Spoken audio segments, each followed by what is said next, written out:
A Child's History of England. By Charles Dickens. Chapter 1. Ancient England and the Romans.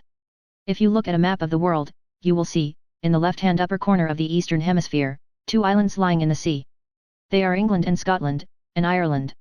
England and Scotland form the greater part of these islands. Ireland is the next in size. The little neighbouring islands, which are so small upon the map as to be mere dots, are chiefly little bits of Scotland, broken off, I dare say, in the course of a great length of time, by the power of the restless water. In the old days, a long, long while ago, before our Saviour was born on earth and lay asleep in a manger, these islands were in the same place, and the stormy sea roared round them, just as it roars now. But the sea was not alive, then, with great ships and brave sailors, sailing to and from all parts of the world. It was very lonely. The islands lay solitary, in the great expanse of water. The foaming waves dashed against their cliffs, and the bleak winds blew over their forests, but the winds and waves brought no adventurers to land upon the islands, and the savage Icelanders knew nothing of the rest of the world, and the rest of the world knew nothing of them. It is supposed that the Phoenicians, who were an ancient people, famous for carrying on trade, came in ships to these islands, and found that they produced tin and lead, both very useful things, as you know, and both produced to this very hour upon the sea coast. The most celebrated tin mines in Cornwall are, still, close to the sea. One of them, which I have seen, is so close to it that it is hollowed out underneath the ocean, and the miners say, that in stormy weather, when they are at work down in that deep place, they can hear the noise of the waves thundering above their heads. So, the Phoenicians, coasting about the islands, would come, without much difficulty, to where the tin and lead were. The Phoenicians traded with the Icelanders for these metals, and gave the Icelanders some other useful things in exchange. The Icelanders were, at first, poor savages, going almost naked, or only dressed in the rough skins of beasts, and staining their bodies, as other savages do, with colored earths and the juices of plants. But the Phoenicians, sailing over to the opposite coasts of France and Belgium, and saying to the people there, "We have been to those white cliffs across the water, which you can see in fine weather, and from that country, which is called Britain, we bring this tin and lead," tempted some of the French and Belgians to come over also. These people settled themselves on the south coast of England, which is now called Kent, and, although they were a rough people too, they taught the savage Britons some useful arts, and improved that part of the islands. It is probable that other people came over from Spain to Ireland, and settled there.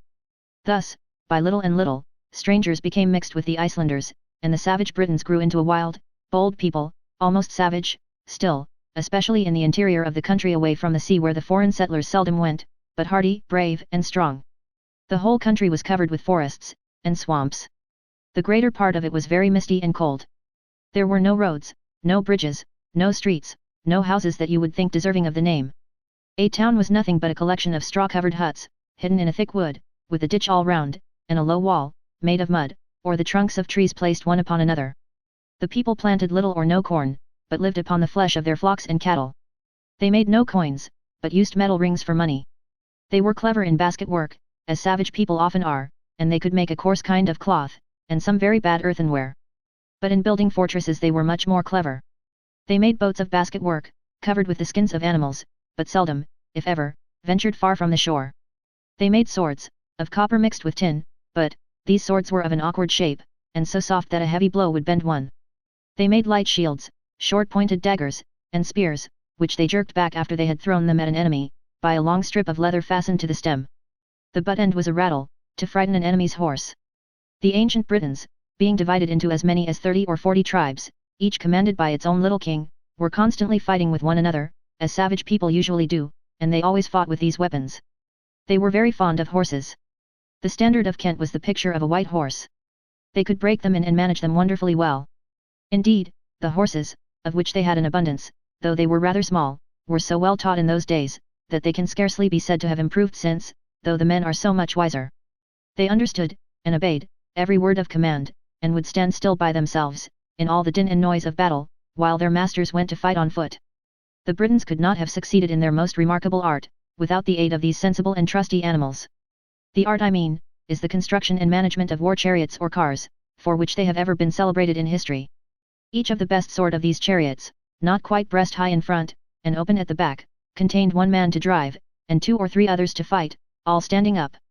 The horses who drew them were so well trained, that they would tear, at full gallop, over the most stony ways, and even through the woods, dashing down their masters' enemies beneath their hoofs, and cutting them to pieces with the blades of swords, or scythes, which were fastened to the wheels, and stretched out beyond the car on each side, for that cruel purpose. In a moment, while at full speed, the horses would stop, at the driver's command. The men within would leap out, deal blows about them with their swords like hail, leap on the horses, on the pole, spring back into the chariots anyhow, and, as soon as they were safe, the horses tore away again. The Britons had a strange and terrible religion, called the religion of the Druids. It seems to have been brought over, in very early times indeed, from the opposite country of France, anciently called Gaul, and to have mixed up the worship of the serpent, and of the sun and moon, with the worship of some of the heathen gods and goddesses.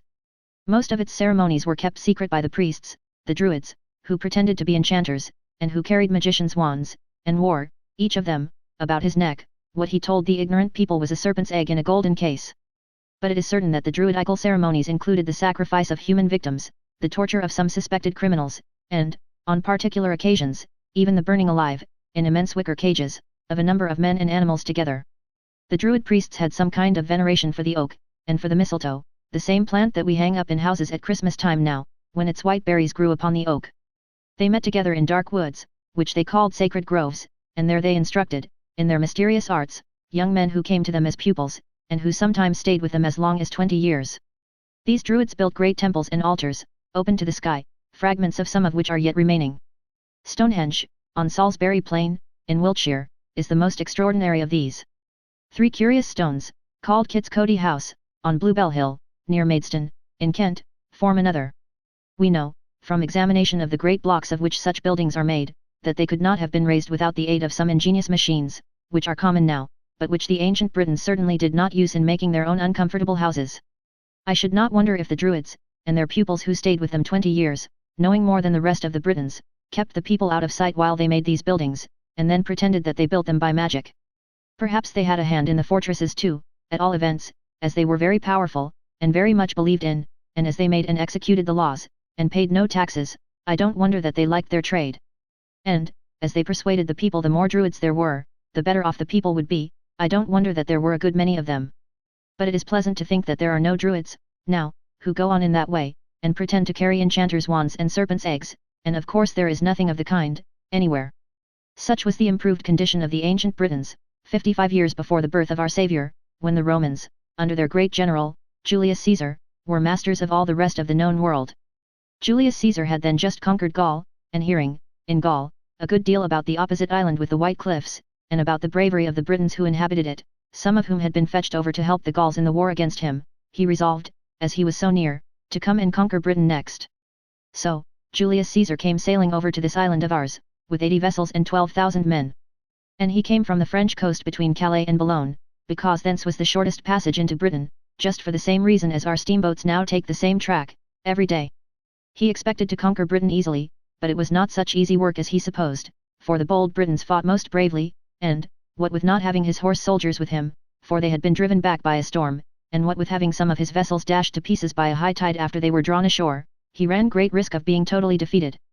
However, for once that the bold Britons beat him, he beat them twice, though not so soundly but that he was very glad to accept their proposals of peace, and go away.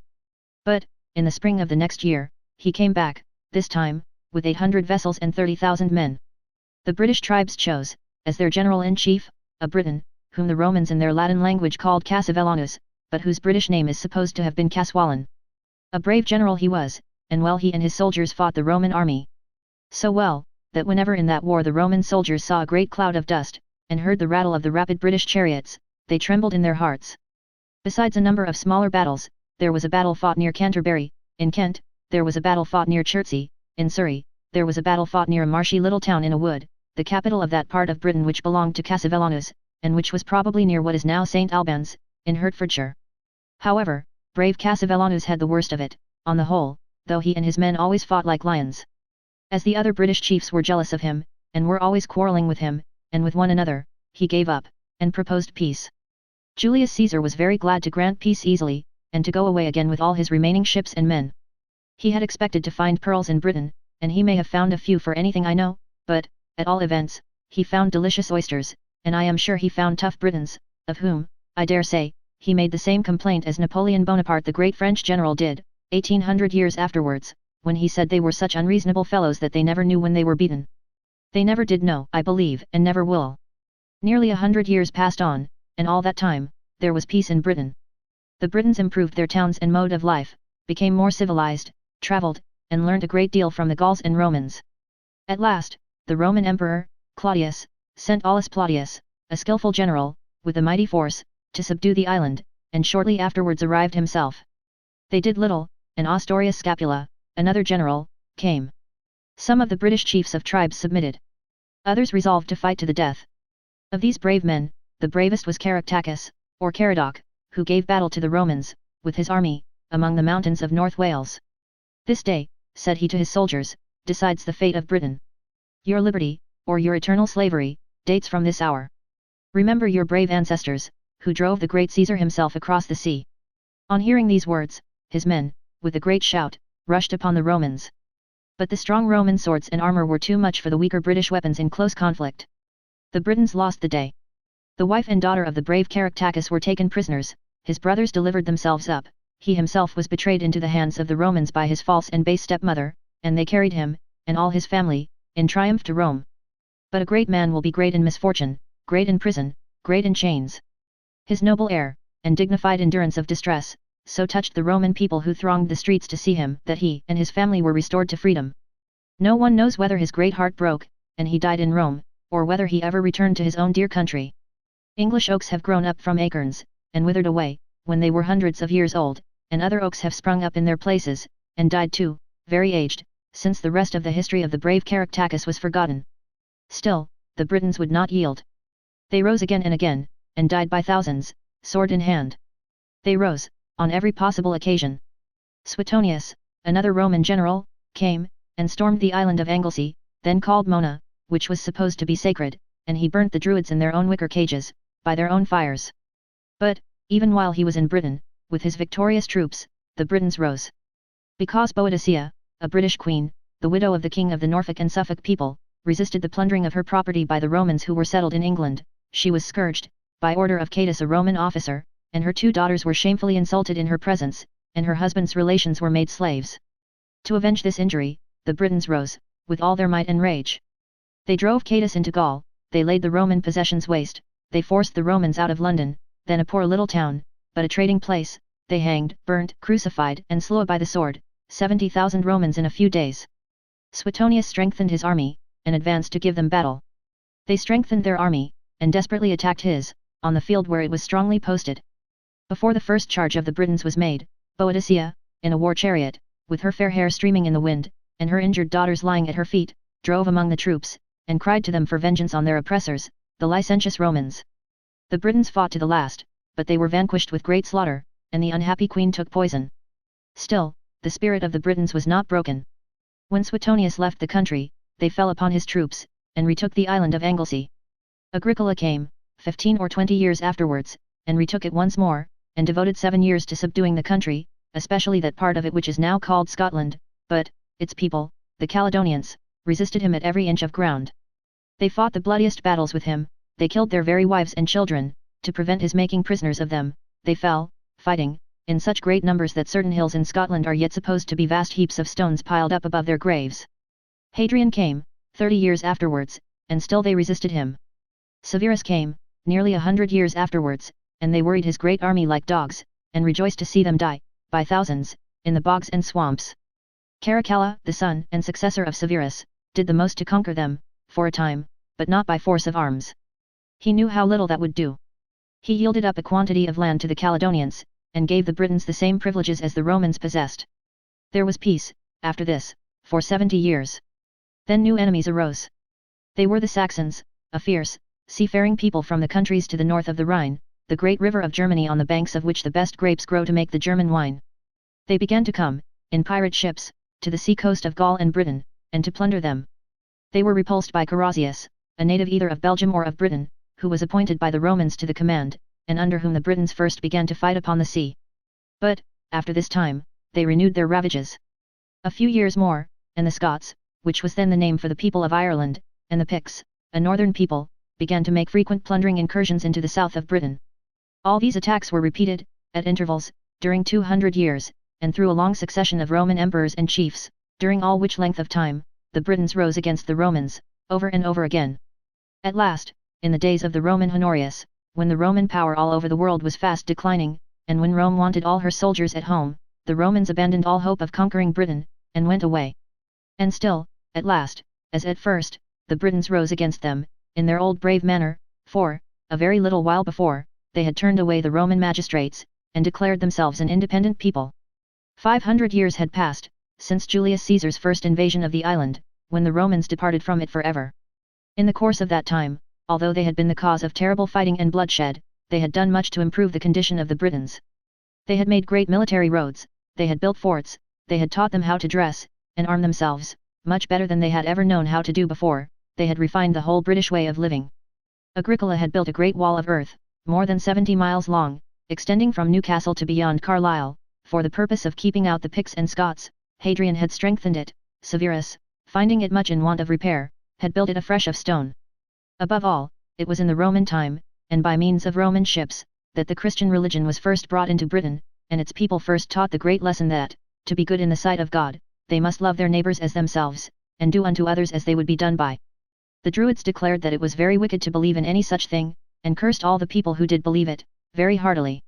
But, when the people found that they were none the better for the blessings of the Druids, and none the worse for the curses of the Druids, but, that the sun shone and the rain fell without consulting the Druids at all, they just began to think that the Druids were mere men, and that it signified very little whether they cursed or blessed. After which, the pupils of the Druids fell off greatly in numbers, and the Druids took to other trades. Thus I have come to the end of the Roman time in England. It is but little that is known of those 500 years, but some remains of them are still found. Often, when labourers are digging up the ground, to make foundations for houses or churches, they light on rusty money that once belonged to the Romans. Fragments of plates from which they ate, of goblets from which they drank, and of pavement on which they trod, are discovered among the earth that is broken by the plough, or the dust that is crumbled by the gardener's spade. Wells that the Romans sunk, still yield water. Roads that the Romans made, form part of our highways. In some old battlefields, British spearheads and Roman armour have been found, mingled together in decay, as they fell in the thick pressure of the fight. Traces of Roman camps overgrown with grass, and of mounds that are the burial places of heaps of Britons, are to be seen in almost all parts of the country. Across the bleak moors of Northumberland, the wall of Severus, overrun with moss and weeds, still stretches, a strong ruin, and the shepherds and their dogs lie sleeping on it in the summer weather. On Salisbury Plain, Stonehenge yet stands, a monument of the earlier time when the Roman name was unknown in Britain, and when the Druids, with their best magic wands, could not have written it in the sands of the wild seashore. Chapter 2. Ancient England under the early Saxons. The Romans had scarcely gone away from Britain, when the Britons began to wish they had never left it. For, the Romans being gone, and the Britons being much reduced in numbers by their long wars, the Picts and Scots came pouring in, over the broken and unguarded wall of Severus, in swarms. They plundered the richest towns, and killed the people, and came back so often for more booty and more slaughter, that the unfortunate Britons lived a life of terror. As if the Picts and Scots were not bad enough on land, the Saxons attacked the Icelanders by sea, and, as if something more were still wanting to make them miserable, they quarrelled bitterly among themselves as to what prayers they ought to say, and how they ought to say them. The priests, being very angry with one another on these questions, cursed one another in the heartiest manner, and, uncommonly like the old Druids, cursed all the people whom they could not persuade. So, altogether, the Britons were very badly off, you may believe. They were in such distress, in short, that they sent a letter to Rome entreating help, which they called the Groans of the Britons, and in which they said, the barbarians chase us into the sea throws us back upon the barbarians, and we have only the hard choice left us of perishing by the sword, or perishing by the waves. But, the Romans could not help them, even if they were so inclined, for they had enough to do to defend themselves against their own enemies, who were then very fierce and strong. At last, the Britons, unable to bear their hard condition any longer, resolved to make peace with the Saxons, and to invite the Saxons to come into their country, and help them to keep out the Picts and Scots. It was a British prince named Vortigern who took this resolution, and who made a treaty of friendship with Hengist and Horsa, two Saxon chiefs. Both of these names, in the Old Saxon language, signify horse, for the Saxons, like many other nations in a rough state, were fond of giving men the names of animals, as horse, wolf, bear, hound. The Indians of North America, a very inferior people to the Saxons, though, do the same to this day. Hengist and Horsa drove out the Picts and Scots, and Vortigern, being grateful to them for that service, made no opposition to their settling themselves in that part of England which is called the Isle of Thanet, or to their inviting over more of their countrymen to join them. But Hengist had a beautiful daughter named Rowena, and when, at a feast, she filled a golden goblet to the brim with wine, and gave it to Vortigern, saying in a sweet voice, "Dear king, thy health," the king fell in love with her. My opinion is, that the cunning Hengist meant him to do so, in order that the Saxons might have greater influence with him, and that the fair Rowena came to that feast, golden goblet and all, on purpose. At any rate, they were married, and, long afterwards, whenever the king was angry with the Saxons, or jealous of their encroachments, Rowena would put her beautiful arms round his neck, and softly say, "Dear king, they are my people. Be favorable to them, as you loved that Saxon girl who gave you the golden goblet of wine at the feast." And, really, I don't see how the king could help himself. Ah! We must all die. In the course of years, Vortigern died, he was dethroned, and put in prison, first, I am afraid, and Rowena died, and generations of Saxons and Britons died, and events that happened during a long, long time, would have been quite forgotten but for the tales and songs of the old bards, who used to go about from feast to feast, with their white beards, recounting the deeds of their forefathers. Among the histories of which they sang and talked, there was a famous one, concerning the bravery and virtues of King Arthur, supposed to have been a British prince in those old times. But, whether such a person really lived, or whether there were several persons whose histories came to be confused together under that one name, or whether all about him was invention, no one knows. I will tell you, shortly, what is most interesting in the early Saxon times, as they are described in these songs and stories of the bards. In, and long after, the days of Vortigern, fresh bodies of Saxons, under various chiefs, came pouring into Britain. One body, conquering the Britons in the east, and settling there, called their kingdom Essex, another body settled in the west, and called their kingdom Wessex. The North folk, or Norfolk people, established themselves in one place, the South folk, or Suffolk people, established themselves in another, and gradually 7 kingdoms or states arose in England, which were called the Saxon Heptarchy. The poor Britons, falling back before these crowds of fighting men whom they had innocently invited over as friends, retired into Wales and the adjacent country, into Devonshire, and into Cornwall. Those parts of England long remained unconquered. And in Cornwall now, where the sea coast is very gloomy, steep, and rugged, where, in the dark winter time, ships have often been wrecked close to the land, and every soul on board has perished, where the winds and waves howl drearily and split the solid rocks into arches and caverns, there are very ancient ruins, which the people call the ruins of King Arthur's castle. Kent is the most famous of the 7 Saxon kingdoms, because the Christian religion was preached to the Saxons there, who domineered over the Britons too much, to care for what they said about their religion, or anything else, by Augustine, a monk from Rome. King Ethelbert, of Kent, was soon converted, and the moment he said he was a Christian, his courtiers all said they were Christians, after which, 10,000 of his subjects said they were Christians too.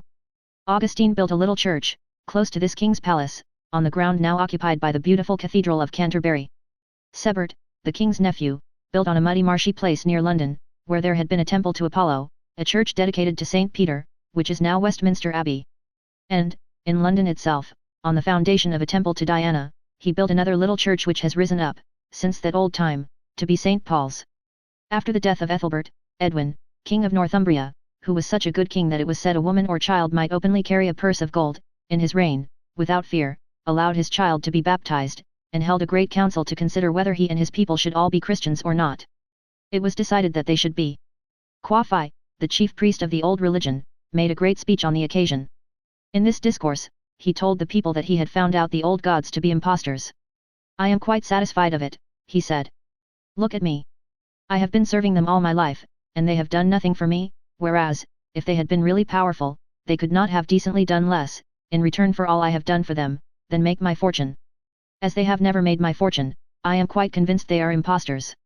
When this singular priest had finished speaking, he hastily armed himself with sword and lance, mounted a war horse, rode at a furious gallop in sight of all the people to the temple, and flung his lance against it as an insult. From that time, the Christian religion spread itself among the Saxons, and became their faith. The next very famous prince was Egbert. He lived about 150 years afterwards, and claimed to have a better right to the throne of Wessex than Beorhtric, another Saxon prince who was at the head of that kingdom, and who married Edburga, the daughter of Offa, king of another of the 7 kingdoms. This Queen Edburga was a handsome murderess, who poisoned people when they offended her. One day, she mixed a cup of poison for a certain noble belonging to the court, but her husband drank of it too, by mistake, and died. Upon this, the people revolted, in great crowds, and running to the palace, and thundering at the gates, cried, "Down with the wicked queen, who poisons men." They drove her out of the country, and abolished the title she had disgraced. When years had passed away, some travellers came home from Italy, and said that in the town of Pavia they had seen a ragged beggar woman, who had once been handsome, but was then shriveled, bent, and yellow, wandering about the streets, crying for bread, and that this beggar woman was the poisoning English queen. It was, indeed, Edburga, and so she died, without a shelter for her wretched head. Egbert, not considering himself safe in England, in consequence of his having claimed the crown of Wessex, for he thought his rival might take him prisoner and put him to death, sought refuge at the court of Charlemagne, King of France. On the death of Beorhtric, so unhappily poisoned by mistake, Egbert came back to Britain, succeeded to the throne of Wessex, conquered some of the other monarchs of the 7 kingdoms, added their territories to his own, and, for the first time, called the country over which he ruled, England. And now, new enemies arose, who, for a long time, troubled England sorely. These were the Northmen, the people of Denmark and Norway, whom the English called the Danes. They were a warlike people, quite at home upon the sea, not Christians, very daring and cruel. They came over in ships, and plundered and burned wheresoever they landed. Once, they beat Egbert in battle. Once, Egbert beat them. But, they cared no more for being beaten than the English themselves. In the 4 following short reigns, of Ethelwulf, and his sons Ethelbald, Ethelbert and Ethelred, they came back over and over again, burning and plundering, and laying England waste. In the last mentioned reign, they seized Edmund, King of East England, and bound him to a tree. Then, they proposed to him that he should change his religion, but he, being a good Christian, steadily refused. Upon that, they beat him, made cowardly jests upon him, all defenseless as he was, shot arrows at him, and, finally, struck off his head. It is impossible to say whose head they might have struck off next, but for the death of King Ethelred from a wound he had received in fighting against them, and the succession to his throne of the best and wisest king that ever lived in England. Chapter 3. England under the Good Saxon, Alfred. Alfred the Great was a young man, 23 years of age, when he became king. Twice in his childhood, he had been taken to Rome, where the Saxon nobles were in the habit of going on journeys which they supposed to be religious, and, once, he had stayed for some time in Paris. Learning, however, was so little cared for, then, that at 12 years old he had not been taught to read, although, of the sons of King Ethelwulf, he, the youngest, was the favourite. But he had, as most men who grow up to be great and good are generally found to have had, an excellent mother, and, one day, this lady, whose name was Osberga, happened, as she was sitting among her sons, to read a book of Saxon poetry. The art of printing was not known until long and long after that period, and the book, which was written, was what is called illuminated, with beautiful bright letters, richly painted. The brothers admiring it very much, their mother said, "I will give it to that one of you 4 princes who first learns to read." Alfred sought out a tutor that very day, applied himself to learn with great diligence, and soon won the book. He was proud of it, all his life. This great king, in the first year of his reign, fought 9 battles with the Danes. He made some treaties with them too, by which the false Danes swore they would quit the country.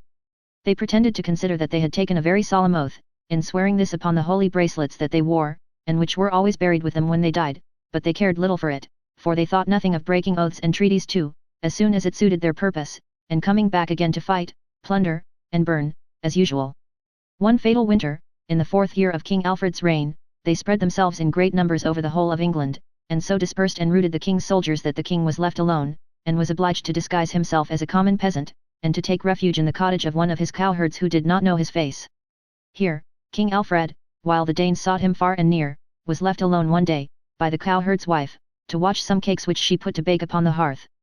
But, being at work upon his bow and arrows, with which he hoped to punish the false Danes when a brighter time should come, and thinking deeply of his poor unhappy subjects whom the Danes chased through the land, his noble mind forgot the cakes, and they were burnt. "What?" said the cowherd's wife, who scolded him well when she came back, and little thought she was scolding the king, "you will be ready enough to eat them by and by, and yet you cannot watch them, idle dog." At length, the Devonshire men made head against a new host of Danes who landed on their coast, killed their chief, and captured their flag, on which was represented the likeness of a raven, a very fit bird for a thievish army like that, I think. The loss of their standard troubled the Danes greatly, for they believed it to be enchanted, woven by the 3 daughters of one father in a single afternoon, and they had a story among themselves that when they were victorious in battle, the raven stretched his wings and seemed to fly, and that when they were defeated, he would droop.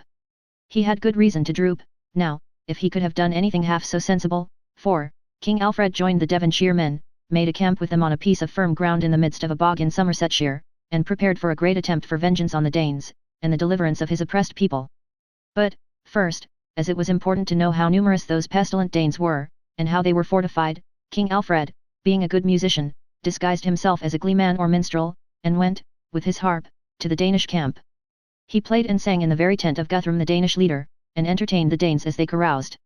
While he seemed to think of nothing but his music, he was watchful of their tents, their arms, their discipline, everything that he desired to know. And right soon did this great king entertain them to a different tune, for, summoning all his true followers to meet him at an appointed place, where they received him with joyful shouts and tears, as the monarch whom many of them had given up for lost or dead, he put himself at their head, marched on the Danish camp, defeated the Danes with great slaughter, and besieged them for 14 days to prevent their escape.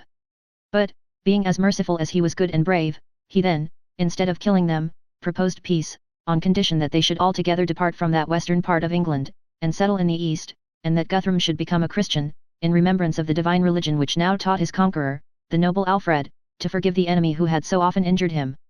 This, Guthrum did. At his baptism, King Alfred was his godfather. And Guthrum was an honourable chief who well deserved that clemency, for, ever afterwards he was loyal and faithful to the king. The Danes under him were faithful too. They plundered and burned no more, but worked like honest men. They ploughed, and sowed, and reaped, and led good honest English lives. And I hope the children of those Danes played, many a time, with Saxon children in the sunny fields, and that Danish young men fell in love with Saxon girls, and married them, and that English travellers, benighted at the doors of Danish cottages, often went in for shelter until morning, and that Danes and Saxons sat by the red fire, friends, talking of King Alfred the Great. All the Danes were not like these under Guthrum, for, after some years, more of them came over, in the old plundering and burning way, among them a fierce pirate of the name of Hastings, who had the boldness to sail up the Thames to Gravesend, with 80 ships. For 3 years, there was a war with these Danes, and there was a famine in the country, too, and a plague, both upon human creatures and beasts. But King Alfred, whose mighty heart never failed him, built large ships nevertheless, with which to pursue the pirates on the sea, and he encouraged his soldiers, by his brave example, to fight valiantly against them on the shore. At last, he drove them all away, and then there was repose in England. As great and good in peace, as he was great and good in war, King Alfred never rested from his labours to improve his people. He loved to talk with clever men, and with travellers from foreign countries, and to write down what they told him, for his people to read. He had studied Latin after learning to read English, and now another of his labours was, to translate Latin books into the English-Saxon tongue, that his people might be interested, and improved by their contents. He made just laws, that they might live more happily and freely. He turned away all partial judges, that no wrong might be done them. He was so careful of their property, and punished robbers so severely, that it was a common thing to say that under the great King Alfred, garlands of golden chains and jewels might have hung across the streets, and no man would have touched one. He founded schools, he patiently heard causes himself in his court of justice. The great desires of his heart were, to do right to all his subjects, and to leave England better, wiser, happier in all ways, than he found it. His industry in these efforts was quite astonishing. Every day he divided into certain portions, and in each portion devoted himself to a certain pursuit. That he might divide his time exactly, he had wax torches or candles made, which were all of the same size, were notched across at regular distances, and were always kept burning. Thus, as the candles burnt down, he divided the day into notches, almost as accurately as we now divide it into hours upon the clock. But when the candles were first invented, it was found that the wind and draughts of air, blowing into the palace through the doors and windows, and through the chinks in the walls, caused them to gutter and burn unequally. To prevent this, the king had them put into cases formed of wood and white horn. And these were the first lanterns ever made in England. All this time, he was afflicted with a terrible unknown disease, which caused him violent and frequent pain that nothing could relieve. He bore it, as he had borne all the troubles of his life, like a brave good man, until he was 53 years old, and then, having reigned 30 years, he died. He died in the year 901, but, long ago as that is, his fame, and the love and gratitude with which his subjects regarded him, are freshly remembered to the present hour. In the next reign, which was the reign of Edward, surnamed the Elder, who was chosen in council to succeed, a nephew of King Alfred troubled the country by trying to obtain the throne. The Danes in the east of England took part with this usurper, perhaps because they had honoured his uncle so much, and honoured him for his uncle's sake, and there was hard fighting, but, the king, with the assistance of his sister, gained the day, and reigned in peace for 24 years. He gradually extended his power over the whole of England, and so the 7 kingdoms were united into one. When England thus became one kingdom, ruled over by one Saxon king, the Saxons had been settled in the country more than 450 years. Great changes had taken place in its customs during that time. The Saxons were still greedy eaters and great drinkers, and their feasts were often of a noisy and drunken kind, but many new comforts and even elegances had become known, and were fast increasing. Hangings for the walls of rooms, where, in these modern days, we paste up paper, are known to have been sometimes made of silk, ornamented with birds and flowers and needlework. Tables and chairs were curiously carved in different woods, were sometimes decorated with gold or silver, sometimes even made of those precious metals. Knives and spoons were used at table, golden ornaments were worn, with silk and cloth, and golden tissues and embroideries. Dishes were made of gold and silver, brass and bone. There were varieties of drinking horns, bedsteads, musical instruments. A harp was passed round, at a feast, like the drinking bowl, from guest to guest, and each one usually sang or played when his turn came. The weapons of the Saxons were stoutly made, and among them was a terrible iron hammer that gave deadly blows, and was long remembered. The Saxons themselves were a handsome people. The men were proud of their long fair hair, parted on the forehead, their ample beards, their fresh complexions, and clear eyes. The beauty of the Saxon women filled all England with a new delight and grace. I have more to tell of the Saxons yet, but I stop to say this now, because under the great Alfred, all the best points of the English Saxon character were first encouraged, and in him first shown. It has been the greatest character among the nations of the earth. Wherever the descendants of the Saxon race have gone, have sailed, or otherwise made their way, even to the remotest regions of the world, they have been patient, persevering, never to be broken in spirit, never to be turned aside from enterprises on which they have resolved. In Europe, Asia, Africa, America, the whole world over, in the desert, in the forest, on the sea, scorched by a burning sun, or frozen by ice that never melts, the Saxon blood remains unchanged. Wheresoever that race goes, there, law, and industry, and safety for life and property, and all the great results of steady perseverance, are certain to arise. I pause to think with admiration, of the noble king who, in his single person, possessed all the Saxon virtues. Whom misfortune could not subdue, whom prosperity could not spoil, whose perseverance nothing could shake. Who was hopeful in defeat, and generous in success. Who loved justice, freedom, truth, and knowledge. Who, in his care to instruct his people, probably did more to preserve the beautiful old Saxon language, than I can imagine. Without whom, the English tongue in which I tell this story might have wanted half its meaning. As it is said that his spirit still inspires some of our best English laws, so, let you and I pray that it may animate our English hearts, at least to this, to resolve, when we see any of our fellow creatures left in ignorance, that we will do our best, while life is in us, to have them taught, and to tell those rulers whose duty it is to teach them, and who neglect their duty, that they have profited very little by all the years that have rolled away since the year 901, and that they are far behind the bright example of King Alfred the Great. Chapter 4. England under Athelstan and the Six Boy Kings. Athelstan, the son of Edward the Elder, succeeded that king. He reigned only 15 years, but he remembered the glory of his grandfather, the great Alfred, and governed England well. He reduced the turbulent people of Wales, and obliged them to pay him a tribute in money, and in cattle, and to send him their best hawks and hounds. He was victorious over the Cornish men, who were not yet quite under the Saxon government. He restored such of the old laws as were good, and had fallen into disuse, made some wise new laws, and took care of the poor and weak. A strong alliance, made against him by Anlaf a Danish prince, Constantine king of the Scots, and the people of North Wales, he broke and defeated in one great battle, long famous for the vast numbers slain in it. After that, he had a quiet reign, the lords and ladies about him had leisure to become polite and agreeable, and foreign princes were glad, as they have sometimes been since, to come to England on visits to the English court. When Athelstan died, at 47 years old, his brother Edmund, who was only 18, became king. He was the first of 6 boy kings, as you will presently know. They called him the Magnificent, because he showed a taste for improvement and refinement. But he was beset by the Danes, and had a short and troubled reign, which came to a troubled end. One night, when he was feasting in his hall, and had eaten much and drunk deep, he saw, among the company, a noted robber named Leif, who had been banished from England. Made very angry by the boldness of this man, the king turned to his cupbearer, and said, "There is a robber sitting at the table yonder, who, for his crimes, is an outlaw in the land, a hunted wolf, whose life any man may take, at any time. Command that robber to depart." "I will not depart," said Leif. "No," cried the king. "No, by the Lord," said Leif. Upon that the king rose from his seat, and, making passionately at the robber, and seizing him by his long hair, tried to throw him down. But the robber had a dagger underneath his cloak, and, in the scuffle, stabbed the king to death. That done, he set his back against the wall, and fought so desperately, that although he was soon cut to pieces by the king's armed men, and the wall and pavement were splashed with his blood, yet it was not before he had killed and wounded many of them. You may imagine what rough lives the kings of those times led, when one of them could struggle, half drunk, with a public robber in his own dining hall, and be stabbed in presence of the company who ate and drank with him. Then succeeded the boy king Edred, who was weak and sickly in body, but of a strong mind.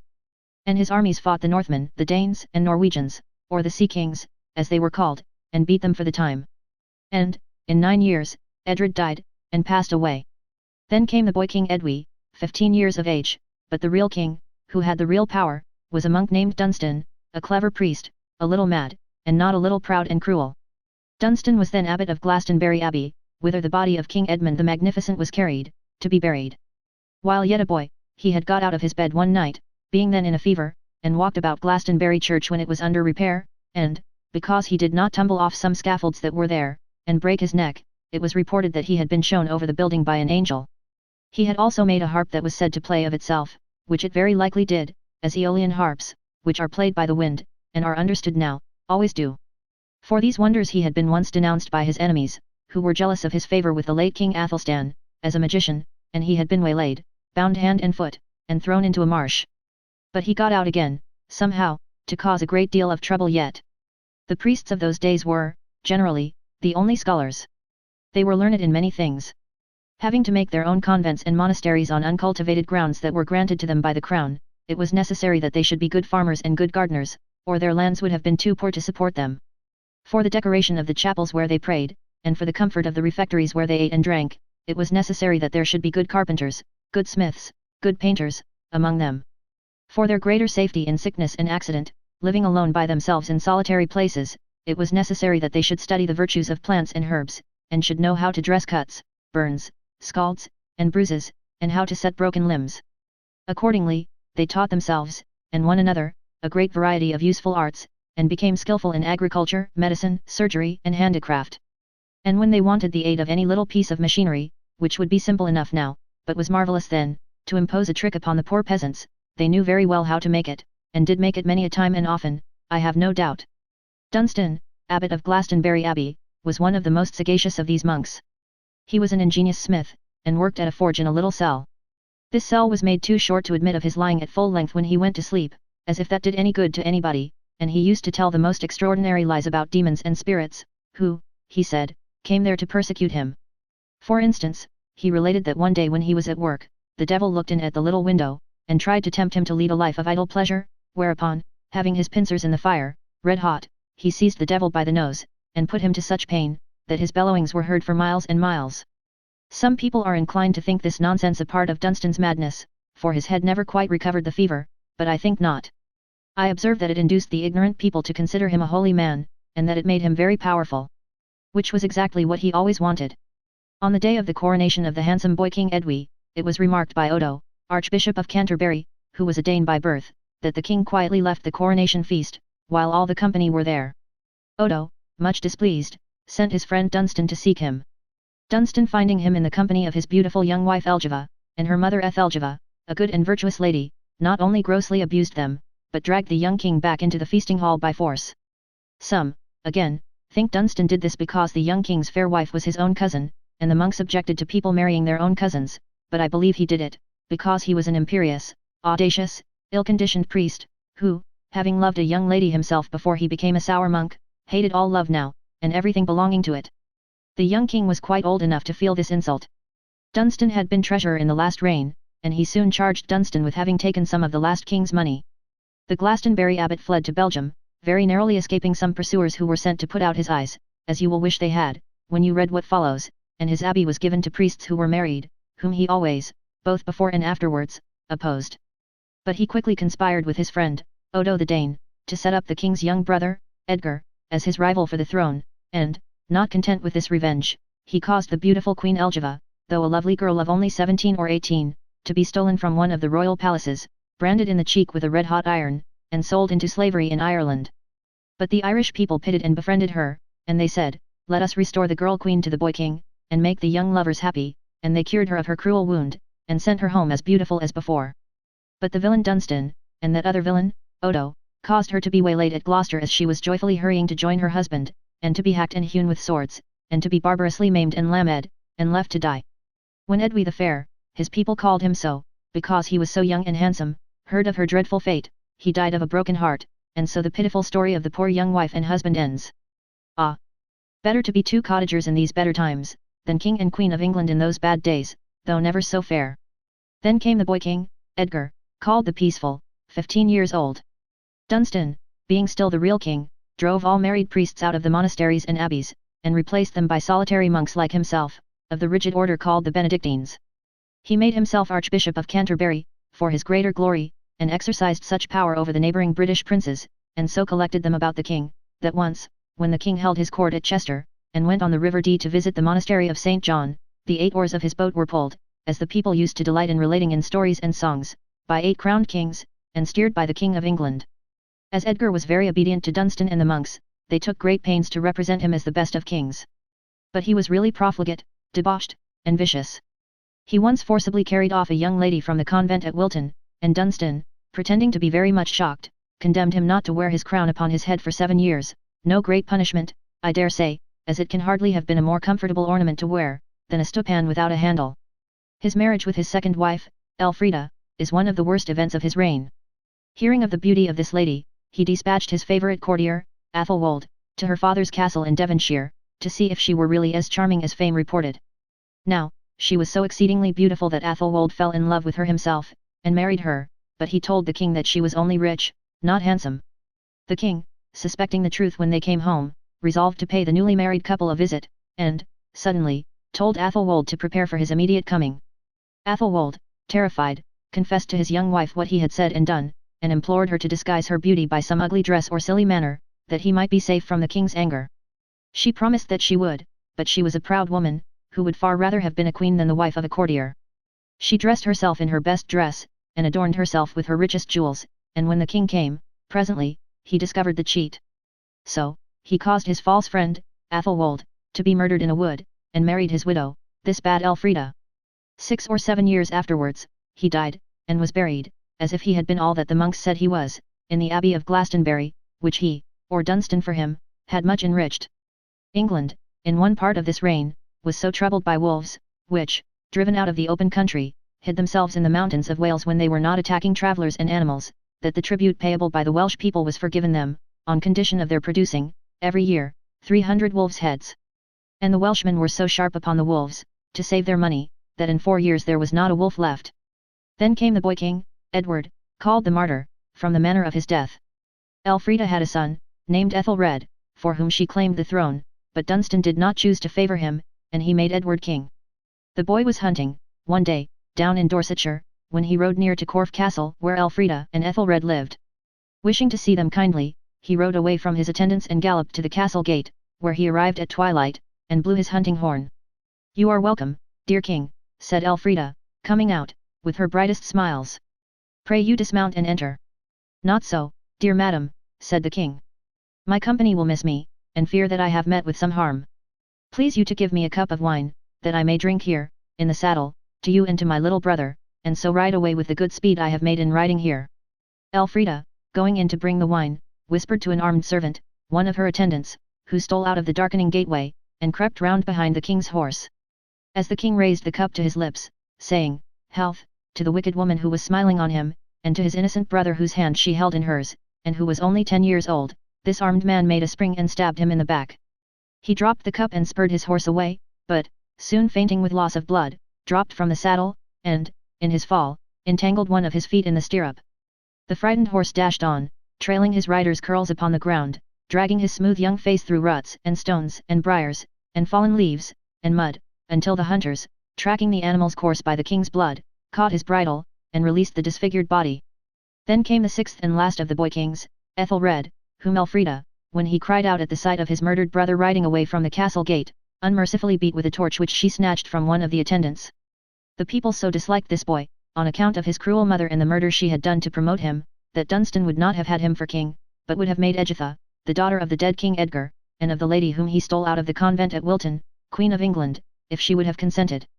But she knew the stories of the youthful kings too well, and would not be persuaded from the convent where she lived in peace, so, Dunstan put Ethelred on the throne, having no one else to put there, and gave him the nickname of the Unready, knowing that he wanted resolution and firmness. At first, Elfrida possessed great influence over the young king, but, as he grew older and came of age, her influence declined.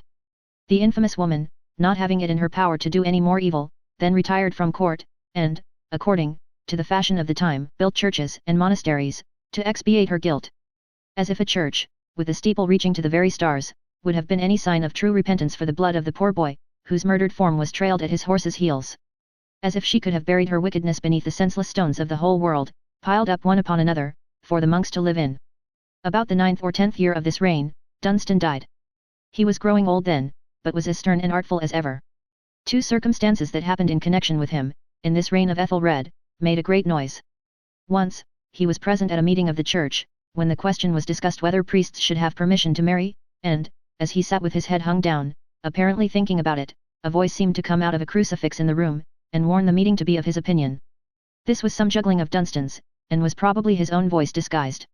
But he played off a worse juggle than that, soon afterwards, for, another meeting being held on the same subject, and he and his supporters being seated on one side of a great room, and their opponents on the other, he rose and said, to Christ himself, as judge, do I commit this cause? Immediately on these words being spoken, the floor where the opposite party sat gave way, and some were killed and many wounded. You may be pretty sure that it had been weakened under Dunstan's direction, and that it fell at Dunstan's signal. His part of the floor did not go down. No, no. He was too good a workman for that. When he died, the monks settled that he was a saint, and called him Saint Dunstan ever afterwards. They might just as well have settled that he was a coach horse, and could just as easily have called him one. Ethelred the Unready was glad enough, I dare say, to be rid of this holy saint, but, left to himself, he was a poor weak king, and his reign was a reign of defeat and shame. The restless Danes, led by Sweyn, a son of the King of Denmark who had quarrelled with his father and had been banished from home, again came into England, and, year after year, attacked and despoiled large towns. To coax these sea kings away, the weak Ethelred paid them money, but, the more money he paid, the more money the Danes wanted. At first, he gave them £10,000, on their next invasion, £16,000, on their next invasion, £24,000, to pay which large sums, the unfortunate English people were heavily taxed. But, as the Danes still came back and wanted more, he thought it would be a good plan to marry into some powerful foreign family that would help him with soldiers. So, in the year 1002, he courted and married Emma, the sister of Richard Duke of Normandy, a lady who was called the Flower of Normandy. And now, a terrible deed was done in England, the like of which was never done on English ground before or since. On the 13th of November, in pursuance of secret instructions sent by the king over the whole country, the inhabitants of every town and city armed, and murdered all the Danes who were their neighbours. Young and old, babies and soldiers, men and women, every Dane was killed. No doubt there were among them many ferocious men who had done the English great wrong, and whose pride and insolence, in swaggering in the houses of the English and insulting their wives and daughters, had become unbearable, but no doubt there were also among them many peaceful Christian Danes who had married English women and become like English men. They were all slain, even to Gunhilda, the sister of the King of Denmark, married to an English lord, who was first obliged to see the murder of her husband and her child, and then was killed herself. When the King of the Sea Kings heard of this deed of blood, he swore that he would have a great revenge. He raised an army, and a mightier fleet of ships than ever yet had sailed to England, and in all his army there was not a slave or an old man, but every soldier was a free man, and the son of a free man, and in the prime of life, and sworn to be revenged upon the English nation, for the massacre of that dread 13th of November, when his countrymen and countrywomen, and the little children whom they loved, were killed with fire and sword. And so, the Sea Kings came to England in many great ships, each bearing the flag of its own commander. Golden eagles, ravens, dragons, dolphins, beasts of prey, threatened England from the prows of those ships, as they came onward through the water, and were reflected in the shining shields that hung upon their sides. The ship that bore the standard of the King of the Sea Kings was carved and painted like a mighty serpent, and the king in his anger prayed that the gods in whom he trusted might all desert him, if his serpent did not strike its fangs into England's heart. And indeed it did.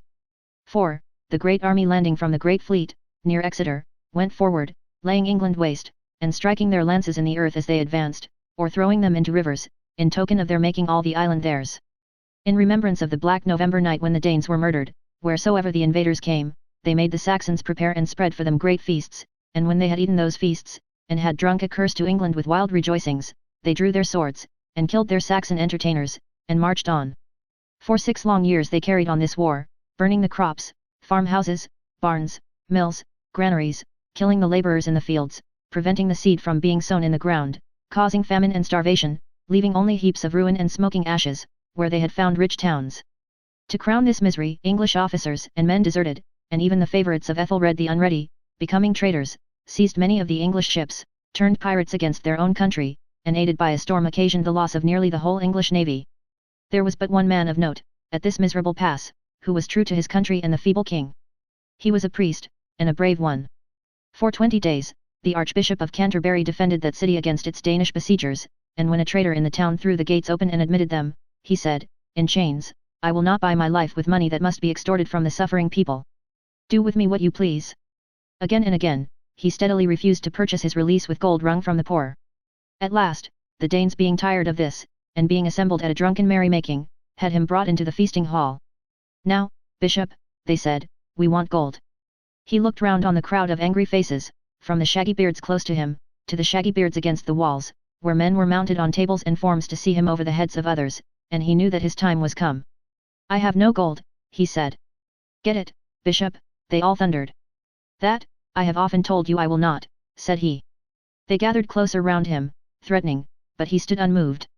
Then, one man struck him, then, another, then a cursing soldier picked up from a heap in a corner of the hall, where fragments had been rudely thrown at dinner, a great ox bone, and cast it at his face, from which the blood came spurting forth. Then, others ran to the same heap, and knocked him down with other bones, and bruised and battered him, until one soldier whom he had baptized, willing, as I hope for the sake of that soldier's soul, to shorten the sufferings of the good man, struck him dead with his battle-axe. If Ethelred had had the heart to emulate the courage of this noble archbishop, he might have done something yet. But he paid the Danes 48,000 pounds, instead, and gained so little by the cowardly act, that Sweyn soon afterwards came over to subdue all England. So broken was the attachment of the English people, by this time, to their incapable king and their forlorn country which could not protect them, that they welcomed Sweyn on all sides, as a deliverer. London faithfully stood out, as long as the king was within its walls, but, when he sneaked away, it also welcomed the Dane. Then, all was over, and the king took refuge abroad with the Duke of Normandy, who had already given shelter to the king's wife, once the flower of that country, and to her children. Still, the English people, in spite of their sad sufferings, could not quite forget the great King Alfred and the Saxon race. When Sweyn died suddenly, in little more than a month after he had been proclaimed King of England, they generously sent to Ethelred, to say that they would have him for their king again, if he would only govern them better than he had governed them before. The Unready, instead of coming himself, sent Edward, one of his sons, to make promises for him. At last, he followed, and the English declared him king. The Danes declared Canute, the son of Sweyn, king. Thus, direful war began again, and lasted for 3 years, when the Unready died. And I know of nothing better that he did, in all his reign of 38 years. Was Canute to be king now? Not over the Saxons, they said, they must have Edmund, one of the sons of the Unready, who was surnamed Ironside, because of his strength and stature. Edmund and Canute thereupon fell to, and fought 5 battles. O unhappy England, what a fighting ground it was! And then Ironside, who was a big man, proposed to Canute, who was a little man, that they two should fight it out in single combat. If Canute had been the big man, he would probably have said yes, but, being the little man, he decidedly said no. However, he declared that he was willing to divide the kingdom, to take all that lay north of Watling Street, as the old Roman military road from Dover to Chester was called, and to give Ironside all that lay south of it. Most men being weary of so much bloodshed, this was done. But Canute soon became sole king of England, for Ironside died suddenly within 2 months. Some think that he was killed, and killed by Canute's orders. No one knows. Chapter 5. England under Canute the Dane. Canute reigned 18 years. He was a merciless king at first. After he had clasped the hands of the Saxon chiefs, in token of the sincerity with which he swore to be just and good to them in return for their acknowledging him, he denounced and slew many of them, as well as many relations of the late king. He who brings me the head of one of my enemies, he used to say, shall be dearer to me than a brother. And he was so severe in hunting down his enemies, that he must have got together a pretty large family of these dear brothers. He was strongly inclined to kill Edmund and Edward, 2 children, sons of poor Ironside, but, being afraid to do so in England, he sent them over to the King of Sweden, with the request that the king would be so good as dispose of them. If the King of Sweden had been like many, many other men of that day, he would have had their innocent throats cut, but he was a kind man, and brought them up tenderly. Normandy ran much in Canute's mind. In Normandy were the 2 children of the late king, Edward and Alfred by name, and their uncle the Duke might one day claim the crown for them. But the Duke showed so little inclination to do so now, that he proposed to Canute to marry his sister, the widow of the Unready, who, being but a showy flower, and caring for nothing so much as becoming a queen again, left her children and was wedded to him. Successful and triumphant, assisted by the valor of the English in his foreign wars, and with little strife to trouble him at home, Canute had a prosperous reign, and made many improvements. He was a poet and a musician.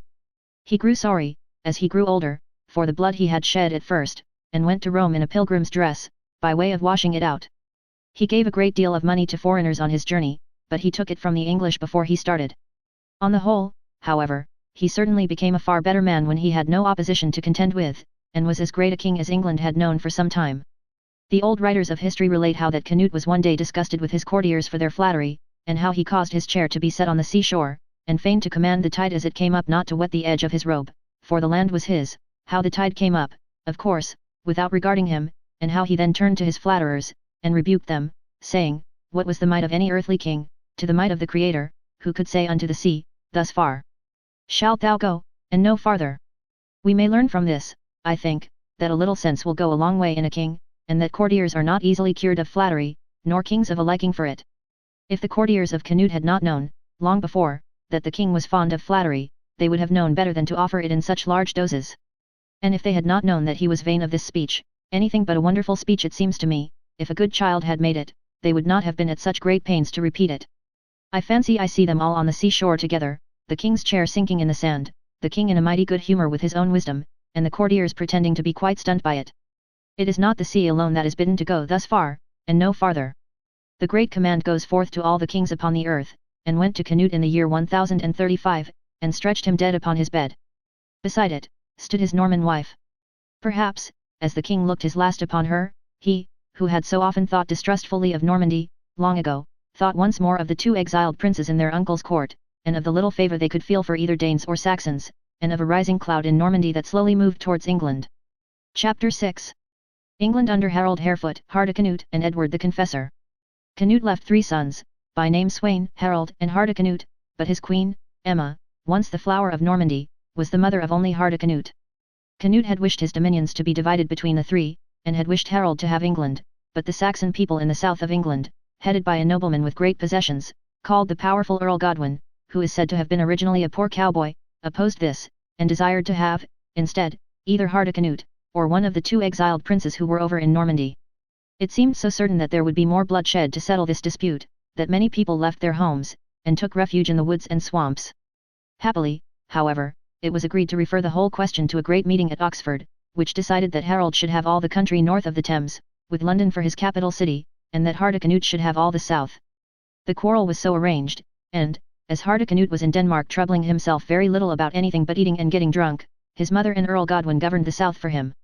They had hardly begun to do so, and the trembling people who had hidden themselves were scarcely at home again, when Edward, the elder of the 2 exiled princes, came over from Normandy with a few followers, to claim the English crown. His mother Emma, however, who only cared for her last son Hardicanute, instead of assisting him, as he expected, opposed him so strongly with all her influence that he was very soon glad to get safely back. His brother Alfred was not so fortunate. Believing in an affectionate letter, written some time afterwards to him and his brother, in his mother's name, but whether really with or without his mother's knowledge is now uncertain, he allowed himself to be tempted over to England, with a good force of soldiers, and landing on the Kentish coast, and being met and welcomed by Earl Godwin, proceeded into Surrey, as far as the town of Guildford. Here, he and his men halted in the evening to rest, having still the Earl in their company, who had ordered lodgings and good cheer for them.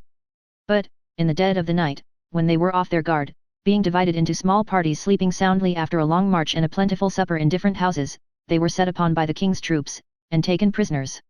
Next morning they were drawn out in a line, to the number of 600 men, and were barbarously tortured and killed, with the exception of every 10th man, who was sold into slavery. As to the wretched Prince Alfred, he was stripped naked, tied to a horse and sent away into the Isle of Ely, where his eyes were torn out of his head, and where in a few days he miserably died. I am not sure that the Earl had wilfully entrapped him, but I suspect it strongly. Harold was now king all over England, though it is doubtful whether the Archbishop of Canterbury, the greater part of the priests were Saxons, and not friendly to the Danes, ever consented to crown him. Crowned or uncrowned, with the Archbishop's leave or without it, he was king for 4 years, after which short reign he died, and was buried, having never done much in life but go a-hunting. He was such a fast runner at this, his favourite sport, that the people called him Harold Harefoot. Hardicanute was then at Bruges, in Flanders, plotting, with his mother, who had gone over there after the cruel murder of Prince Alfred, for the invasion of England. The Danes and Saxons, finding themselves without a king, and dreading new disputes, made common cause, and joined in inviting him to occupy the throne. He consented, and soon troubled them enough, for he brought over numbers of Danes, and taxed the people so insupportably to enrich those greedy favourites that there were many insurrections, especially one at Worcester, where the citizens rose and killed his tax collectors, in revenge for which he burned their city.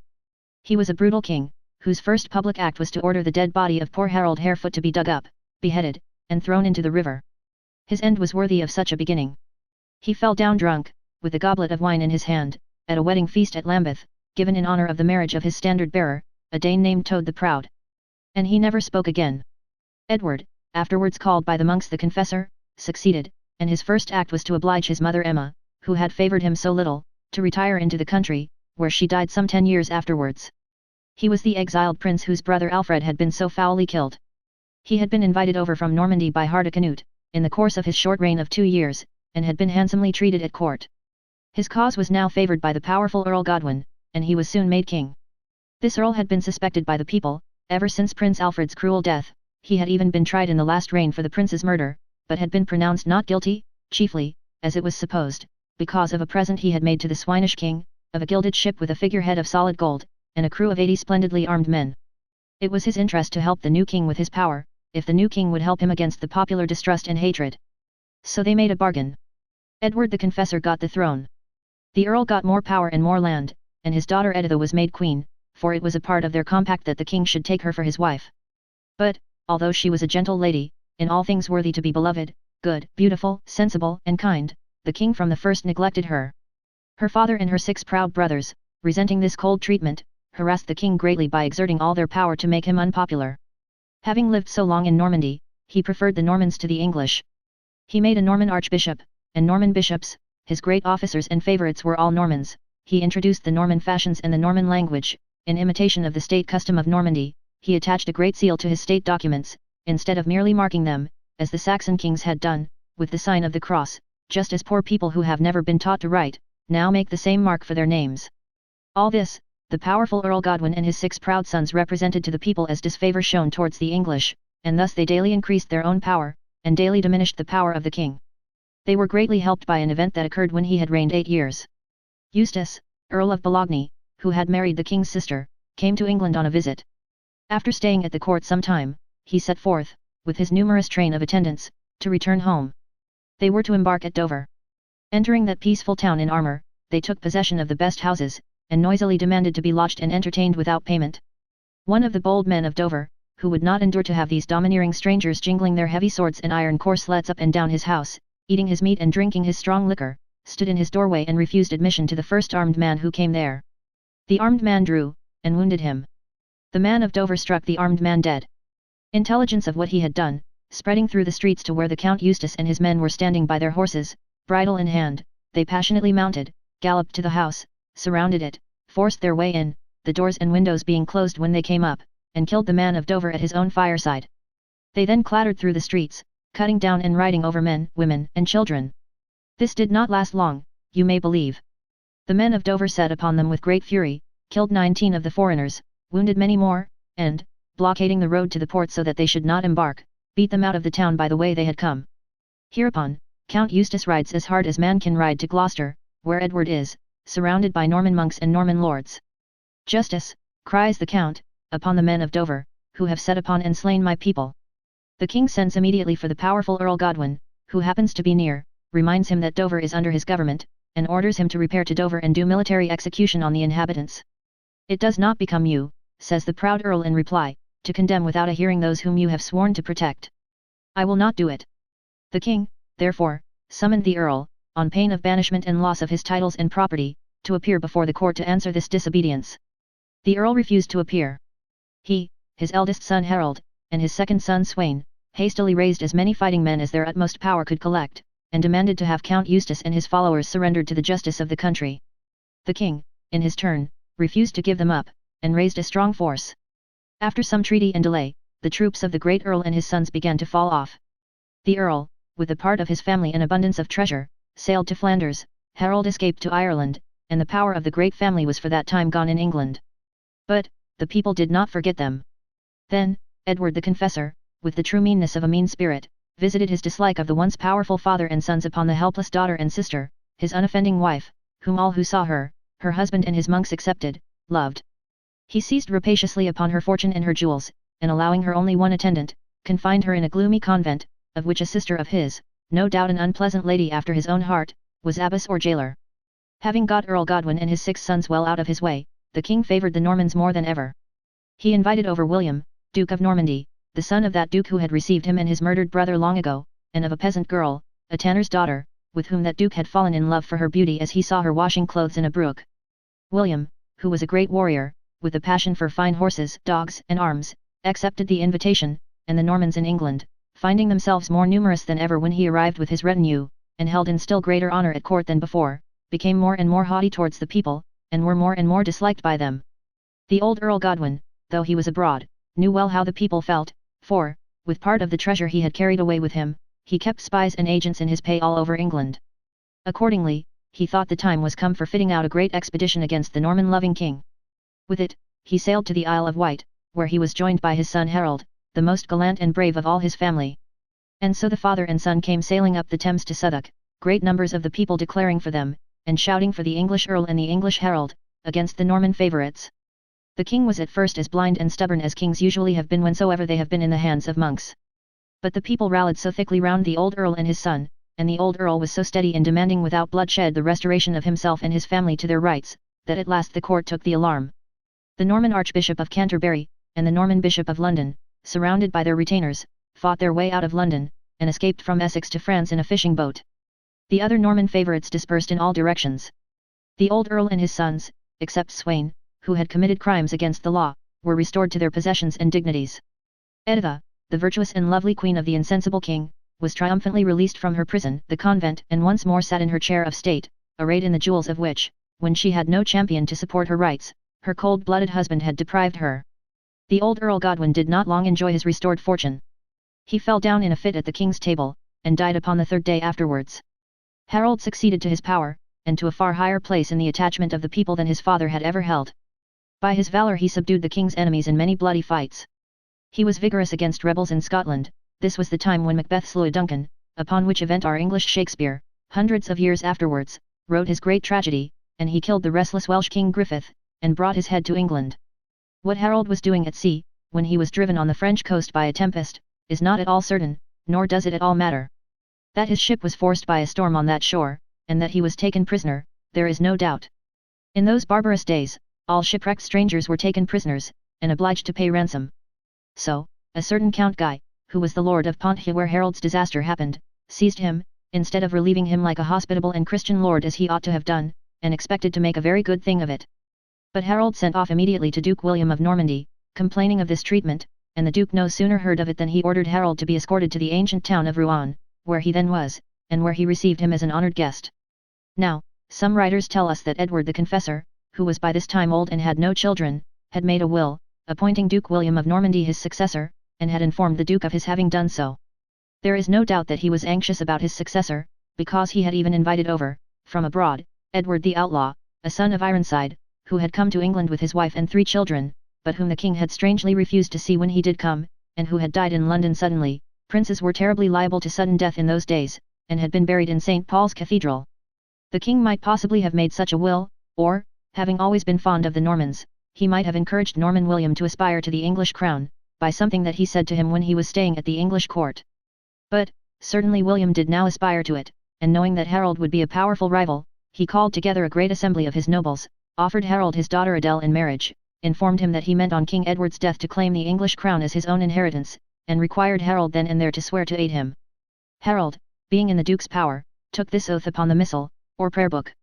It is a good example of the superstitions of the monks, that this missal, instead of being placed upon a table, was placed upon a tub, which, when Harold had sworn, was uncovered and shown to be full of dead men's bones, as the monks pretended, of saints. This was supposed to make Harold's oath a great deal more impressive and binding. As if the great name of the Creator of heaven and earth could be made more solemn by a knuckle bone, or a double tooth, or a fingernail, of Dunstan. Within a week or two after Harold's return to England, the dreary old confessor was found to be dying. After wandering in his mind like a very weak old man, he died. As he had put himself entirely in the hands of the monks when he was alive, they praised him lustily when he was dead. They had gone so far, already, as to persuade him that he could work miracles, and had brought people afflicted with a bad disorder of the skin, to him, to be touched and cured. This was called touching for the king's evil, which afterwards became a royal custom. You know, however, who really touched the sick, and healed them, and you know his sacred name is not among the dusty line of human kings. Chapter 7. England under Harold II, and conquered by the Normans. Harold was crowned King of England on the very day of the Magdalen Confessor's funeral. He had good need to be quick about it. When the news reached Norman William, hunting in his park at Rouen, he dropped his bow, returned to his palace, called his nobles to council, and presently sent ambassadors to Harold, calling on him to keep his oath and resign the crown. Harold would do no such thing. The barons of France leagued together round Duke William for the invasion of England. Duke William promised freely to distribute English wealth and English lands among them. The Pope sent to Normandy a consecrated banner, and a ring containing a hair which he warranted to have grown on the head of St. Peter. He blessed the enterprise, and cursed Harold, and requested that the Normans would pay Peter's pence, or a tax to himself of a penny a year on every house, a little more regularly in future, if they could make it convenient. King Harold had a rebel brother in Flanders, who was a vassal of Harald Hardrada, King of Norway.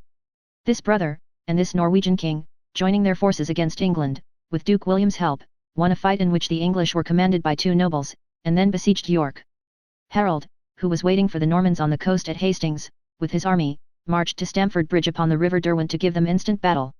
He found them drawn up in a hollow circle, marked out by their shining spears. Riding round this circle at a distance, to survey it, he saw a brave figure on horseback, in a blue mantle and a bright helmet, whose horse suddenly stumbled and threw him. "Who is that man who has fallen?" Harold asked of one of his captains. "The King of Norway," he replied. "He is a tall and stately king," said Harold, "but his end is near." He added, "In a little while, go yonder to my brother, and tell him, if he withdraw his troops, he shall be Earl of Northumberland, and rich and powerful in England." The captain rode away and gave the message. "What will he give to my friend the King of Norway?" asked the brother. 7 feet of earth for a grave," replied the captain. "No more," returned the brother, with a smile. "The King of Norway being a tall man, perhaps a little more," replied the captain. "Ride back," said the brother, "and tell King Harold to make ready for the fight." He did so, very soon. And such a fight King Harold led against that force, that his brother, and the Norwegian king, and every chief of note in all their host, except the Norwegian king's son, Olav, to whom he gave honourable dismissal, were left dead upon the field. The victorious army marched to York.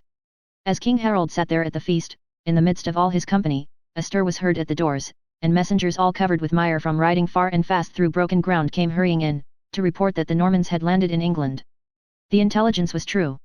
They had been tossed about by contrary winds, and some of their ships had been wrecked. A part of their own shore, to which they had been driven back, was strewn with Norman bodies. But they had once more made sail, led by the Duke's own galley, a present from his wife, upon the prow whereof the figure of a golden boy stood pointing towards England.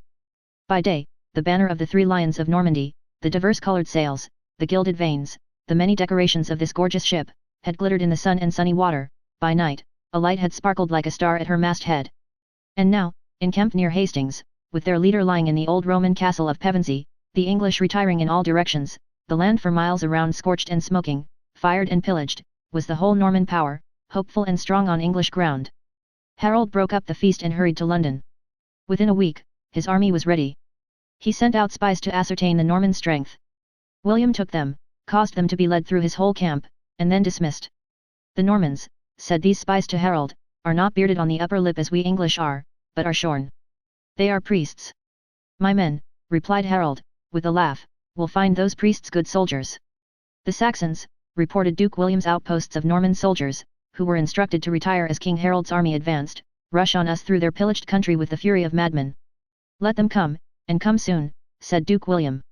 Some proposals for a reconciliation were made, but were soon abandoned. In the middle of the month of October, in the year 1066, the Normans and the English came front to front. All night the armies lay encamped before each other, in a part of the country then called Senlac, now called, in remembrance of them, Battle. With the first dawn of day, they arose. There, in the faint light, were the English on a hill, a wood behind them, in their midst, the royal banner, representing a fighting warrior, woven in gold thread, adorned with precious stones. Beneath the banner, as it rustled in the wind, stood King Harold on foot, with 2 of his remaining brothers by his side. Around them, still and silent as the dead, clustered the whole English army, every soldier covered by his shield, and bearing in his hand his dreaded English battle-axe. On an opposite hill, in 3 lines, archers, foot soldiers, horsemen, was the Norman force. Of a sudden, a great battle cry, "God help us," burst from the Norman lines. The English answered with their own battle cry, "God's rood! Holy rood!" The Normans then came sweeping down the hill to attack the English. There was one tall Norman knight who rode before the Norman army on a prancing horse, throwing up his heavy sword and catching it, and singing of the bravery of his countrymen. An English knight, who rode out from the English force to meet him, fell by this knight's hand. Another English knight rode out, and he fell too. But then a third rode out, and killed the Norman. This was in the first beginning of the fight. It soon raged everywhere. The English, keeping side by side in a great mass, cared no more for the showers of Norman arrows than if they had been showers of Norman rain. When the Norman horsemen rode against them, with their battle axes they cut men and horses down. The Normans gave way. The English pressed forward. A cry went forth among the Norman troops that Duke William was killed. Duke William took off his helmet, in order that his face might be distinctly seen, and rode along the line before his men. This gave them courage. As they turned again to face the English, some of their Norman horse divided the pursuing body of the English from the rest, and thus all that foremost portion of the English army fell, fighting bravely. The main body still remaining firm, heedless of the Norman arrows, and with their battle axes cutting down the crowds of horsemen when they rode up, like forests of young trees, Duke William pretended to retreat. The eager English followed. The Norman army closed again, and fell upon them with great slaughter. Still, said Duke William, there are thousands of the English, firm as rocks around their king. Shoot upward, Norman archers, that your arrows may fall down upon their faces. The sun rose high, and sank, and the battle still raged. Through all the wild October day the clash and din resounded in the air. In the red sunset, and in the white moonlight, heaps upon heaps of dead men lay strewn, a dreadful spectacle, all over the ground. King Harold, wounded with an arrow in the eye, was nearly blind. His brothers were already killed. 20 Norman knights, whose battered armor had flashed fiery and golden in the sunshine all day long, and now looked silvery in the moonlight, dashed forward to seize the royal banner from the English knights and soldiers, still faithfully collected round their blinded king. The king received a mortal wound, and dropped. The English broke and fled. The Normans rallied, and the day was lost. Oh, what a sight beneath the moon and stars, when lights were shining in the tent of the victorious Duke William, which was pitched near the spot where Harold fell, and he and his knights were carousing, within, and soldiers with torches, going slowly to and fro, without, sought for the corpse of Harold among piles of dead, and the warrior, worked in golden thread and precious stones, lay low, all torn and soiled with blood, and the 3 Norman lions kept watch over the field. Chapter 8. England under William I, the Norman Conqueror. Upon the ground where the brave Harold fell, William the Norman afterwards founded an abbey, which, under the name of Battle Abbey, was a rich and splendid place through many a troubled year, though now it is a grey ruin overgrown with ivy. But the first work he had to do, was to conquer the English thoroughly, and that, as you know by this time, was hard work for any man. He ravaged several counties, he burned and plundered many towns, he laid waste scores upon scores of miles of pleasant country, he destroyed innumerable lives. At length Stigand, Archbishop of Canterbury, with other representatives of the clergy and the people, went to his camp, and submitted to him.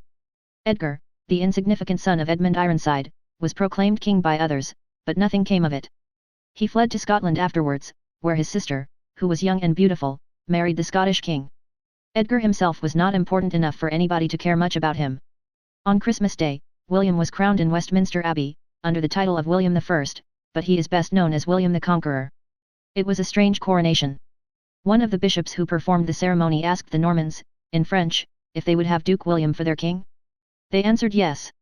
Another of the bishops put the same question to the Saxons, in English. They too answered yes, with a loud shout. The noise being heard by a guard of Norman horse soldiers outside, was mistaken for resistance on the part of the English.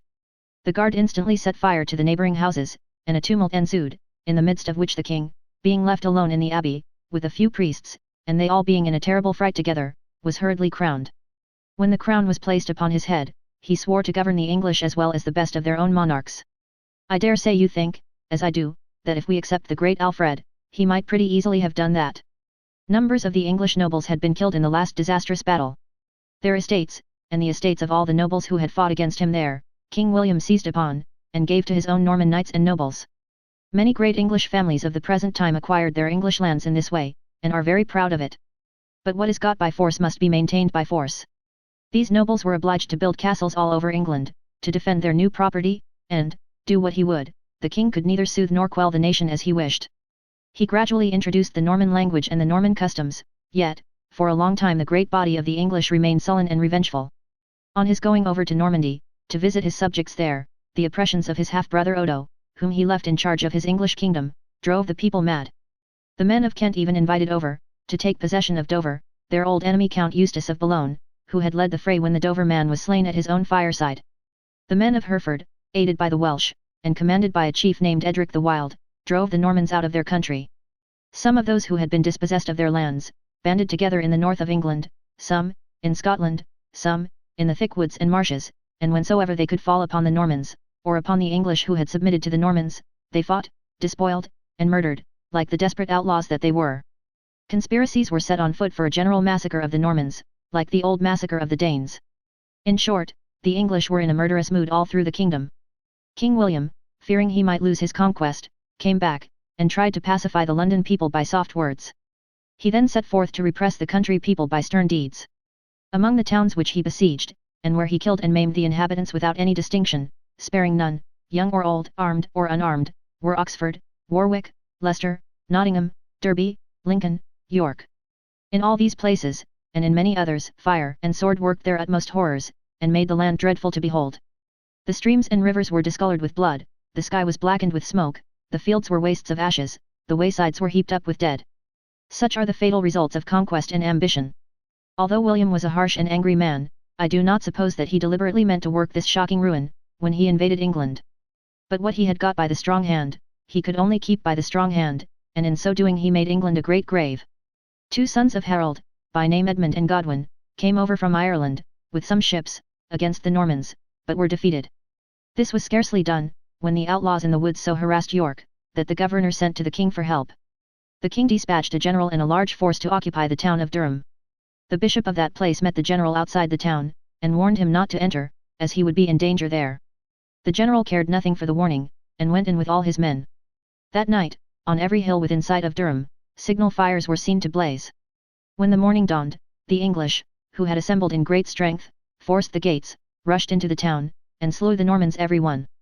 The English afterwards besought the Danes to come and help them. The Danes came, with 240 ships. The outlawed nobles joined them, they captured York, and drove the Normans out of that city. Then, William bribed the Danes to go away, and took such vengeance on the English, that all the former fire and sword, smoke and ashes, death and ruin, were nothing compared with it. In melancholy songs, and doleful stories, it was still sung and told by cottage fires on winter evenings, 100 years afterwards, how, in those dreadful days of the Normans, there was not, from the river Humber to the river Tyne, one inhabited village left, nor one cultivated field, how there was nothing but a dismal ruin, where the human creatures and the beasts lay dead together. The outlaws had, at this time, what they called a camp of refuge, in the midst of the fens of Cambridgeshire. Protected by those marshy grounds which were difficult of approach, they lay among the reeds and rushes, and were hidden by the mists that rose up from the watery earth. Now, there also was, at that time, over the sea in Flanders, an Englishman named Hereward, whose father had died in his absence, and whose property had been given to a Norman. When he heard of this wrong that had been done him, from such of the exiled English as chanced to wander into that country, he longed for revenge, and joining the outlaws in their camp of refuge, became their commander. He was so good a soldier, that the Normans supposed him to be aided by enchantment. William, even after he had made a road 3 miles in length across the Cambridgeshire marshes, on purpose to attack this supposed enchanter, thought it necessary to engage an old lady, who pretended to be a sorceress, to come and do a little enchantment in the royal cause. For this purpose she was pushed on before the troops in a wooden tower, but Hereward very soon disposed of this unfortunate sorceress, by burning her, tower and all. The monks of the convent of Ely near at hand, however, who were fond of good living, and who found it very uncomfortable to have the country blockaded and their supplies of meat and drink cut off, showed the king a secret way of surprising the camp. So Hereward was soon defeated. Whether he afterwards died quietly, or whether he was killed after killing 16 of the men who attacked him, as some old rhymes relate that he did, I cannot say. His defeat put an end to the camp of refuge, and, very soon afterwards, the king, victorious both in Scotland and in England, quelled the last rebellious English noble. He then surrounded himself with Norman lords, enriched by the property of English nobles, had a great survey made of all the land in England, which was entered as the property of its new owners, on a roll called Doomsday Book, obliged the people to put out their fires and candles at a certain hour every night, on the ringing of a bell which was called the curfew, introduced the Norman dresses and manners, made the Normans masters everywhere, and the English servants, turned out the English bishops, and put Normans in their places, and showed himself to be the conqueror indeed. But, even with his own Normans, he had a restless life. They were always hungering and thirsting for the riches of the English, and the more he gave, the more they wanted. His priests were as greedy as his soldiers. We know of only one Norman who plainly told his master, the king, that he had come with him to England to do his duty as a faithful servant, and that property taken by force from other men had no charms for him. His name was Gilbert. We should not forget his name, for it is good to remember and to honor honest men. Besides all these troubles, William the Conqueror was troubled by quarrels among his sons. He had 3 living. Robert, called Curt Hose, because of his short legs, William, called Rufus or the Red, from the color of his hair, and Henry, fond of learning, and called, in the Norman language, Beauclerk or fine scholar. When Robert grew up, he asked of his father the government of Normandy, which he had nominally possessed, as a child, under his mother, Matilda. The king refusing to grant it, Robert became jealous and discontented, and happening one day, while in this temper, to be ridiculed by his brothers, who threw water on him from a balcony as he was walking before the door, he drew his sword, rushed upstairs and was only prevented by the king himself from putting them to death. That same night, he hotly departed with some followers from his father's court, and endeavoured to take the castle of Rouen by surprise. Failing in this, he shut himself up in another castle in Normandy, which the king besieged, and where Robert one day unhorsed and nearly killed him without knowing who he was. His submission when he discovered his father, and the intercession of the queen and others, reconciled them, but not soundly, for Robert soon strayed abroad, and went from court to court with his complaints. He was a gay, careless, thoughtless fellow, spending all he got on musicians and dancers, but his mother loved him, and often, against the king's command, supplied him with money through a messenger named Samson. At length the incensed king swore he would tear out Samson's eyes, and Samson, thinking that his only hope of safety was in becoming a monk, became one, went on such errands no more, and kept his eyes in his head. All this time, from the turbulent day of his strange coronation, the conqueror had been struggling, you see, at any cost of cruelty and bloodshed, to maintain what he had seized. All his reign, he struggled still, with the same object ever before him. He was a stern, bold man, and he succeeded in it. He loved money, and was particular in his eating, but he had only leisure to indulge one other passion, and that was his love of hunting. He carried it to such a height that he ordered whole villages and towns to be swept away to make forests for the deer.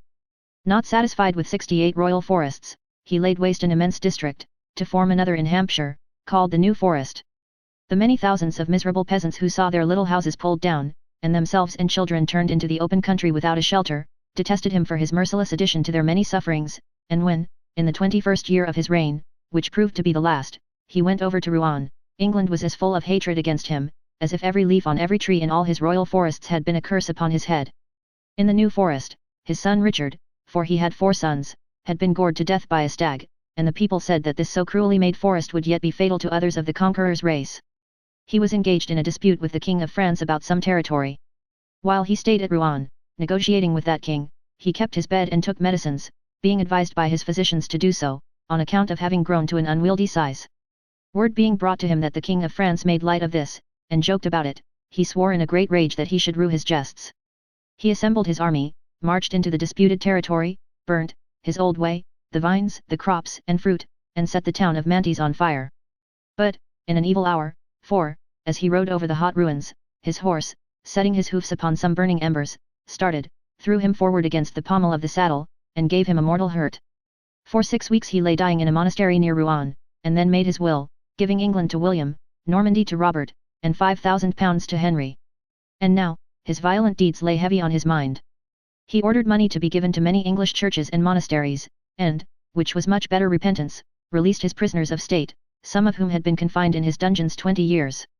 It was a September morning, and the sun was rising, when the king was awakened from slumber by the sound of a church bell. "What bell is that?" he faintly asked. They told him it was the bell of the chapel of St. Mary. "I commend my soul," said he, "to Mary," and died. Think of his name, the conqueror, and then consider how he lay in death. The moment he was dead, his physicians, priests, and nobles, not knowing what contest for the throne might now take place, or what might happen in it, hastened away, each man for himself and his own property. The mercenary servants of the court began to rob and plunder. The body of the king, in the indecent strife, was rolled from the bed, and lay alone, for hours, upon the ground. O conqueror, of whom so many great names are proud now, of whom so many great names thought nothing then, it were better to have conquered one true heart, than England. By and by, the priests came creeping in with prayers and candles, and a good knight, named Herluin, undertook, which no one else would do, to convey the body to Seine, in Normandy, in order that it might be buried in St. Stephen's Church there, which the conqueror had founded. But fire, of which he had made such bad use in his life, seemed to follow him of itself in death. A great conflagration broke out in the town when the body was placed in the church, and those present running out to extinguish the flames, it was once again left alone. It was not even buried in peace. It was about to be let down, in its royal robes, into a tomb near the high altar, in presence of a great concourse of people, when a loud voice in the crowd cried out, "This ground is mine. Upon it, stood my father's house. This king despoiled me of both ground and house to build this church. In the great name of God, I here forbid his body to be covered with the earth that is my right." The priests and bishops present, knowing the speaker's right, and knowing that the king had often denied him justice, paid him down 60 shillings for the grave. Even then, the corpse was not at rest. The tomb was too small, and they tried to force it in. It broke, a dreadful smell arose, the people hurried out into the air, and, for the third time, it was left alone. Where were the conqueror's 3 sons, that they were not at their father's burial? Robert was lounging among minstrels, dancers, and gamesters, in France or Germany. Henry was carrying his £5,000 safely away in a convenient chest he had got made. William the Red was hurrying to England, to lay hands upon the royal treasure and the crown. Chapter 9. England under William II, called Rufus. William the Red, in breathless haste, secured the 3 great forts of Dover, Pevensey, and Hastings, and made with hot speed for Winchester, where the royal treasure was kept. The treasurer delivering him the keys, he found that it amounted to £60,000 in silver, besides gold and jewels. Possessed of this wealth, he soon persuaded the Archbishop of Canterbury to crown him, and became William II, King of England. Rufus was no sooner on the throne, than he ordered into prison again the unhappy state captives whom his father had set free, and directed a goldsmith to ornament his father's tomb profusely with gold and silver. It would have been more dutiful in him to have attended the sick conqueror when he was dying, but England itself, like this Red King, who once governed it, has sometimes made expensive tombs for dead men whom it treated shabbily when they were alive. The king's brother, Robert of Normandy, seeming quite content to be only duke of that country, and the king's other brother, fine scholar, being quiet enough with his £5,000 in a chest, the king flattered himself, we may suppose, with the hope of an easy reign. But easy reigns were difficult to have in those days. The turbulent Bishop Odo, who had blessed the Norman army at the Battle of Hastings, and who, I dare say, took all the credit of the victory to himself, soon began, in concert with some powerful Norman nobles, to trouble the Red King. The truth seems to be that this bishop and his friends, who had lands in England and lands in Normandy, wished to hold both under one sovereign, and greatly preferred a thoughtless good-natured person, such as Robert was, to Rufus, who, though far from being an amiable man in any respect, was keen, and not to be imposed upon. They declared in Robert's favour, and retired to their castles. Those castles were very troublesome to kings, in a sullen humour.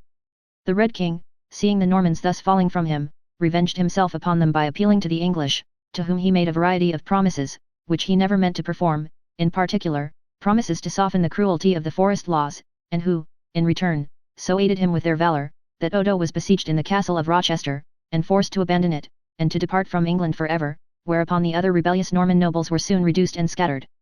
Then, the Red King went over to Normandy, where the people suffered greatly under the loose rule of Duke Robert. The king's object was to seize upon the duke's dominions.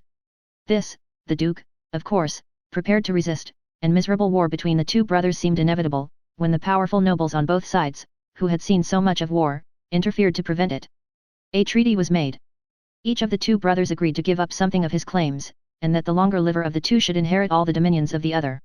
When they had come to this loving understanding, they embraced and joined their forces against Fine Scholar, who had bought some territory of Robert with a part of his £5,000, and was considered a dangerous individual in consequence. St. Michael's Mount, in Normandy, there is another St. Michael's Mount, in Cornwall, wonderfully like it, was then, as it is now, a strong place perched upon the top of a high rock, around which, when the tide is in, the sea flows, leaving no road to the mainland. In this place, Fine Scholar shut himself up with his soldiers, and here he was closely besieged by his 2 brothers. At one time, when he was reduced to great distress for want of water, the generous Robert not only permitted his men to get water, but sent Fine Scholar wine from his own table, and, on being remonstrated with by the Red King, said, "What, shall we let our own brother die of thirst? Where shall we get another, when he is gone?" At another time, the Red King riding alone on the shore of the bay, looking up at the castle, was taken by 2 of Fine Scholar's men, one of whom was about to kill him, when he cried out, "Hold, knave! I am the King of England." The story says that the soldier raised him from the ground respectfully and humbly, and that the king took him into his service. The story may or may not be true, but at any rate it is true that Fine Scholar could not hold out against his united brothers, and that he abandoned Mount St. Michael, and wandered about, as poor and forlorn as other scholars have been sometimes known to be. The Scotch became unquiet in the Red King's time, and were twice defeated, the second time, with the loss of their king, Malcolm, and his son. The Welsh became unquiet too. Against them, Rufus was less successful, for they fought among their native mountains, and did great execution on the king's troops. Robert of Normandy became unquiet too, and, complaining that his brother the king did not faithfully perform his part of their agreement, took up arms, and obtained assistance from the King of France, whom Rufus, in the end, bought off with vast sums of money. England became unquiet too. Lord Mowbray, the powerful Earl of Northumberland, headed a great conspiracy to depose the king, and to place upon the throne, Stephen, the conqueror's near relative. The plot was discovered, all the chief conspirators were seized, some were fined, some were put in prison, some were put to death. The Earl of Northumberland himself was shut up in a dungeon beneath Windsor Castle, where he died, an old man, 30 long years afterwards. The priests in England were more unquiet than any other class or power, for the Red King treated them with such small ceremony that he refused to appoint new bishops or archbishops when the old ones died, but kept all the wealth belonging to those offices in his own hands. In return for this, the priests wrote his life when he was dead, and abused him well. I am inclined to think, myself, that there was little to choose between the priests and the Red King, that both sides were greedy and designing, and that they were fairly matched. The Red King was false of heart, selfish, covetous, and mean. He had a worthy minister in his favourite, Ralph, nicknamed, for almost every famous person had a nickname in those rough days, Flambard, or the Firebrand. Once, the king being ill, became penitent and made Anselm, a foreign priest and a good man, Archbishop of Canterbury. But he no sooner got well again than he repented of his repentance, and persisted in wrongfully keeping to himself some of the wealth belonging to the archbishopric. This led to violent disputes, which were aggravated by there being in Rome at that time 2 rival popes, each of whom declared he was the only real original infallible pope, who couldn't make a mistake. At last, Anselm, knowing the Red King's character, and not feeling himself safe in England, asked leave to return abroad. The Red King gladly gave it, for he knew that as soon as Anselm was gone, he could begin to store up all the Canterbury money again, for his own use. By such means, and by taxing and oppressing the English people in every possible way, the Red King became very rich. When he wanted money for any purpose, he raised it by some means or other, and cared nothing for the injustice he did, or the misery he caused.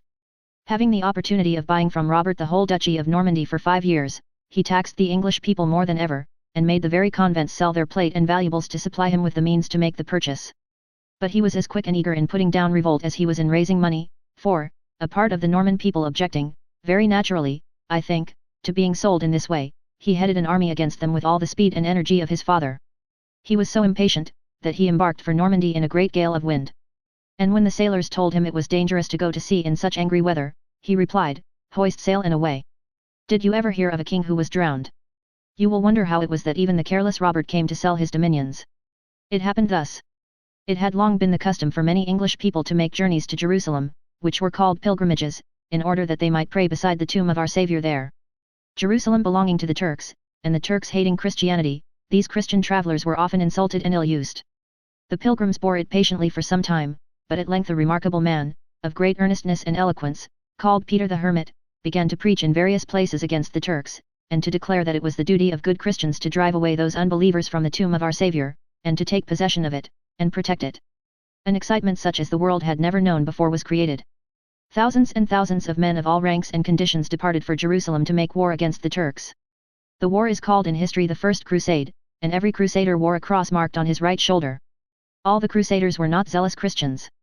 Among them were vast numbers of the restless, idle, profligate and adventurous spirit of the time. Some became crusaders for the love of change, some, in the hope of plunder, some, because they had nothing to do at home, some, because they did what the priests told them, some, because they liked to see foreign countries, some, because they were fond of knocking men about, and would as soon knock a Turk about as a Christian. Robert of Normandy may have been influenced by all these motives, and by a kind desire, besides, to save the Christian pilgrims from bad treatment in future. He wanted to raise a number of armed men, and to go to the crusade. He could not do so without money. He had no money, and he sold his dominions to his brother, the Red King, for 5 years. With the large sum he thus obtained, he fitted out his crusaders gallantly, and went away to Jerusalem in martial state. The Red King, who made money out of everything, stayed at home, busily squeezing more money out of Normans and English. After 3 years of great hardship and suffering, from shipwreck at sea, from travel in strange lands, from hunger, thirst, and fever, upon the burning sands of the desert, and from the fury of the Turks, the valiant crusaders got possession of our Saviour's tomb. The Turks were still resisting and fighting bravely, but this success increased the general desire in Europe to join the crusade. Another great French duke was proposing to sell his dominions for a term to the rich Red King, when the Red King's reign came to a sudden and violent end. You have not forgotten the new forest which the conqueror made, and which the miserable people whose homes he had laid waste, so hated. The cruelty of the forest laws, and the torture and death they brought upon the peasantry, increased this hatred. The poor persecuted country people believed that the new forest was enchanted. They said that in thunderstorms, and on dark nights, demons appeared, moving beneath the branches of the gloomy trees. They said that a terrible spectre had foretold to Norman hunters that the Red King should be punished there. And now, in the pleasant season of May, when the Red King had reigned almost 13 years, and a second prince of the Conqueror's blood, another Richard, the son of Duke Robert, was killed by an arrow in this dreaded forest, the people said that the second time was not the last, and that there was another death to come. It was a lonely forest, accursed in the people's hearts for the wicked deeds that had been done to make it, and no man save the king and his courtiers and huntsmen, liked to stray there. But, in reality, it was like any other forest. In the spring, the green leaves broke out of the buds, in the summer, flourished heartily, and made deep shades, in the winter, shriveled and blew down, and lay in brown heaps on the moss. Some trees were stately, and grew high and strong, some had fallen of themselves, some were felled by the forester's axe, some were hollow, and the rabbits burrowed at their roots, some few were struck by lightning, and stood white and bare. There were hillsides covered with rich fern, on which the morning dew so beautifully sparkled, there were brooks, where the deer went down to drink, or over which the whole herd bounded, flying from the arrows of the huntsmen, there were sunny glades, and solemn places where but little light came through the rustling leaves.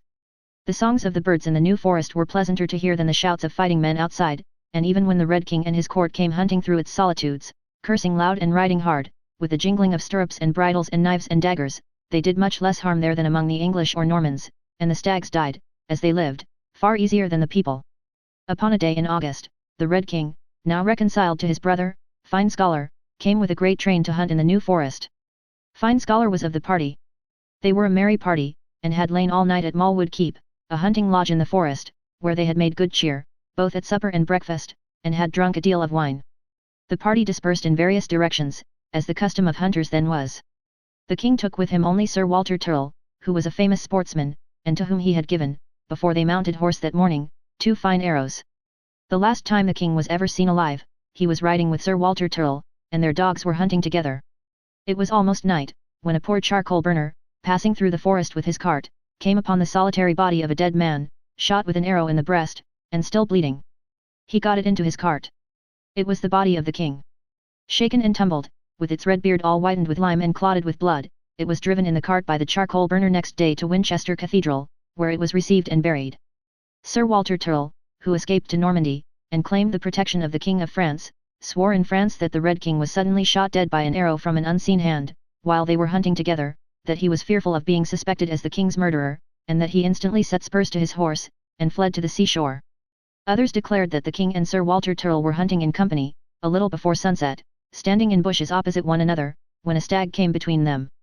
That the king drew his bow and took aim, but the string broke. That the king then cried, "Shoot, Walter, in the devil's name." That Sir Walter shot. That the arrow glanced against a tree, was turned aside from the stag, and struck the king from his horse, dead. By whose hand the Red King really fell, and whether that hand dispatched the arrow to his breast by accident or by design, is only known to God.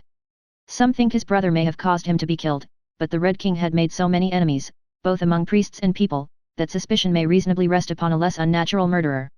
Men know no more than that he was found dead in the New Forest, which the suffering people had regarded as a doomed ground for his race. Chapter 10. England under Henry I, called Fine Scholar. Fine Scholar, on hearing of the Red King's death, hurried to Winchester with as much speed as Rufus himself had made, to seize the royal treasure. But the keeper of the treasure, who had been one of the hunting party in the forest, made haste to Winchester too, and, arriving there at about the same time, refused to yield it up. Upon this, Fine Scholar drew his sword, and threatened to kill the treasurer, who might have paid for his fidelity with his life, but that he knew longer resistance to be useless when he found the prince supported by a company of powerful barons, who declared they were determined to make him king. The treasurer, therefore, gave up the money and jewels of the crown, and on the 3rd day after the death of the Red King, being a Sunday, Fine Scholar stood before the high altar in Westminster Abbey, and made a solemn declaration that he would resign the church property which his brother had seized, that he would do no wrong to the nobles, and that he would restore to the people the laws of Edward the Confessor, with all the improvements of William the Conqueror. So began the reign of King Henry I. The people were attached to their new king, both because he had known distresses, and because he was an Englishman by birth and not a Norman. To strengthen this last hold upon them, the king wished to marry an English lady, and could think of no other wife than Maud the Good, the daughter of the King of Scotland.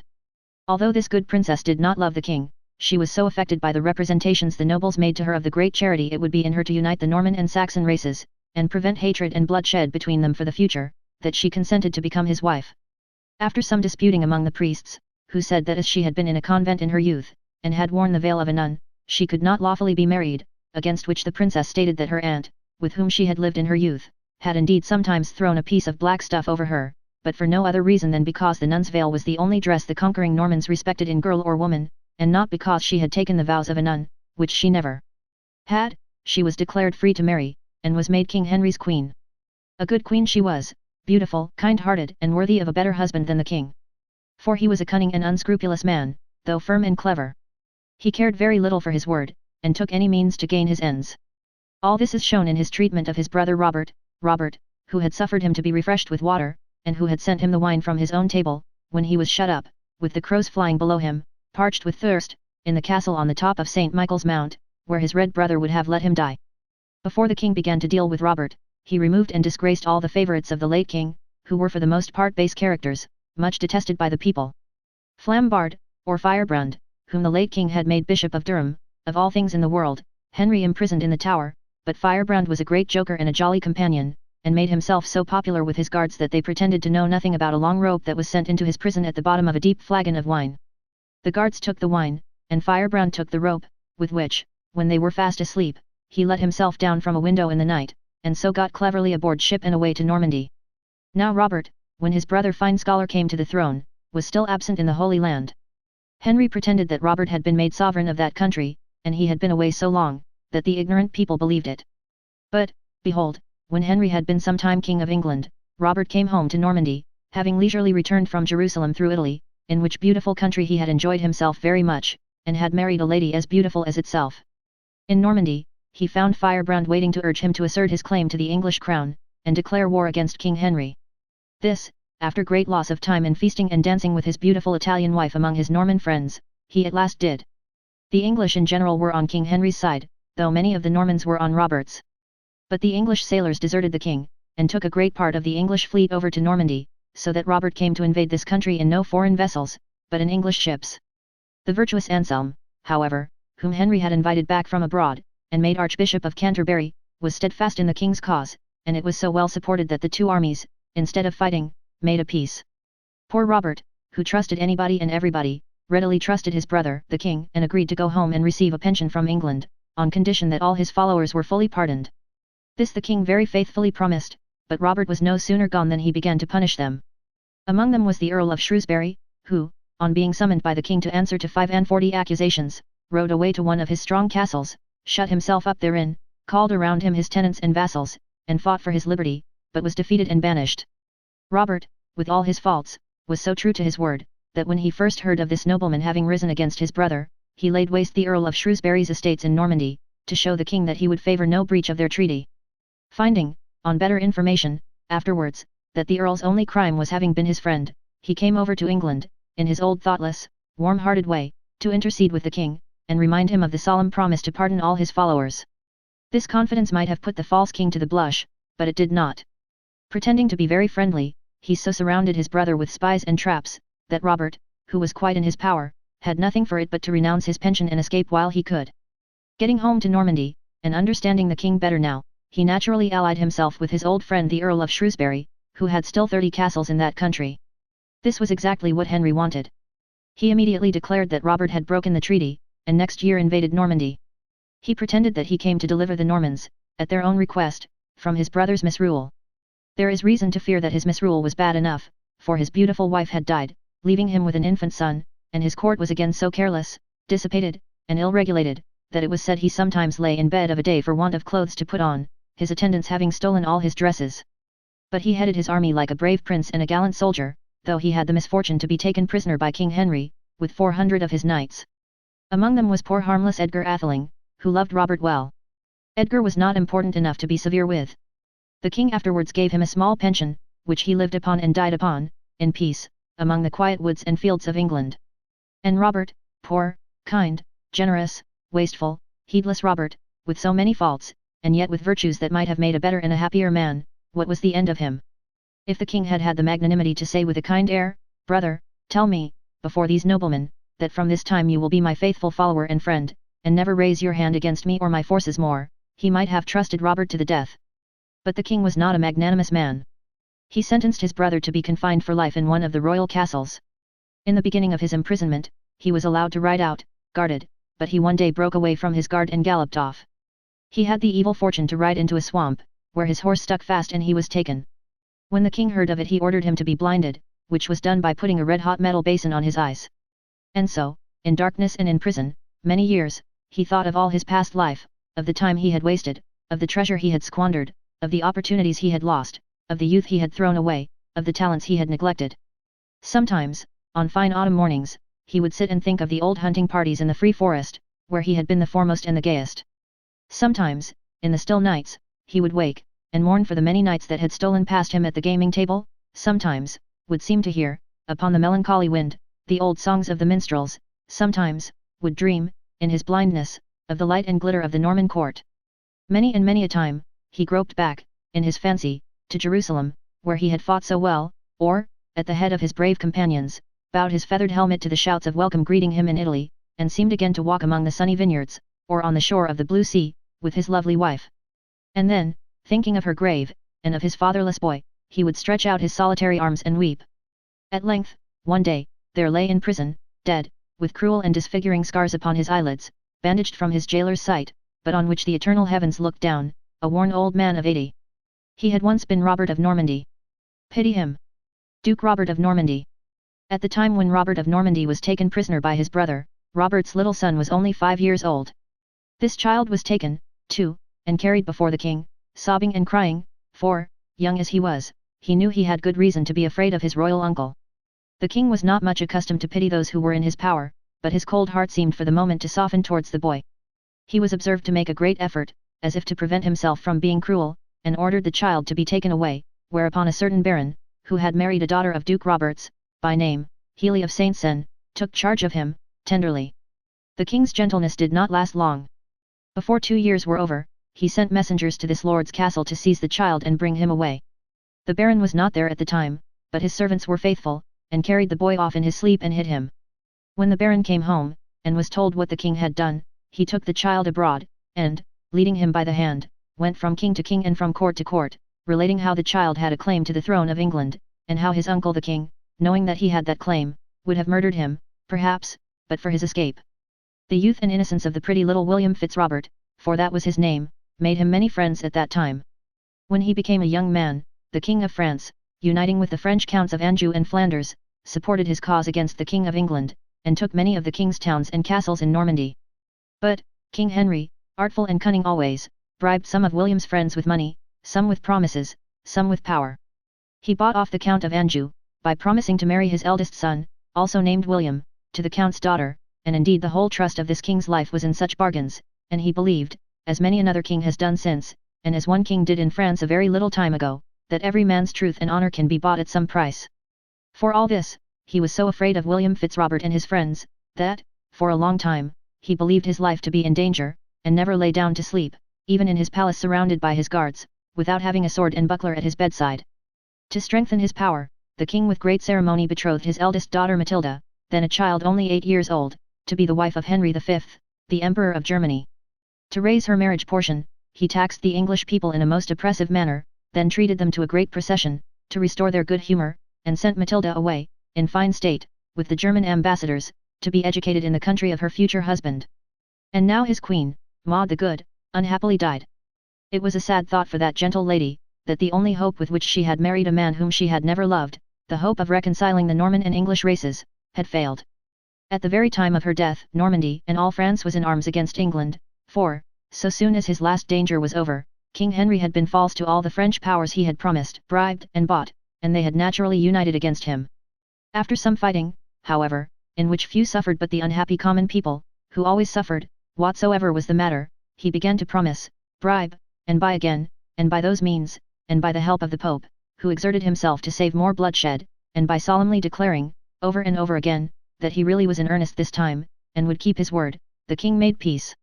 One of the first consequences of this peace was, that the king went over to Normandy with his son Prince William and a great retinue, to have the prince acknowledged as his successor by the Norman nobles, and to contract the promised marriage. This was one of the many promises the king had broken, between him and the daughter of the Count of Anjou.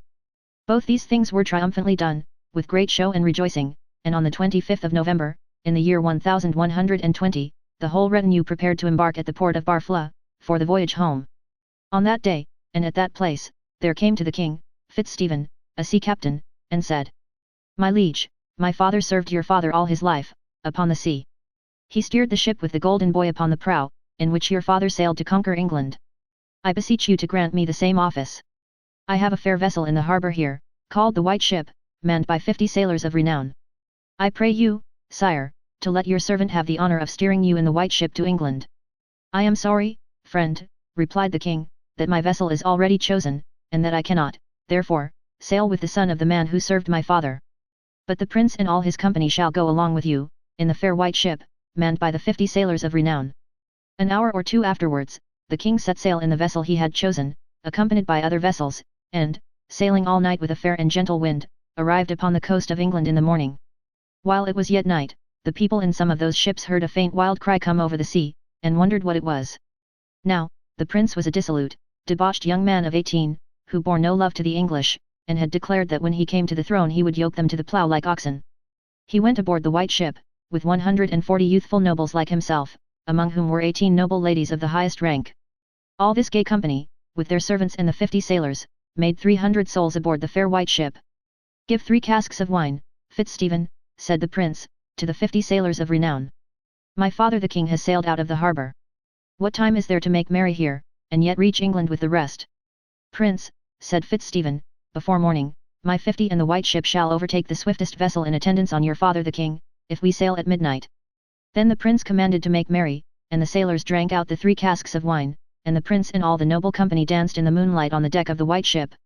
When, at last, she shot out of the harbour of Barfla, there was not a sober seaman on board.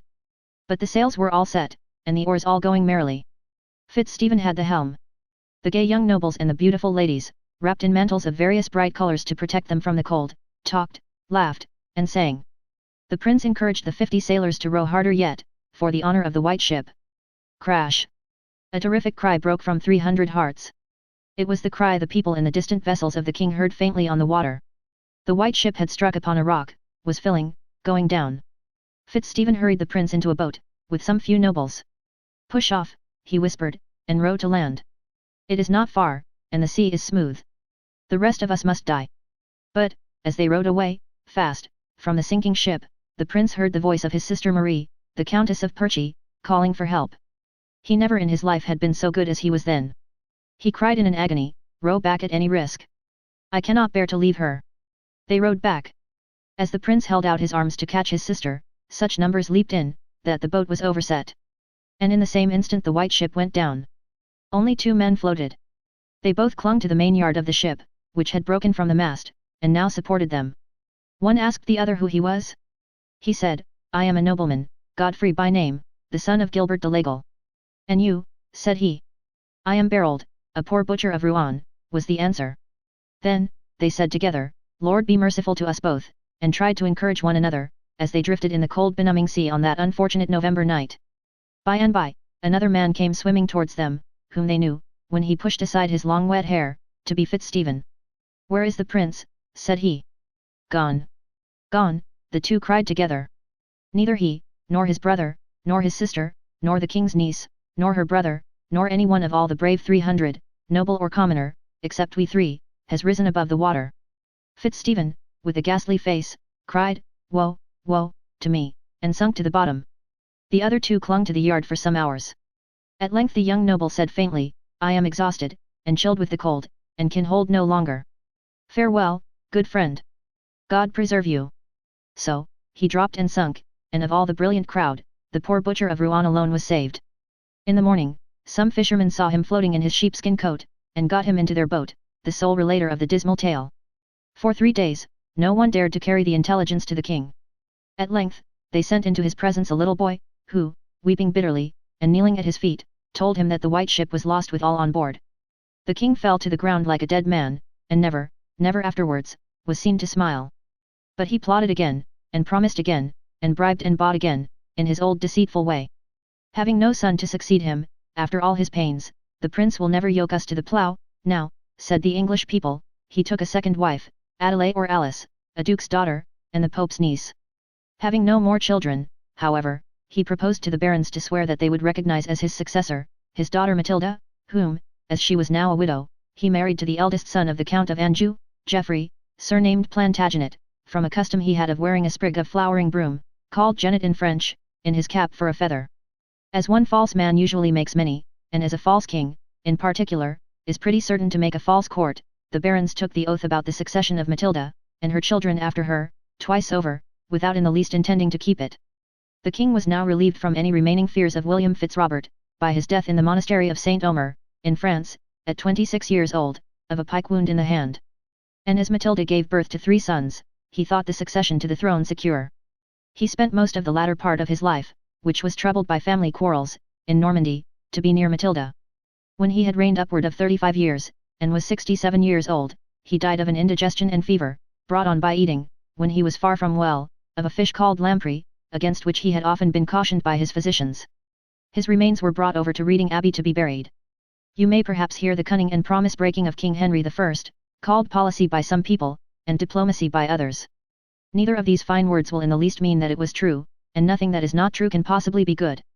His greatest merit, that I know of, was his love of learning. I should have given him greater credit even for that, if it had been strong enough to induce him to spare the eyes of a certain poet he once took prisoner, who was a knight besides. But he ordered the poet's eyes to be torn from his head, because he had laughed at him in his verses, and the poet, in the pain of that torture, dashed out his own brains against his prison wall. King Henry I was avaricious, revengeful, and so false, that I suppose a man never lived whose word was less to be relied upon. Chapter 11. England under Matilda and Stephen. The king was no sooner dead than all the plans and schemes he had laboured at so long, and lied so much for, crumbled away like a hollow heap of sand. Stephen, whom he had never mistrusted or suspected, started up to claim the throne.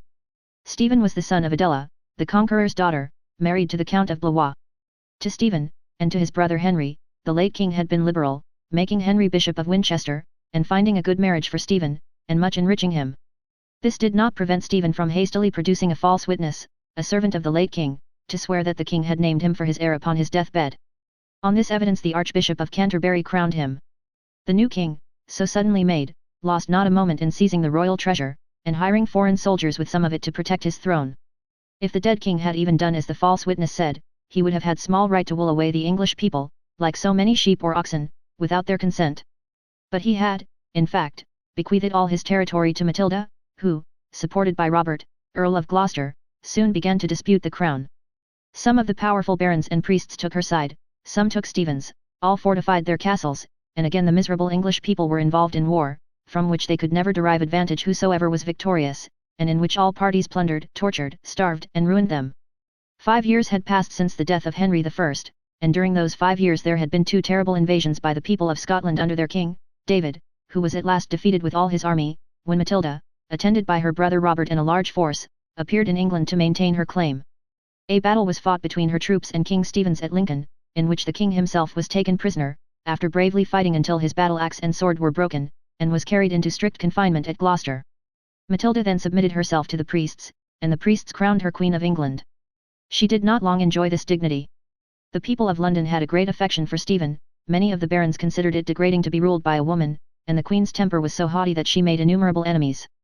The people of London revolted, and, in alliance with the troops of Stephen, besieged her at Winchester, where they took her brother Robert prisoner, whom, as her best soldier and chief general, she was glad to exchange for Stephen himself, who thus regained his liberty. Then, the long war went on afresh. Once, she was pressed so hard in the castle of Oxford, in the winter weather when the snow lay thick upon the ground, that her only chance of escape was to dress herself all in white, and, accompanied by no more than 3 faithful knights, dressed in like manner that their figures might not be seen from Stephen's camp as they passed over the snow, to steal away on foot, cross the frozen Thames, walk a long distance, and at last gallop away on horseback. All this she did, but to no great purpose then, for her brother dying while the struggle was yet going on, she at last withdrew to Normandy. In 2 or 3 years after her withdrawal her cause appeared in England, afresh, in the person of her son Henry, young Plantagenet, who, at only 18 years of age, was very powerful, not only on account of his mother having resigned all Normandy to him, but also from his having married Eleanor, the divorced wife of the French king, a bad woman, who had great possessions in France. Louis, the French king, not relishing this arrangement, helped Eustace, King Stephen's son, to invade Normandy, but Henry drove their united forces out of that country, and then returned here, to assist his partisans, whom the king was then besieging at Wallingford upon the Thames.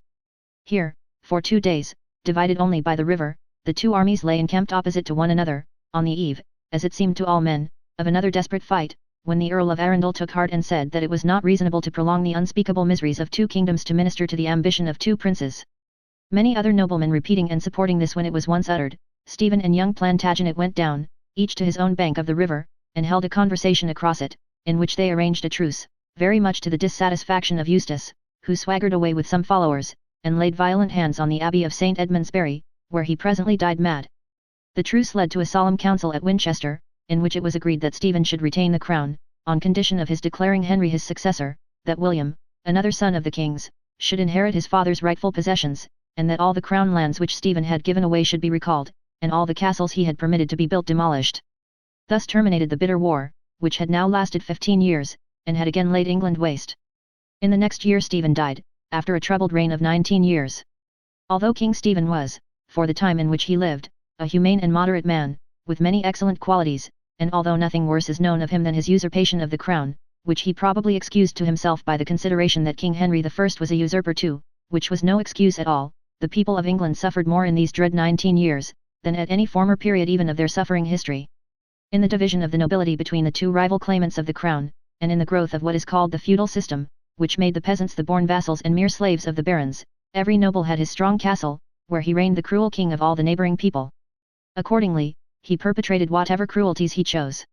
And never were worse cruelties committed upon earth than in wretched England in those 19 years. The writers who were living then describe them fearfully.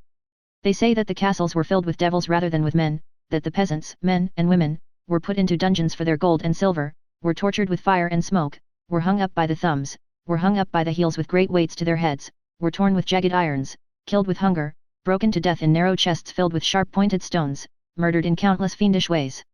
In England there was no corn, no meat, no cheese, no butter, there were no tilled lands, no harvests.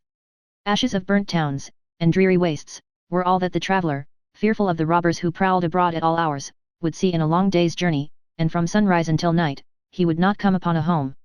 The clergy sometimes suffered, and heavily too, from pillage, but many of them had castles of their own, and fought in helmet and armour like the barons, and drew lots with other fighting men for their share of booty. The Pope, or Bishop of Rome, on King Stephen's resisting his ambition, laid England under an interdict at one period of this reign, which means that he allowed no service to be performed in the churches, no couples to be married, no bells to be rung, no dead bodies to be buried. Any man having the power to refuse these things, no matter whether he were called a pope or a poulterer, would, of course, have the power of afflicting numbers of innocent people. That nothing might be wanting to the miseries of King Stephen's time, the Pope threw in this contribution to the public store, not very like the widow's contribution, as I think, when our Saviour sat in Jerusalem over against the treasury, and she threw in 2 mites, which make a farthing. Chapter 12. England under Henry II. Part the First. Henry Plantagenet, when he was but 21 years old, quietly succeeded to the throne of England, according to his agreement made with the late king at Winchester. 6 weeks after Stephen's death, he and his queen, Eleanor, were crowned in that city, into which they rode on horseback in great state, side by side, amidst much shouting and rejoicing, and clashing of music, and strewing of flowers. The reign of King Henry II began well. The king had great possessions, and, what with his own rights, and what with those of his wife, was lord of 1/3 part of France. He was a young man of vigour, ability, and resolution, and immediately applied himself to remove some of the evils which had arisen in the last unhappy reign. He revoked all the grants of land that had been hastily made, on either side, during the late struggles. He obliged numbers of disorderly soldiers to depart from England, he reclaimed all the castles belonging to the crown, and he forced the wicked nobles to pull down their own castles, to the number of 1100, in which such dismal cruelties had been inflicted on the people. The king's brother, Geoffrey, rose against him in France, while he was so well employed, and rendered it necessary for him to repair to that country, where, after he had subdued and made a friendly arrangement with his brother, who did not live long, his ambition to increase his possessions involved him in a war with the French king, Louis, with whom he had been on such friendly terms just before, that to the French king's infant daughter, then a baby in the cradle, he had promised one of his little sons in marriage, who was a child of 5 years old. However, the war came to nothing at last, and the Pope made the 2 kings friends again. Now, the clergy, in the troubles of the last reign, had gone on very ill indeed. There were all kinds of criminals among them, murderers, thieves, and vagabonds, and the worst of the matter was, that the good priests would not give up the bad priests to justice, when they committed crimes, but persisted in sheltering and defending them. The king, well knowing that there could be no peace or rest in England while such things lasted, resolved to reduce the power of the clergy, and, when he had reigned 7 years, found, as he considered, a good opportunity for doing so, in the death of the Archbishop of Canterbury. I will have for the new Archbishop, thought the king, a friend in whom I can trust, who will help me to humble these rebellious priests, and to have them dealt with, when they do wrong, as other men who do wrong are dealt with. So, he resolved to make his favorite, the new archbishop, and this favorite was so extraordinary a man, and his story is so curious, that I must tell you all about him. Once upon a time, a worthy merchant of London, named Gilbert à Becket, made a pilgrimage to the Holy Land, and was taken prisoner by a Saracen lord. This lord, who treated him kindly and not like a slave, had one fair daughter, who fell in love with the merchant, and who told him that she wanted to become a Christian, and was willing to marry him if they could fly to a Christian country. The merchant returned her love, until he found an opportunity to escape, when he did not trouble himself about the Saracen lady, but escaped with his servant Richard, who had been taken prisoner along with him, and arrived in England and forgot her. The Saracen lady, who was more loving than the merchant, left her father's house in disguise to follow him, and made her way, under many hardships, to the seashore. The merchant had taught her only 2 English words, for I suppose he must have learnt the Saracen tongue himself, and made love in that language, of which London was one, and his own name, Gilbert, the other. She went among the ships, saying, "London, London," over and over again, until the sailors understood that she wanted to find an English vessel that would carry her there, so they showed her such a ship, and she paid for her passage with some of her jewels, and sailed away. Well, the merchant was sitting in his counting house in London one day, when he heard a great noise in the street, and presently Richard came running in from the warehouse, with his eyes wide open and his breath almost gone, saying, "Master, master, here is the Saracen lady." The merchant thought Richard was mad, but Richard said, "No, master. As I live, the Saracen lady is going up and down the city, calling Gilbert. Gilbert." Then, he took the merchant by the sleeve, and pointed out of window, and there they saw her among the gables and waterspouts of the dark, dirty street, in her foreign dress, so forlorn, surrounded by a wondering crowd, and passing slowly along, calling Gilbert, Gilbert. When the merchant saw her, and thought of the tenderness she had shown him in his captivity, and of her constancy, his heart was moved, and he ran down into the street, and she saw him coming, and with a great cry fainted in his arms.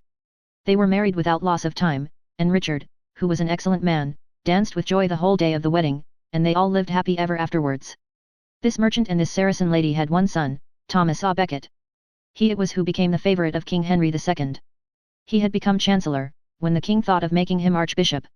He was clever, gay, well educated, brave, had fought in several battles in France, had defeated a French knight in single combat, and brought his horse away as a token of the victory. He lived in a noble palace, he was the tutor of the young Prince Henry, he was served by 140 knights, his riches were immense. The king once sent him as his ambassador to France, and the French people, beholding in what state he travelled, cried out in the streets, "How splendid must the King of England be, when this is only the Chancellor!" They had good reason to wonder at the magnificence of Thomas à Becket, for, when he entered a French town, his procession was headed by 250 singing boys, then, came his hounds in couples, then, 8 wagons, each drawn by 5 horses driven by 5 drivers, 2 of the wagons filled with strong ale to be given away to the people, 4, with his gold and silver plate and stately clothes, 2, with the dresses of his numerous servants. Then, came 12 horses, each with a monkey on his back, then, a train of people bearing shields and leading fine war horses splendidly equipped, then, falconers with hawks upon their wrists, then, a host of knights and gentlemen and priests, then, the Chancellor with his brilliant garments flashing in the sun, and all the people caparrhing and shouting with delight. The king was well pleased with all this, thinking that it only made himself the more magnificent to have so magnificent a favourite, but he sometimes jested with the Chancellor upon his splendour too. Once, when they were riding together through the streets of London in hard winter weather, they saw a shivering old man in rags. "Look at the poor object," said the king. "Would it not be a charitable act to give that aged man a comfortable warm cloak?" "Undoubtedly it would," said Thomas à Becket, "and you do well, sir, to think of such Christian duties." "Come," cried the king, "then give him your cloak." It was made of rich crimson trimmed with ermine. The king tried to pull it off, the Chancellor tried to keep it on, both were near rolling from their saddles in the mud, when the Chancellor submitted, and the king gave the cloak to the old beggar, much to the beggar's astonishment, and much to the merriment of all the courtiers in attendance. For, courtiers are not only eager to laugh when the king laughs, but they really do enjoy a laugh against a favourite. "I will make," thought King Henry II, "this Chancellor of mine, Thomas à Becket, Archbishop of Canterbury. He will then be the head of the church, and, being devoted to me, will help me to correct the church. He has always upheld my power against the power of the clergy, and once publicly told some bishops, I remember, that men of the church were equally bound to me, with men of the sword. Thomas à Becket is the man, of all other men in England, to help me in my great design." So the king, regardless of all objection, either that he was a fighting man, or a lavish man, or a courtly man, or a man of pleasure, or anything but a likely man for the office, made him archbishop accordingly. Now, Thomas à Becket was proud and loved to be famous. He was already famous for the pomp of his life, for his riches, his gold and silver plate, his wagons, horses, and attendants. He could do no more in that way than he had done, and being tired of that kind of fame, which is a very poor one, he longed to have his name celebrated for something else. Nothing, he knew, would render him so famous in the world, as the setting of his utmost power and ability against the utmost power and ability of the king. He resolved with the whole strength of his mind to do it. He may have had some secret grudge against the king besides. The king may have offended his proud humour at some time or other, for anything I know. I think it likely, because it is a common thing for kings, princes, and other great people, to try the tempers of their favourites rather severely. Even the little affair of the crimson cloak must have been anything but a pleasant one to a haughty man. Thomas à Becket knew better than anyone in England what the king expected of him. In all his sumptuous life, he had never yet been in a position to disappoint the king. He could take up that proud stand now, as head of the church, and he determined that it should be written in history, either that he subdued the king, or that the king subdued him.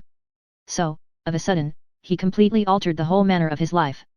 He turned off all his brilliant followers, ate coarse food, drank bitter water, wore next his skin sackcloth covered with dirt and vermin, for it was then thought very religious to be very dirty, flogged his back to punish himself, lived chiefly in a little cell, washed the feet of 13 poor people every day, and looked as miserable as he possibly could. If he had put 1,200 monkeys on horseback instead of 12, and had gone in procession with 8,000 wagons instead of 8, he could not have half astonished the people so much as by this great change. It soon caused him to be more talked about as an archbishop than he had been as a chancellor. The king was very angry, and was made still more so, when the new archbishop, claiming various estates from the nobles as being rightfully church property, required the king himself, for the same reason, to give up Rochester Castle, and Rochester City too. Not satisfied with this, he declared that no power but himself should appoint a priest to any church in the part of England over which he was archbishop, and when a certain gentleman of Kent made such an appointment, as he claimed to have the right to do, Thomas à Becket excommunicated him. Excommunication was, next to the interdict I told you of at the close of the last chapter, the great weapon of the clergy. It consisted in declaring the person who was excommunicated, an outcast from the church and from all religious offices, and in cursing him all over, from the top of his head to the sole of his foot, whether he was standing up, lying down, sitting, kneeling, walking, running, hopping, jumping, gaping, coughing, sneezing, or whatever else he was doing. This unchristian nonsense would of course have made no sort of difference to the person cursed, who could say his prayers at home if he were shut out of church, and whom none but God could judge, but for the fears and superstitions of the people, who avoided excommunicated persons, and made their lives unhappy. So, the king said to the new archbishop, "Take off this excommunication from this gentleman of Kent." To which the archbishop replied, "I shall do no such thing." The quarrel went on. A priest in Worcestershire committed a most dreadful murder, that aroused the horror of the whole nation. The king demanded to have this wretch delivered up, to be tried in the same court and in the same way as any other murderer. The archbishop refused, and kept him in the bishop's prison.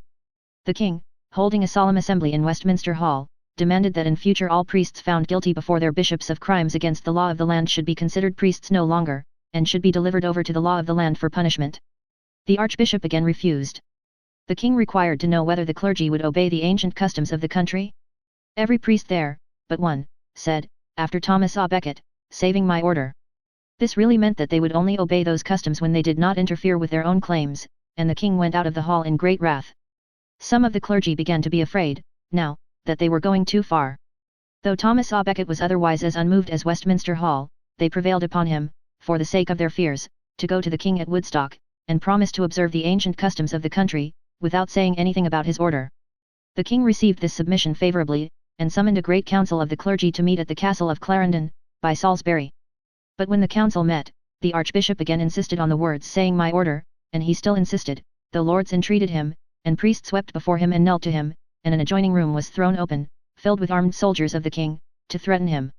At length he gave way, for that time, and the ancient customs, which included what the king had demanded in vain, were stated in writing, and were signed and sealed by the chief of the clergy, and were called the Constitutions of Clarendon.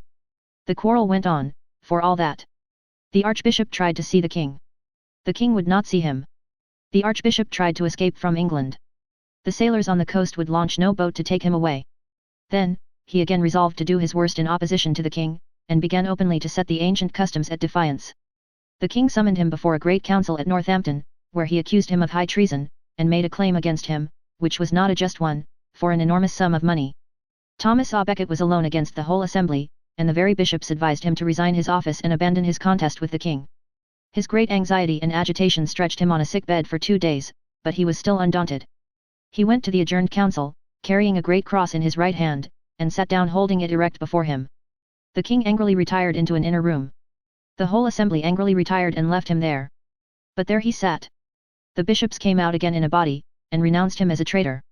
He only said, "I hear," and sat there still. They retired again into the inner room, and his trial proceeded without him. By and by, the Earl of Leicester, heading the barons, came out to read his sentence. He refused to hear it, denied the power of the court, and said he would refer his cause to the Pope. As he walked out of the hall, with the cross in his hand, some of those present picked up rushes. Rushes were strewn upon the floors in those days by way of carpet, and threw them at him. He proudly turned his head, and said that were he not archbishop, he would chastise those cowards with the sword he had known how to use in bygone days. He then mounted his horse, and rode away, cheered and surrounded by the common people, to whom he threw open his house that night and gave a supper, supping with them himself. That same night he secretly departed from the town, and so, travelling by night and hiding by day, and calling himself Brother Dearman, got away, not without difficulty, to Flanders. The struggle still went on. The angry king took possession of the revenues of the archbishopric, and banished all the relations and servants of Thomas à Becket, to the number of 400. The Pope and the French king both protected him, and an abbey was assigned for his residence. Stimulated by this support, Thomas à Becket, on a great festival day, formally proceeded to a great church crowded with people, and going up into the pulpit publicly cursed and excommunicated all who had supported the constitutions of Clarendon, mentioning many English noblemen by name, and not distantly hinting at the King of England himself. When intelligence of this new affront was carried to the king in his chamber, his passion was so furious that he tore his clothes, and rolled like a madman on his bed of straw and rushes. But he was soon up and doing. He ordered all the ports and coasts of England to be narrowly watched, that no letters of interdict might be brought into the kingdom, and sent messengers and bribes to the Pope's palace at Rome. Meanwhile, Thomas à Becket, for his part, was not idle at Rome, but constantly employed his utmost arts in his own behalf. Thus the contest stood, until there was peace between France and England, which had been for some time at war, and until the 2 children of the 2 kings were married in celebration of it. Then, the French king brought about a meeting between Henry and his old favourite, so long his enemy. Even then, though Thomas à Becket knelt before the king, he was obstinate and immovable as to those words about his order. King Louis of France was weak enough in his veneration for Thomas à Becket and such men, but this was a little too much for him. He said that à Becket wanted to be greater than the saints and better than Saint Peter, and rode away from him with the King of England. His poor French Majesty asked à Becket's pardon for so doing, however, soon afterwards, and cut a very pitiful figure. At last, and after a world of trouble, it came to this. There was another meeting on French ground between King Henry and Thomas à Becket, and it was agreed that Thomas à Becket should be Archbishop of Canterbury, according to the customs of former archbishops, and that the king should put him in possession of the revenues of that post. And now, indeed, you might suppose the struggle at an end, and Thomas à Becket at rest. No, not even yet. For Thomas à Becket hearing, by some means, that King Henry, when he was in dread of his kingdom being placed under an interdict, had had his eldest son Prince Henry secretly crowned, not only persuaded the Pope to suspend the Archbishop of York who had performed that ceremony, and to excommunicate the bishops who had assisted at it, but sent a messenger of his own into England, in spite of all the king's precautions along the coast, who delivered the letters of excommunication into the bishop's own hands. Thomas à Becket then came over to England himself, after an absence of 7 years. He was privately warned that it was dangerous to come, and that an ireful knight, named Ranulph de Broc, had threatened that he should not live to eat a loaf of bread in England, but he came. The common people received him well, and marched about with him in a soldierly way, armed with such rustic weapons as they could get. He tried to see the young prince who had once been his pupil, but was prevented. He hoped for some little support among the nobles and priests, but found none. He made the most of the peasants who attended him, and feasted them, and went from Canterbury to Harrow on the Hill, and from Harrow on the Hill back to Canterbury, and on Christmas Day preached in the cathedral there, and told the people in his sermon that he had come to die among them, and that it was likely he would be murdered. He had no fear, however, or, if he had any, he had much more obstinacy, for he, then and there, excommunicated 3 of his enemies, of whom Ranulph de Broc, the ireful knight, was one. As men in general had no fancy for being cursed, in their sitting and walking and gaping and sneezing, and all the rest of it, it was very natural in the persons so freely excommunicated to complain to the king. It was equally natural in the king, who had hoped that this troublesome opponent was at last quieted, to fall into a mighty rage when he heard of these new affronts, and, on the Archbishop of York telling him that he never could hope for rest while Thomas à Becket lived, to cry out hastily before his court, have I no one here who will deliver me from this man? There were 4 knights present, who, hearing the king's words, looked at one another, and went out. The names of these knights were Reginald Fitzurse, William Tracy, Hugh de Morville, and Richard Brito, 3 of whom had been in the train of Thomas à Becket in the old days of his splendour. They rode away on horseback, in a very secret manner, and on the 3rd day after Christmas Day arrived at Saltwood House, not far from Canterbury, which belonged to the family of Ranulph de Broc. They quietly collected some followers here, in case they should need any, and proceeding to Canterbury, suddenly appeared, the 4 knights and 12 men, before the Archbishop, in his own house, at 2 o'clock in the afternoon. They neither bowed nor spoke, but sat down on the floor in silence, staring at the Archbishop. Thomas à Becket said, at length, "What do you want?" "We want," said Reginald Fitzurse, "the excommunication taken from the bishops, and you to answer for your offences to the king." Thomas à Becket defiantly replied, that the power of the clergy was above the power of the king. That it was not for such men as they were, to threaten him. That if he were threatened by all the swords in England, he would never yield. "Then we will do more than threaten," said the knights. And they went out with the 12 men, and put on their armour, and drew their shining swords, and came back. His servants, in the meantime, had shut up and barred the great gate of the palace. At first, the knights tried to shatter it with their battle-axes, but, being shown a window by which they could enter, they let the gate alone, and climbed in that way. While they were battering at the door, the attendants of Thomas à Becket had implored him to take refuge in the cathedral, in which, as a sanctuary or sacred place, they thought the knights would dare to do no violent deed. He told them, again and again, that he would not stir. Hearing the distant voices of the monks singing the evening service, however, he said it was now his duty to attend, and therefore, and for no other reason, he would go. There was a near way between his palace and the cathedral, by some beautiful old cloisters which you may yet see. He went into the cathedral, without any hurry, and having the cross carried before him as usual. When he was safely there, his servants would have fastened the door, but he said no. It was the house of God and not a fortress. As he spoke, the shadow of Reginald Fitzurse appeared in the cathedral doorway, darkening the little light there was outside, on the dark winter evening. This knight said, in a strong voice, "Follow me, loyal servants of the king."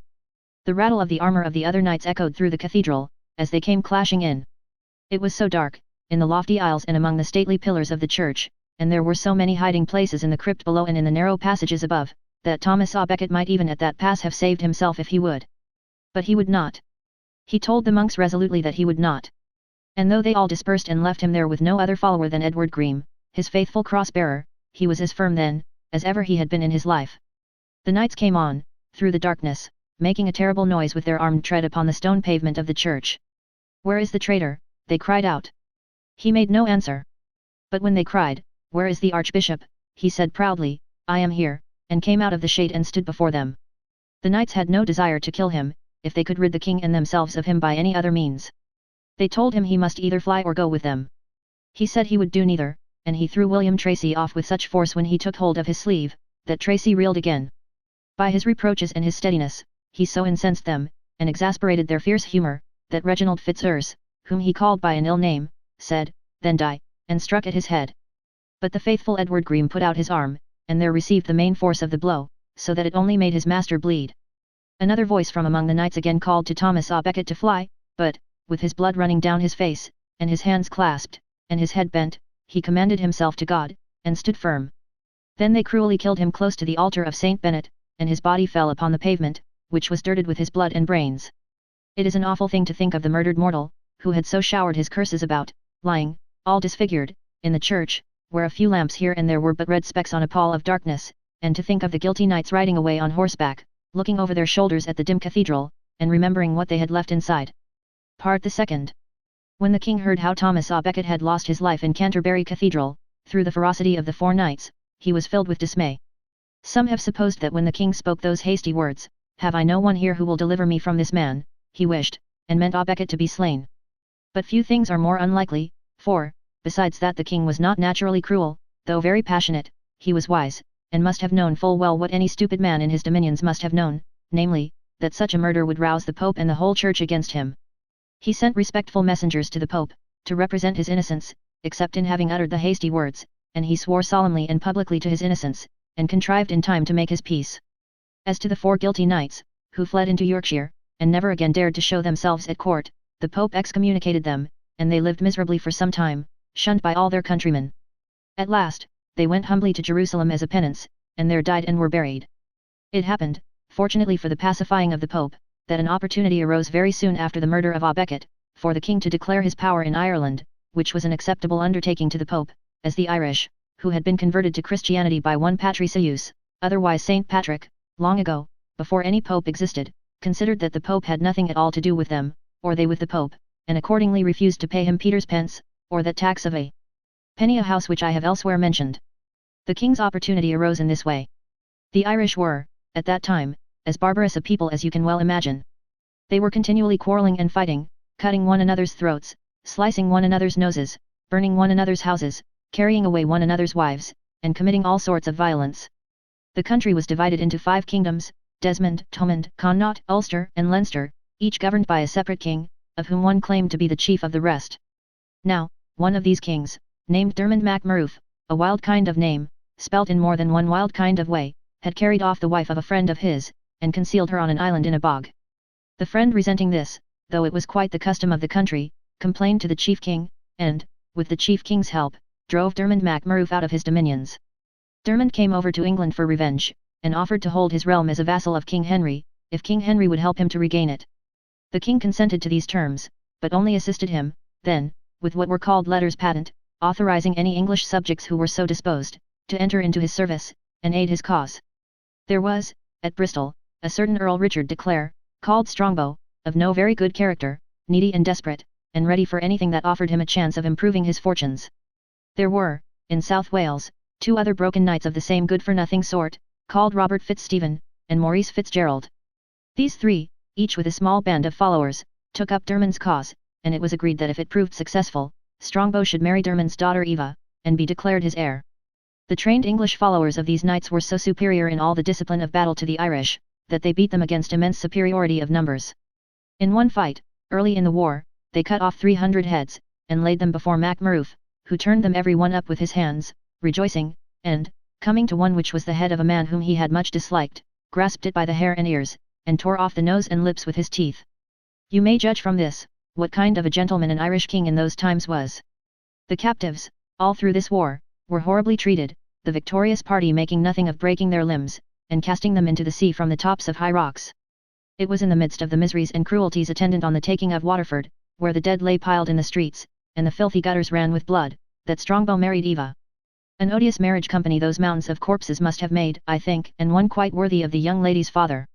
He died, after Waterford and Dublin had been taken, and various successes achieved, and Strongbow became King of Leinster.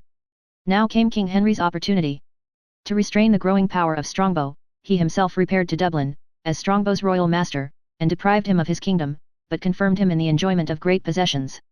The king, then, holding state in Dublin, received the homage of nearly all the Irish kings and chiefs, and so came home again with a great addition to his reputation as Lord of Ireland, and with a new claim on the favour of the Pope. And now, their reconciliation was completed, more easily and mildly by the Pope, than the king might have expected, I think.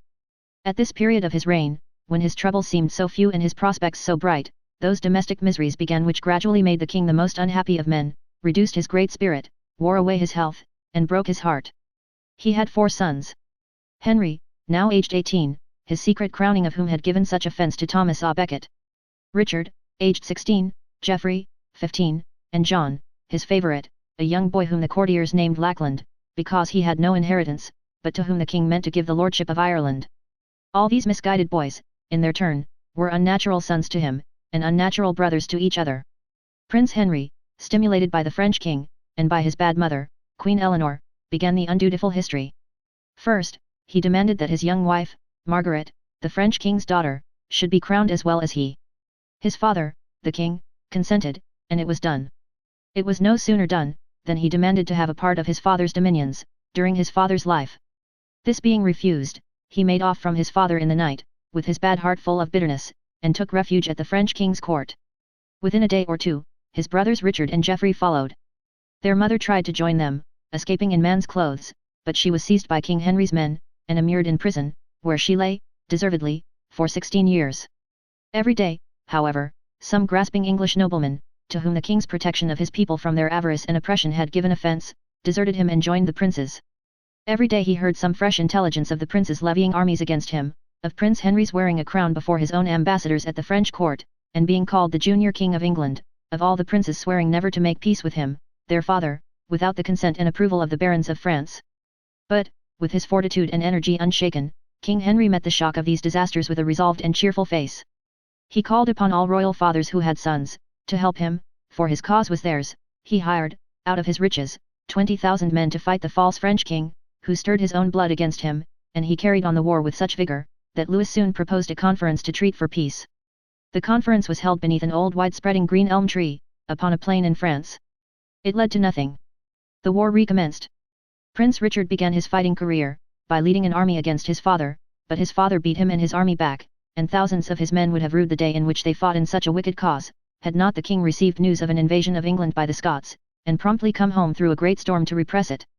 And whether he really began to fear that he suffered these troubles because Becket had been murdered, or whether he wished to rise in the favour of the Pope, who had now declared Becket to be a saint, or in the favour of his own people, of whom many believed that even Becket's senseless tomb could work miracles, I don't know, but the king no sooner landed in England than he went straight to Canterbury, and when he came within sight of the distant cathedral, he dismounted from his horse, took off his shoes, and walked with bare and bleeding feet to Becket's grave.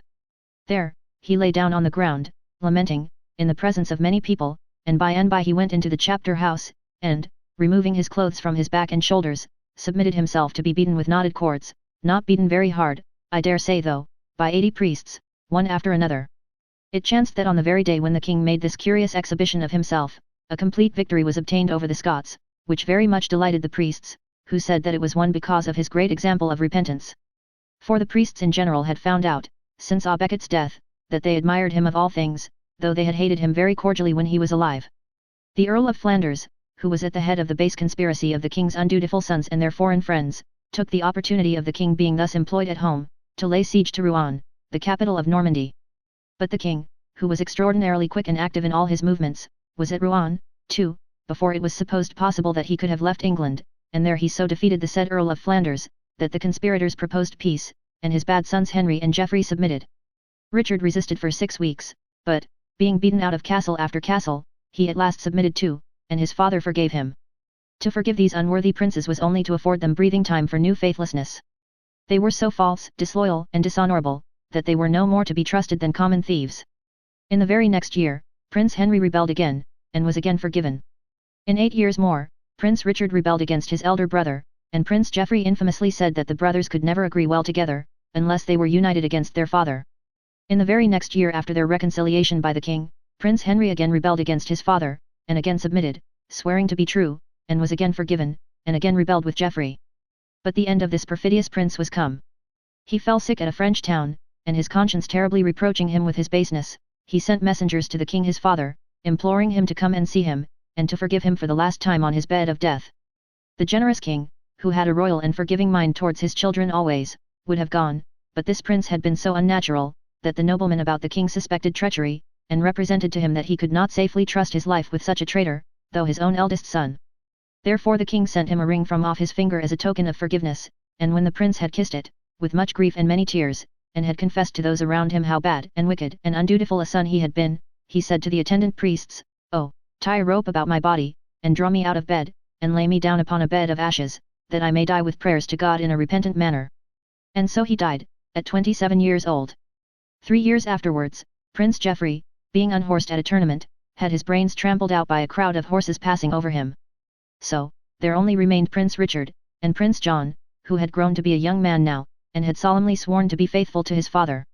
Richard soon rebelled again, encouraged by his friend the French king, Philip II, son of Louis, who was dead, and soon submitted and was again forgiven, swearing on the New Testament never to rebel again, and in another year or so, rebelled again, and, in the presence of his father, knelt down on his knee before the King of France, and did the French king homage, and declared that with his aid he would possess himself, by force, of all his father's French dominions. And yet this Richard called himself a soldier of our Saviour. And yet this Richard wore the cross, which the kings of France and England had both taken, in the previous year, at a brotherly meeting underneath the old wide-spreading elm tree on the plain, when they had sworn, like him, to devote themselves to a new crusade, for the love and honour of the truth. Sick at heart, wearied out by the falsehood of his sons, and almost ready to lie down and die, the unhappy king who had so long stood firm, began to fail. But the Pope, to his honour, supported him, and obliged the French king and Richard, though successful in fight, to treat for peace. Richard wanted to be crowned King of England, and pretended that he wanted to be married, which he really did not, to the French king's sister, his promised wife, whom King Henry detained in England. King Henry wanted, on the other hand, that the French king's sister should be married to his favourite son, John, the only one of his sons, he said, who had never rebelled against him. At last King Henry, deserted by his nobles one by one, distressed, exhausted, broken-hearted, consented to establish peace. One final heavy sorrow was reserved for him, even yet. When they brought him the proposed treaty of peace, in writing, as he lay very ill in bed, they brought him also the list of the deserters from their allegiance, whom he was required to pardon. The first name upon this list was John, his favourite son, in whom he had trusted to the last. "O John, child of my heart," exclaimed the king, in a great agony of mind. "O John, whom I have loved the best. O John, for whom I have contended through these many troubles. Have you betrayed me too?" And then he lay down with a heavy groan, and said, "Now let the world go as it will. I care for nothing more." After a time, he told his attendants to take him to the French town of Chinon, a town he had been fond of, during many years. But he was fond of no place now, it was too true that he could care for nothing more upon this earth. He wildly cursed the hour when he was born, and cursed the children whom he left behind him, and expired. As, 100 years before, the servile followers of the court had abandoned the conqueror in the hour of his death, so they now abandoned his descendant. The very body was stripped, in the plunder of the royal chamber, and it was not easy to find the means of carrying it for burial to the abbey church of Fontevraud. Richard was said in after years, by way of flattery, to have the heart of a lion. It would have been far better, I think, to have had the heart of a man. His heart, whatever it was, had cause to beat remorsefully within his breast, when he came, as he did, into the solemn abbey, and looked on his dead father's uncovered face. His heart, whatever it was, had been a black and perjured heart, in all its dealings with the deceased king, and more deficient in a single touch of tenderness than any wild beasts in the forest.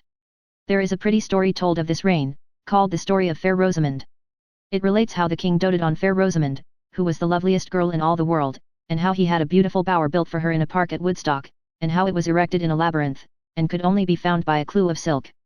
How the bad Queen Eleanor, becoming jealous of Fair Rosamond, found out the secret of the clue, and one day, appeared before her, with a dagger and a cup of poison, and left her to the choice between those deaths. How Fair Rosamond, after shedding many piteous tears and offering many useless prayers to the cruel queen, took the poison, and fell dead in the midst of the beautiful bower, while the unconscious birds sang gaily all around her.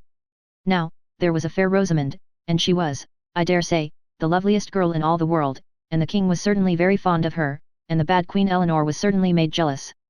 But I am afraid, I say afraid, because I like the story so much, that there was no bower, no labyrinth, no silken clue, no dagger, no poison. I am afraid Fair Rosamond retired to a nunnery near Oxford, and died there, peaceably, her sister nuns hanging a silken drapery over her tomb, and often dressing it with flowers, in remembrance of the youth and beauty that had enchanted the king when he too was young, and when his life lay fair before him. It was dark and ended now, faded and gone. Henry Plantagenet lay quiet in the abbey church of Fontevraud, in the 57th year of his age, never to be completed, after governing England well, for nearly 35 years. Chapter 13. England under Richard I, called the Lion Heart. In the year of our Lord 1189, Richard of the Lion Heart succeeded to the throne of King Henry II, whose paternal heart he had done so much to break. He had been, as we have seen, a rebel from his boyhood, but, the moment he became a king against whom others might rebel, he found out that rebellion was a great wickedness. In the heat of this pious discovery, he punished all the leading people who had befriended him against his father. He could scarcely have done anything that would have been a better instance of his real nature, or a better warning to fawners and parasites not to trust in lion-hearted princes. He likewise put his late father's treasurer in chains, and locked him up in a dungeon from which he was not set free until he had relinquished, not only all the crown treasure, but all his own money too. So, Richard certainly got the lion's share of the wealth of this wretched treasurer, whether he had a lion's heart or not. He was crowned King of England, with great pomp, at Westminster, walking to the cathedral under a silken canopy stretched on the tops of 4 lances, each carried by a great lord. On the day of his coronation, a dreadful murdering of the Jews took place, which seems to have given great delight to numbers of savage persons calling themselves Christians. The king had issued a proclamation forbidding the Jews, who were generally hated, though they were the most useful merchants in England, to appear at the ceremony, but as they had assembled in London from all parts, bringing presents to show their respect for the new sovereign, some of them ventured down to Westminster Hall with their gifts, which were very readily accepted.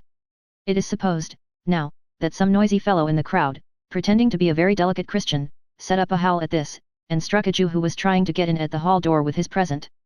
A riot arose. The Jews who had got into the hall, were driven forth, and some of the rabble cried out that the new king had commanded the unbelieving race to be put to death. Thereupon the crowd rushed through the narrow streets of the city, slaughtering all the Jews they met, and when they could find no more out of doors, on account of their having fled to their houses, and fastened themselves in, they ran madly about, breaking open all the houses where the Jews lived, rushing in and stabbing or spearing them, sometimes even flinging old people and children out of window into blazing fires they had lighted up below. This great cruelty lasted 24 hours, and only 3 men were punished for it. Even they forfeited their lives not for murdering and robbing the Jews, but for burning the houses of some Christians. King Richard, who was a strong, restless, burly man, with one idea always in his head, and that the very troublesome idea of breaking the heads of other men, was mightily impatient to go on a crusade to the Holy Land, with a great army.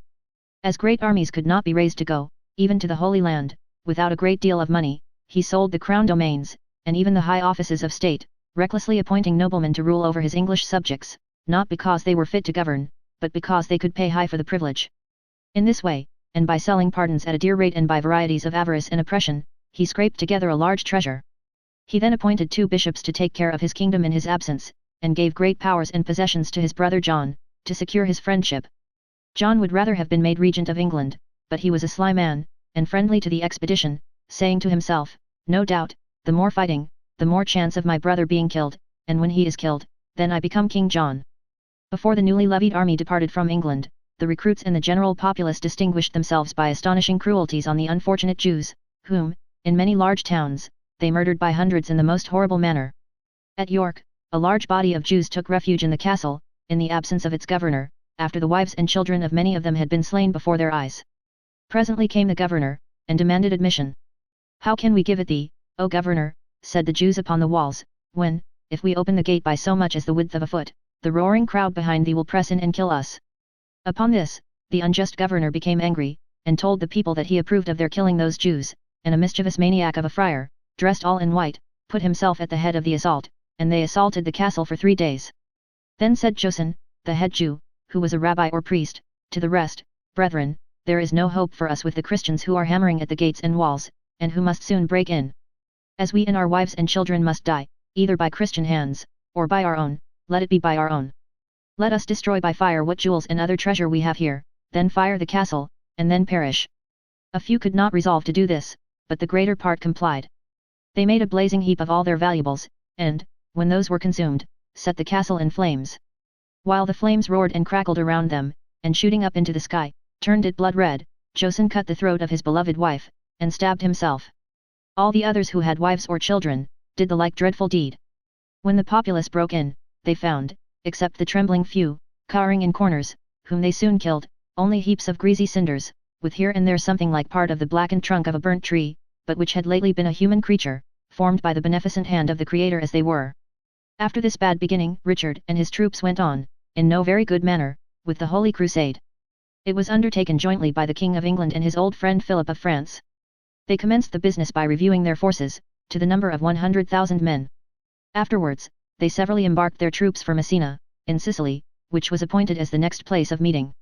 King Richard's sister had married the king of this place, but he was dead, and his uncle Tancred had usurped the crown, cast the royal widow into prison, and possessed himself of her estates. Richard fiercely demanded his sister's release, the restoration of her lands, and, according to the royal custom of the island, that she should have a golden chair, a golden table, 24 silver cups, and 24 silver dishes.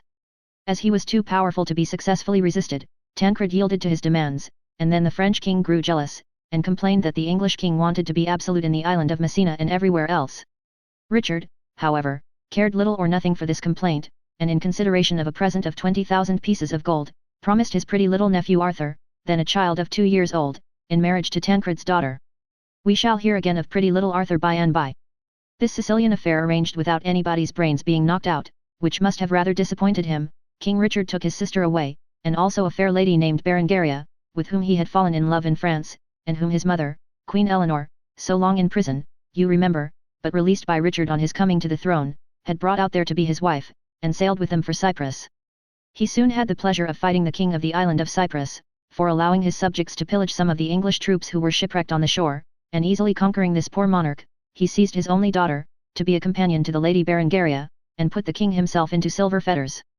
He then sailed away again with his mother, sister, wife, and the captive princess, and soon arrived before the town of Acre, which the French king with his fleet was besieging from the sea. But the French king was in no triumphant condition, for his army had been thinned by the swords of the Saracens, and wasted by the plague, and Saladin, the brave Sultan of the Turks, at the head of a numerous army, was at that time gallantly defending the place from the hills that rise above it.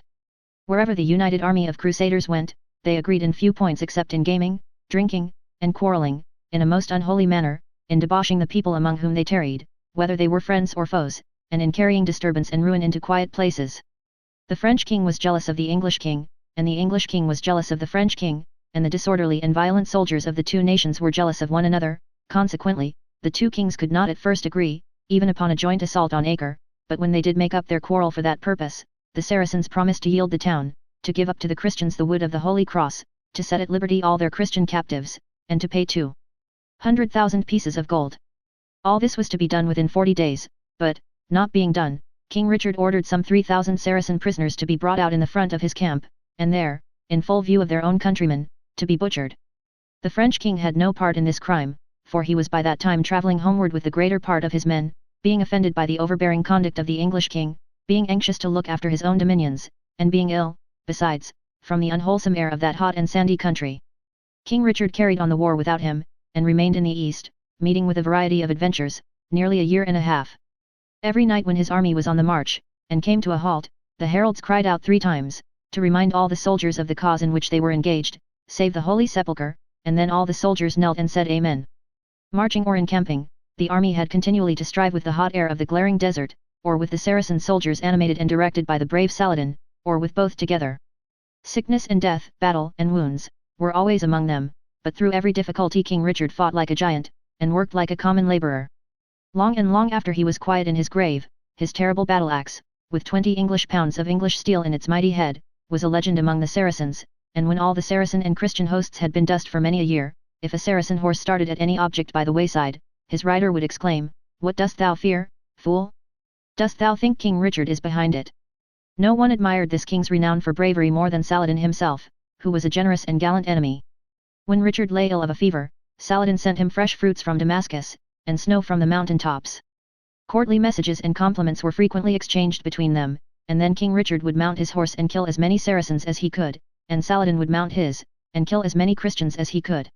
In this way King Richard fought to his heart's content at Arsuf and at Jaffa, and finding himself with nothing exciting to do at Ascalon, except to rebuild, for his own defence, some fortifications there which the Saracens had destroyed, he kicked his ally the Duke of Austria, for being too proud to work at them. The army at last came within sight of the holy city of Jerusalem, but, being then a mere nest of jealousy, and quarrelling and fighting, soon retired and agreed with the Saracens upon a truce for 3 years, 3 months, 3 days, and 3 hours. Then, the English Christians, protected by the noble Saladin from Saracen revenge, visited our Saviour's tomb, and then King Richard embarked with a small force at Acre to return home. But he was shipwrecked in the Adriatic Sea, and was fain to pass through Germany, under an assumed name. Now, there were many people in Germany who had served in the Holy Land under that proud Duke of Austria who had been kicked, and some of them, easily recognizing a man so remarkable as King Richard, carried their intelligence to the kicked Duke, who straightway took him prisoner at a little inn near Vienna. The Duke's master the Emperor of Germany, and the King of France, were equally delighted to have so troublesome a monarch in safe keeping. Friendships which are founded on a partnership in doing wrong, are never true, and the King of France was now quite as heartily King Richard's foe, as he had ever been his friend in his unnatural conduct to his father. He monstrously pretended that King Richard had designed to poison him in the East, he charged him with having murdered, there, a man whom he had in truth befriended, he bribed the Emperor of Germany to keep him close prisoner, and, finally, through the plotting of these two princes, Richard was brought before the German legislature, charged with the foregoing crimes, and many others. But he defended himself so well, that many of the assembly were moved to tears by his eloquence and earnestness.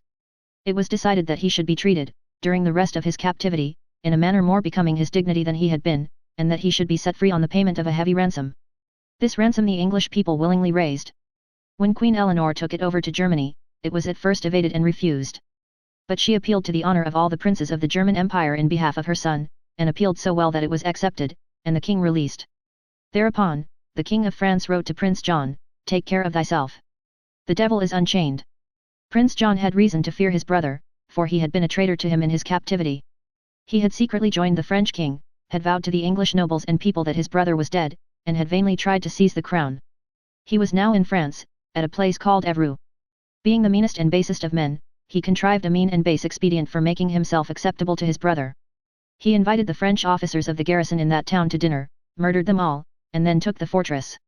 With this recommendation to the goodwill of a lion-hearted monarch, he hastened to King Richard, fell on his knees before him, and obtained the intercession of Queen Eleanor. "I forgive him," said the king, "and I hope I may forget the injury he has done me, as easily as I know he will forget my pardon."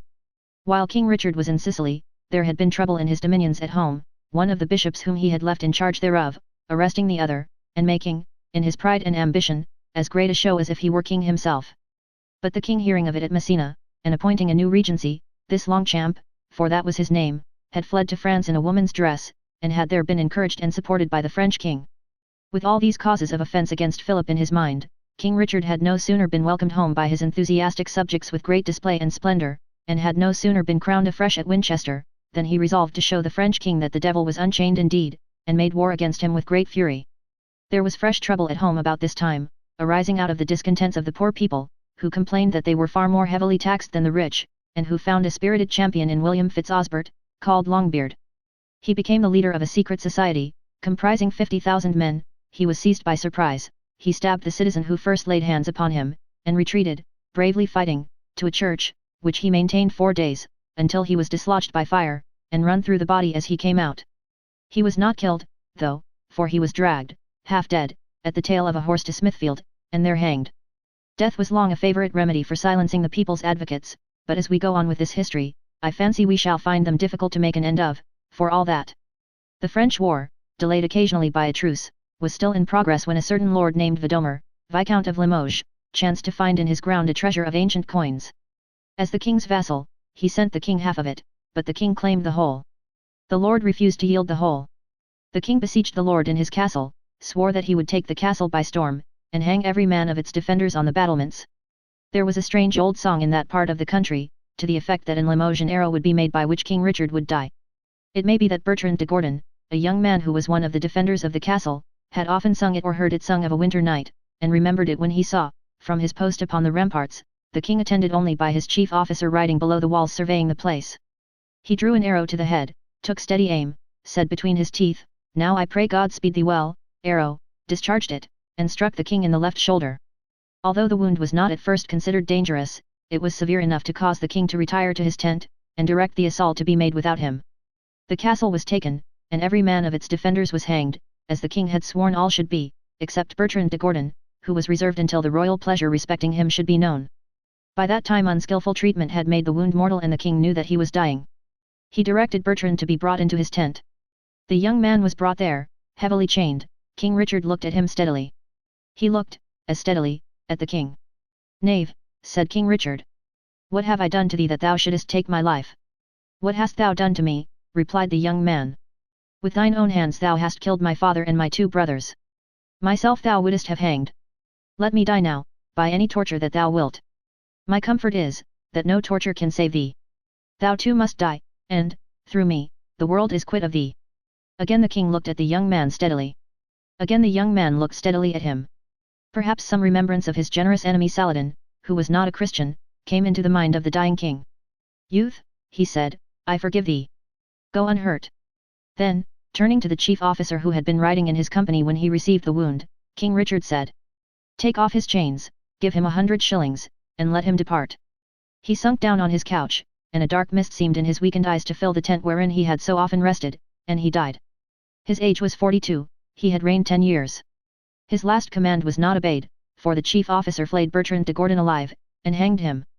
There is an old tune yet known, "A sorrowful heir will sometimes outlive many generations of strong men, and even last longer than battle-axes with 20 pounds of steel in the head," by which this king is said to have been discovered in his captivity. Blondel, a favourite minstrel of King Richard, as the story relates, faithfully seeking his royal master, went singing it outside the gloomy walls of many foreign fortresses and prisons, until at last he heard it echoed from within a dungeon, and knew the voice, and cried out in ecstasy, "O Richard, O my king! You may believe it, if you like, it would be easy to believe worse things." Richard was himself a minstrel and a poet. If he had not been a prince too, he might have been a better man perhaps, and might have gone out of the world with less bloodshed and waste of life to answer for. Chapter 14. England under King John, called Lackland. At 32 years of age, John became King of England.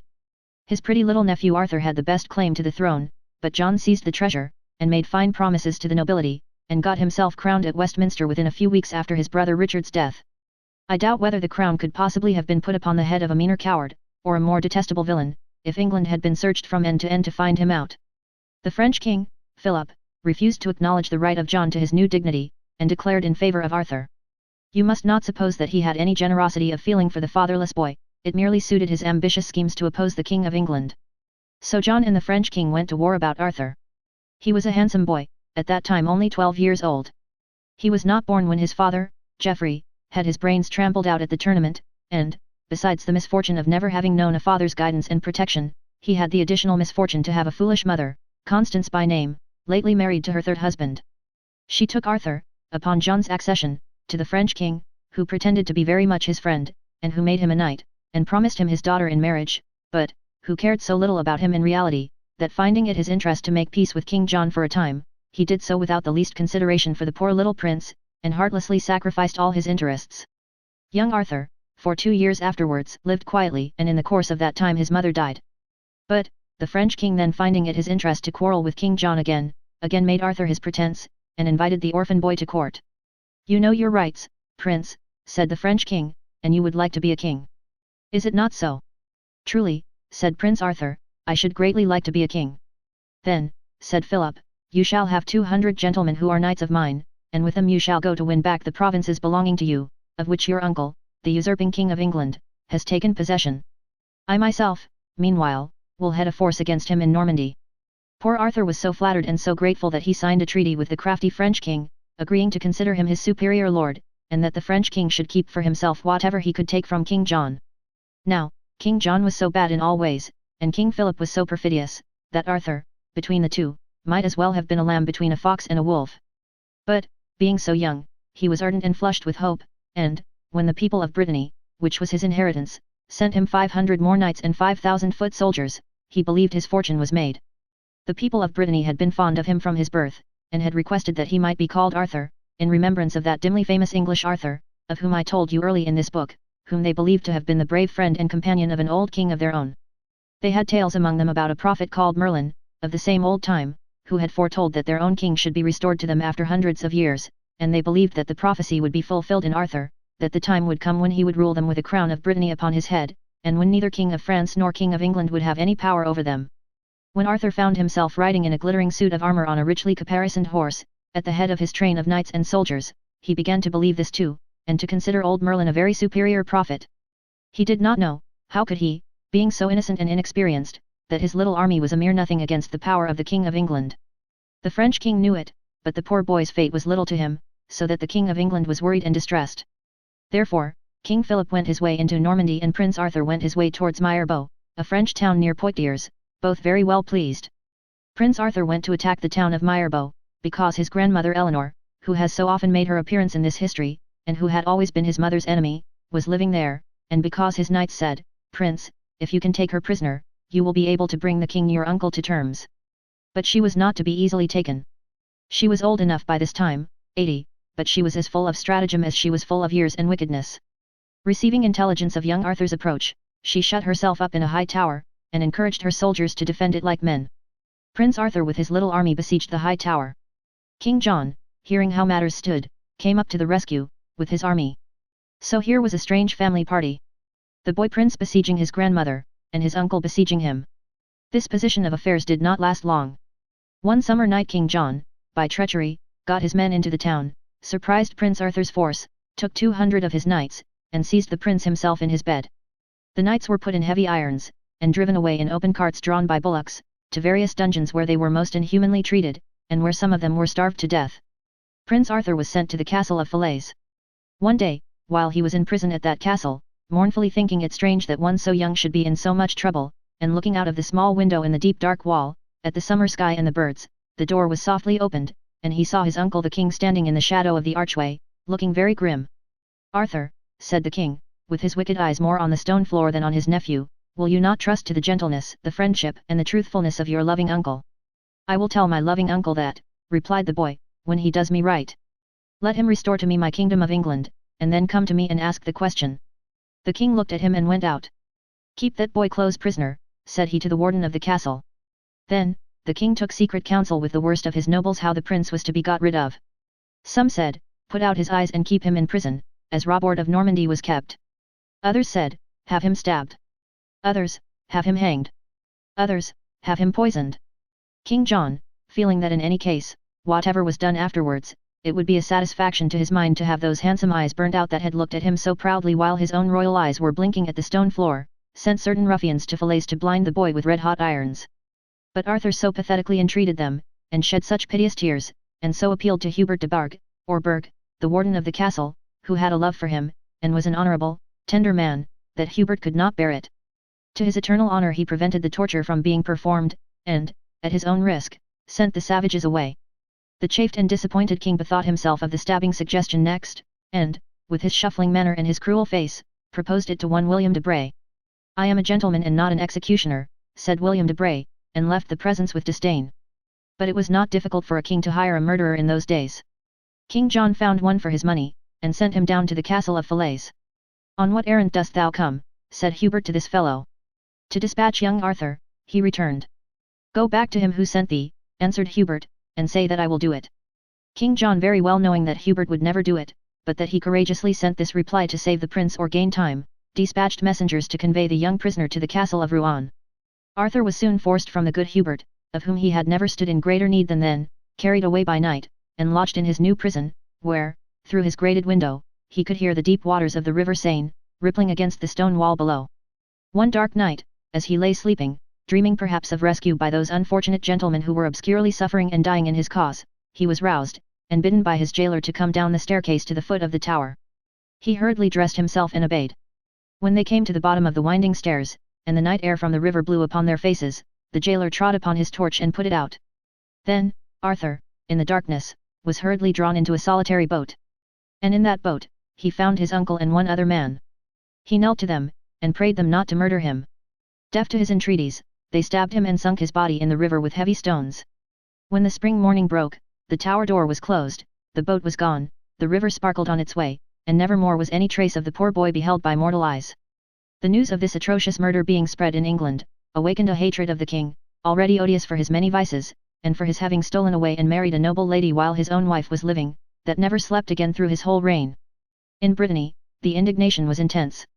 Arthur's own sister Eleanor was in the power of John and shut up in a convent at Bristol, but his half-sister Alice was in Brittany. The people chose her, and the murdered prince's father-in-law, the last husband of Constance, to represent them, and carried their fiery complaints to King Philip. King Philip summoned King John, as the holder of territory in France, to come before him and defend himself. King John refusing to appear, King Philip declared him false, perjured, and guilty, and again made war.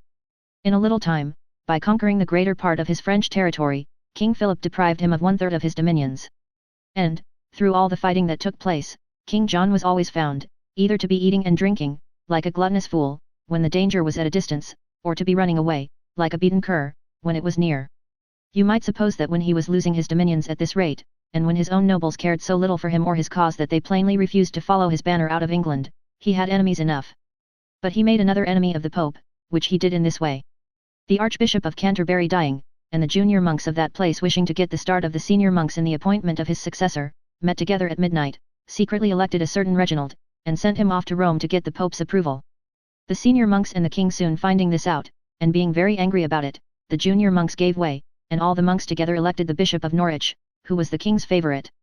The Pope, hearing the whole story, declared that neither election would do for him, and that he elected Stephen Langton. The monks submitting to the Pope, the king turned them all out bodily, and banished them as traitors.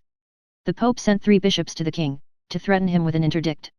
The king told the bishops that if any interdict were laid upon his kingdom, he would tear out the eyes and cut off the noses of all the monks he could lay hold of, and send them over to Rome in that undecorated state as a present for their master. The bishops, nevertheless, soon published the interdict, and fled. After it had lasted a year, the Pope proceeded to his next step, which was excommunication. King John was declared excommunicated, with all the usual ceremonies. The king was so incensed at this, and was made so desperate by the disaffection of his barons and the hatred of his people, that it is said he even privately sent ambassadors to the Turks in Spain, offering to renounce his religion and hold his kingdom of them if they would help him. It is related that the ambassadors were admitted to the presence of the Turkish emir through long lines of Moorish guards, and that they found the emir with his eyes seriously fixed on the pages of a large book, from which he never once looked up. That they gave him a letter from the king containing his proposals, and were gravely dismissed. That presently the emir sent for one of them, and conjured him, by his faith in his religion, to say what kind of man the King of England truly was? That the ambassador, thus pressed, replied that the King of England was a false tyrant, against whom his own subjects would soon rise. And that this was quite enough for the emir. Money being, in his position, the next best thing to men, King John spared no means of getting it. He set on foot another oppressing and torturing of the unhappy Jews, which was quite in his way, and invented a new punishment for one wealthy Jew of Bristol. Until such time as that Jew should produce a certain large sum of money, the king sentenced him to be imprisoned, and, every day, to have one tooth violently wrenched out of his head, beginning with the double teeth. For 7 days, the oppressed man bore the daily pain and lost the daily tooth, but, on the 8th, he paid the money. With the treasure raised in such ways, the king made an expedition into Ireland, where some English nobles had revolted. It was one of the very few places from which he did not run away, because no resistance was shown. He made another expedition into Wales, whence he did run away in the end, but not before he had got from the Welsh people, as hostages, 27 young men of the best families, every one of whom he caused to be slain in the following year. To interdict an excommunication, the Pope now added his last sentence, deposition. He proclaimed John no longer king, absolved all his subjects from their allegiance, and sent Stephen Langton and others to the King of France to tell him that, if he would invade England, he should be forgiven all his sins, at least, should be forgiven them by the Pope, if that would do. As there was nothing that King Philip desired more than to invade England, he collected a great army at Rouen, and a fleet of 1700 ships to bring them over. But the English people, however bitterly they hated the king, were not a people to suffer invasion quietly. They flocked to Dover, where the English standard was, in such great numbers to enroll themselves as defenders of their native land, that there were not provisions for them, and the king could only select and retain 60,000. But, at this crisis, the Pope, who had his own reasons for objecting to either King John or King Philip being too powerful, interfered. He entrusted a legate, whose name was Pandolf, with the easy task of frightening King John. He sent him to the English camp, from France, to terrify him with exaggerations of King Philip's power, and his own weakness in the discontent of the English barons and people. Pandolf discharged his commission so well, that King John, in a wretched panic, consented to acknowledge Stephen Langton, to resign his kingdom to God, St. Peter and St. Paul, which meant the Pope, and to hold it, ever afterwards, by the Pope's leave, on payment of an annual sum of money. To this shameful contract he publicly bound himself in the church of the Knights Templars at Dover, where he laid at the legate's feet a part of the tribute, which the legate haughtily trampled upon. But they do say, that this was merely a genteel flourish, and that he was afterwards seen to pick it up and pocket it. There was an unfortunate prophet, the name of Peter, who had greatly increased King John's terrors by predicting that he would be unknighted, which the king supposed to signify that he would die, before the feast of the Ascension should be passed. That was the day after this humiliation.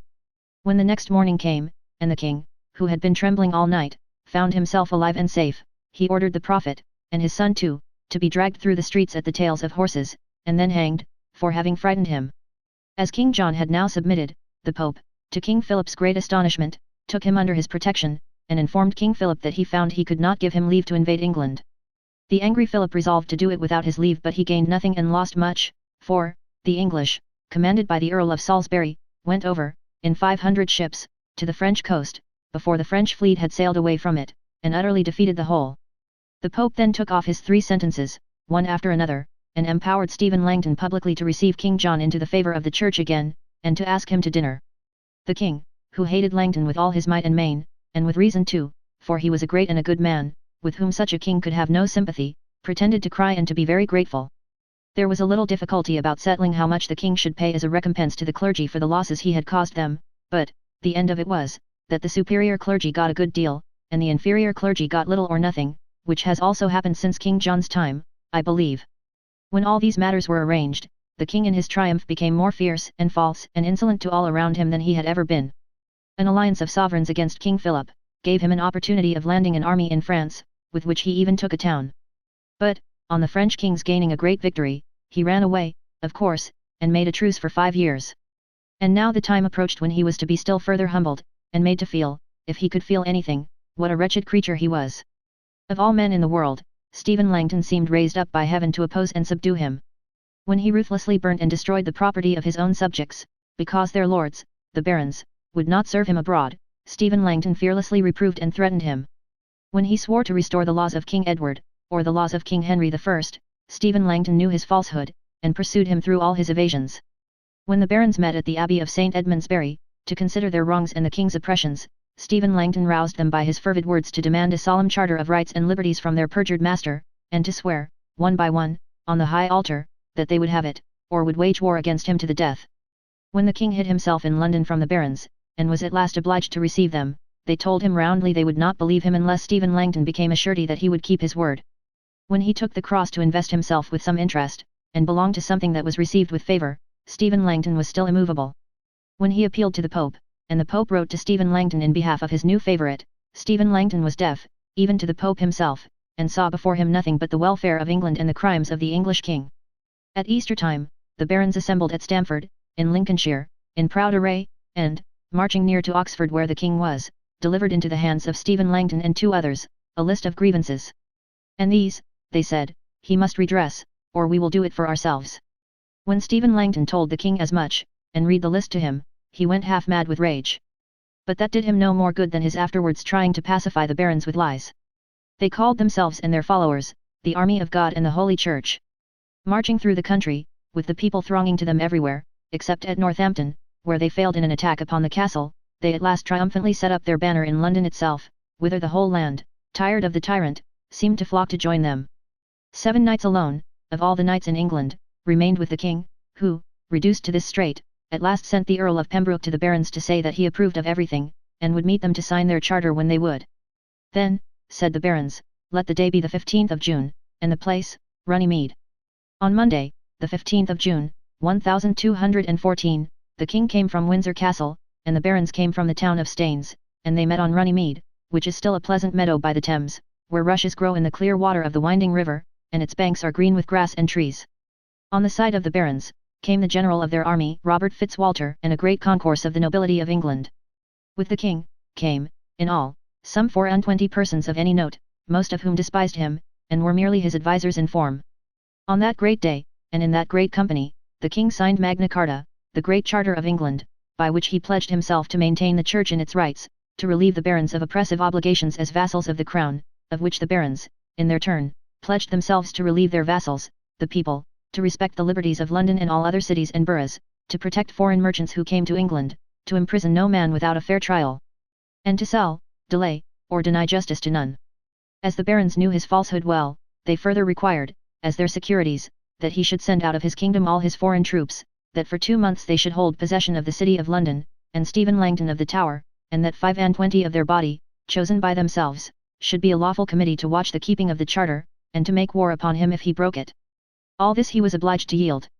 He signed the charter with a smile, and, if he could have looked agreeable, would have done so, as he departed from the splendid assembly. When he got home to Windsor Castle, he was quite a madman in his helpless fury. And he broke the charter immediately afterwards. He sent abroad for foreign soldiers, and sent to the Pope for help, and plotted to take London by surprise, while the barons should be holding a great tournament at Stamford, which they had agreed to hold there as a celebration of the charter. The barons, however, found him out and put it off. Then, when the barons desired to see him and tax him with his treachery, he made numbers of appointments with them, and kept none, and shifted from place to place, and was constantly sneaking and skulking about. At last he appeared at Dover, to join his foreign soldiers, of whom numbers came into his pay, and with them he besieged and took Rochester Castle, which was occupied by knights and soldiers of the barons. He would have hanged them every one, but the leader of the foreign soldiers, fearful of what the English people might afterwards do to him, interfered to save the knights, therefore the king was fain to satisfy his vengeance with the death of all the common men. Then, he sent the Earl of Salisbury, with one portion of his army, to ravage the eastern part of his own dominions, while he carried fire and slaughter into the northern part, torturing, plundering, killing and inflicting every possible cruelty upon the people, and, every morning, setting a worthy example to his men by setting fire, with his own monster hands, to the house where he had slept last night. Nor was this all, for the Pope, coming to the aid of his precious friend, laid the kingdom under an interdict again, because the people took part with the barons. It did not much matter, for the people had grown so used to it now, that they had begun to think nothing about it. It occurred to them, perhaps to Stephen Langton too, that they could keep their churches open, and ring their bells, without the Pope's permission as well as with it. So, they tried the experiment, and found that it succeeded perfectly. It being now impossible to bear the country, as a wilderness of cruelty, or longer to hold any terms with such a forsworn outlaw of a king, the barons sent to Louis, son of the French monarch, to offer him the English crown. Caring as little for the Pope's excommunication of him if he accepted the offer, as it is possible his father may have cared for the Pope's forgiveness of his sins, he landed at Sandwich, King John immediately running away from Dover, where he happened to be, and went on to London. The Scottish king, with whom many of the northern English lords had taken refuge, numbers of the foreign soldiers, numbers of the barons, and numbers of the people went over to him every day, King John, the while, continually running away in all directions.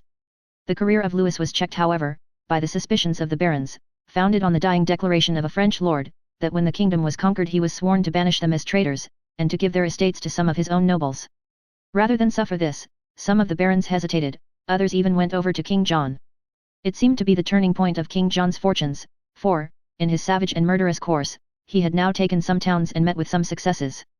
But, happily for England and humanity, his death was near. Crossing a dangerous quicksand, called the Wash, not very far from Wisbeach, the tide came up and nearly drowned his army. He and his soldiers escaped, but, looking back from the shore when he was safe, he saw the roaring water sweep down in a torrent, overturn the wagons, horses and men, that carried his treasure, and engulf them in a raging whirlpool from which nothing could be delivered. Cursing and swearing and gnawing his fingers, he went on to Swinstead Abbey, where the monks set before him quantities of pears and peaches and new cider, some say poison too, but there is very little reason to suppose so, of which he ate and drank in an immoderate and beastly way. All night he lay ill of a burning fever, and haunted with horrible fears. Next day, they put him in a horse litter, and carried him to Sleaford Castle, where he passed another night of pain and horror. Next day, they carried him, with greater difficulty than on the day before, to the castle of Newark-upon-Trent, and there, on the 18th of October, in the 49th year of his age, and the 17th of his vile reign, was an end of this miserable brute. Chapter 15. England under Henry III, called, of Winchester. If any of the English barons remembered the murdered Arthur's sister, Eleanor the Fair Maid of Brittany, shut up in her convent at Bristol, none among them spoke of her now, or maintained her right to the crown. The dead usurper's eldest boy, Henry by name, was taken by the Earl of Pembroke, the Marshal of England, to the city of Gloucester, and there crowned in great haste when he was only 10 years old. As the crown itself had been lost with the king's treasure in the raging water, and as there was no time to make another, they put a circle of plain gold upon his head instead.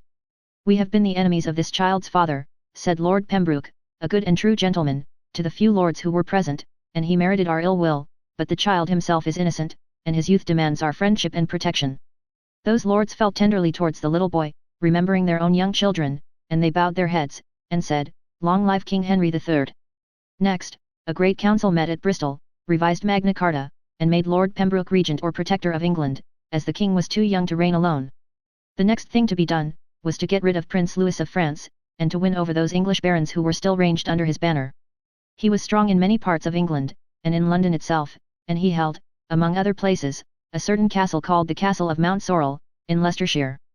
To this fortress, after some skirmishing and truce-making, Lord Pembroke laid siege. Louis dispatched an army of 600 knights and 20,000 soldiers to relieve it. Lord Pembroke, who was not strong enough for such a force, retired with all his men. The army of the French prince, which had marched there with fire and plunder, marched away with fire and plunder, and came, in a boastful swaggering manner, to Lincoln. The town submitted, but the castle in the town, held by a brave widow lady, named Nicola de Camberley, whose property it was, made such a sturdy resistance, that the French count in command of the army of the French prince found it necessary to besiege this castle.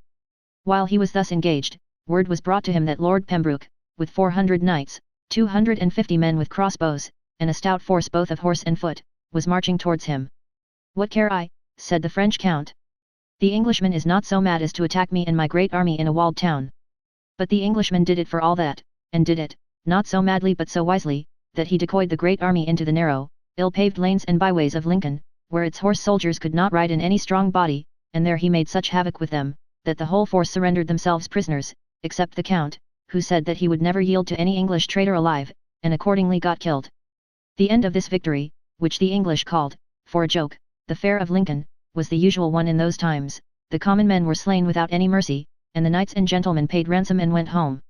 The wife of Louis, the fair Blanche of Castile, dutifully equipped a fleet of 80 good ships, and sent it over from France to her husband's aid. An English fleet of 40 ships, some good and some bad, gallantly met them near the mouth of the Thames, and took or sunk 65 in one fight. This great loss put an end to the French prince's hopes. A treaty was made at Lambeth, in virtue of which the English barons who had remained attached to his cause returned to their allegiance, and it was engaged on both sides that the prince and all his troops should retire peacefully to France. It was time to go, for war had made him so poor that he was obliged to borrow money from the citizens of London to pay his expenses home. Lord Pembroke afterwards applied himself to governing the country justly, and to healing the quarrels and disturbances that had arisen among men in the days of the bad King John. He caused Magna Carta to be still more improved, and so amended the forest laws that a peasant was no longer put to death for killing a stag in a royal forest, but was only imprisoned. It would have been well for England if it could have had so good a protector many years longer, but that was not to be. Within 3 years after the young king's coronation, Lord Pembroke died, and you may see his tomb, at this day, in the Old Temple Church in London. The protectorship was now divided. Peter de Rox, whom King John had made Bishop of Winchester, was entrusted with the care of the person of the young sovereign, and the exercise of the royal authority was confided to Earl Hubert de Burgh. These two personages had from the first no liking for each other, and soon became enemies. When the young king was declared of age, Peter de Rox, finding that Hubert increased in power and favour, retired discontentedly, and went abroad. For nearly 10 years afterwards Hubert had full sway alone. But 10 years is a long time to hold the favour of a king. This king, too, as he grew up, showed a strong resemblance to his father in feebleness, inconsistency, and irresolution. The best that can be said of him is that he was not cruel. De Rox coming home again, after 10 years, and being a novelty, the king began to favour him and to look coldly on Hubert.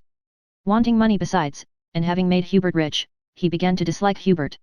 At last he was made to believe, or pretended to believe, that Hubert had misappropriated some of the royal treasure, and ordered him to furnish an account of all he had done in his administration. Besides which, the foolish charge was brought against Hubert that he had made himself the king's favourite by magic. Hubert, very well knowing that he could never defend himself against such nonsense, and that his old enemy must be determined on his ruin, instead of answering the charges fled to Merton Abbey. Then the king, in a violent passion, sent for the mayor of London, and said to the mayor, "Take 20,000 citizens, and drag me Hubert de Burgh out of that abbey, and bring him here." The mayor posted off to do it, but the Archbishop of Dublin, who was a friend of Hubert's, warning the king that an abbey was a sacred place, and that if he committed any violence there, he must answer for it to the church, the king changed his mind and called the mayor back, and declared that Hubert should have 4 months to prepare his defence, and should be safe and free during that time. Hubert, who relied upon the king's word, though I think he was old enough to have known better, came out of Merton Abbey upon these conditions, and journeyed away to see his wife, a Scottish princess who was then at St. Edmundsbury. Almost as soon as he had departed from the sanctuary, his enemies persuaded the weak king to send out one Sir Godfrey de Crancumb, who commanded 300 vagabonds called the Black Band, with orders to seize him. They came up with him at a little town in Essex, called Brentwood, when he was in bed. He leaped out of bed, got out of the house, fled to the church, ran up to the altar, and laid his hand upon the cross. Sir Godfrey and the Black Band, caring neither for church, altar, nor cross, dragged him forth to the church door, with their drawn swords flashing round his head, and sent for a smith to rivet a set of chains upon him. When the smith, I wish I knew his name, was brought, all dark and swarthy with the smoke of his forge, and panting with the speed he had made, and the Black Band, falling aside to show him the prisoner, cried with a loud uproar, "Make the fetters heavy, make them strong." The smith dropped upon his knee, but not to the Black Band, and said, "This is the brave Earl Hubert de Burgh, who fought at Dover Castle, and destroyed the French fleet, and has done his country much good service. You may kill me, if you like, but I will never make a chain for Earl Hubert de Burgh." The Black Band never blushed, or they might have blushed at this. They knocked the smith about from one to another, and swore at him, and tied the Earl on horseback, undressed as he was, and carried him off to the Tower of London. The bishops, however, were so indignant at the violation of the sanctuary of the church, that the frightened king soon ordered the Black Band to take him back again, at the same time commanding the Sheriff of Essex to prevent his escaping out of Brentwood Church. Well, the sheriff dug a deep trench all round the church, and erected a high fence, and watched the church night and day. The Black Band and their captain watched it too, like 301 black wolves. For 39 days, Hubert de Burgh remained within. At length, upon the 40th day, cold and hunger were too much for him, and he gave himself up to the Black Band, who carried him off, for the second time, to the Tower.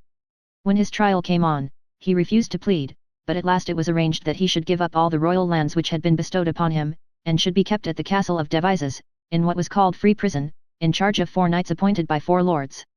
There, he remained almost a year, until, learning that a follower of his old enemy the bishop was made keeper of the castle, and fearing that he might be killed by treachery, he climbed the ramparts one dark night, dropped from the top of the high castle wall into the moat, and coming safely to the ground, took refuge in another church.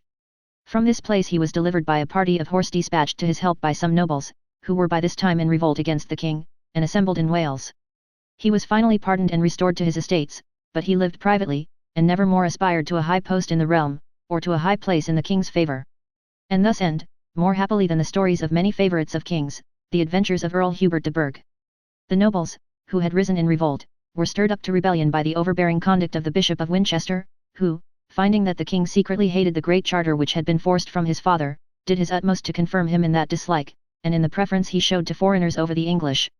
Of this, and of his even publicly declaring that the barons of England were inferior to those of France, the English lords complained with such bitterness, that the king, finding them well supported by the clergy, became frightened for his throne, and sent away the bishop and all his foreign associates. On his marriage, however, with Eleanor, a French lady, the daughter of the Count of Provence, he openly favoured the foreigners again, and so many of his wife's relations came over, and made such an immense family party at court, and got so many good things, and pocketed so much money, and were so high with the English whose money they pocketed, that the bolder English barons murmured openly about a clause there was in the Great Charter, which provided for the banishment of unreasonable favourites. But, the foreigners only laughed disdainfully, and said, "What are your English laws to us?" King Philip of France had died, and had been succeeded by Prince Louis, who had also died after a short reign of 3 years, and had been succeeded by his son of the same name, so moderate and just a man that he was not the least in the world like a king, as kings went. Isabella, King Henry's mother, wished very much, for a certain spite she had, that England should make war against this king, and, as King Henry was a mere puppet in anybody's hands who knew how to manage his feebleness, she easily carried her point with him. But, the Parliament were determined to give him no money for such a war.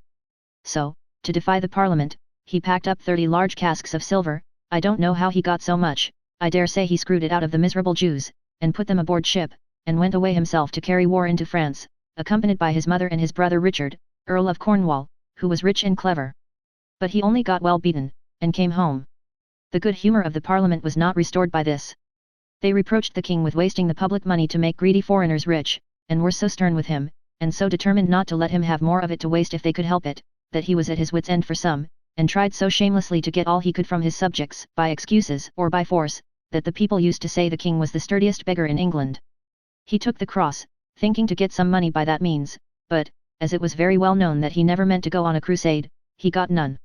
In all this contention, the Londoners were particularly keen against the king, and the king hated them warmly in return. Hating or loving, however, made no difference. He continued in the same condition for 9 or 10 years, when at last the barons said that if he would solemnly confirm their liberties afresh, the Parliament would vote him a large sum.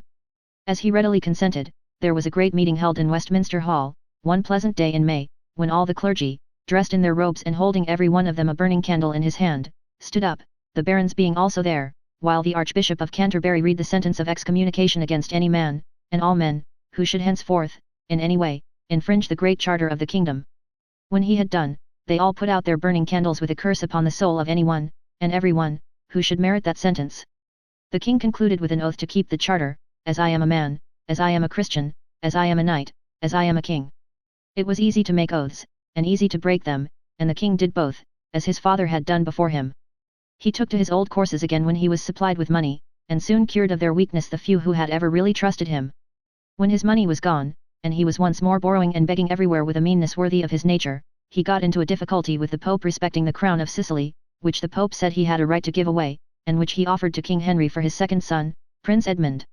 But, if you or I give away what we have not got, and what belongs to somebody else, it is likely that the person to whom we give it, will have some trouble in taking it. It was exactly so in this case. It was necessary to conquer the Sicilian crown before it could be put upon young Edmund's head. It could not be conquered without money. The Pope ordered the clergy to raise money.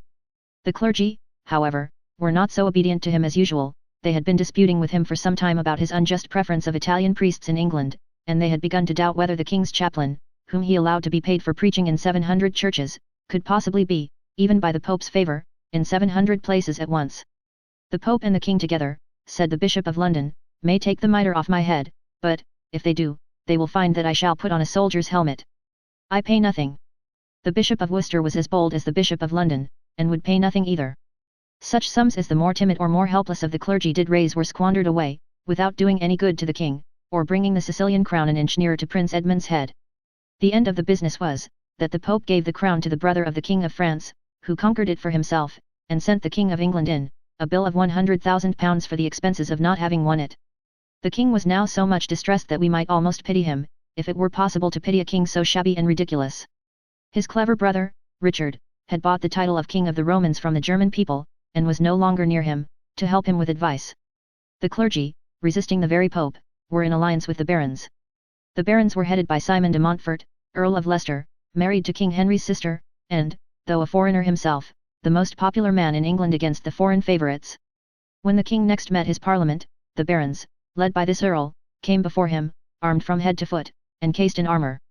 When the parliament again assembled, in a month's time, at Oxford, this earl was at their head, and the king was obliged to consent, on oath, to what was called a committee of government, consisting of 24 members, 12 chosen by the barons, and 12 chosen by himself.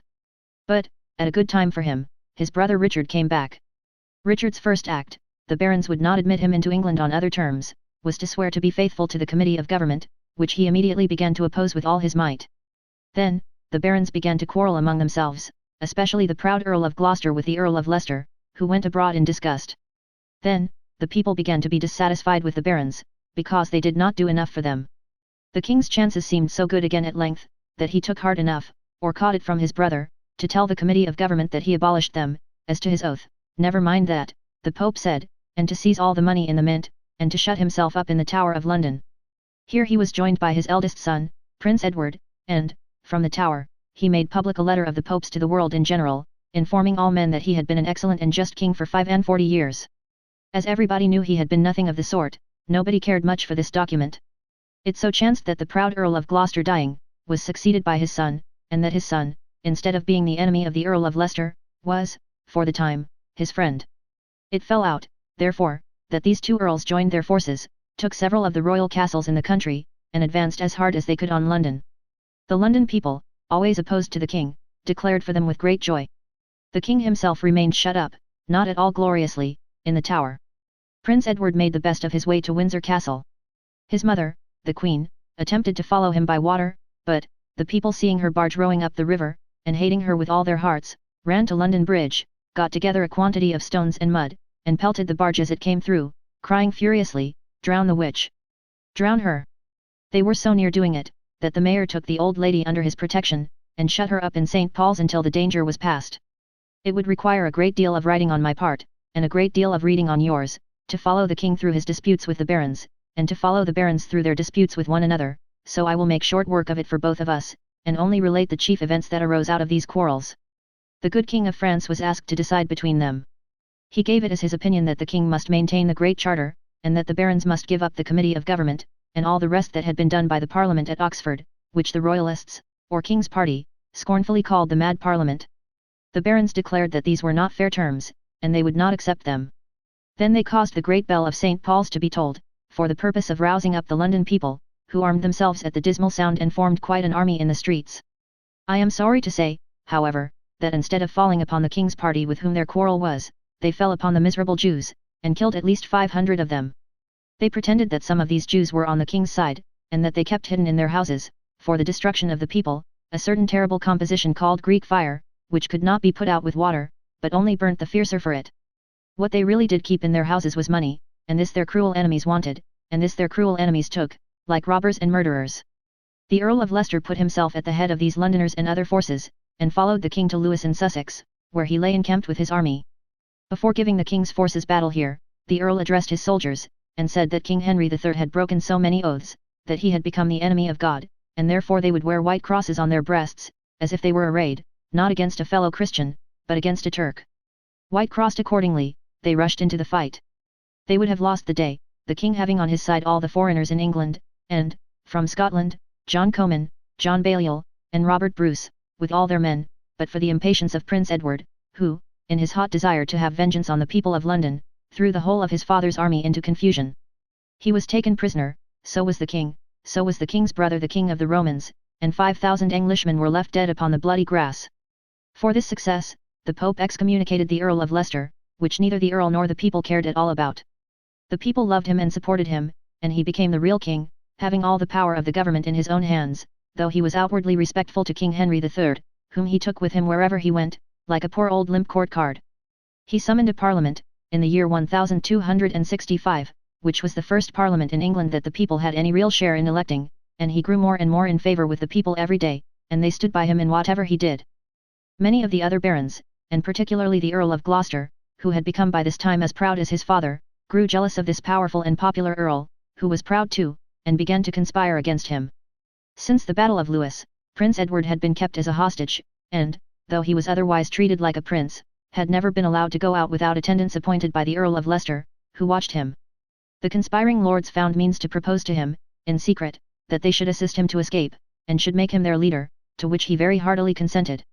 So, on a day that was agreed upon, he said to his attendants after dinner, being then at Hereford, I should like to ride on horseback, this fine afternoon, a little way into the country. As they, too, thought it would be very pleasant to have a canter in the sunshine, they all rode out of the town together in a gay little troop. When they came to a fine level piece of turf, the prince fell to comparing their horses one with another, and offering bets that one was faster than another, and the attendants, suspecting no harm, rode galloping matches until their horses were quite tired. The prince rode no matches himself, but looked on from his saddle, and staked his money. Thus they passed the whole merry afternoon. Now, the sun was setting, and they were all going slowly up a hill, the prince's horse very fresh and all the other horses very weary, when a strange rider mounted on a grey steed appeared at the top of the hill, and waved his hat. What does the fellow mean? Said the attendants one to another. The prince answered on the instant by setting spurs to his horse, dashing away at his utmost speed, joining the man, riding into the midst of a little crowd of horsemen who were then seen waiting under some trees, and who closed around him, and so he departed in a cloud of dust, leaving the road empty of all but the baffled attendants, who sat looking at one another, while their horses drooped their ears and panted. The prince joined the Earl of Gloucester at Ludlow. The Earl of Leicester, with a part of the army and the stupid old king, was at Hereford. One of the Earl of Leicester's sons, Simon de Montfort, with another part of the army, was in Sussex. To prevent these two parts from uniting was the prince's first object. He attacked Simon de Montfort by night, defeated him, seized his banners and treasure, and forced him into Kenilworth Castle in Warwickshire, which belonged to his family. His father, the Earl of Leicester, in the meanwhile, not knowing what had happened, marched out of Hereford, with his part of the army and the king, to meet him. He came, on a bright morning in August, to Evesham, which is watered by the pleasant river Avon. Looking rather anxiously across the prospect towards Kenilworth, he saw his own banners advancing, and his face brightened with joy. But, it clouded darkly when he presently perceived that the banners were captured, and in the enemy's hands, and he said, It is over. The Lord have mercy on our souls, for our bodies are Prince Edward's. He fought like a true knight, nevertheless. When his horse was killed under him, he fought on foot. It was a fierce battle, and the dead lay in heaps everywhere. The old king, stuck up in a suit of armor on a big war horse, which didn't mind him at all, and which carried him into all sorts of places where he didn't want to go, got into everybody's way, and very nearly got knocked on the head by one of his son's men. But he managed to pipe out, I am Harry of Winchester, and the prince, who heard him, seized his bridle, and took him out of peril. The Earl of Leicester still fought bravely, until his best son Henry was killed, and the bodies of his best friends choked his path, and then he fell, still fighting, sword in hand. They mangled his body, and sent it as a present to a noble lady, but a very unpleasant lady, I should think, who was the wife of his worst enemy. They could not mangle his memory in the minds of the faithful people, though. Many years afterwards, they loved him more than ever, and regarded him as a saint, and always spoke of him as Sir Simon the Righteous. And even though he was dead, the cause for which he had fought still lived, and was strong, and forced itself upon the king in the very hour of victory. Henry found himself obliged to respect the Great Charter, however much he hated it, and to make laws similar to the laws of the great Earl of Leicester, and to be moderate and forgiving towards the people at last, even towards the people of London, who had so long opposed him. There were more risings before all this was done, but they were set at rest by these means, and Prince Edward did his best in all things to restore peace. One Sir Adam de Gordon was the last dissatisfied knight in arms, but, the prince vanquished him in single combat, in a wood, and nobly gave him his life, and became his friend, instead of slaying him. Sir Adam was not ungrateful. He ever afterwards remained devoted to his generous conqueror. When the troubles of the kingdom were thus calmed, Prince Edward and his cousin Henry took the cross, and went away to the Holy Land, with many English lords and knights. 4 years afterwards the king of the Romans died, and, next year, 1272, his brother the weak king of England died. He was 68 years old then, and had reigned 56 years. He was as much of a king in death, as he had ever been in life. He was the mere pale shadow of a king at all times. Chapter 16. England under Edward I, called Longshanks. It was now the year of our Lord 1272, and Prince Edward, the heir to the throne, being away in the Holy Land, knew nothing of his father's death. The barons, however, proclaimed him king, immediately after the royal funeral, and the people very willingly consented, since most men knew too well by this time what the horrors of a contest for the crown were. So King Edward I, called, in a not very complimentary manner, Longshanks, because of the slenderness of his legs, was peacefully accepted by the English nation. His legs had need to be strong, however long and thin they were, for they had to support him through many difficulties on the fiery sands of Asia, where his small force of soldiers fainted, died, deserted, and seemed to melt away. But his prowess made light of it, and he said, I will go on, if I go on with no other follower than my groom. A prince of this spirit gave the Turks a deal of trouble. He stormed Nazareth, at which place, of all places on earth, I am sorry to relate, he made a frightful slaughter of innocent people, and then he went to Acre, where he got a truce of 10 years from the Sultan. He had very nearly lost his life in Acre, through the treachery of a Saracen noble, called the Emir of Jaffa, who, making the pretense that he had some idea of turning Christian and wanted to know all about that religion, sent a trusty messenger to Edward very often, with a dagger in his sleeve. At last, one Friday in Whitsun week, when it was very hot, and all the sandy prospect lay beneath the blazing sun, burned up like a great overdone biscuit, and Edward was lying on a couch, dressed for coolness in only a loose robe, the messenger, with his chocolate-colored face and his bright dark eyes and white teeth, came creeping in with a letter, and kneeled down like a tame tiger. But, the moment Edward stretched out his hand to take the letter, the tiger made a spring at his heart. He was quick, but Edward was quick too. He seized the traitor by his chocolate throat, threw him to the ground, and slew him with the very dagger he had drawn. The weapon had struck Edward in the arm, and although the wound itself was slight, it threatened to be mortal, for the blade of the dagger had been smeared with poison. Thanks, however, to a better surgeon than was often to be found in those times, and to some wholesome herbs, and above all, to his faithful wife, Eleanor, who devotedly nursed him, and is said by some to have sucked the poison from the wound with her own red lips, which I am very willing to believe, Edward soon recovered and was sound again. As the king his father had sent entreaties to him to return home, he now began the journey. He had got as far as Italy, when he met messengers who brought him intelligence of the king's death. Hearing that all was quiet at home, he made no haste to return to his own dominions, but paid a visit to the Pope, and went in state through various Italian towns, where he was welcomed with acclamations as a mighty champion of the cross from the Holy Land, and where he received presents of purple mantles and prancing horses, and went along in great triumph. The shouting people little knew that he was the last English monarch who would ever embark in a crusade, or that within 20 years every conquest which the Christians had made in the Holy Land at the cost of so much blood, would be won back by the Turks. But all this came to pass. There was, and there is, an old town standing in a plain in France, called Chalons. When the king was coming towards this place on his way to England, a wily French lord, called the Count of Chalons, sent him a polite challenge to come with his knights and hold a fair tournament with the Count and his knights, and make a day of it with sword and lance. It was represented to the king that the Count of Chalons was not to be trusted, and that, instead of a holiday fight for mere show and in good humour, he secretly meant a real battle, in which the English should be defeated by superior force. The king, however, nothing afraid, went to the appointed place on the appointed day with 1,000 followers.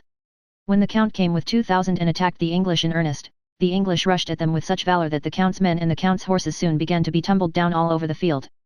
The Count himself seized the king round the neck, but the king tumbled him out of his saddle in return for the compliment, and, jumping from his own horse, and standing over him, beat away at his iron armour like a blacksmith hammering on his anvil. Even when the Count owned himself defeated and offered his sword, the king would not do him the honour to take it, but made him yield it up to a common soldier. There had been such fury shown in this fight, that it was afterwards called the Little Battle of Chalons. The English were very well disposed to be proud of their king after these adventures, so, when he landed at Dover in the year 1274, being then 36 years old, and went on to Westminster where he and his good queen were crowned with great magnificence, splendid rejoicings took place. For the coronation feast there were provided, among other eatables, 400 oxen, 400 sheep, 450 pigs, 18 wild boars, 300 flitches of bacon, and 20,000 fowls. The fountains and conduits in the street flowed with red and white wine instead of water, the rich citizens hung silks and cloths of the brightest colours out of their windows to increase the beauty of the show, and threw out gold and silver by whole handfuls to make scrambles for the crowd. In short, there was such eating and drinking, such music and cabareting, such a ringing of bells and tossing of caps, such a shouting, and singing, and revelling, as the narrow overhanging streets of old London city had not witnessed for many a long day. All the people were merry except the poor Jews, who, trembling within their houses, and scarcely daring to peep out, began to foresee that they would have to find the money for this joviality sooner or later. To dismiss this sad subject of the Jews for the present, I am sorry to add that in this reign they were most unmercifully pillaged. They were hanged in great numbers, on accusations of having clipped the king's coin, which all kinds of people had done. They were heavily taxed, they were disgracefully badged, they were, on one day, 13 years after the coronation, taken up with their wives and children and thrown into beastly prisons, until they purchased their release by paying to the king £12,000. Finally, every kind of property belonging to them was seized by the king, except so little as would defray the charge of their taking themselves away into foreign countries. Many years elapsed before the hope of gain induced any of their race to return to England, where they had been treated so heartlessly and had suffered so much. If King Edward I had been as bad a king to Christians as he was to Jews, he would have been bad indeed. But he was, in general, a wise and great monarch, under whom the country much improved. He had no love for the Great Charter, few kings had, through many, many years, but he had high qualities. The first bold object which he conceived when he came home, was, to unite under one sovereign England, Scotland, and Wales, the two last of which countries had each a little king of its own, about whom the people were always quarrelling and fighting, and making a prodigious disturbance, a great deal more than he was worth. In the course of King Edward's reign he was engaged, besides, in a war with France. To make these quarrels clearer, we will separate their histories and take them thus. Wales, first. France, second. Scotland, third. Llewellyn was the Prince of Wales. He had been on the side of the barons in the reign of the stupid old king, but had afterwards sworn allegiance to him. When King Edward came to the throne, Llewellyn was required to swear allegiance to him also, which he refused to do. The king, being crowned and in his own dominions, 3 times more required Llewellyn to come and do homage, and 3 times more Llewellyn said he would rather not. He was going to be married to Eleanor de Montfort, a young lady of the family mentioned in the last reign, and it chanced that this young lady, coming from France with her youngest brother, Emeric, was taken by an English ship, and was ordered by the English king to be detained. Upon this, the quarrel came to a head. The king went, with his fleet, to the coast of Wales, where, so encompassing Llewellyn, that he could only take refuge in the bleak mountain region of Snowdon in which no provisions could reach him, he was soon starved into an apology, and into a treaty of peace, and into paying the expenses of the war. The king, however, forgave him some of the hardest conditions of the treaty, and consented to his marriage. And he now thought he had reduced Wales to obedience. But the Welsh, although they were naturally a gentle, quiet, pleasant people, who liked to receive strangers in their cottages among the mountains, and to set before them with free hospitality whatever they had to eat and drink, and to play to them on their harps, and sing their native ballads to them, were a people of great spirit when their blood was up. Englishmen, after this affair, began to be insolent in Wales, and to assume the air of masters, and the Welsh pride could not bear it.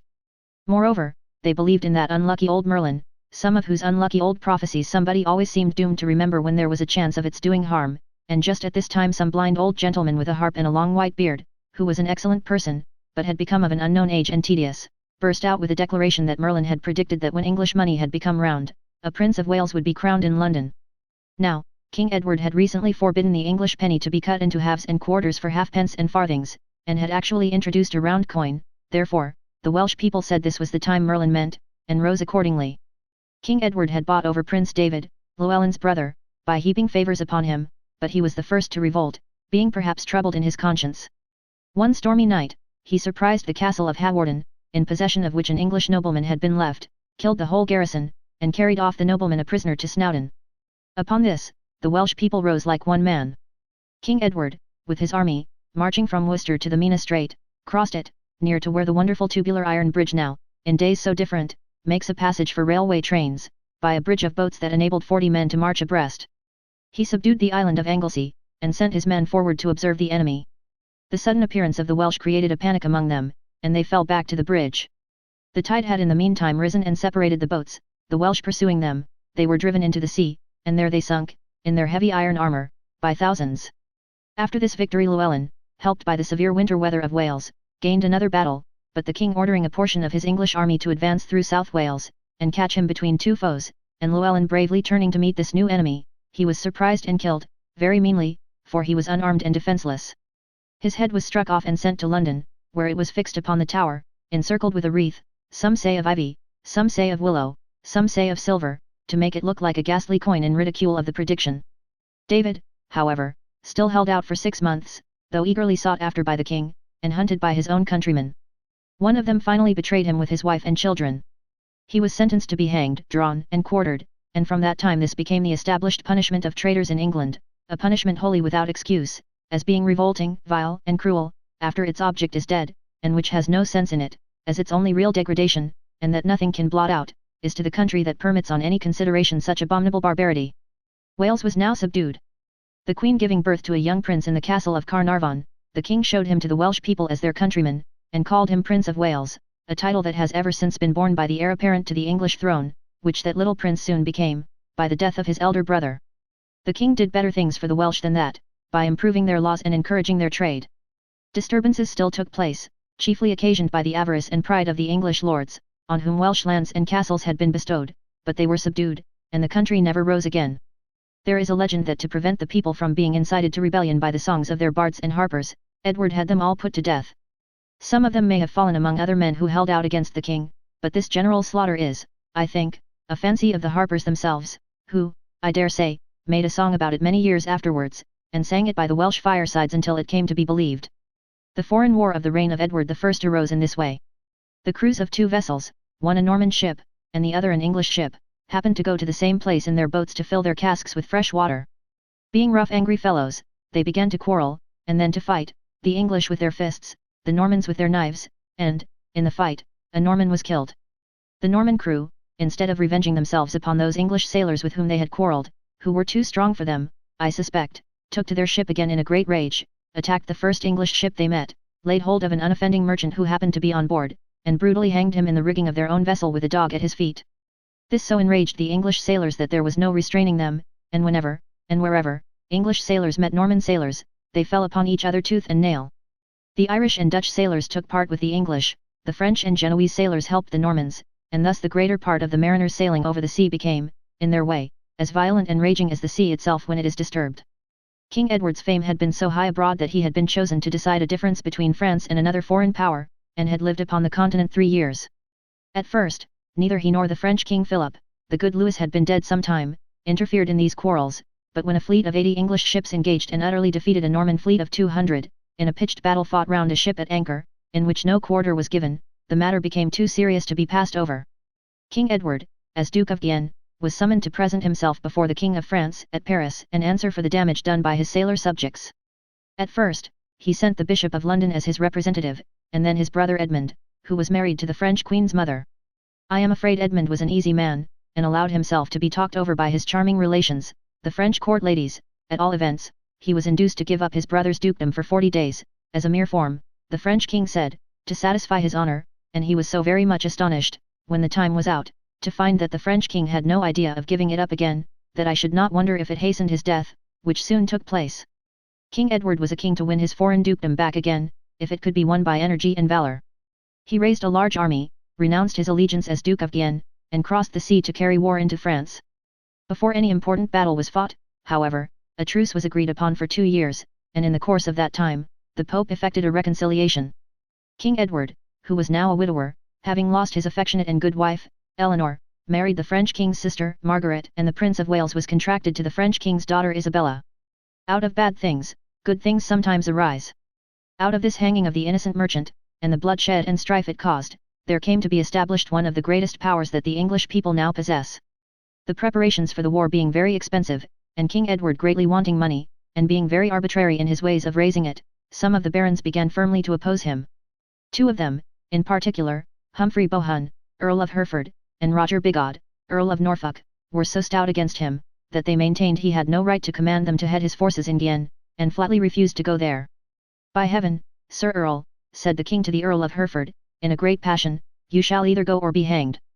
By heaven, Sir King, replied the Earl, I will neither go nor yet will I be hanged, and both he and the other Earl sturdily left the court, attended by many lords.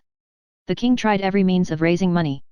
He taxed the clergy, in spite of all the Pope said to the contrary, and when they refused to pay, reduced them to submission, by saying very well, then they had no claim upon the government for protection, and any man might plunder them who would, which a good many men were very ready to do, and very readily did, and which the clergy found too losing a game to be played at long. He seized all the wool and leather in the hands of the merchants, promising to pay for it some fine day, and he set a tax upon the exportation of wool, which was so unpopular among the traders that it was called the evil toll. But all would not do. The barons, led by those 2 great earls, declared any taxes imposed without the consent of Parliament, unlawful, and the Parliament refused to impose taxes, until the king should confirm afresh the 2 great charters, and should solemnly declare in writing, that there was no power in the country to raise money from the people, evermore, but the power of Parliament representing all ranks of the people. The king was very unwilling to diminish his own power by allowing this great privilege in the Parliament, but there was no help for it, and he at last complied. We shall come to another king by and by, who might have saved his head from rolling off, if he had profited by this example. The people gained other benefits in Parliament from the good sense and wisdom of this king. Many of the laws were much improved, provision was made for the greater safety of travellers, and the apprehension of thieves and murderers, the priests were prevented from holding too much land, and so becoming too powerful, and justices of the peace were first appointed, though not at first under that name, in various parts of the country. And now we come to Scotland, which was the great and lasting trouble of the reign of King Edward I. About 13 years after King Edward's coronation, Alexander III, the King of Scotland, died of a fall from his horse. He had been married to Margaret, King Edward's sister. All their children being dead, the Scottish crown became the right of a young princess only 8 years old, the daughter of Eric, King of Norway, who had married a daughter of the deceased sovereign. King Edward proposed that the Maiden of Norway, as this princess was called, should be engaged to be married to his eldest son, but, unfortunately, as she was coming over to England she fell sick, and landing on one of the Orkney Islands, died there. A great commotion immediately began in Scotland, where as many as 13 noisy claimants to the vacant throne started up and made a general confusion. King Edward being much renowned for his sagacity and justice, it seems to have been agreed to refer the dispute to him. He accepted the trust, and went, with an army, to the borderland where England and Scotland joined. There, he called upon the Scottish gentlemen to meet him at the castle of Norham, on the English side of the River Tweed, and to that castle they came. But, before he would take any step in the business, he required those Scottish gentlemen, one and all, to do homage to him as their superior lord, and when they hesitated, he said, "By holy Edward, whose crown I wear, I will have my rights, or I will die in maintaining them." The Scottish gentlemen, who had not expected this, were disconcerted, and asked for 3 weeks to think about it. At the end of the 3 weeks, another meeting took place, on a green plain on the Scottish side of the river. Of all the competitors for the Scottish throne, there were only 2 who had any real claim, in right of their near kindred to the royal family. These were John Balliol and Robert Bruce, and the right was, I have no doubt, on the side of John Balliol. At this particular meeting John Balliol was not present, but Robert Bruce was, and on Robert Bruce being formally asked whether he acknowledged the King of England for his superior lord, he answered, plainly and distinctly, yes, he did. Next day, John Balliol appeared, and said the same. This point settled, some arrangements were made for inquiring into their titles. The inquiry occupied a pretty long time, more than a year. While it was going on, King Edward took the opportunity of making a journey through Scotland, and calling upon the Scottish people of all degrees to acknowledge themselves his vassals, or be imprisoned until they did. In the meanwhile, commissioners were appointed to conduct the inquiry, a parliament was held at Berwick about it, the 2 claimants were heard at full length, and there was a vast amount of talking. At last, in the great hall of the castle of Berwick, the king gave judgment in favour of John Balliol, who, consenting to receive his crown by the King of England's favour and permission, was crowned at Scone, in an old stone chair which had been used for ages in the abbey there, at the coronations of Scottish kings. Then, King Edward caused the Great Seal of Scotland, used since the late king's death, to be broken in 4 pieces, and placed in the English treasury, and considered that he now had Scotland, according to the common saying, under his thumb. Scotland had a strong will of its own yet, however. King Edward, determined that the Scottish king should not forget he was his vassal, summoned him repeatedly to come and defend himself and his judges before the English Parliament when appeals from the decisions of Scottish courts of justice were being heard. At length, John Balliol, who had no great heart of his own, had so much heart put into him by the brave spirit of the Scottish people, who took this as a national insult, that he refused to come any more. Thereupon, the king further required him to help him in his war abroad, which was then in progress, and to give up, as security for his good behaviour in future, the 3 strong Scottish castles of Jedburgh, Roxburgh, and Berwick. Nothing of this being done, on the contrary, the Scottish people concealing their king among their mountains in the Highlands and showing a determination to resist, Edward marched to Berwick with an army of 30,000 foot, and 4,000 horse, took the castle, and slew its whole garrison, and the inhabitants of the town as well, men, women, and children. Lord Warenne, Earl of Surrey, then went on to the castle of Dunbar, before which a battle was fought, and the whole Scottish army defeated with great slaughter. The victory being complete, the Earl of Surrey was left as guardian of Scotland. The principal offices in that kingdom were given to Englishmen, the more powerful Scottish nobles were obliged to come and live in England, the Scottish crown and sceptre were brought away, and even the old stone chair was carried off and placed in Westminster Abbey, where you may see it now. Balliol had the Tower of London lent him for a residence, with permission to range about within a circle of 20 miles. 3 years afterwards he was allowed to go to Normandy, where he had estates, and where he passed the remaining 6 years of his life, far more happily, I dare say, than he had lived for a long while in angry Scotland. Now, there was, in the west of Scotland, a gentleman of small fortune, named William Wallace, the 2nd son of a Scottish knight. He was a man of great size and great strength, he was very brave and daring, when he spoke to a body of his countrymen, he could rouse them in a wonderful manner by the power of his burning words, he loved Scotland dearly, and he hated England with his utmost might. The domineering conduct of the English who now held the places of trust in Scotland made them as intolerable to the proud Scottish people as they had been, under similar circumstances, to the Welsh, and no man in all Scotland regarded them with so much smothered rage as William Wallace. One day, an Englishman in office, little knowing what he was, affronted him. Wallace instantly struck him dead, and taking refuge among the rocks and hills, and there joining with his countryman, Sir William Douglas, who was also in arms against King Edward, became the most resolute and undaunted champion of a people struggling for their independence that ever lived upon the earth. The English guardian of the kingdom fled before him, and, thus encouraged, the Scottish people revolted everywhere, and fell upon the English without mercy. The Earl of Surrey, by the king's commands, raised all the power of the border counties, and 2 English armies poured into Scotland. Only one chief, in the face of those armies, stood by Wallace, who, with a force of 40,000 men, awaited the invaders at a place on the River Forth, within 2 miles of Stirling. Across the river there was only one poor wooden bridge, called the Bridge of Kildean, so narrow, that but 2 men could cross it abreast. With his eyes upon this bridge, Wallace posted the greater part of his men among some rising grounds, and waited calmly.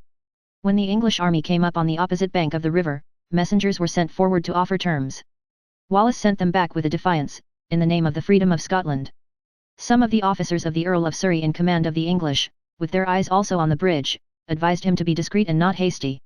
He, however, urged to immediate battle by some other officers, and particularly by Cressingham, King Edward's treasurer, and a rash man, gave the word of command to advance. 1,000 English crossed the bridge, 2 abreast. The Scottish troops were as motionless as stone images. 2,000 English crossed, 3,000, 4,000, 5. Not a feather, all this time, had been seen to stir among the Scottish bonnets. Now, they all fluttered. Forward, one party, to the foot of the bridge, cried Wallace, and let no more English cross. The rest, down with me on the 5,000 who have come over, and cut them all to pieces. It was done, in the sight of the whole remainder of the English army, who could give no help. Cressingham himself was killed, and the Scotch made whips for their horses of his skin. King Edward was abroad at this time, and during the successes on the Scottish side which followed, and which enabled bold Wallace to win the whole country back again, and even to ravage the English borders. But, after a few winter months, the king returned, and took the field with more than his usual energy. One night, when a kick from his horse as they both lay on the ground together broke 2 of his ribs, and a cry arose that he was killed, he leaped into his saddle, regardless of the pain he suffered, and rode through the camp. Day then appearing, he gave the word, still, of course, in that bruised and aching state, forward. And led his army on to near Falkirk, where the Scottish forces were seen drawn up on some stony ground, behind a morass. Here, he defeated Wallace, and killed 15,000 of his men. With the shattered remainder, Wallace drew back to Stirling, but, being pursued, set fire to the town that it might give no help to the English, and escaped. The inhabitants of Perth afterwards set fire to their houses for the same reason, and the king, unable to find provisions, was forced to withdraw his army. Another Robert Bruce, the grandson of him who had disputed the Scottish crown with Balliol, was now in arms against the king, that elder Bruce being dead, and also John Comyn, Balliol's nephew. These 2 young men might agree in opposing Edward, but could agree in nothing else, as they were rivals for the throne of Scotland. Probably it was because they knew this, and knew what troubles must arise even if they could hope to get the better of the great English king, that the principal Scottish people applied to the Pope for his interference. The Pope, on the principle of losing nothing for want of trying to get it, very coolly claimed that Scotland belonged to him, but this was a little too much, and the Parliament in a friendly manner told him so. In the springtime of the year 1303, the king sent Sir John Segrave, whom he made governor of Scotland, with 20,000 men, to reduce the rebels. Sir John was not as careful as he should have been, but encamped at Rosslyn, near Edinburgh, with his army divided into 3 parts. The Scottish forces saw their advantage, fell on each part separately, defeated each, and killed all the prisoners. Then, came the king himself once more. As soon as a great army could be raised, he passed through the whole north of Scotland, laying waste whatsoever came in his way, and he took up his winter quarters at Dunfermline. The Scottish cause now looked so hopeless, that Comyn and the other nobles made submission and received their pardons. Wallace alone stood out. He was invited to surrender, though on no distinct pledge that his life should be spared, but he still defied the ireful king, and lived among the steep crags of the Highland glens, where the eagles made their nests, and where the mountain torrents roared, and the white snow was deep, and the bitter winds blew round his unsheltered head, as he lay through many a pitch-dark night wrapped up in his plaid. Nothing could break his spirit, nothing could lower his courage, nothing could induce him to forget or to forgive his country's wrongs. Even when the castle of Stirling, which had long held out, was besieged by the king with every kind of military engine then in use, even when the lead upon cathedral roofs was taken down to help to make them, even when the king, though an old man, commanded in the siege as if he were a youth, being so resolved to conquer, even when the brave garrison, then found with amazement to be not 200 people, including several ladies, were starved and beaten out and were made to submit on their knees, and with every form of disgrace that could aggravate their sufferings. Even then, when there was not a ray of hope in Scotland, William Wallace was as proud and firm as if he had beheld the powerful and relentless Edward lying dead at his feet. Who betrayed William Wallace in the end, is not quite certain. That he was betrayed, probably by an attendant, is too true. He was taken to the castle of Dumbarton, under Sir John Menteith, and thence to London, where the great fame of his bravery and resolution attracted immense concourses of people to behold him. He was tried in Westminster Hall, with the crown of laurel on his head, it is supposed because he was reported to have said that he ought to wear, or that he would wear, a crown there, and was found guilty as a robber, a murderer, and a traitor. What they called a robber, he said to those who tried him, he was, because he had taken spoil from the king's men. What they called a murderer, he was, because he had slain an insolent Englishman. What they called a traitor, he was not, for he had never sworn allegiance to the king, and had ever scorned to do it. He was dragged at the tails of horses to West Smithfield, and there hanged on a high gallows, torn open before he was dead, beheaded, and quartered. His head was set upon a pole on London Bridge, his right arm was sent to Newcastle, his left arm to Berwick, his legs to Perth and Aberdeen. But, if King Edward had had his body cut into inches, and had sent every separate inch into a separate town, he could not have dispersed it half so far and wide as his fame. Wallace will be remembered in songs and stories, while there are songs and stories in the English tongue, and Scotland will hold him dear while her lakes and mountains last. Released from this dreaded enemy, the king made a fairer plan of government for Scotland, divided the offices of honour among Scottish gentlemen and English gentlemen, forgave past offences, and thought, in his old age, that his work was done. But he deceived himself. Comyn and Bruce conspired, and made an appointment to meet at Dumfries, in the Church of the Minorites. There is a story that Comyn was false to Bruce, and had informed against him to the king, that Bruce was warned of his danger and the necessity of flight, by receiving, one night as he sat at supper, from his friend the Earl of Gloucester 12 pennies and a pair of spurs, that as he was riding angrily to keep his appointment, through a snowstorm, with his horse's shoes reversed that he might not be tracked, he met an evil-looking serving man, a messenger of Comyn, whom he killed, and concealed in whose dress he found letters that proved Comyn's treachery.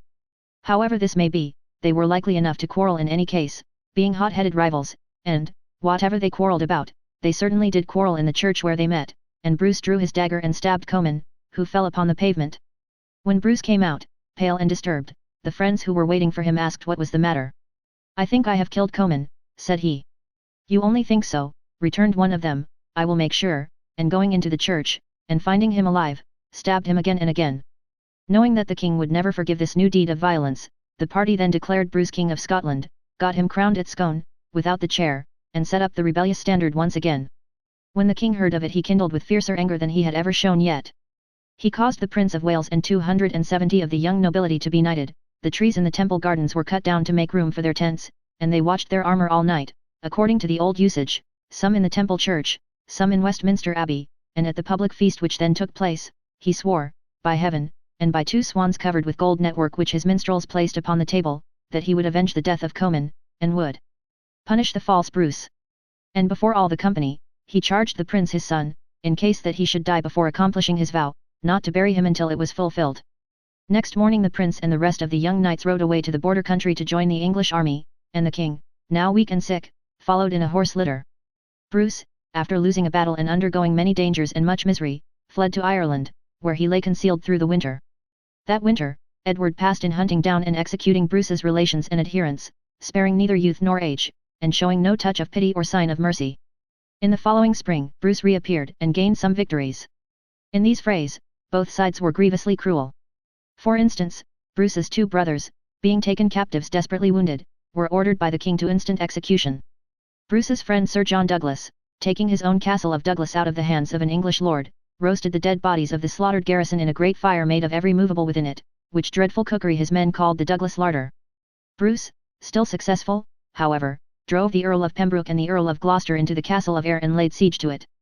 The king, who had been laid up all the winter, but had directed the army from his sick bed, now advanced to Carlisle, and there, causing the litter in which he had travelled to be placed in the cathedral as an offering to heaven, mounted his horse once more, and for the last time. He was now 69 years old, and had reigned 35 years. He was so ill, that in 4 days he could go no more than 6 miles, still, even at that pace, he went on and resolutely kept his face towards the border.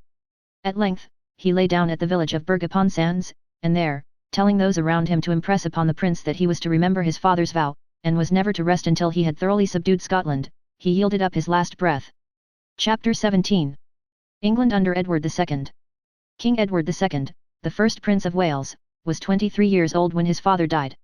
There was a certain favourite of his, a young man from Gascony, named Piers Gaveston, of whom his father had so much disapproved that he had ordered him out of England, and had made his son swear by the side of his sick bed, never to bring him back.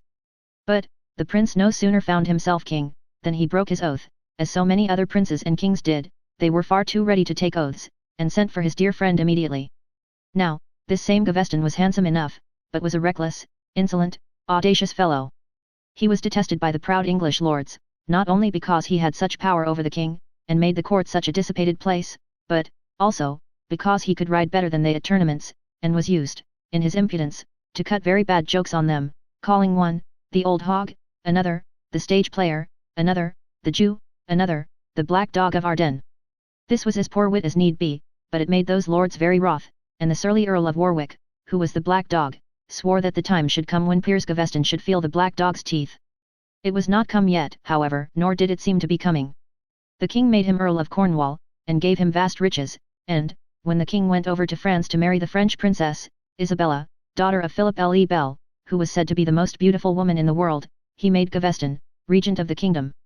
His splendid marriage ceremony in the church of Our Lady at Boulogne, where there were 4 kings and 3 queens present, quite a pack of court cards, for I dare say the knaves were not wanting, being over, he seemed to care little or nothing for his beautiful wife, but was wild with impatience to meet Gaveston again. When he landed at home, he paid no attention to anybody else, but ran into the favourite's arms before a great concourse of people, and hugged him, and kissed him, and called him his brother. At the coronation which soon followed, Gaveston was the richest and brightest of all the glittering company there, and had the honour of carrying the crown. This made the proud lords fiercer than ever. The people, too, despised the favourite, and would never call him Earl of Cornwall, however much he complained to the king and asked him to punish them for not doing so, but persisted in styling him plain Piers Gaveston. The barons were so unceremonious with the king in giving him to understand that they would not bear this favourite, that the king was obliged to send him out of the country. The favourite himself was made to take an oath, more oaths, that he would never come back, and the barons supposed him to be banished in disgrace, until they heard that he was appointed governor of Ireland. Even this was not enough for the besotted king, who brought him home again in a year's time, and not only disgusted the court and the people by his doting folly, but offended his beautiful wife too, who never liked him afterwards. He had now the old royal want, of money, and the barons had the new power of positively refusing to let him raise any. He summoned a parliament at York, the barons refused to make one, while the favourite was near him. He summoned another parliament at Westminster, and sent Gaveston away. Then, the barons came, completely armed, and appointed a committee of themselves to correct abuses in the state and in the king's household. He got some money on these conditions, and directly set off with Gaveston to the border country, where they spent it in idling away the time, and feasting, while Bruce made ready to drive the English out of Scotland. For, though the old king had even made this poor weak son of his swear, as some say, that he would not bury his bones, but would have them boiled clean in a cauldron, and carried before the English army until Scotland was entirely subdued, the second Edward was so unlike the first that Bruce gained strength and power every day. The committee of nobles, after some months of deliberation, ordained that the king should henceforth call a parliament together, once every year, and even twice if necessary, instead of summoning it only when he chose. Further, that Gaveston should once more be banished, and, this time, on pain of death if he ever came back. The king's tears were of no avail, he was obliged to send his favourite to Flanders. As soon as he had done so, however, he dissolved the parliament, with the low cunning of a mere fool, and set off to the north of England, thinking to get an army about him to oppose the nobles. And once again he brought Gaveston home, and heaped upon him all the riches and titles of which the barons had deprived him. The lords saw, now, that there was nothing for it but to put the favourite to death. They could have done so, legally, according to the terms of his banishment, but they did so, I am sorry to say, in a shabby manner. Led by the Earl of Lancaster, the king's cousin, they first of all attacked the king and Gaveston at Newcastle. They had time to escape by sea, and the mean king, having his precious Gaveston with him, was quite content to leave his lovely wife behind. When they were comparatively safe, they separated. The king went to York to collect a force of soldiers, and the favourite shut himself up, in the meantime, in Scarborough Castle overlooking the sea. This was what the barons wanted. They knew that the castle could not hold out, they attacked it, and made Gaveston surrender. He delivered himself up to the Earl of Pembroke, that lord whom he had called the Jew, on the Earl's pledging his faith and knightly word, that no harm should happen to him and no violence be done him. Now, it was agreed with Gaveston that he should be taken to the castle of Wallingford, and there kept in honourable custody. They travelled as far as Deedington, near Banbury, where, in the castle of that place, they stopped for a night to rest. Whether the Earl of Pembroke left his prisoner there, knowing what would happen, or really left him thinking no harm, and only going, as he pretended, to visit his wife, the Countess, who was in the neighborhood, is no great matter now. In any case, he was bound as an honorable gentleman to protect his prisoner, and he did not do it. In the morning, while the favourite was yet in bed, he was required to dress himself and come down into the courtyard.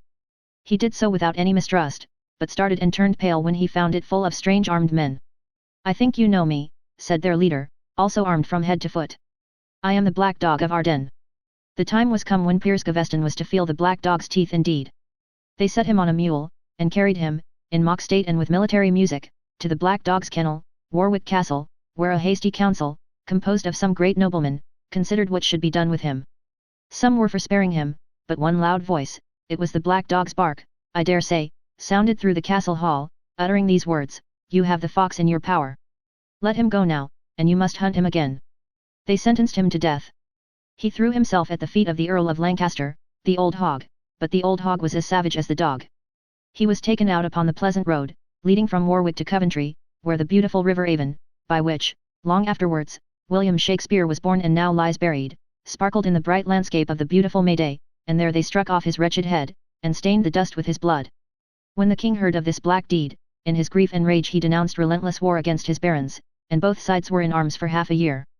But, it then became necessary for them to join their forces against Bruce, who had used the time well while they were divided, and had now a great power in Scotland. Intelligence was brought that Bruce was then besieging Stirling Castle, and that the governor had been obliged to pledge himself to surrender it, unless he should be relieved before a certain day.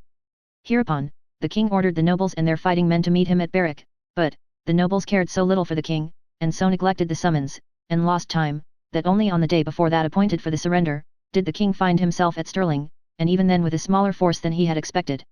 However, he had, altogether, 100,000 men, and Bruce had not more than 40,000, but, Bruce's army was strongly posted in 3 square columns, on the ground lying between the burn or brook of Bannock and the walls of Stirling Castle.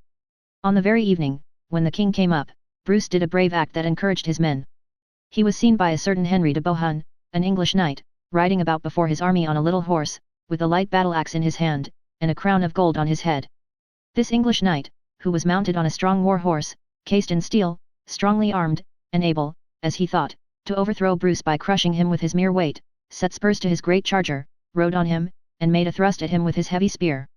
Bruce parried the thrust, and with one blow of his battle-axe split his skull. The Scottish men did not forget this, next day when the battle raged. Randolph, Bruce's valiant nephew, rode, with the small body of men he commanded, into such a host of the English, all shining in polished armour in the sunlight, that they seemed to be swallowed up and lost, as if they had plunged into the sea. But, they fought so well, and did such dreadful execution, that the English staggered. Then came Bruce himself upon them, with all the rest of his army. While they were thus hard pressed and amazed, there appeared upon the hills what they supposed to be a new Scottish army, but what were really only the camp followers, in number 15,000, whom Bruce had taught to show themselves at that place and time. The Earl of Gloucester, commanding the English horse, made a last rush to change the fortune of the day, but Bruce, like Jack the Giant Killer in the story, had pits dug in the ground, and covered over with turfs and stakes. Into these, as they gave way beneath the weight of the horses, riders and horses rolled by hundreds. The English were completely routed, all their treasure, stores, and engines, were taken by the Scottish men, so many wagons and other wheeled vehicles were seized, that it is related that they would have reached, if they had been drawn out in a line, 180 miles. The fortunes of Scotland were, for the time, completely changed, and never was a battle won, more famous upon Scottish ground, than this great battle of Bannockburn. Plague and famine succeeded in England, and still the powerless king and his disdainful lords were always in contention. Some of the turbulent chiefs of Ireland made proposals to Bruce, to accept the rule of that country. He sent his brother Edward to them, who was crowned King of Ireland. He afterwards went himself to help his brother in his Irish wars, but his brother was defeated in the end and killed. Robert Bruce, returning to Scotland, still increased his strength there. As the king's ruin had begun in a favourite, so it seemed likely to end in one. He was too poor a creature to rely at all upon himself, and his new favourite was one Hugh Le Despencer, the son of a gentleman of ancient family. Hugh was handsome and brave, but he was the favourite of a weak king, whom no man cared to rush for, and that was a dangerous place to hold. The nobles leagued against him, because the king liked him, and they lay in wait, both for his ruin and his father's. Now, the king had married him to the daughter of the late Earl of Gloucester, and had given both him and his father great possessions in Wales. In their endeavours to extend these, they gave violent offence to an angry Welsh gentleman, named John de Mowbray, and to divers other angry Welsh gentlemen, who resorted to arms, took their castles, and seized their estates. The Earl of Lancaster had first placed the favourite, who was a poor relation of his own, at court, and he considered his own dignity offended by the preference he received and the honours he acquired, so he, and the barons who were his friends, joined the Welshmen, marched on London, and sent a message to the king demanding to have the favourite and his father banished. At first, the king unaccountably took it into his head to be spirited, and to send them a bold reply, but when they quartered themselves around Holborn and Clerkenwell, and went down, armed, to the Parliament at Westminster, he gave way, and complied with their demands. His turn of triumph came sooner than he expected. It arose out of an accidental circumstance. The beautiful queen happening to be travelling, came one night to one of the royal castles, and demanded to be lodged and entertained there until morning. The governor of this castle, who was one of the enraged lords, was away, and in his absence, his wife refused admission to the queen. A scuffle took place among the common men on either side, and some of the royal attendants were killed. The people, who cared nothing for the king, were very angry that their beautiful queen should be thus rudely treated in her own dominions, and the king, taking advantage of this feeling, besieged the castle, took it, and then called the two Despensers home. Upon this, the Confederate lords and the Welshmen went over to Bruce. The king encountered them at Boroughbridge, gained the victory, and took a number of distinguished prisoners, among them, the Earl of Lancaster, now an old man, upon whose destruction he was resolved. This earl was taken to his own castle of Pontefract, and there tried and found guilty by an unfair court appointed for the purpose. He was not even allowed to speak in his own defence. He was insulted, pelted, mounted on a starved pony without saddle or bridle, carried out, and beheaded. 28 knights were hanged, drawn, and quartered. When the king had dispatched this bloody work, and had made a fresh and a long truce with Bruce, he took the Despensers into greater favour than ever, and made the father Earl of Winchester. One prisoner, and an important one, who was taken at Boroughbridge, made his escape, however, and turned the tide against the king. This was Roger Mortimer, always resolutely opposed to him, who was sentenced to death, and placed for safe custody in the Tower of London. He treated his guards to a quantity of wine into which he had put a sleeping potion, and, when they were insensible, broke out of his dungeon, got into a kitchen, climbed up the chimney, let himself down from the roof of the building with a rope ladder, passed the sentries, got down to the river, and made away in a boat to where servants and horses were waiting for him. He finally escaped to France, where Charles Le Bel, the brother of the beautiful queen, was king. Charles sought to quarrel with the King of England, on pretence of his not having come to do him homage at his coronation. It was proposed that the beautiful queen should go over to arrange the dispute. She went, and wrote home to the king, that as he was sick and could not come to France himself, perhaps it would be better to send over the young prince, their son, who was only 12 years old, who could do homage to her brother in his stead, and in whose company she would immediately return. The king sent him, but, both he and the queen remained at the French court, and Roger Mortimer became the queen's lover. When the king wrote, again and again, to the queen to come home, she did not reply that she despised him too much to live with him any more, which was the truth, but said she was afraid of the two Despensers. In short, her design was to overthrow the favourite's power, and the king's power, such as it was, and invade England.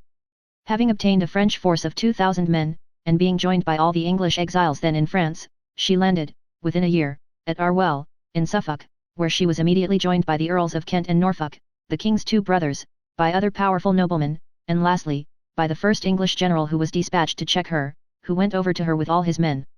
The people of London, receiving these tidings, would do nothing for the king, but broke open the tower, let out all his prisoners, and threw up their caps and hurrahed for the beautiful queen.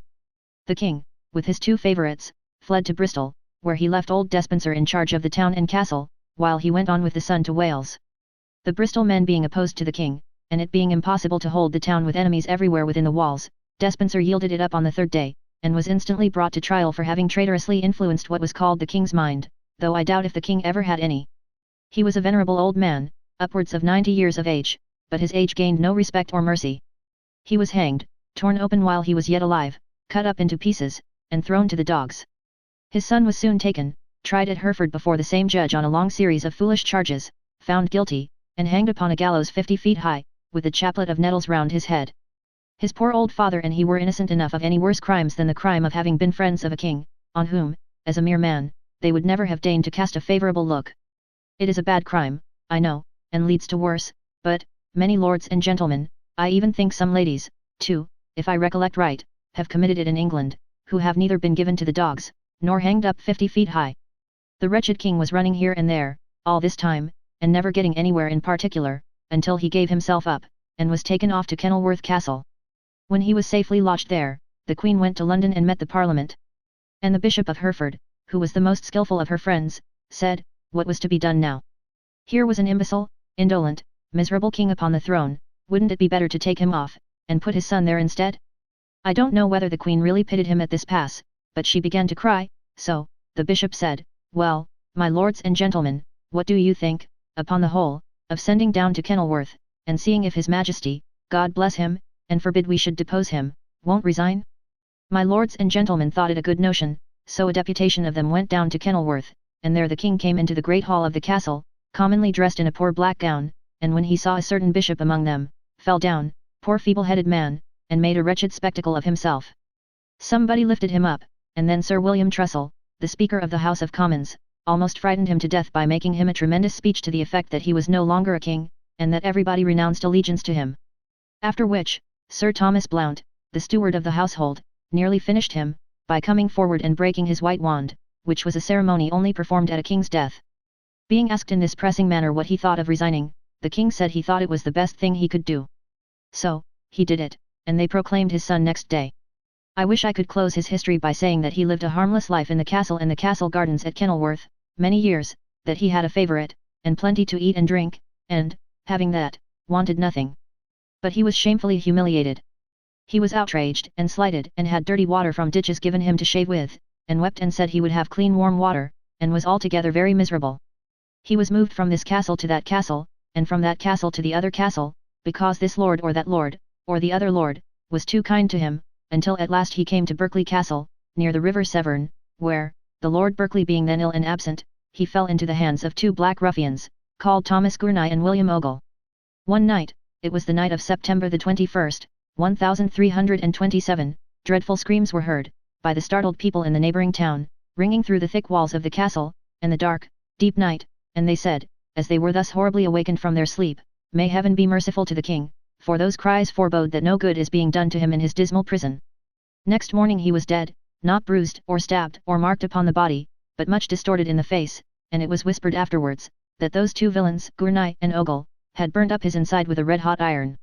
If you ever come near Gloucester, and see the centre tower of its beautiful cathedral, with its 4 rich pinnacles, rising lightly in the air, you may remember that the wretched Edward II was buried in the old abbey of that ancient city, at 43 years old, after being for 19 years and a half a perfectly incapable king. Chapter 18. England under Edward III. Roger Mortimer, the Queen's lover, who escaped to France in the last chapter, was far from profiting by the examples he had had of the fate of favourites. Having, through the Queen's influence, come into possession of the estates of the 2 Despensers, he became extremely proud and ambitious, and sought to be the real ruler of England. The young king, who was crowned at 14 years of age with all the usual solemnities, resolved not to bear this, and soon pursued Mortimer to his ruin. The people themselves were not fond of Mortimer, first, because he was a royal favourite, secondly, because he was supposed to have helped to make a peace with Scotland which now took place, and in virtue of which the young king's sister Joan, only 7 years old, was promised in marriage to David, the son and heir of Robert Bruce, who was only 5 years old. The nobles hated Mortimer because of his pride, riches, and power. They went so far as to take up arms against him, but were obliged to submit. The Earl of Kent, one of those who did so, but who afterwards went over to Mortimer and the Queen, was made an example of in the following cruel manner. He seems to have been anything but a wise old earl, and he was persuaded by the agents of the favourite and the Queen, that poor King Edward II was not really dead, and thus was betrayed into writing letters favouring his rightful claim to the throne. This was made out to be high treason, and he was tried, found guilty, and sentenced to be executed. They took the poor old lord outside the town of Winchester, and there kept him waiting some 3 or 4 hours until they could find somebody to cut off his head. At last, a convict said he would do it, if the government would pardon him in return, and they gave him the pardon, and at one blow he put the Earl of Kent out of his last suspense. While the Queen was in France, she had found a lovely and good young lady, named Philippa, who she thought would make an excellent wife for her son.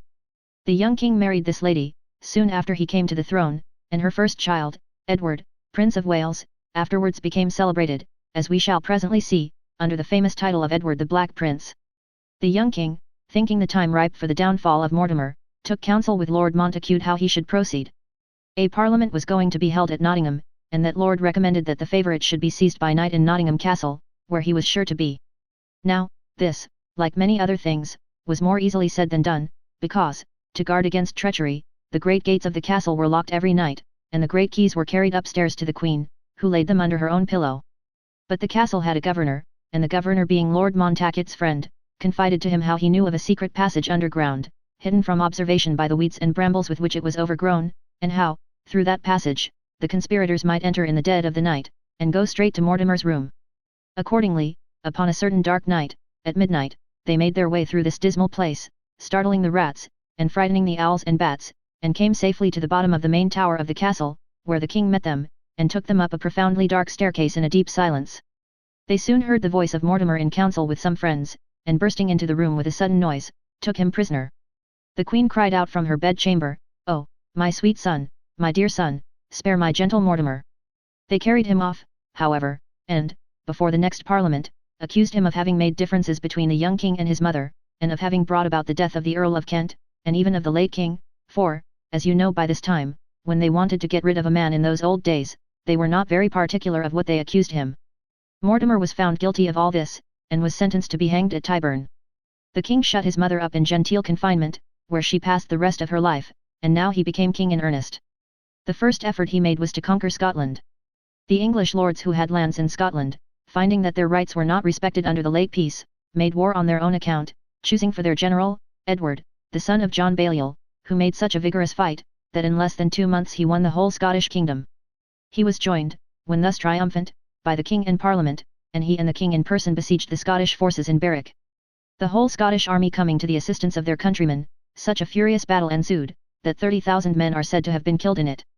Balliol was then crowned King of Scotland, doing homage to the King of England, but little came of his successes after all, for the Scottish men rose against him, within no very long time, and David Bruce came back within 10 years and took his kingdom. France was a far richer country than Scotland, and the king had a much greater mind to conquer it. So, he let Scotland alone, and pretended that he had a claim to the French throne in right of his mother. He had, in reality, no claim at all, but that mattered little in those times. He brought over to his cause many little princes and sovereigns, and even courted the alliance of the people of Flanders, a busy, working community, who had very small respect for kings, and whose head man was a brewer. With such forces as he raised by these means, Edward invaded France, but he did little by that, except run into debt in carrying on the war to the extent of £300,000. The next year he did better, gaining a great sea fight in the harbour of Sluis. This success, however, was very short-lived, for the Flemings took fright at the siege of St. Omer and ran away, leaving their weapons and baggage behind them. Philip, the French king, coming up with his army, and Edward being very anxious to decide the war, proposed to settle the difference by single combat with him, or by a fight of 100 knights on each side. The French king said, he thanked him, but being very well as he was, he would rather not. So, after some skirmishing and talking, a short peace was made. It was soon broken by King Edward's favouring the cause of John, Earl of Montfort, a French nobleman, who asserted a claim of his own against the French king, and offered to do homage to England for the crown of France, if he could obtain it through England's help.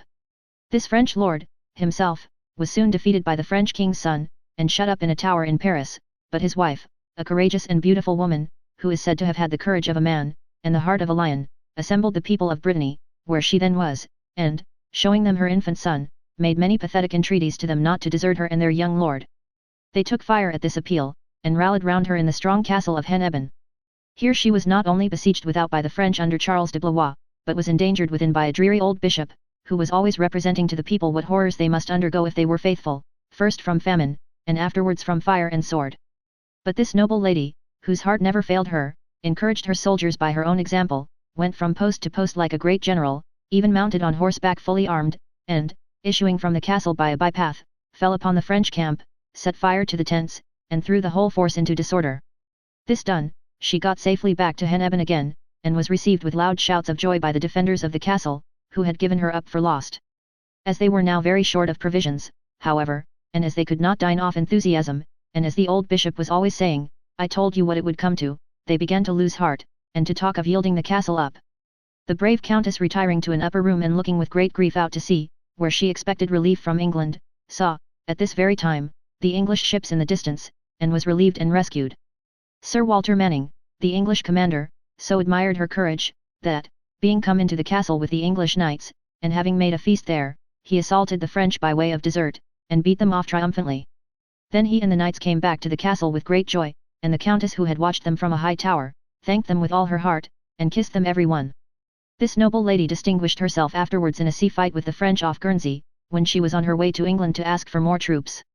Her great spirit roused another lady, the wife of another French lord, whom the French king very barbarously murdered, to distinguish herself scarcely less. The time was fast coming, however, when Edward, Prince of Wales, was to be the great star of this French and English war. It was in the month of July, in the year 1346, when the king embarked at Southampton for France, with an army of about 30,000 men in all, attended by the Prince of Wales and by several of the chief nobles.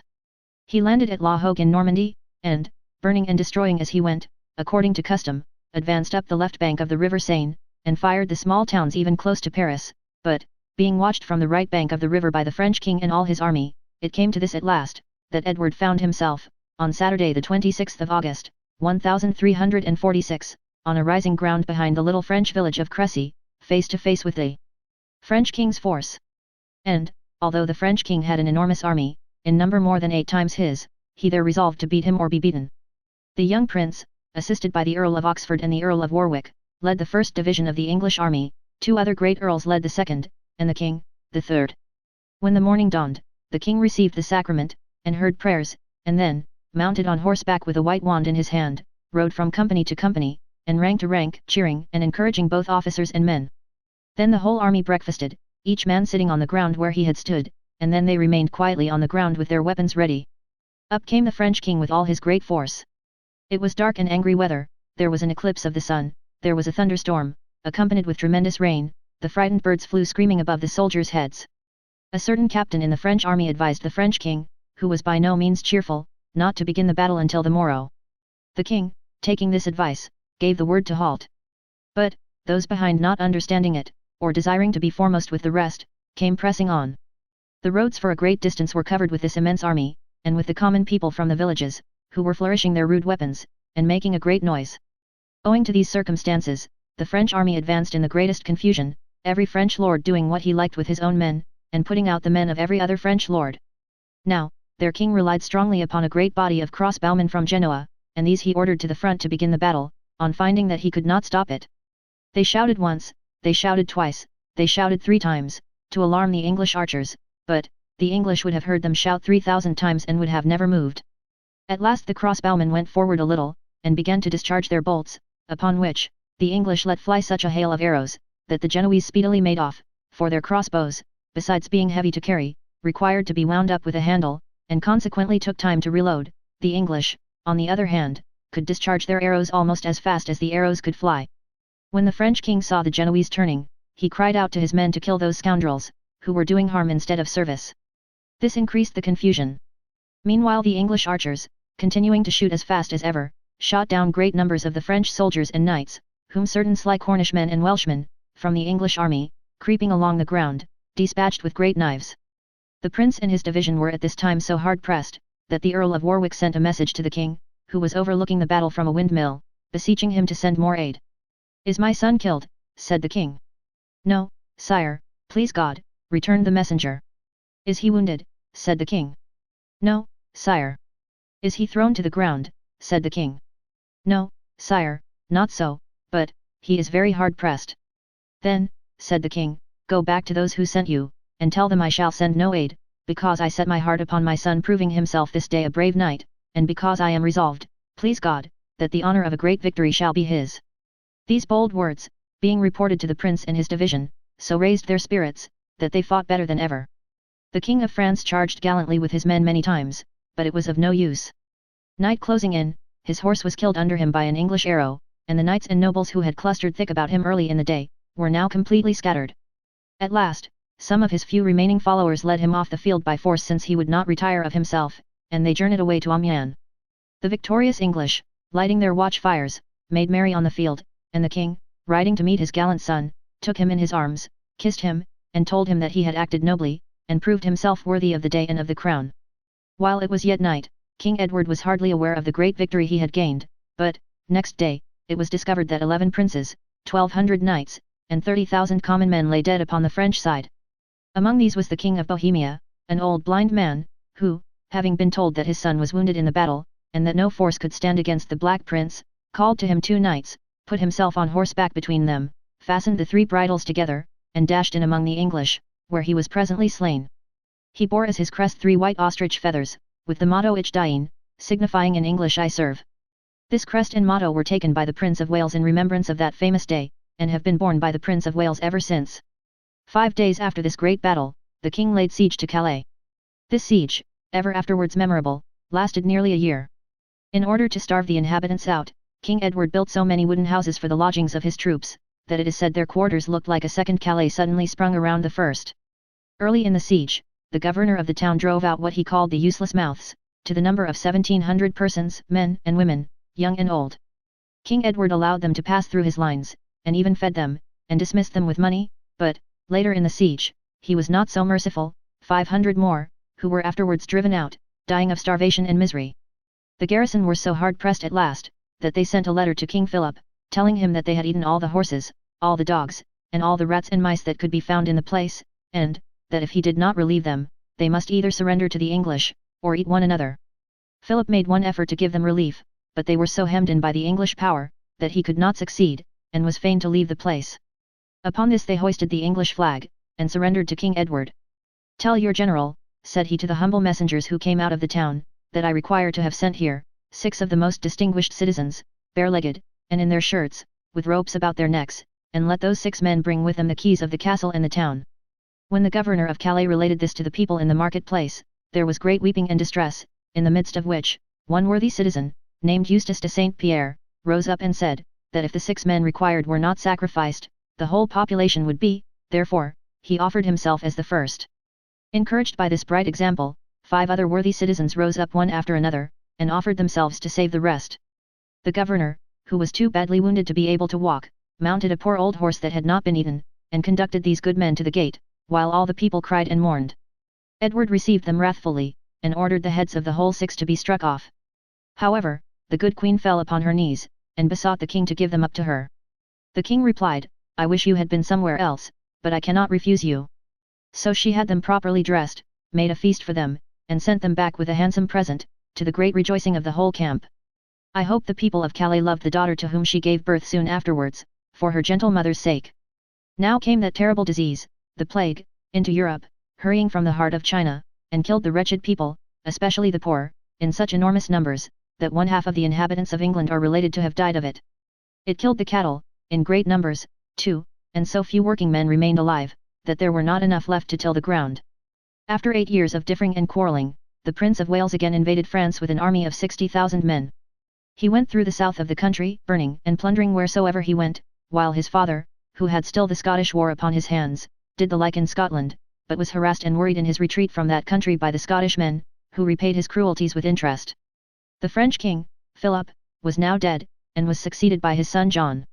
The Black Prince, called by that name from the colour of the armour he wore to set off his fair complexion, continuing to burn and destroy in France, roused John into determined opposition, and so cruel had the Black Prince been in his campaign, and so severely had the French peasants suffered, that he could not find one who, for love, or money, or the fear of death, would tell him what the French king was doing, or where he was. Thus it happened that he came upon the French king's forces, all of a sudden, near the town of Poitiers, and found that the whole neighbouring country was occupied by a vast French army. "God help us," said the Black Prince, "we must make the best of it." So, on a Sunday morning, the 18th of September, the prince, whose army was now reduced to 10,000 men in all, prepared to give battle to the French king, who had 60,000 horse alone. While he was so engaged, there came riding from the French camp, a cardinal, who had persuaded John to let him offer terms, and try to save the shedding of Christian blood. "Save my honour," said the prince to this good priest, "and save the honour of my army, and I will make any reasonable terms." He offered to give up all the towns, castles, and prisoners he had taken, and to swear to make no war in France for 7 years, but, as John would hear of nothing but his surrender, with 100 of his chief knights, the treaty was broken off, and the prince said quietly, "God defend the right, we shall fight tomorrow." Therefore, on the Monday morning, at break of day, the 2 armies prepared for battle. The English were posted in a strong place, which could only be approached by one narrow lane, skirted by hedges on both sides. The French attacked them by this lane, but were so galled and slain by English arrows from behind the hedges, that they were forced to retreat.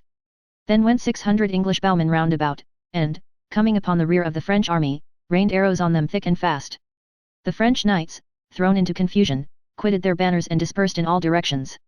Said Sir John Chandos to the prince, "Ride forward, noble prince, and the day is yours." The King of France is so valiant a gentleman, that I know he will never fly, and may be taken prisoner. Said the prince to this, advance, English banners, in the name of God and St. George, and on they pressed until they came up with the French king, fighting fiercely with his battle-axe, and, when all his nobles had forsaken him, attended faithfully to the last by his youngest son Philip, only 16 years of age. Father and son fought well, and the king had already 2 wounds in his face, and had been beaten down, when he at last delivered himself to a banished French knight, and gave him his right-hand glove in token that he had done so. The Black Prince was generous as well as brave, and he invited his royal prisoner to supper in his tent, and waited upon him at table, and, when they afterwards rode into London in a gorgeous procession, mounted the French king on a fine cream-coloured horse, and rode at his side on a little pony. This was all very kind, but I think it was, perhaps, a little theatrical too, and has been made more meritorious than it deserved to be, especially as I am inclined to think that the greatest kindness to the King of France would have been not to have shown him to the people at all. However, it must be said, for these acts of politeness, that, in course of time, they did much to soften the horrors of war and the passions of conquerors. It was a long, long time before the common soldiers began to have the benefit of such courtly deeds, but they did at last, and thus it is possible that a poor soldier who asked for quarter at the Battle of Waterloo, or any other such great fight, may have owed his life indirectly to Edward the Black Prince. At this time there stood in the Strand, in London, a palace called the Savoy, which was given up to the captive King of France and his son for their residence. As the King of Scotland had now been King Edward's captive for 11 years too, his success was, at this time, tolerably complete. The Scottish business was settled by the prisoner being released under the title of Sir David, King of Scotland, and by his engaging to pay a large ransom. The state of France encouraged England to propose harder terms to that country, where the people rose against the unspeakable cruelty and barbarity of its nobles, where the nobles rose in turn against the people, where the most frightful outrages were committed on all sides, and where the insurrection of the peasants, called the insurrection of the Jacquerie, from Jacques, a common Christian name among the country people of France, awakened terrors and hatreds that have scarcely yet passed away. A treaty called the Great Peace, was at last signed, under which King Edward agreed to give up the greater part of his conquests, and King John to pay, within 6 years, a ransom of 3 million crowns of gold. He was so beset by his own nobles and courtiers for having yielded to these conditions, though they could help him to know better, that he came back of his own will to his old palace prison of the Savoy, and there died. There was a sovereign of Castile at that time, called Pedro the Cruel, who deserved the name remarkably well, having committed, among other cruelties, a variety of murders. This amiable monarch being driven from his throne for his crimes, went to the province of Bordeaux, where the Black Prince, now married to his cousin Joan, a pretty widow, was residing, and besought his help. The prince, who took to him much more kindly than a prince of such fame ought to have taken to such a ruffian, readily listened to his fair promises, and agreeing to help him, sent secret orders to some troublesome disbanded soldiers of his and his father's, who called themselves the Free Companions, and who had been a pest to the French people, for some time, to aid this Pedro. The prince, himself, going into Spain to head the army of relief, soon set Pedro on his throne again, where he no sooner found himself, than, of course, he behaved like the villain he was, broke his word without the least shame, and abandoned all the promises he had made to the Black Prince. Now, it had cost the prince a good deal of money to pay soldiers to support this murderous king, and finding himself, when he came back disgusted to Bordeaux, not only in bad health, but deeply in debt, he began to tax his French subjects to pay his creditors. They appealed to the French king, Charles, war again broke out, and the French town of Limoges, which the prince had greatly benefited, went over to the French king. Upon this he ravaged the province of which it was the capital, burnt and plundered and killed in the old sickening way, and refused mercy to the prisoners, men, women, and children taken in the offending town, though he was so ill and so much in need of pity himself from heaven, that he was carried in a litter. He lived to come home and make himself popular with the people and Parliament, and he died on Trinity Sunday, the 8th of June, 1376, at 46 years old. The whole nation mourned for him as one of the most renowned and beloved princes it had ever had, and he was buried with great lamentations in Canterbury Cathedral. Near to the tomb of Edward the Confessor, his monument, with his figure, carved in stone, and represented in the old black armour, lying on its back, may be seen at this day, with an ancient coat of mail, a helmet and a pair of gauntlets hanging from a beam above it, which most people like to believe were once worn by the Black Prince. King Edward did not outlive his renowned son, long. He was old, and one Alice Perrers, a beautiful lady, had contrived to make him so fond of her in his old age, that he could refuse her nothing, and made himself ridiculous. She little deserved his love, or, what I dare say she valued a great deal more, the jewels of the late Queen, which he gave her among other rich presents. She took the very ring from his finger on the morning of the day when he died, and left him to be pillaged by his faithless servants. Only one good priest was true to him, and attended him to the last. Besides being famous for the great victories I have related, the reign of King Edward III was rendered memorable in better ways, by the growth of architecture and the erection of Windsor Castle. In better ways still, by the rising up of Wycliffe, originally a poor parish priest, who devoted himself to exposing, with wonderful power and success, the ambition and corruption of the Pope, and of the whole church of which he was the head. Some of those Flemings were induced to come to England in this reign too, and to settle in Norfolk, where they made better woolen cloths than the English had ever had before. The Order of the Garter, a very fine thing in its way, but hardly so important as good clothes for the nation, also dates from this period. The king is said to have picked up a lady's garter at a ball, and to have said, "Honi soit qui mal y pense," in English, "Evil be to him who evil thinks of it." The courtiers were usually glad to imitate what the king said or did, and hence from a slight incident the Order of the Garter was instituted, and became a great dignity. So the story goes. Chapter 19. England under Richard II. Richard, son of the Black Prince, a boy 11 years of age, succeeded to the crown under the title of King Richard II. The whole English nation were ready to admire him for the sake of his brave father. As to the lords and ladies about the court, they declared him to be the most beautiful, the wisest, and the best, even of princes, whom the lords and ladies about the court generally declare to be the most beautiful, the wisest, and the best of mankind. To flatter a poor boy in this base manner was not a very likely way to develop whatever good was in him, and it brought him to anything but a good or happy end. The Duke of Lancaster, the young king's uncle, commonly called John of Gaunt, from having been born at Ghent, which the common people so pronounced, was supposed to have some thoughts of the throne himself, but, as he was not popular, and the memory of the Black Prince was, he submitted to his nephew. The war with France being still unsettled, the government of England wanted money to provide for the expenses that might arise out of it. Accordingly a certain tax, called the poll tax, which had originated in the last reign, was ordered to be levied on the people. This was a tax on every person in the kingdom, male and female, above the age of 14, of 3 groats, or 3 fourpenny pieces, a year. Clergymen were charged more, and only beggars were exempt. I have no need to repeat that the common people of England had long been suffering under great oppression. They were still the mere slaves of the lords of the land on which they lived, and were on most occasions harshly and unjustly treated. But, they had begun by this time to think very seriously of not bearing quite so much, and, probably, were emboldened by that French insurrection I mentioned in the last chapter. The people of Essex rose against the poll tax, and being severely handled by the government officers, killed some of them. At this very time one of the tax collectors, going his rounds from house to house, at Dartford in Kent came to the cottage of one Watt, a tiler by trade, and claimed the tax upon his daughter. Her mother, who was at home, declared that she was under the age of 14, upon that, the collector, as other collectors had already done in different parts of England, behaved in a savage way, and brutally insulted Watt Tyler's daughter. The daughter screamed, the mother screamed. Watt the Tyler, who was at work not far off, ran to the spot, and did what any honest father under such provocation might have done, struck the collector dead at a blow. Instantly the people of that town uprose as one man. They made Wat Tyler their leader, they joined with the people of Essex, who were in arms under a priest called Jack Straw, they took out of prison another priest named John Ball, and gathering in numbers as they went along, advanced, in a great confused army of poor men, to Blackheath. It is said that they wanted to abolish all property, and to declare all men equal. I do not think this very likely, because they stopped the travellers on the roads and made them swear to be true to King Richard and the people. Nor were they at all disposed to injure those who had done them no harm, merely because they were of high station, for, the king's mother, who had to pass through their camp at Blackheath, on her way to her young son, lying for safety in the Tower of London, had merely to kiss a few dirty-faced rough-bearded men who were noisily fond of royalty, and so got away in perfect safety. Next day the whole mass marched on to London Bridge. There was a drawbridge in the middle, which William Walworth the mayor caused to be raised to prevent their coming into the city, but they soon terrified the citizens into lowering it again, and spread themselves, with great uproar, over the streets. They broke open the prisons, they burned the papers in Lambeth Palace, they destroyed the Duke of Lancaster's palace, the Savoy, in the Strand, said to be the most beautiful and splendid in England, they set fire to the books and documents in the Temple, and made a great riot. Many of these outrages were committed in drunkenness, since those citizens, who had well-filled cellars, were only too glad to throw them open to save the rest of their property, but even the drunken rioters were very careful to steal nothing. They were so angry with one man, who was seen to take a silver cup at the Savoy Palace, and put it in his breast, that they drowned him in the river, cup and all. The young king had been taken out to treat with them before they committed these excesses, but, he and the people about him were so frightened by the riotous shouts, that they got back to the tower in the best way they could.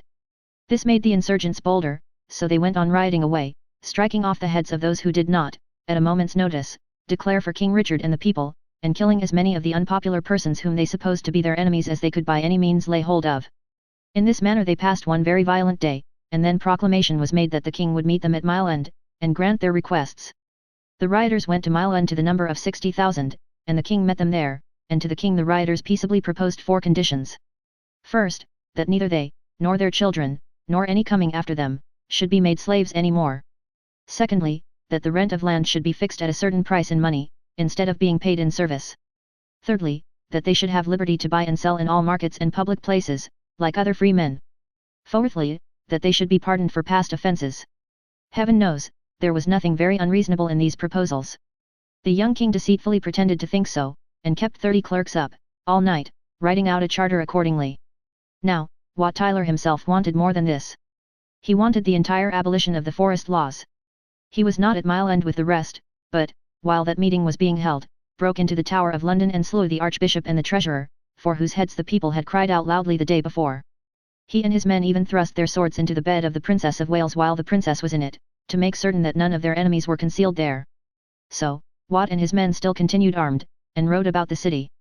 Next morning, the king with a small train of some 60 gentlemen, among whom was Walworth the mayor, rode into Smithfield, and saw Wat and his people at a little distance.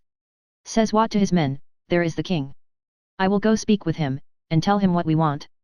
Straightway Wat rode up to him, and began to talk.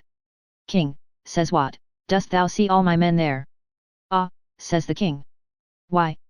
"Because," says Wat, "they are all at my command, and have sworn to do whatever I bid them." Some declared afterwards that as Wat said this, he laid his hand on the king's bridle. Others declared that he was seen to play with his own dagger. I think, myself, that he just spoke to the king like a rough, angry man as he was, and did nothing more.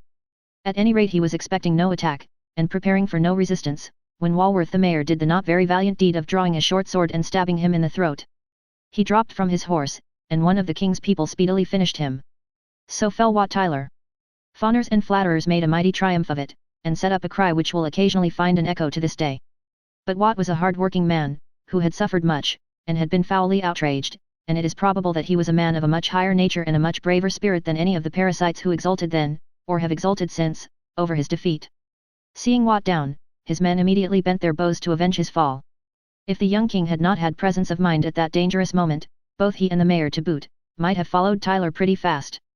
But the king riding up to the crowd, cried out that Tyler was a traitor, and that he would be their leader. They were so taken by surprise, that they set up a great shouting, and followed the boy until he was met at Islington by a large body of soldiers. The end of this rising was the then usual end.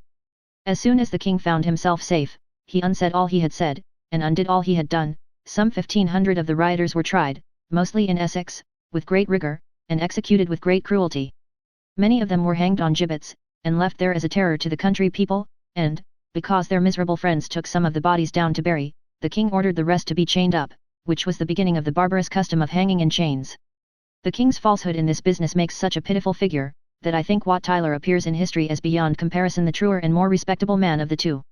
Richard was now 16 years of age, and married Anne of Bohemia, an excellent princess, who was called the good Queen Anne. She deserved a better husband, for the king had been fond and flattered into a treacherous, wasteful, dissolute, bad young man. There were 2 popes at this time, as if one were not enough, and their quarrels involved Europe in a great deal of trouble. Scotland was still troublesome too, and at home there was much jealousy and distrust, and plotting and counter-plotting, because the king feared the ambition of his relations, and particularly of his uncle, the Duke of Lancaster, and the Duke had his party against the king, and the king had his party against the Duke. Nor were these home troubles lessened when the Duke went to Castile to urge his claim to the crown of that kingdom, for then the Duke of Gloucester, another of Richard's uncles, opposed him, and influenced the Parliament to demand the dismissal of the king's favourite ministers. The king said in reply, that he would not for such men dismiss the meanest servant in his kitchen. But, it had begun to signify little what a king said when a parliament was determined, so Richard was at last obliged to give way, and to agree to another government of the kingdom, under a commission of 14 nobles, for a year. His uncle of Gloucester was at the head of this commission, and, in fact, appointed everybody composing it. Having done all this, the king declared as soon as he saw an opportunity that he had never meant to do it, and that it was all illegal, and he got the judges secretly to sign a declaration to that effect. The secret oozed out directly, and was carried to the Duke of Gloucester. The Duke of Gloucester, at the head of 40,000 men, met the king on his entering into London to enforce his authority. The king was helpless against him, his favourites and ministers were impeached and were mercilessly executed. Among them were 2 men whom the people regarded with very different feelings, one, Robert Tresilian, Chief Justice, who was hated for having made what was called the Bloody Circuit to try the rioters, the other, Sir Simon Burley, an honourable knight, who had been the dear friend of the Black Prince, and the governor and guardian of the king. For this gentleman's life the good queen even begged of Gloucester on her knees, but Gloucester, with or without reason, feared and hated him, and replied, that if she valued her husband's crown, she had better beg no more. All this was done under what was called by some the wonderful, and by others, with better reason, the merciless, Parliament. But Gloucester's power was not to last forever. He held it for only a year longer, in which year the famous Battle of Audiobook, sung in the old ballad of Chevy Chase, was fought. When the year was out, the king, turning suddenly to Gloucester, in the midst of a great council said, "Uncle, how old am I?" "Your Highness," returned the Duke, "is in your 22nd year." "Am I so much?" said the king, "then I will manage my own affairs. I am much obliged to you, my good lords, for your past services, but I need them no more."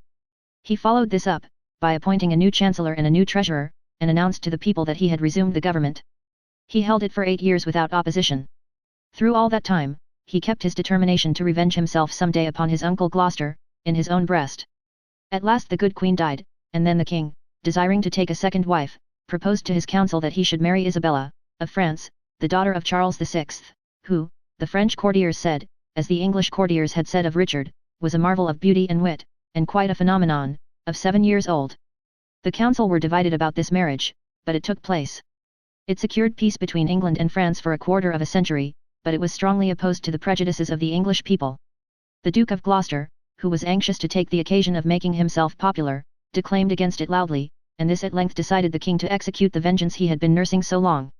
He went with a gay company to the Duke of Gloucester's house, Pleshey Castle, in Essex, where the Duke, suspecting nothing, came out into the courtyard to receive his royal visitor.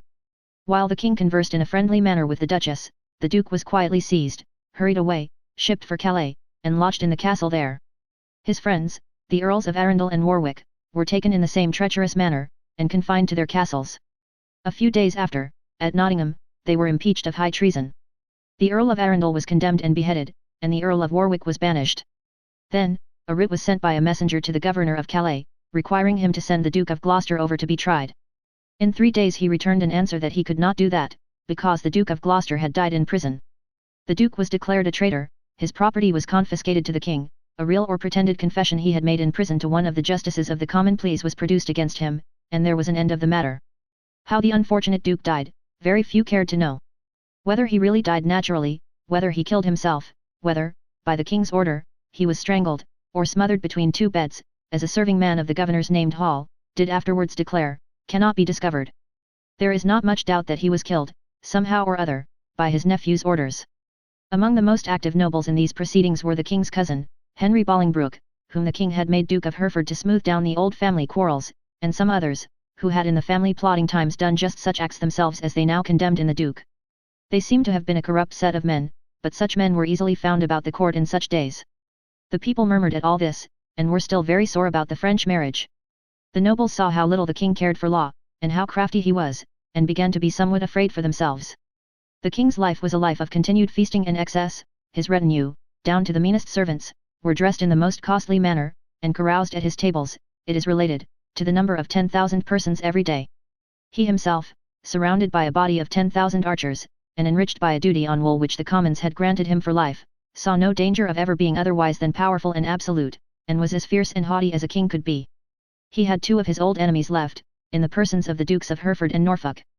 Sparing these no more than the others, he tampered with the Duke of Hereford until he got him to declare before the council that the Duke of Norfolk had lately held some treasonable talk with him, as he was riding near Brentford, and that he had told him, among other things, that he could not believe the king's oath, which nobody could, I should think.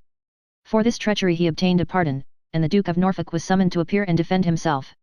As he denied the charge and said his accuser was a liar and a traitor, both noblemen, according to the manner of those times, were held in custody, and the truth was ordered to be decided by wager of battle at Coventry.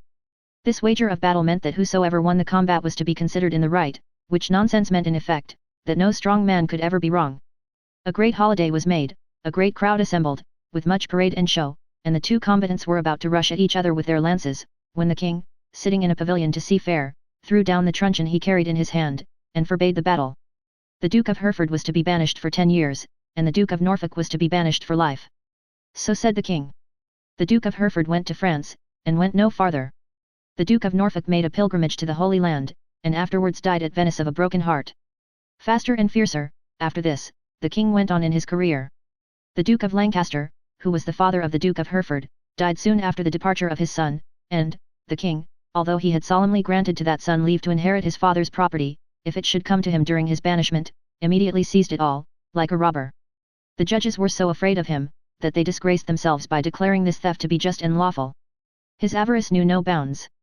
He outlawed 17 counties at once, on a frivolous pretense, merely to raise money by way of fines for misconduct. In short, he did as many dishonest things as he could, and cared so little for the discontent of his subjects, though even the spaniel favourites began to whisper to him that there was such a thing as discontent afloat, that he took that time, of all others, for leaving England and making an expedition against the Irish. He was scarcely gone, leaving the Duke of York regent in his absence, when his cousin, Henry of Hereford, came over from France to claim the rights of which he had been so monstrously deprived. He was immediately joined by the 2 great Earls of Northumberland and Westmoreland, and his uncle, the regent, finding the king's cause unpopular, and the disinclination of the army to act against Henry, very strong, withdrew with the royal forces towards Bristol. Henry, at the head of an army, came from Yorkshire, where he had landed, to London and followed him. They joined their forces, how they brought that about, is not distinctly understood, and proceeded to Bristol Castle, whither 3 noblemen had taken the young queen. The castle surrendering, they presently put those 3 noblemen to death. The regent then remained there, and Henry went on to Chester. All this time, the boisterous weather had prevented the king from receiving intelligence of what had occurred. At length it was conveyed to him in Ireland, and he sent over the Earl of Salisbury, who, landing at Conway, rallied the Welshmen, and waited for the king a whole fortnight. At the end of that time the Welshmen, who were perhaps not very warm for him in the beginning, quite cooled down and went home. When the king did land on the coast at last, he came with a pretty good power, but his men cared nothing for him, and quickly deserted. Supposing the Welshmen to be still at Conway, he disguised himself as a priest, and made for that place in company with his 2 brothers and some few of their adherents. But, there were no Welshmen left, only Salisbury and 100 soldiers. In this distress, the king's 2 brothers, Exeter and Surrey, offered to go to Henry to learn what his intentions were. Surrey, who was true to Richard, was put into prison. Exeter, who was false, took the royal badge, which was a heart, off his shield, and assumed the rose, the badge of Henry. After this, it was pretty plain to the king what Henry's intentions were, without sending any more messengers to ask. The fallen king, thus deserted, hemmed in on all sides, and pressed with hunger, rode here and rode there, and went to this castle, and went to that castle, endeavouring to obtain some provisions, but could find none. He rode wretchedly back to Conway, and there surrendered himself to the Earl of Northumberland, who came from Henry, in reality to take him prisoner, but in appearance to offer terms, and whose men were hidden not far off. By this earl he was conducted to the castle of Flint, where his cousin Henry met him, and dropped on his knee as if he were still respectful to his sovereign. "Fair cousin of Lancaster," said the king, "you are very welcome, no doubt, but he would have been more so, in chains or without a head." "My lord," replied Henry, "I am come a little before my time, but, with your good pleasure, I will show you the reason.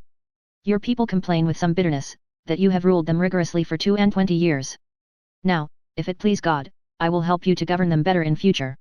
"Fair cousin," replied the abject king, "since it pleaseth you, it pleaseth me mightily." After this, the trumpets sounded, and the king was stuck on a wretched horse, and carried prisoner to Chester, where he was made to issue a proclamation, calling a parliament. From Chester he was taken on towards London.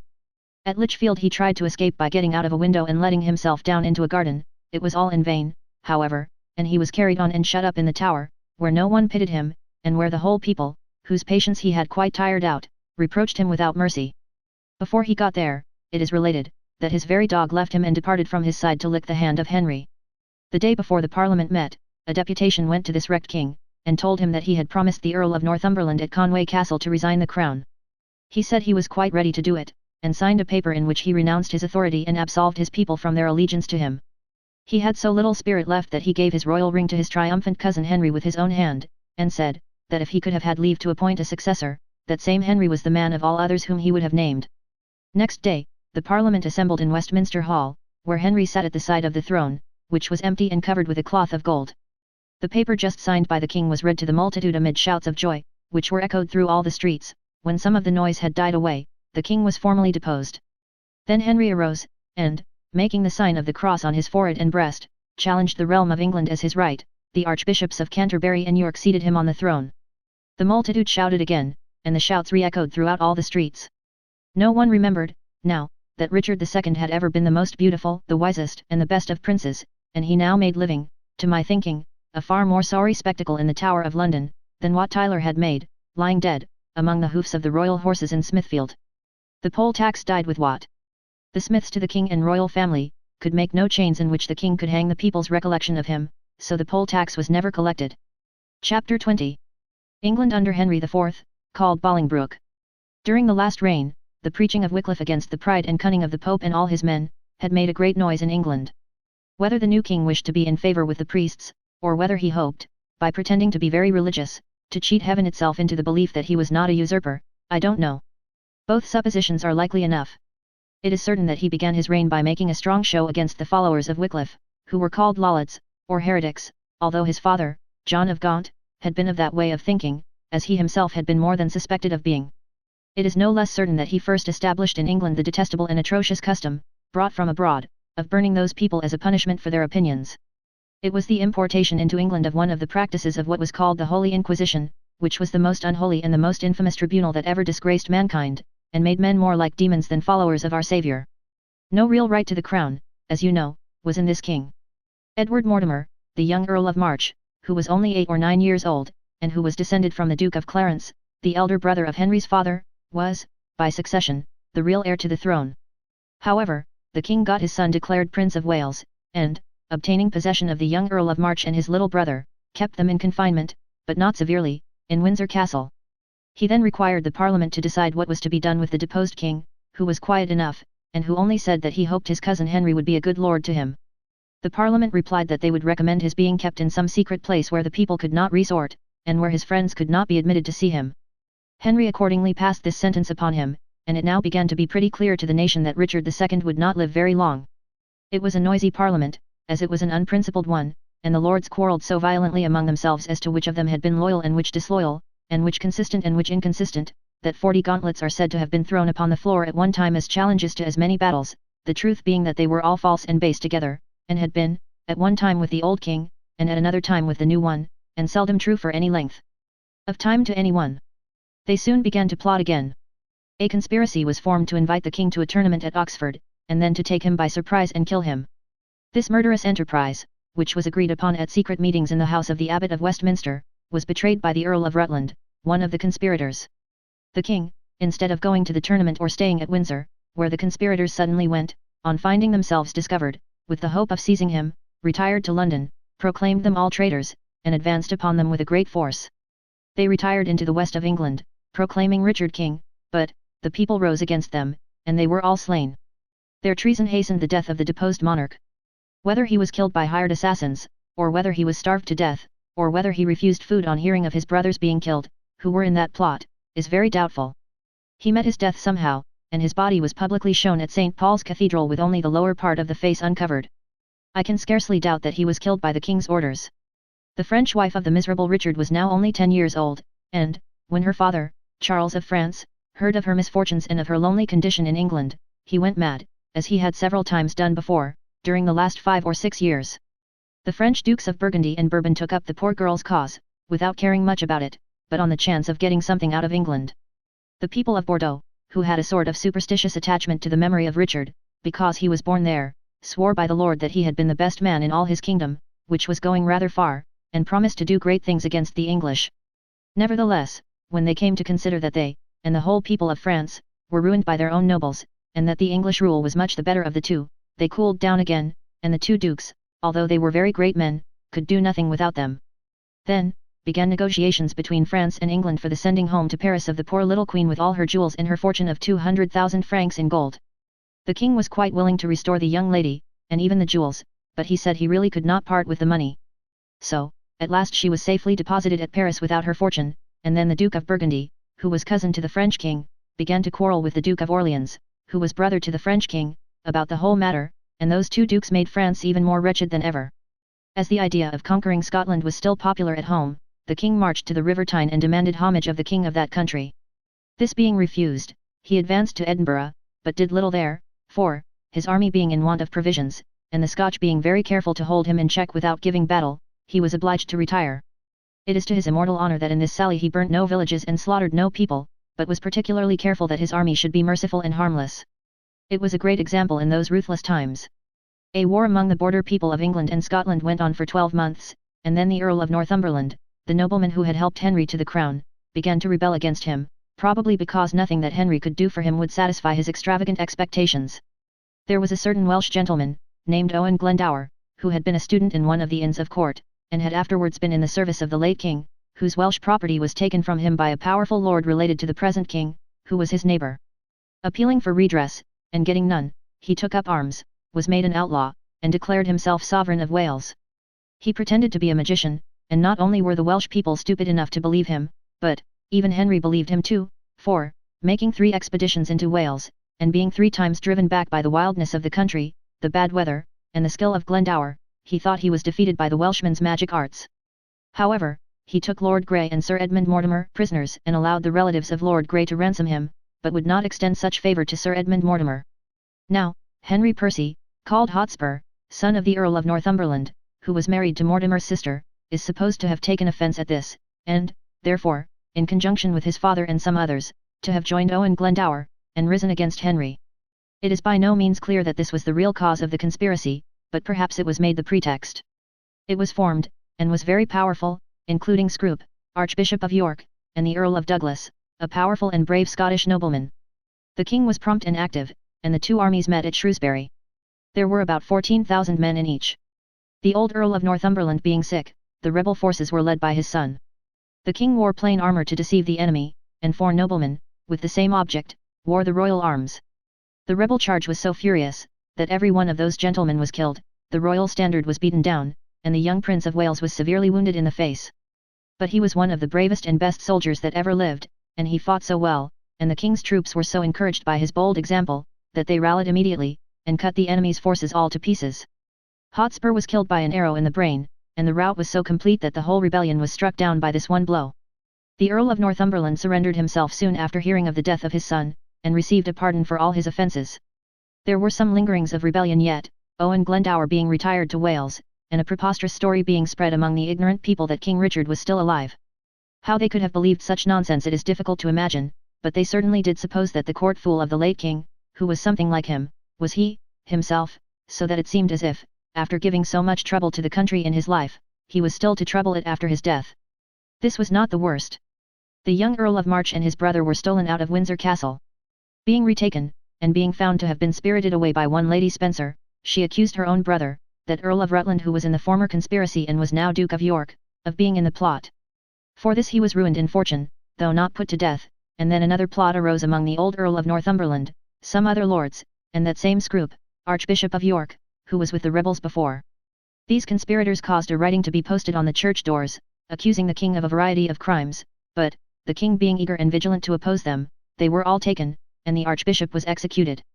This was the first time that a great churchman had been slain by the law in England, but the king was resolved that it should be done, and done it was. The next most remarkable event of this time was the seizure, by Henry, of the heir to the Scottish throne, James, a boy of 9 years old. He had been put aboard ship by his father, the Scottish King Robert, to save him from the designs of his uncle, when, on his way to France, he was accidentally taken by some English cruisers. He remained a prisoner in England for 19 years, and became in his prison a student and a famous poet. With the exception of occasional troubles with the Welsh and with the French, the rest of King Henry's reign was quiet enough. But, the king was far from happy, and probably was troubled in his conscience by knowing that he had usurped the crown, and had occasioned the death of his miserable cousin. The Prince of Wales, though brave and generous, is said to have been wild and dissipated, and even to have drawn his sword on Gascoigne, the Chief Justice of the King's Bench, because he was firm in dealing impartially with one of his dissolute companions. Upon this the Chief Justice is said to have ordered him immediately to prison, the Prince of Wales is said to have submitted with a good grace, and the King is said to have exclaimed, "Happy is the monarch who has so just a judge, and a son so willing to obey the laws." This is all very doubtful, and so is another story, of which Shakespeare has made beautiful use, that the prince once took the crown out of his father's chamber as he was sleeping, and tried it on his own head. The king's health sank more and more, and he became subject to violent eruptions on the face and to bad epileptic fits, and his spirits sank every day. At last, as he was praying before the shrine of St. Edward at Westminster Abbey, he was seized with a terrible fit, and was carried into the abbot's chamber, where he presently died. It had been foretold that he would die at Jerusalem, which certainly is not, and never was, Westminster. But, as the abbot's room had long been called the Jerusalem chamber, people said it was all the same thing, and were quite satisfied with the prediction. The king died on the 20th of March, 1413, in the 47th year of his age, and the 14th of his reign. He was buried in Canterbury Cathedral. He had been twice married, and had, by his first wife, a family of 4 sons and 2 daughters. Considering his duplicity before he came to the throne, his unjust seizure of it, and above all, his making that monstrous law for the burning of what the priests called heretics, he was a reasonably good king, as kings went. Chapter 21. England under Henry V. First part. The Prince of Wales began his reign like a generous and honest man.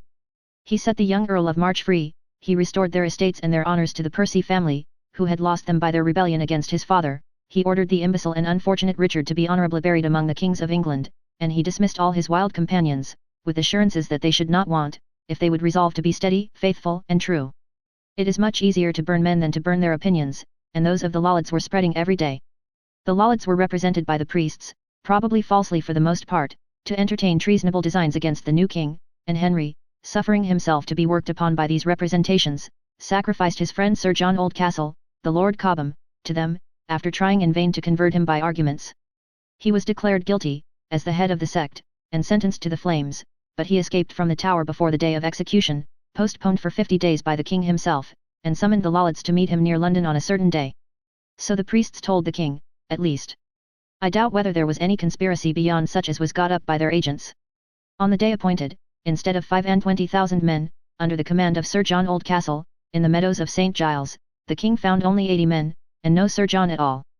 There was, in another place, an addle-headed brewer, who had gold trappings to his horses, and a pair of gilt spurs in his breast, expecting to be made a knight next day by Sir John, and so to gain the right to wear them, but there was no Sir John, nor did anybody give information respecting him, though the king offered great rewards for such intelligence.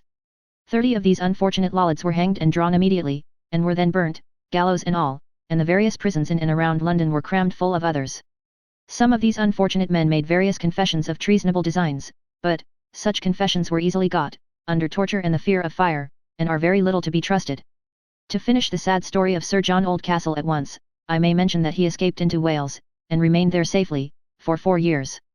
When discovered by Lord Powys, it is very doubtful if he would have been taken alive, so great was the old soldier's bravery, if a miserable old woman had not come behind him and broken his legs with a stool. He was carried to London in a horse litter, was fastened by an iron chain to a gibbet, and so roasted to death. To make the state of France as plain as I can in a few words, I should tell you that the Duke of Orleans, and the Duke of Burgundy, commonly called John without fear, had had a grand reconciliation of their quarrel in the last reign, and had appeared to be quite in a heavenly state of mind. Immediately after which, on a Sunday, in the public streets of Paris, the Duke of Orleans was murdered by a party of 20 men, set on by the Duke of Burgundy, according to his own deliberate confession. The widow of King Richard had been married in France to the eldest son of the Duke of Orleans. The poor mad king was quite powerless to help her, and the Duke of Burgundy became the real master of France. Isabella dying, her husband, Duke of Orleans since the death of his father, married the daughter of the Count of Armagnac, who, being a much abler man than his young son-in-law, headed his party, thence called after him Armagnacs.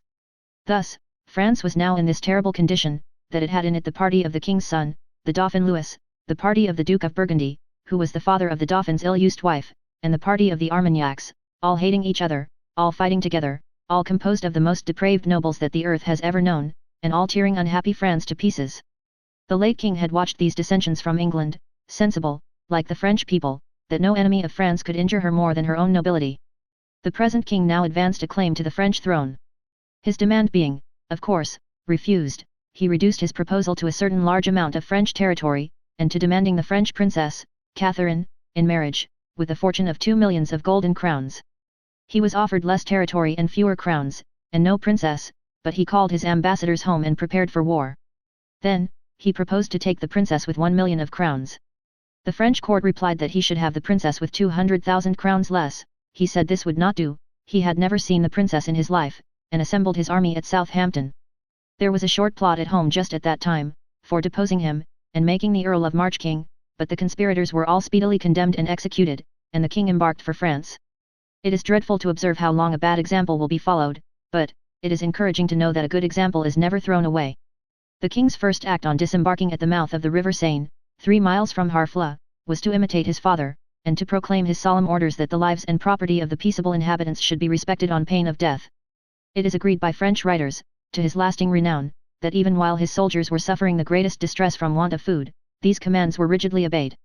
With an army in all of 30,000 men, he besieged the town of Harfla both by sea and land for 5 weeks, at the end of which time the town surrendered, and the inhabitants were allowed to depart with only 5 pence each, and a part of their clothes. All the rest of their possessions was divided amongst the English army. But, that army suffered so much, in spite of its successes, from disease and privation, that it was already reduced 1/2. Still, the king was determined not to retire until he had struck a greater blow.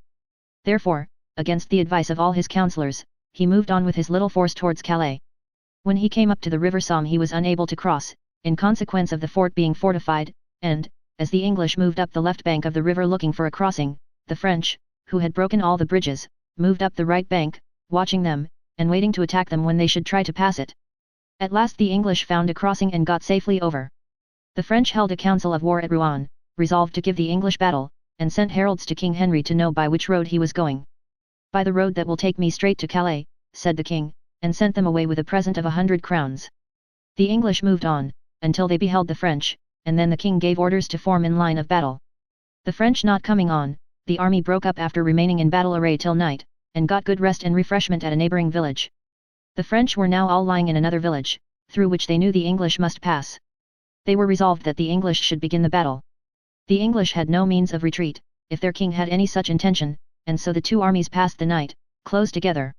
To understand these armies well, you must bear in mind that the immense French army had, among its notable persons, almost the whole of that wicked nobility, whose debauchery had made France a desert, and so besotted were they by pride, and by contempt for the common people, that they had scarcely any bowmen, if indeed they had any at all, in their whole enormous number, which, compared with the English army, was at least a 6 to 1. For these proud fools had said that the bow was not a fit weapon for knightly hands, and that France must be defended by gentlemen only. We shall see, presently, what hand the gentlemen made of it. Now, on the English side, among the little force, there was a good proportion of men who were not gentlemen by any means, but who were good stout archers for all that. Among them, in the morning, having slept little at night, while the French were carousing and making sure of victory, the king rode, on a grey horse, wearing on his head a helmet of shining steel, surmounted by a crown of gold, sparkling with precious stones, and bearing over his armour, embroidered together, the arms of England and the arms of France. The archers looked at the shining helmet and the crown of gold and the sparkling jewels, and admired them all, but, what they admired most was the king's cheerful face, and his bright blue eye, as he told them that, for himself, he had made up his mind to conquer there or to die there, and that England should never have a ransom to pay for him. There was one brave knight who chanced to say that he wished some of the many gallant gentlemen and good soldiers, who were then idle at home in England, were there to increase their numbers. But the king told him that, for his part, he did not wish for one more man. "The fewer we have," said he, "the greater will be the honour we shall win." His men, being now all in good heart, were refreshed with bread and wine, and heard prayers, and waited quietly for the French. The king waited for the French, because they were drawn up 30 deep, the little English force was only 3 deep, on very difficult and heavy ground, and he knew that when they moved, there must be confusion among them. As they did not move, he sent off 2 parties, one to lie concealed in a wood on the left of the French, the other, to set fire to some houses behind the French after the battle should be begun. This was scarcely done, when 3 of the proud French gentlemen, who were to defend their country without any help from the base peasants, came riding out, calling upon the English to surrender. The king warned those gentlemen himself to retire with all speed if they cared for their lives, and ordered the English banners to advance. Upon that, Sir Thomas Erpingham, a great English general, who commanded the archers, threw his truncheon into the air, joyfully, and all the Englishmen, kneeling down upon the ground and biting it as if they took possession of the country, rose up with a great shout and fell upon the French.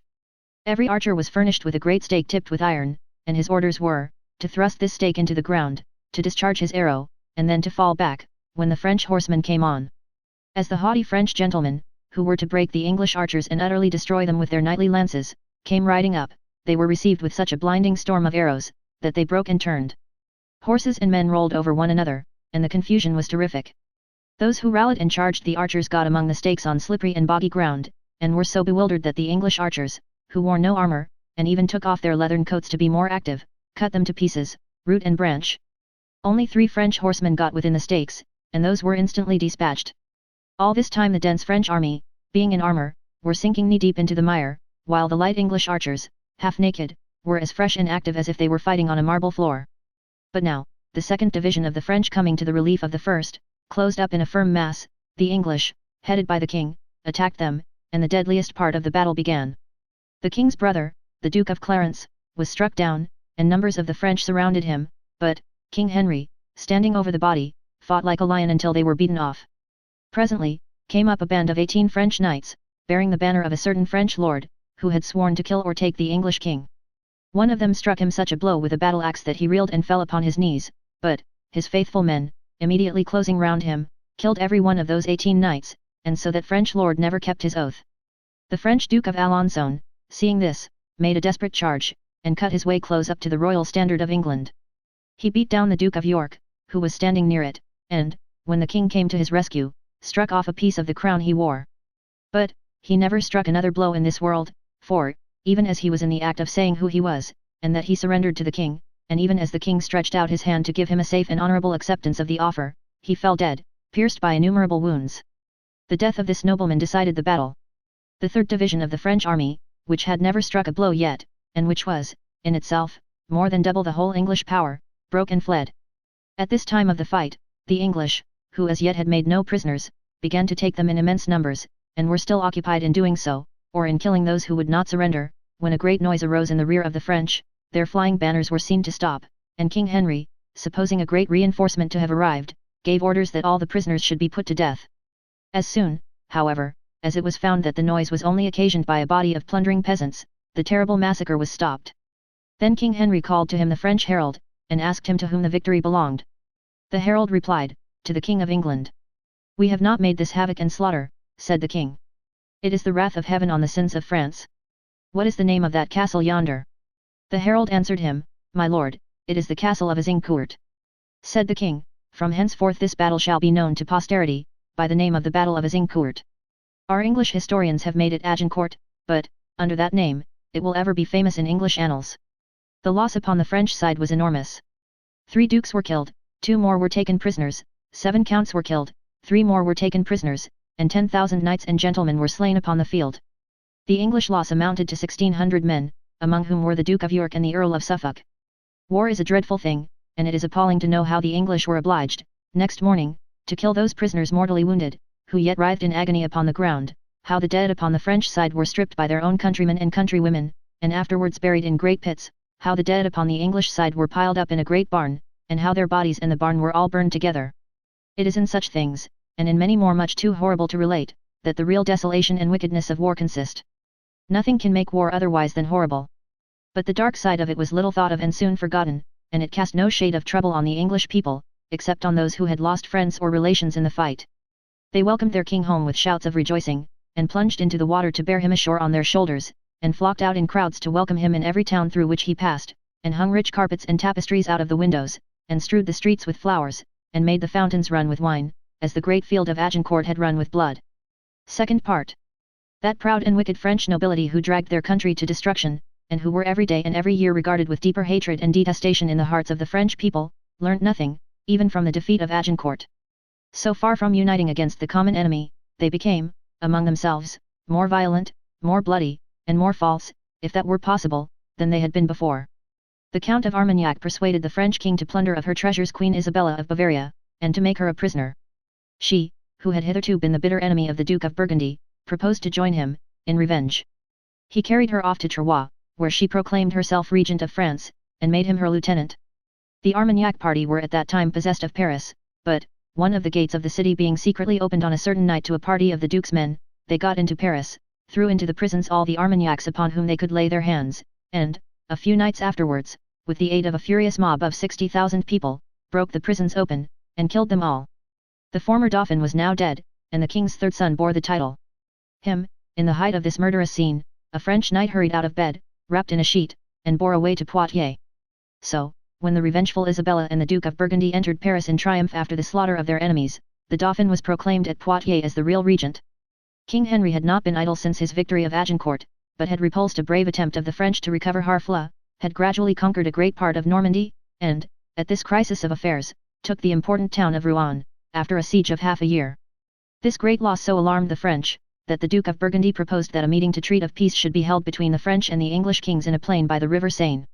On the appointed day, King Henry appeared there, with his 2 brothers Clarence and Gloucester, and 1,000 men.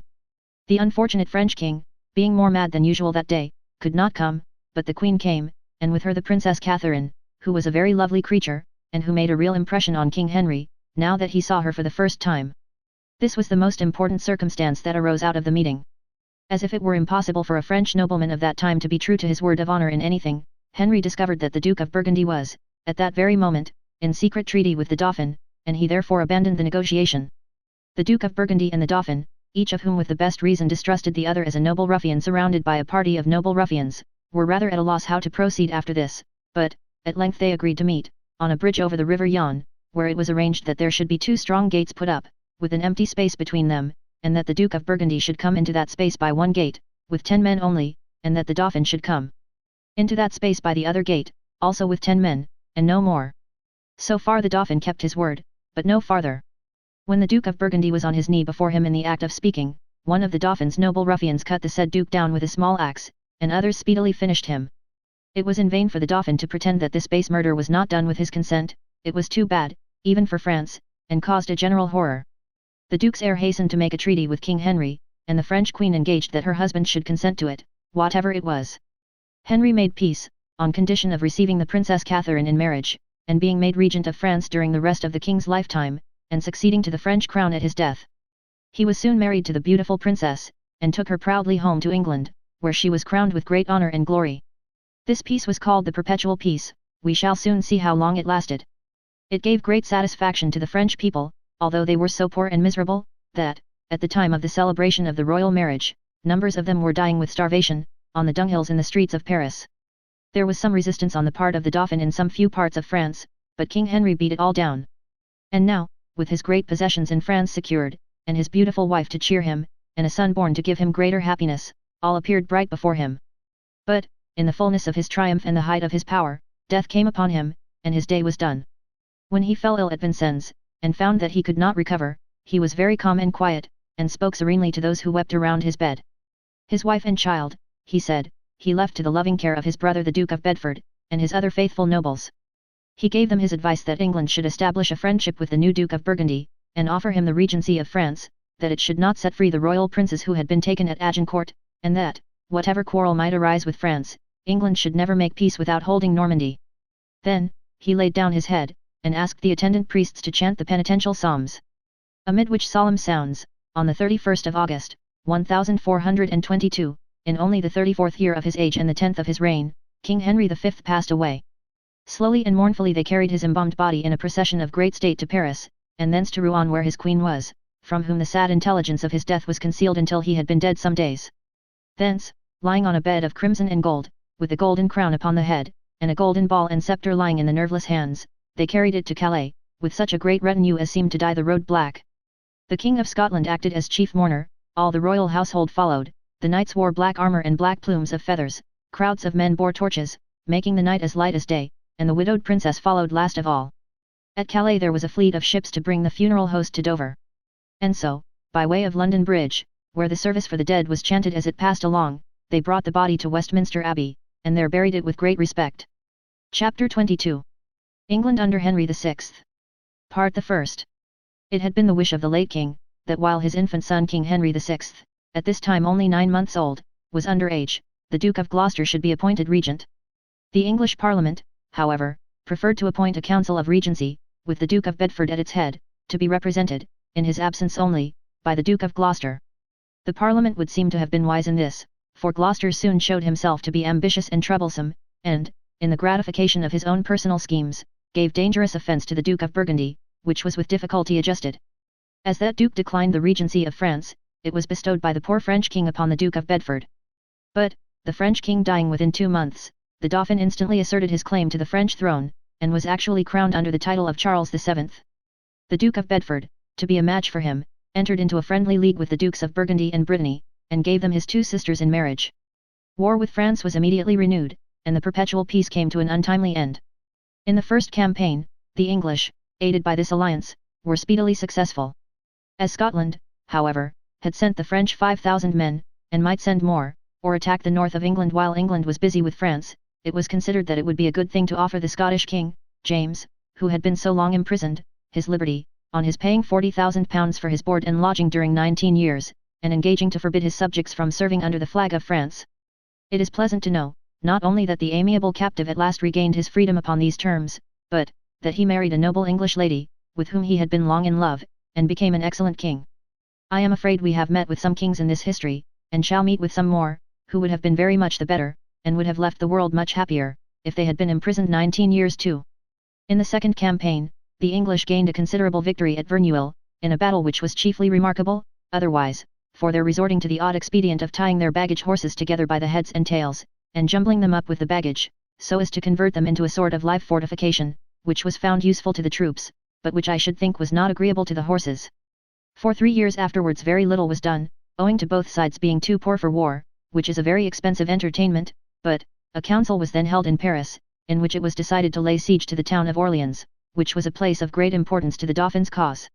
An English army of 10,000 men was dispatched on this service, under the command of the Earl of Salisbury, a general of fame.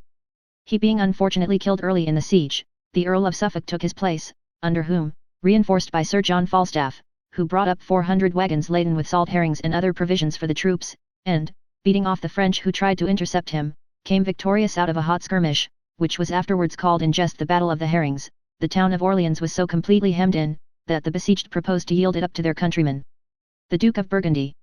The English general, however, replied that his Englishmen had won it, so far, by their blood and valour, and that his Englishmen must have it. There seemed to be no hope for the town, or for the Dauphin, who was so dismayed that he even thought of flying to Scotland or to Spain, when a peasant girl rose up and changed the whole state of affairs. The story of this peasant girl I have now to tell. Part the second, the story of Joan of Arc. In a remote village among some wild hills in the province of Lorraine, there lived a countryman whose name was Jacques d'Arc. He had a daughter, Joan of Arc, who was at this time in her 20th year. She had been a solitary girl from her childhood. She had often tended sheep and cattle for whole days where no human figure was seen or human voice heard, and she had often knelt, for hours together, in the gloomy, empty, little village chapel, looking up at the altar and at the dim lamp burning before it, until she fancied that she saw shadowy figures standing there, and even that she heard them speak to her. The people in that part of France were very ignorant and superstitious, and they had many ghostly tales to tell about what they had dreamed, and what they saw among the lonely hills when the clouds and the mists were resting on them. So, they easily believed that Joan saw strange sights, and they whispered among themselves that angels and spirits talked to her. At last, Joan told her father that she had one day been surprised by a great unearthly light, and had afterwards heard a solemn voice, which said it was Saint Michael's voice, telling her that she was to go and help the Dauphin. Soon after this, she said, Saint Catherine and Saint Margaret had appeared to her with sparkling crowns upon their heads, and had encouraged her to be virtuous and resolute. These visions had returned sometimes, but the voices very often, and the voices always said, Joan, thou art appointed by heaven to go and help the Dauphin. She almost always heard them while the chapel bells were ringing. There is no doubt, now, that Joan believed she saw and heard these things. It is very well known that such delusions are a disease which is not by any means uncommon. It is probable enough that there were figures of Saint Michael, and Saint Catherine, and Saint Margaret, in the little chapel, where they would be very likely to have shining crowns upon their heads, and that they first gave Joan the idea of those three personages. She had long been a moping, fanciful girl, and, though she was a very good girl, I dare say she was a little vain, and wishful for notoriety. Her father, something wiser than his neighbours, said, I tell thee, Joan, it is thy fancy. Thou hadst better have a kind husband to take care of thee, girl, and work to employ thy mind. But Joan told him in reply, that she had taken a vow never to have a husband, and that she must go as heaven directed her, to help the Dauphin. It happened, unfortunately for her father's persuasions, and most unfortunately for the poor girl, too, that a party of the Dauphin's enemies found their way into the village while Joan's disorder was at this point, and burnt the chapel, and drove out the inhabitants. The cruelties she saw committed, touched Joan's heart and made her worse. She said that the voices and the figures were now continually with her, that they told her she was the girl who, according to an old prophecy, was to deliver France, and she must go and help the Dauphin, and must remain with him until he should be crowned at Reims, and that she must travel a long way to a certain lord named Baudricourt, who could and would, bring her into the Dauphin's presence. As her father still said, I tell thee, Joan, it is thy fancy, she set off to find out this lord, accompanied by an uncle, a poor village wheelwright and cart maker, who believed in the reality of her visions. They travelled a long way and went on, over a rough country, full of the Duke of Burgundy's men, and of all kinds of robbers and marauders, until they came to where this lord was. When his servants told him that there was a poor peasant girl named Joan of Arc, accompanied by nobody but an old village wheelwright and cart maker, who wished to see him because she was commanded to help the Dauphin and save France, Baudricourt burst out laughing, and bade them send the girl away. But, he soon heard so much about her lingering in the town, and praying in the churches, and seeing visions, and doing harm to no one, that he sent for her, and questioned her. As she said the same things after she had been well sprinkled with holy water as she had said before the sprinkling, Baudricourt began to think there might be something in it. At all events, he thought it worthwhile to send her on to the town of Chinon, where the Dauphin was. So, he bought her a horse, and a sword, and gave her 2 squires to conduct her. As the voices had told Joan that she was to wear a man's dress, now, she put one on, and girded her sword to her side, and bound spurs to her heels, and mounted her horse and rode away with her 2 squires. As to her uncle the wheelwright, he stood staring at his niece in wonder until she was out of sight, as well he might, and then went home again. The best place, too. Joan and her 2 squires rode on, until they came to Chinon, where she was, after some doubt, admitted into the Dauphin's presence. Picking him out immediately from all his court, she told him that she came commanded by heaven to subdue his enemies and conduct him to his coronation at Reims. She also told him, or he pretended so afterwards, to make the greater impression upon his soldiers, a number of his secrets known only to himself, and, furthermore, she said there was an old sword in the cathedral of Saint Catherine at Fierbois, marked with 5 old crosses on the blade, which Saint Catherine had ordered her to wear. Joan of Arc. Now, nobody knew anything about this old sword, but when the cathedral came to be examined, which was immediately done, there, sure enough, the sword was found. The Dauphin then required a number of grave priests and bishops to give him their opinion whether the girl derived her power from good spirits or from evil spirits, which they held prodigiously long debates about, in the course of which several learned men fell fast asleep and snored loudly. At last, when one gruff old gentleman had said to Joan, "What language do your voices speak?" and when Joan had replied to the gruff old gentleman, "A pleasanter language than yours," they agreed that it was all correct, and that Joan of Arc was inspired from heaven. This wonderful circumstance put new heart into the Dauphin's soldiers when they heard of it, and dispirited the English army, who took Joan for a witch. So Joan mounted horse again, and again rode on, until she came to Orleans. But she rode now, as never peasant girl had ridden yet. She rode upon a white war horse, in a suit of glittering armor, with the old sword from the cathedral, newly burnished, in her belt, with a white flag carried before her, upon which were a picture of God, and the words Jesus Maria. In this splendid state, at the head of a great body of troops escorting provisions of all kinds for the starving inhabitants of Orleans, she appeared before that beleaguered city. When the people on the walls beheld her, they cried out, "The maid is come! The maid of the prophecy is come to deliver us!" And this, and the sight of the maid fighting at the head of their men, made the French so bold, and made the English so fearful, that the English line of forts was soon broken, the troops and provisions were got into the town, and Orleans was saved. Joan, henceforth called the Maid of Orleans, remained within the walls for a few days, and caused letters to be thrown over, ordering Lord Suffolk and his Englishmen to depart from before the town according to the will of heaven. As the English general very positively declined to believe that Joan knew anything about the will of heaven, which did not mend the matter with his soldiers, for they stupidly said if she were not inspired she was a witch, and it was of no use to fight against a witch, she mounted her white war horse again, and ordered her white banner to advance. The besiegers held the bridge, and some strong towers upon the bridge, and here the Maid of Orleans attacked them. The fight was 14 hours long. She planted a scaling ladder with her own hands, and mounted a tower wall, but was struck by an English arrow in the neck, and fell into the trench. She was carried away and the arrow was taken out, during which operation she screamed and cried with the pain, as any other girl might have done, but presently she said that the voices were speaking to her and soothing her to rest. After a while, she got up, and was again foremost in the fight. When the English who had seen her fall and supposed her dead, saw this, they were troubled with the strangest fears, and some of them cried out that they beheld Saint Michael on a white horse, probably Joan herself, fighting for the French. They lost the bridge, and lost the towers, and next day set their chain of forts on fire, and left the place. But as Lord Suffolk himself retired no farther than the town of Jargeau, which was only a few miles off, the Maid of Orleans besieged him there, and he was taken prisoner. As the white banner scaled the wall, she was struck upon the head with a stone, and was again tumbled down into the ditch, but, she only cried all the more, as she lay there, "On, my countrymen! And fear nothing, for the Lord hath delivered them into our hands." After this new success of the maids, several other fortresses and places which had previously held out against the Dauphin were delivered up without a battle, and at Patay she defeated the remainder of the English army, and set up her victorious white banner on a field where 1,200 Englishmen lay dead. She now urged the Dauphin, who always kept out of the way when there was any fighting, to proceed to Reims, as the first part of her mission was accomplished, and to complete the whole by being crowned there. The Dauphin was in no particular hurry to do this, as Reims was a long way off, and the English and the Duke of Burgundy were still strong in the country through which the road lay. However, they set forth, with 10,000 men, and again the Maid of Orleans rode on, upon her white war horse, and in her shining armor. Whenever they came to a town which yielded readily, the soldiers believed in her, but, whenever they came to a town which gave them any trouble, they began to murmur that she was an impostor. The latter was particularly the case at Troyes, which finally yielded, however, through the persuasion of one Richard, a friar of the place. Friar Richard was in the old doubt about the Maid of Orleans, until he had sprinkled her well with holy water, and had also well sprinkled the threshold of the gate by which she came into the city.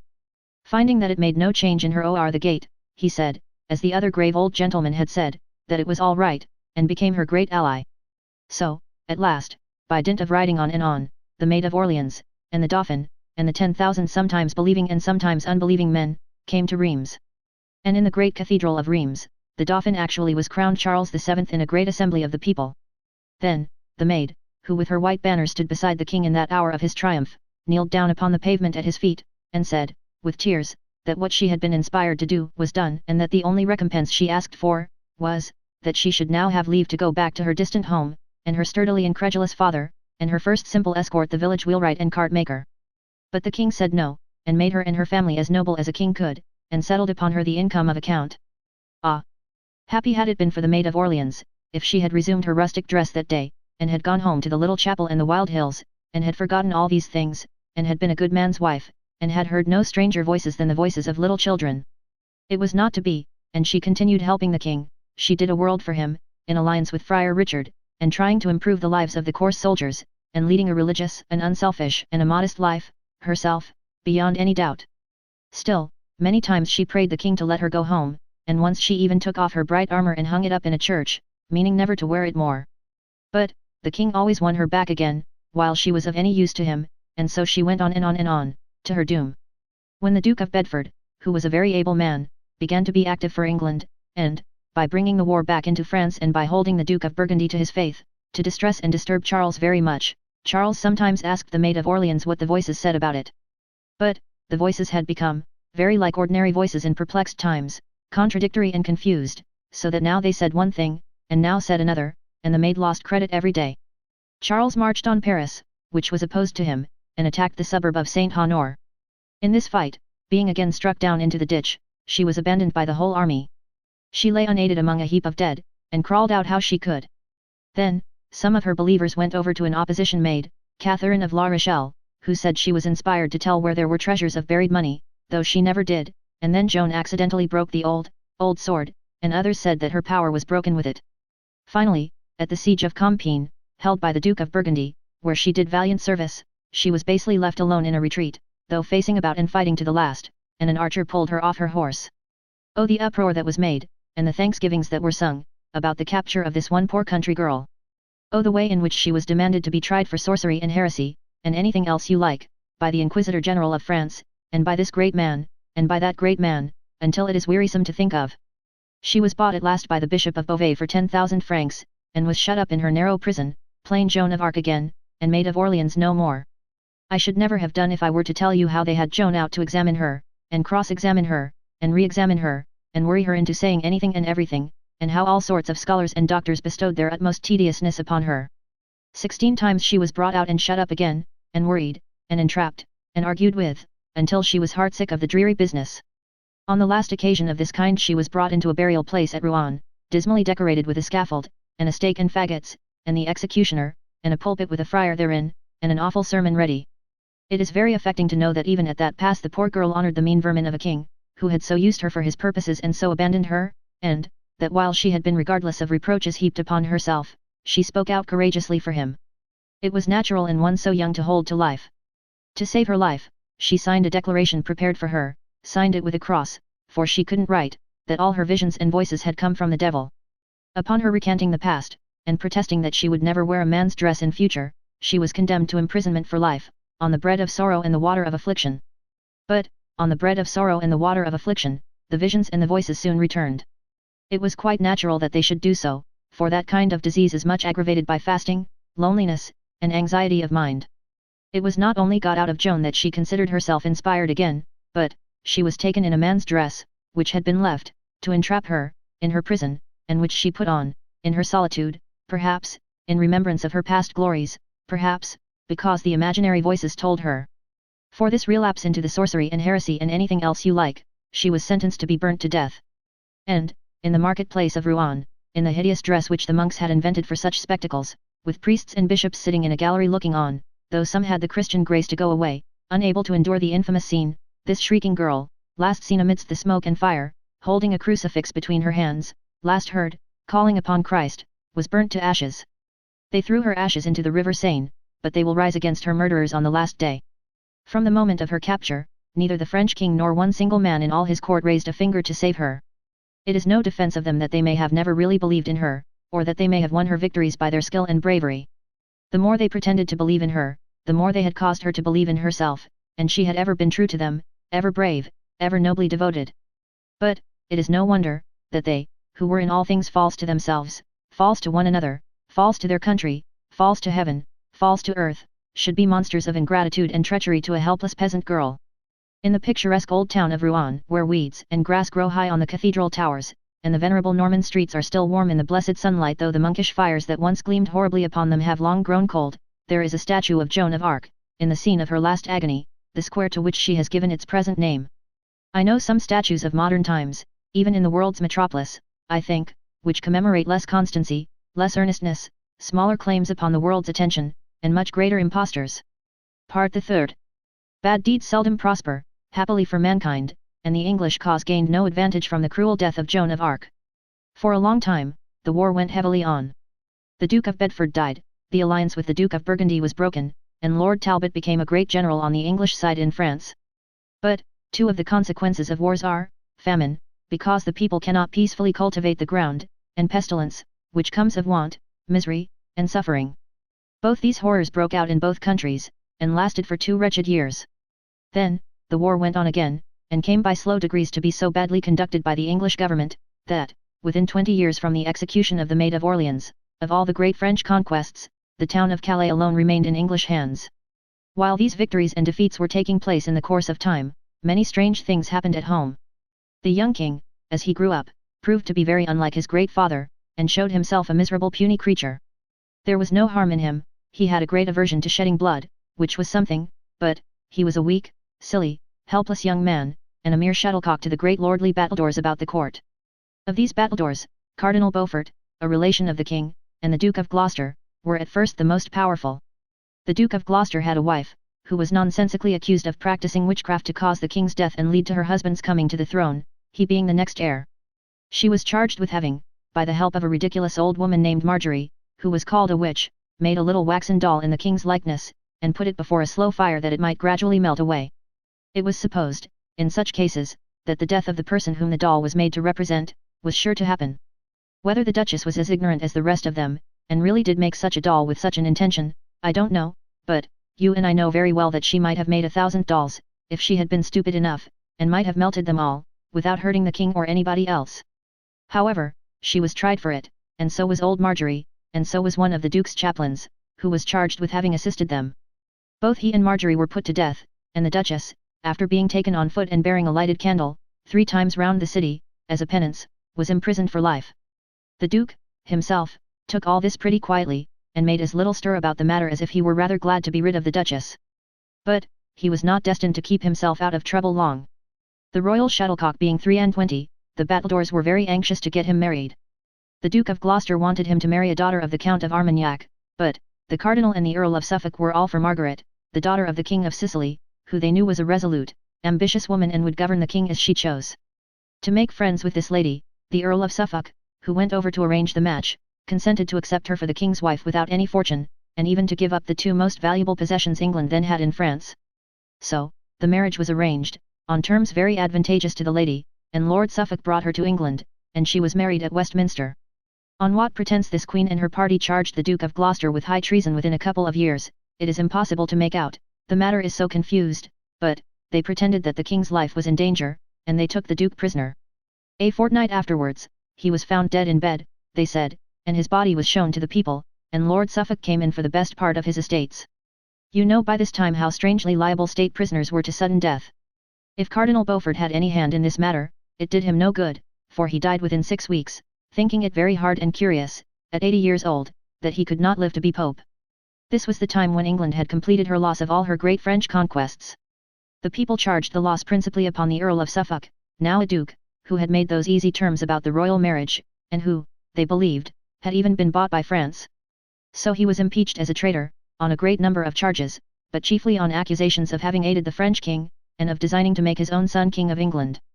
The commons and the people being violent against him, the king was made, by his friends, to interpose to save him, by banishing him for 5 years, and proroguing the parliament. The duke had much ado to escape from a London mob, 2,000 strong, who lay in wait for him in St. Giles's Fields, but, he got down to his own estates in Suffolk, and sailed away from Ipswich. Sailing across the Channel, he sent into Calais to know if he might land there, but, they kept his boat and men in the harbour, until an English ship, carrying 150 men and called the Nicholas of the Tower, came alongside his little vessel, and ordered him on board. "Welcome, traitor," as men say, was the captain's grim and not very respectful salutation. He was kept on board, a prisoner, for 48 hours, and then a small boat appeared rowing toward the ship. As this boat came nearer, it was seen to have in it a block, a rusty sword, and an executioner in a black mask. The duke was handed down into it, and there his head was cut off with 6 strokes of the rusty sword. Then, the little boat rowed away to Dover Beach, where the body was cast out, and left until the Duchess claimed it. By whom, high in authority, this murder was committed, has never appeared. No one was ever punished for it. There now arose in Kent an Irishman, who gave himself the name of Mortimer, but whose real name was Jack Cade. Jack, in imitation of Wat Tyler, though he was a very different and inferior sort of man, addressed the Kentish men upon their wrongs, occasioned by the bad government of England, among so many battledores and such a poor shuttlecock, and the Kentish men rose up to the number of 20,000. Their place of assembly was Blackheath, where, headed by Jack, they put forth 2 papers, which they called the Complaint of the Commons of Kent, and the Requests of the Captain of the Great Assembly in Kent. They then retired to Sevenoaks. The royal army coming up with them here, they beat it and killed their general. Then, Jack dressed himself in the dead general's armour, and led his men to London. Jack passed into the city from Southwark, over the bridge, and entered it in triumph, giving the strictest orders to his men not to plunder. Having made a show of his forces there, while the citizens looked on quietly, he went back into Southwark in good order, and passed the night. Next day, he came back again, having got hold in the meantime of Lord Say, an unpopular nobleman. Says Jack to the Lord Mayor and judges, "Will you be so good as to make a tribunal in Guildhall, and try me this nobleman?" The court being hastily made, he was found guilty, and Jack and his men cut his head off on Cornhill. They also cut off the head of his son-in-law, and then went back in good order to Southwark again. But, although the citizens could bear the beheading of an unpopular lord, they could not bear to have their houses pillaged. And it did so happen that Jack, after dinner, perhaps he had drunk a little too much, began to plunder the house where he lodged, upon which, of course, his men began to imitate him. Wherefore, the Londoners took counsel with Lord Scales, who had 1,000 soldiers in the Tower, and defended London Bridge, and kept Jack and his people out. This advantage gained, it was resolved by divers great men to divide Jack's army in the old way, by making a great many promises on behalf of the state, that were never intended to be performed. This did divide them, some of Jack's men saying that they ought to take the conditions which were offered, and others saying that they ought not, for they were only a snare, some going home at once, others staying where they were, and all doubting and quarrelling among themselves. Jack, who was in 2 minds about fighting or accepting a pardon, and who indeed did both, saw at last that there was nothing to expect from his men, and that it was very likely some of them would deliver him up and get a reward of 1,000 marks, which was offered for his apprehension. So, after they had travelled and quarrelled all the way from Southwark to Blackheath, and from Blackheath to Rochester, he mounted a good horse and galloped away into Sussex. But, there galloped after him, on a better horse, one Alexander Iden, who came up with him, had a hard fight with him, and killed him. Jack's head was set aloft on London Bridge, with the face looking towards Blackheath, where he had raised his flag, and Alexander Iden got the 1,000 marks. It is supposed by some, that the Duke of York, who had been removed from a high post abroad through the Queen's influence, and sent out of the way, to govern Ireland, was at the bottom of this rising of Jack and his men, because he wanted to trouble the government. He claimed, though not yet publicly, to have a better right to the throne than Henry of Lancaster, as one of the family of the Earl of March, whom Henry IV had set aside. Touching this claim, which, being through female relationship, was not according to the usual descent, it is enough to say that Henry IV was the free choice of the people and the Parliament, and that his family had now reigned undisputed for 60 years.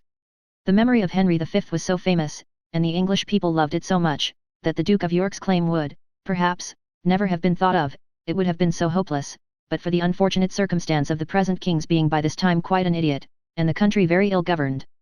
These 2 circumstances gave the Duke of York a power he could not otherwise have had. Whether the Duke knew anything of Jack Cade, or not, he came over from Ireland while Jack's head was on London Bridge, being secretly advised that the Queen was setting up his enemy, the Duke of Somerset, against him.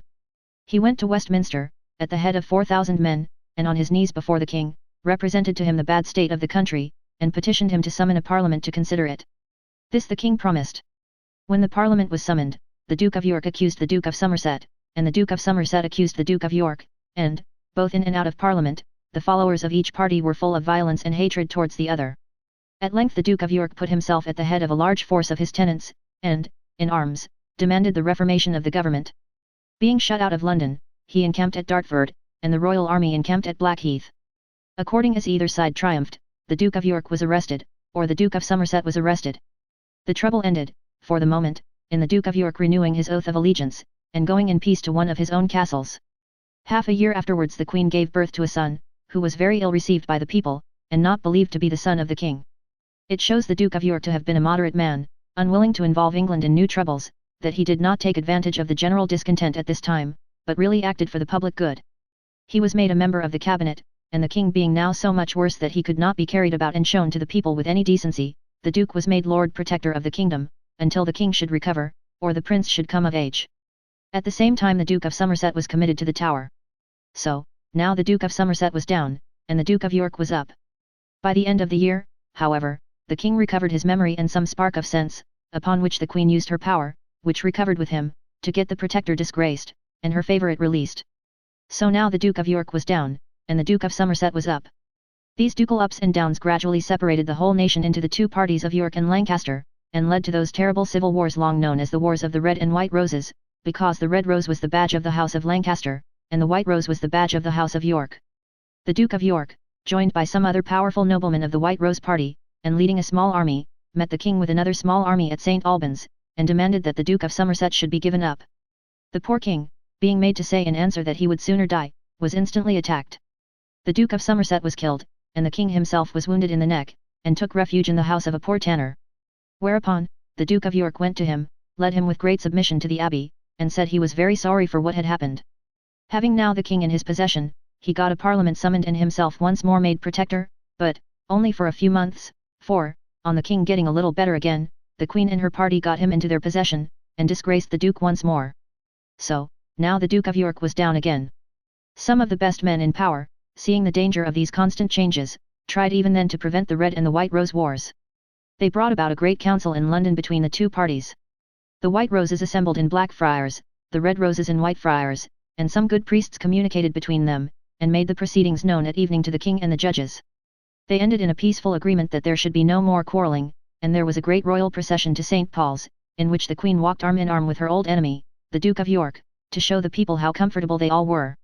This state of peace lasted half a year, when a dispute between the Earl of Warwick, one of the Duke's powerful friends, and some of the King's servants at court, led to an attack upon that Earl, who was a White Rose, and to a sudden breaking out of all old animosities. So, here were greater ups and downs than ever. There were even greater ups and downs than these, soon after. After various battles, the Duke of York fled to Ireland, and his son the Earl of March to Calais, with their friends the Earls of Salisbury and Warwick, and a parliament was held declaring them all traitors. Little the worse for this, the Earl of Warwick presently came back, landed in Kent, was joined by the Archbishop of Canterbury and other powerful noblemen and gentlemen, engaged the king's forces at Northampton, signally defeated them, and took the king himself prisoner, who was found in his tent. Warwick would have been glad, I dare say, to have taken the queen and prince too, but they escaped into Wales and thence into Scotland.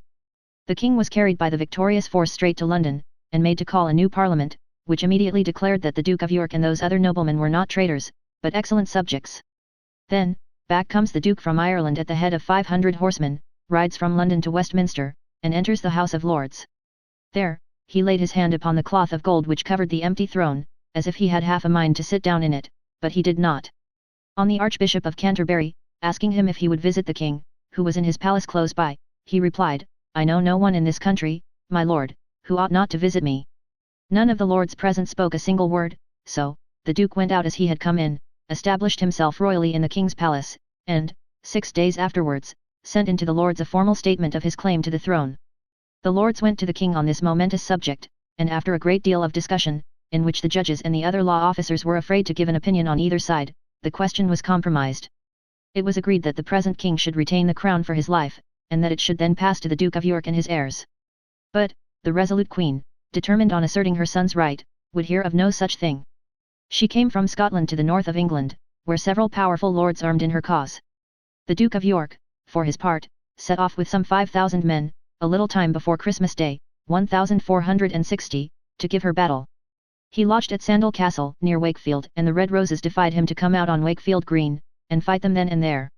His generals said, he had best wait until his gallant son, the Earl of March, came up with his power, but, he was determined to accept the challenge. He did so, in an evil hour. He was hotly pressed on all sides, 2,000 of his men lay dead on Wakefield Green, and he himself was taken prisoner. They set him down in mock state on an ant-hill, and twisted grass about his head, and pretended to pay court to him on their knees, saying, O King, without a kingdom, and Prince without a people, we hope your gracious majesty is very well and happy. They did worse than this, they cut his head off, and handed it on a pole to the Queen, who laughed with delight when she saw it. You recollect their walking so religiously and comfortably to St. Paul's, and had it fixed, with a paper crown upon its head, on the walls of York.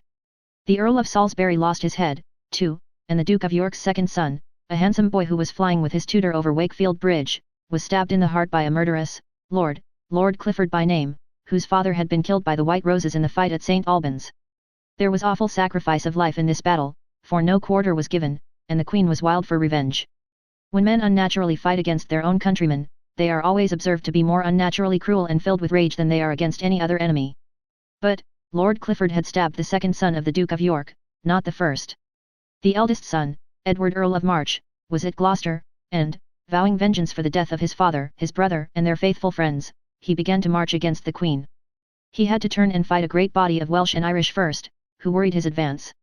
These he defeated in a great fight at Mortimer's Cross, near Hereford, where he beheaded a number of the Red Roses taken in battle, in retaliation for the beheading of the White Roses at Wakefield.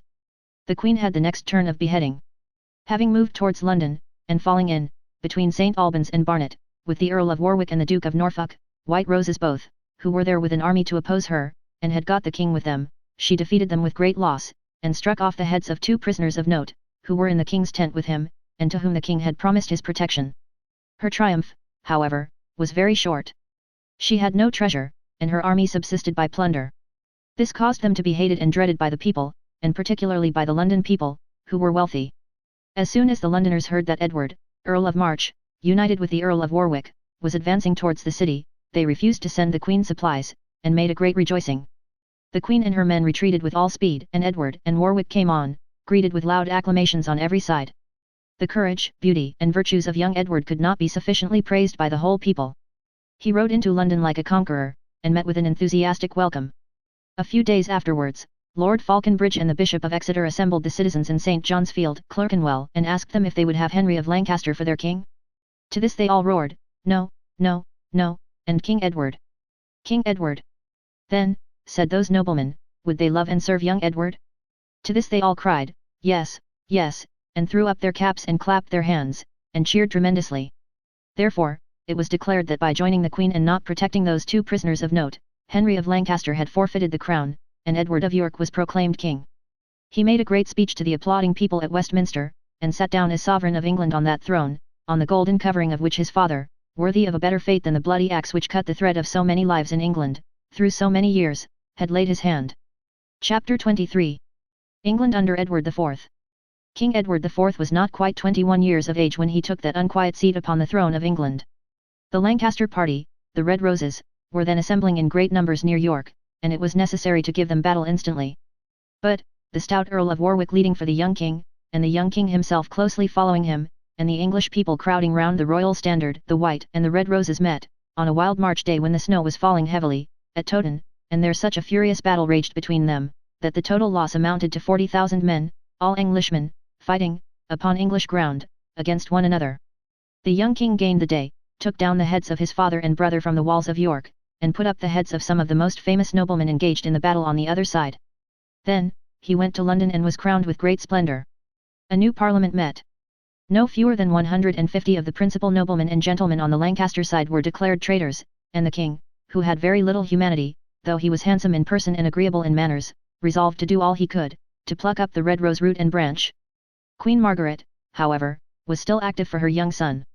She obtained help from Scotland and from Normandy, and took several important English castles.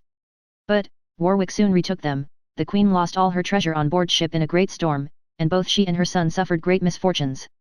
Once, in the winter weather, as they were riding through a forest, they were attacked and plundered by a party of robbers, and, when they had escaped from these men and were passing alone and on foot through a thick dark part of the wood, they came, all at once, upon another robber. So the queen, with a stout heart, took the little prince by the hand, and going straight up to that robber, said to him, "My friend, this is the young son of your lawful king. I confide him to your care." The robber was surprised, but took the boy in his arms, and faithfully restored him and his mother to their friends. In the end, the queen's soldiers being beaten and dispersed, she went abroad again, and kept quiet for the present. Now, all this time, the deposed King Henry was concealed by a Welsh knight, who kept him close in his castle. But, next year, the Lancaster party recovering their spirits, raised a large body of men, and called him out of his retirement, to put him at their head. They were joined by some powerful noblemen who had sworn fidelity to the new king, but who were ready, as usual, to break their oaths, whenever they thought there was anything to be got by it. One of the worst things in the history of the War of the Red and White Roses, is the ease with which these noblemen, who should have set an example of honor to the people, left either side as they took slight offense, or were disappointed in their greedy expectations, and joined the other. Well, Warwick's brothers soon beat the Lancastrians, and the false noblemen, being taken, were beheaded without a moment's loss of time.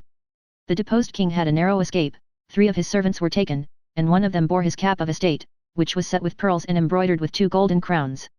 However, the head to which the cap belonged, got safely into Lancashire, and lay pretty quietly there, the people in the secret being very true, for more than a year. At length, an old monk gave such intelligence as led to Henry's being taken while he was sitting at dinner in a place called Waddington Hall. He was immediately sent to London, and met at Islington by the Earl of Warwick, by whose directions he was put upon a horse, with his legs tied under it, and paraded 3 times round the pillory. Then, he was carried off to the Tower, where they treated him well enough. The White Rose being so triumphant, the young king abandoned himself entirely to pleasure, and led a jovial life. But, thorns were springing up under his bed of roses, as he soon found out. For, having been privately married to Elizabeth Woodville, a young widow lady, very beautiful and very captivating, and at last resolving to make his secret known, and to declare her his queen, he gave some offence to the Earl of Warwick, who was usually called the King-maker, because of his power and influence, and because of his having lent such great help to placing Edward on the throne. This offence was not lessened by the jealousy with which the Neville family, the Earl of Warwick's, regarded the promotion of the Woodville family.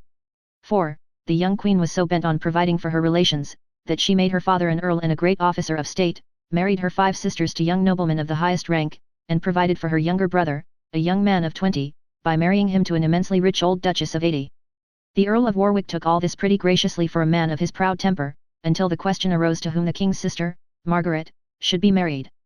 The Earl of Warwick said, to one of the French king's sons, and was allowed to go over to the French king to make friendly proposals for that purpose, and to hold all manner of friendly interviews with him.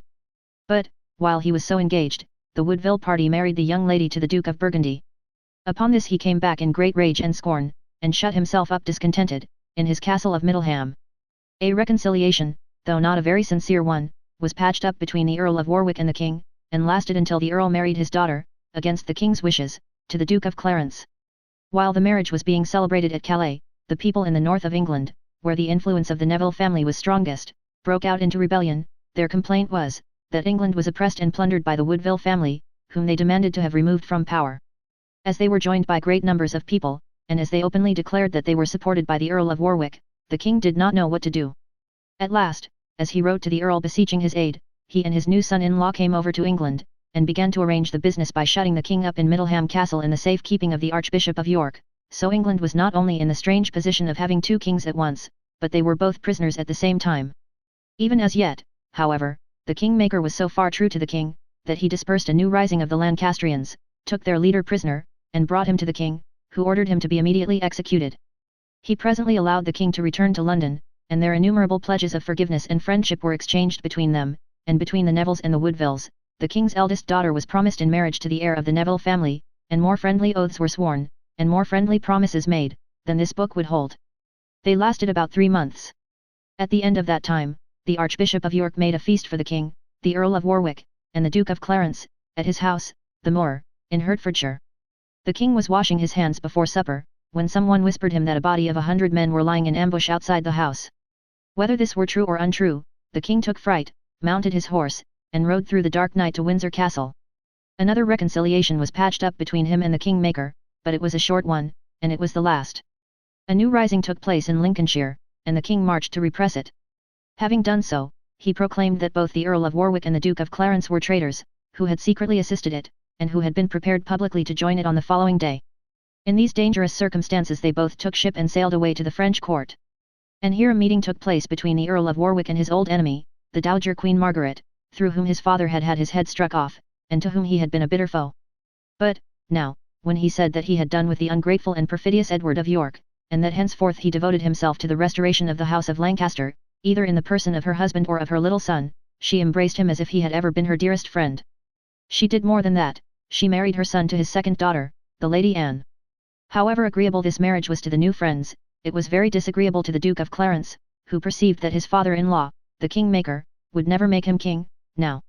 So, being but a weak-minded young traitor, possessed of very little worth or sense, he readily listened to an artful court lady sent over for the purpose, and promised to turn traitor once more, and go over to his brother, King Edward, when a fitting opportunity should come.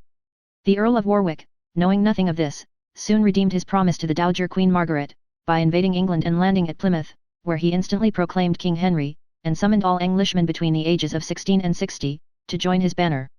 Then, with his army increasing as he marched along, he went northward, and came so near King Edward, who was in that part of the country, that Edward had to ride hard for it to the coast of Norfolk, and thence to get away in such ships as he could find, to Holland.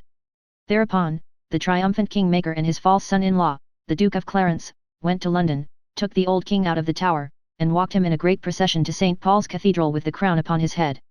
This did not improve the temper of the Duke of Clarence, who saw himself farther off from being king than ever, but he kept his secret, and said nothing. The Neville family were restored to all their honours and glories, and the Woodvilles and the rest were disgraced. The king-maker, less sanguinary than the king, shed no blood except that of the Earl of Worcester, who had been so cruel to the people as to have gained the title of the Butcher. Him they caught hidden in a tree, and him they tried and executed. No other death stained the king-maker's triumph. To dispute this triumph, back came King Edward again, next year, landing at Ravenspur, coming on to York, causing all his men to cry "Long live King Henry," and swearing on the altar, without a blush, that he came to lay no claim to the crown. Now was the time for the Duke of Clarence, who ordered his men to assume the White Rose, and declare for his brother. The Marquis of Montague, though the Earl of Warwick's brother, also declining to fight against King Edward, he went on successfully to London, where the Archbishop of York let him into the city, and where the people made great demonstrations in his favour. For this they had 4 reasons. Firstly, there were great numbers of the king's adherents hiding in the city and ready to break out. Secondly, the king owed them a great deal of money, which they could never hope to get if he were unsuccessful. Thirdly, there was a young prince to inherit the crown, and fourthly, the king was gay and handsome, and more popular than a better man might have been with the city ladies. After a stay of only 2 days with these worthy supporters, the king marched out to Barnet Common, to give the Earl of Warwick battle. And now it was to be seen, for the last time, whether the king or the king-maker was to carry the day. While the battle was yet pending, the faint-hearted Duke of Clarence began to repent, and sent over secret messages to his father-in-law, offering his services in mediation with the king. But, the Earl of Warwick disdainfully rejected them, and replied that Clarence was false and perjured, and that he would settle the quarrel by the sword. The battle began at 4 o'clock in the morning and lasted until 10, and during the greater part of the time it was fought in a thick mist, absurdly supposed to be raised by a magician. The loss of life was very great, for the hatred was strong on both sides. The king-maker was defeated, and the king triumphed. Both the Earl of Warwick and his brother were slain, and their bodies lay in St. Paul's, for some days, as a spectacle to the people. Margaret's spirit was not broken even by this great blow. Within 5 days she was in arms again, and raised her standard in Bath, whence she set off with her army, to try and join Lord Pembroke, who had a force in Wales. But, the king, coming up with her outside the town of Tewkesbury, and ordering his brother, the Duke of Gloucester, who was a brave soldier, to attack her men, she sustained an entire defeat, and was taken prisoner, together with her son, now only 18 years of age. The conduct of the king to this poor youth was worthy of his cruel character. He ordered him to be led into his tent. "And what," said he, "brought you to England?" "I came to England," replied the prisoner, "with the spirit which a man of spirit might have admired in a captive, to recover my father's kingdom, which descended to him as his right, and from him descends to me, as mine." The king, drawing off his iron gauntlet, struck him with it in the face, and the Duke of Clarence and some other lords, who were there, drew their noble swords, and killed him. His mother survived him, a prisoner, for 5 years. After her ransom by the King of France, she survived for 6 years more. Within 3 weeks of this murder, Henry died one of those convenient sudden deaths which were so common in the Tower. In plainer words, he was murdered by the king's order. Having no particular excitement on his hands after this great defeat of the Lancaster party, and being perhaps desirous to get rid of some of his fat, for he was now getting too corpulent to be handsome, the king thought of making war on France. As he wanted more money for this purpose than the Parliament could give him, though they were usually ready enough for war, he invented a new way of raising it, by sending for the principal citizens of London, and telling them, with a grave face, that he was very much in want of cash, and would take it very kind in them if they would lend him some. It being impossible for them safely to refuse, they complied, and the moneys thus forced from them were called, no doubt to the great amusement of the king and the court, as if they were free gifts, benevolences. What with grants from Parliament, and what with benevolences, the king raised an army and passed over to Calais. As nobody wanted war, however, the French king made proposals of peace, which were accepted, and a truce was concluded for 7 long years. The proceedings between the kings of France and England on this occasion, were very friendly, very splendid, and very distrustful. They finished with a meeting between the two kings, on a temporary bridge over the river Somme, where they embraced through 2 holes in a strong wooden grating like a lion's cage, and made several bows and fine speeches to one another.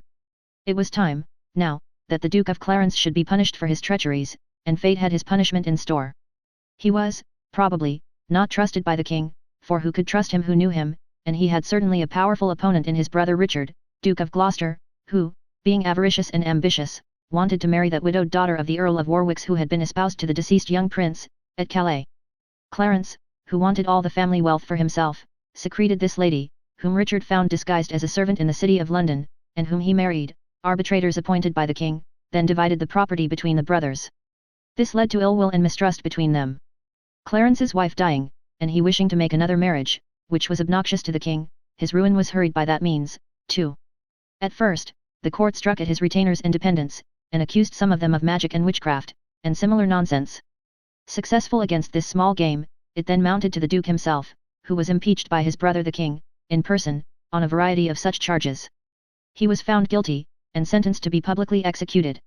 He never was publicly executed, but he met his death somehow, in the Tower, and, no doubt, through some agency of the king or his brother Gloucester, or both. It was supposed at the time that he was told to choose the manner of his death, and that he chose to be drowned in a butt of Malmsey wine. I hope the story may be true, for it would have been a becoming death for such a miserable creature. The king survived him some 5 years. He died in the 42nd year of his life, and the 23rd of his reign. He had a very good capacity and some good points, but he was selfish, careless, sensual, and cruel. He was a favorite with the people for his showy manners, and the people were a good example to him in the constancy of their attachment. He was penitent on his deathbed for his benevolences, and other extortions, and ordered restitution to be made to the people who had suffered from them. He also called about his bed the enriched members of the Woodville family, and the proud lords whose honours were of older date, and endeavoured to reconcile them, for the sake of the peaceful succession of his son and the tranquillity of England. Chapter 24. England under Edward V. The late king's eldest son, the Prince of Wales, called Edward after him, was only 13 years of age at his father's death. He was at Ludlow Castle with his uncle, the Earl of Rivers. The prince's brother, the Duke of York, only 11 years of age, was in London with his mother. The boldest, most crafty, and most dreaded nobleman in England at that time was their uncle Richard, Duke of Gloucester, and everybody wondered how the 2 poor boys would fare with such an uncle for a friend or a foe. The Queen, their mother, being exceedingly uneasy about this, was anxious that instructions should be sent to Lord Rivers to raise an army to escort the young king safely to London.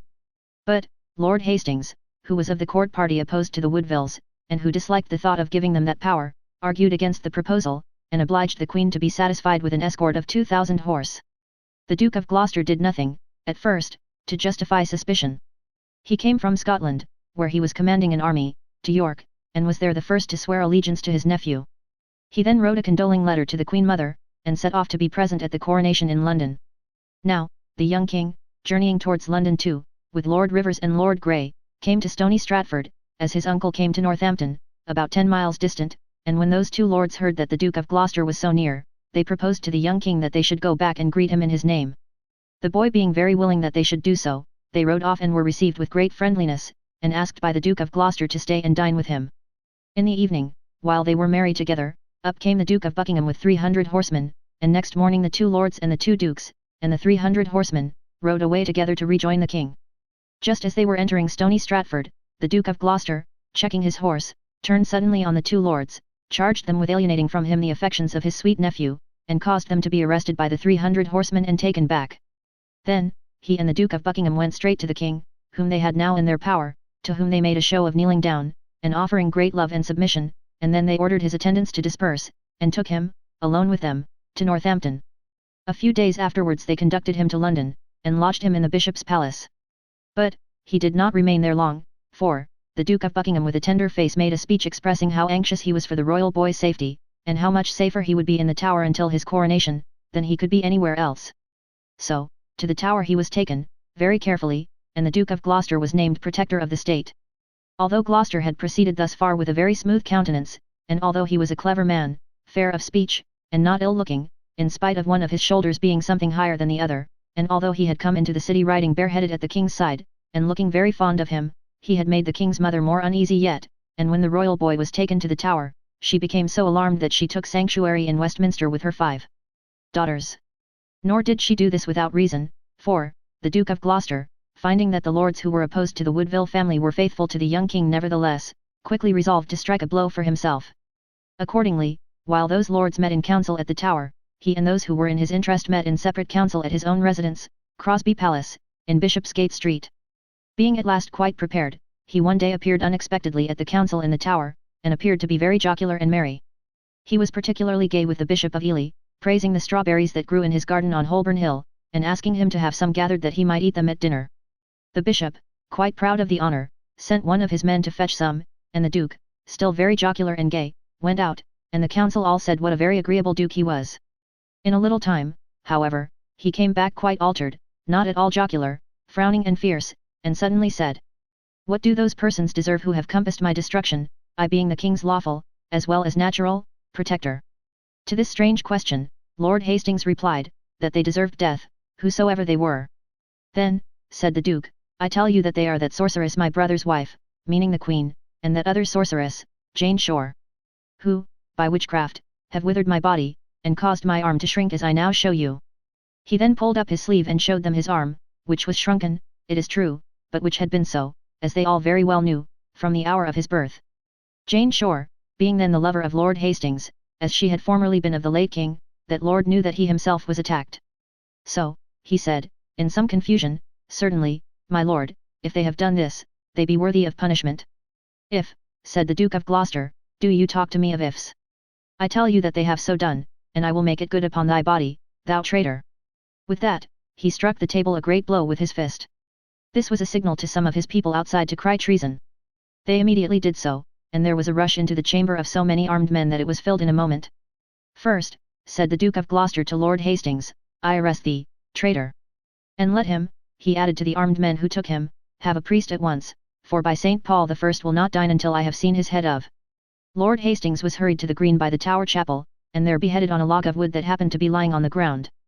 Then, the Duke dined with a good appetite, and after dinner summoning the principal citizens to attend him, told them that Lord Hastings and the rest had designed to murder both himself and the Duke of Buckingham, who stood by his side, if he had not providentially discovered their design.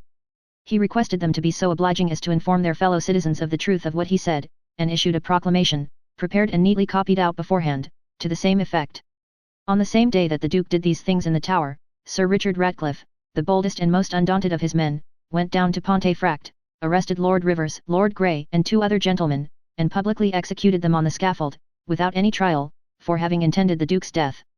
3 days afterwards the Duke, not to lose time, went down the river to Westminster in his barge, attended by divers bishops, lords, and soldiers, and demanded that the Queen should deliver her second son, the Duke of York, into his safe keeping. The Queen, being obliged to comply, resigned the child after she had wept over him, and Richard of Gloucester placed him with his brother in the Tower.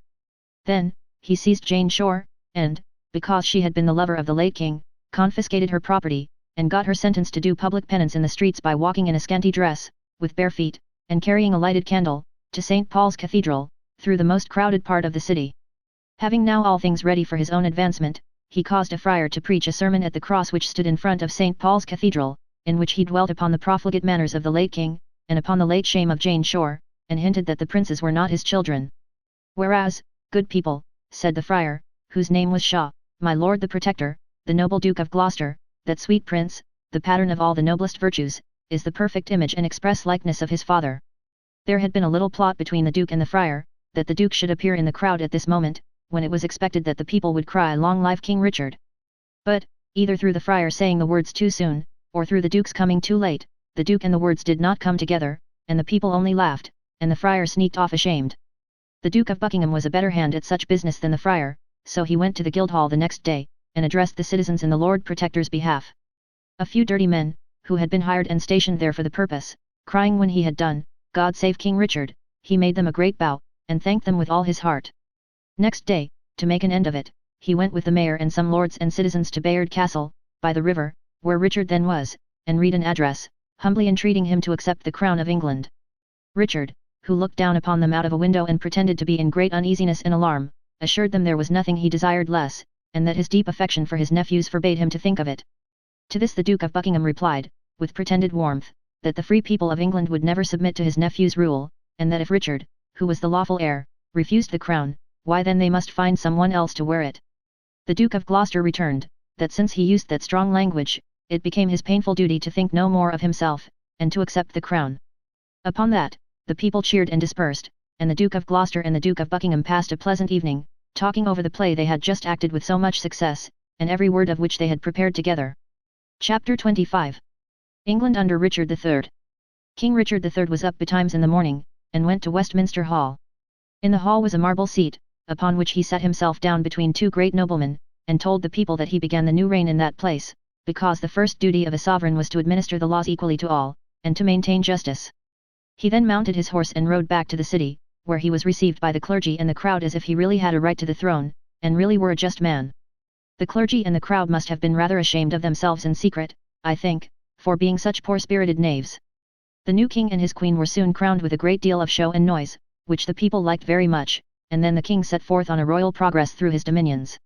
He was crowned a second time at York, in order that the people might have show and noise enough, and wherever he went was received with shouts of rejoicing, from a good many people of strong lungs, who were paid to strain their throats in crying, "God save King Richard." The plan was so successful that I am told it has been imitated since, by other usurpers, in other progresses through other dominions. While he was on this journey, King Richard stayed a week at Warwick. And from Warwick he sent instructions home for one of the wickedest murders that ever was done, the murder of the two young princes, his nephews, who were shut up in the Tower of London. Sir Robert Brackenbury was at that time governor of the Tower. To him, by the hands of a messenger named John Green, did King Richard send a letter, ordering him by some means to put the two young princes to death. But Sir Robert, I hope because he had children of his own, and loved them, sent John Green back again, riding and spurring along the dusty roads, with the answer that he could not do so horrible a piece of work. The king, having frowningly considered a little, called to him Sir James Tyrrell, his master of the horse, and to him gave authority to take command of the Tower, whenever he would, for 24 hours, and to keep all the keys of the Tower during that space of time. Tyrrell, well knowing what was wanted, looked about him for two hardened ruffians, and chose John Dighton, one of his own grooms, and Miles Forrest, who was a murderer by trade. Having secured these two assistants, he went, upon a day in August, to the Tower, showed his authority from the king, took the command for 24 hours, and obtained possession of the keys. And when the black night came he went creeping, like a guilty villain as he was, up the dark, stone-winding stairs, and along the dark stone passages, until he came to the door of the room where the two young princes, having said their prayers, lay fast asleep, clasped in each other's arms. And while he watched and listened at the door, he sent in those evil demons, John Dighton and Miles Forrest, who smothered the two princes with the bed and pillows, and carried their bodies down the stairs, and buried them under a great heap of stones at the staircase foot. And when the day came, he gave up the command of the Tower, and restored the keys, and hurried away without once looking behind him, and Sir Robert Brackenbury went with fear and sadness to the prince's room, and found the princes gone for ever. You know, through all this history, how true it is that traitors are never true, and you will not be surprised to learn that the Duke of Buckingham soon turned against King Richard, and joined a great conspiracy that was formed to dethrone him, and to place the crown upon its rightful owner's head. Richard had meant to keep the murder secret, but when he heard through his spies that this conspiracy existed, and that many lords and gentlemen drank in secret to the healths of the two young princes in the Tower, he made it known that they were dead. The conspirators, though thwarted for a moment, soon resolved to set up for the crown against the murderous Richard, Henry Earl of Richmond, grandson of Catherine, that widow of Henry V who married Owen Tudor.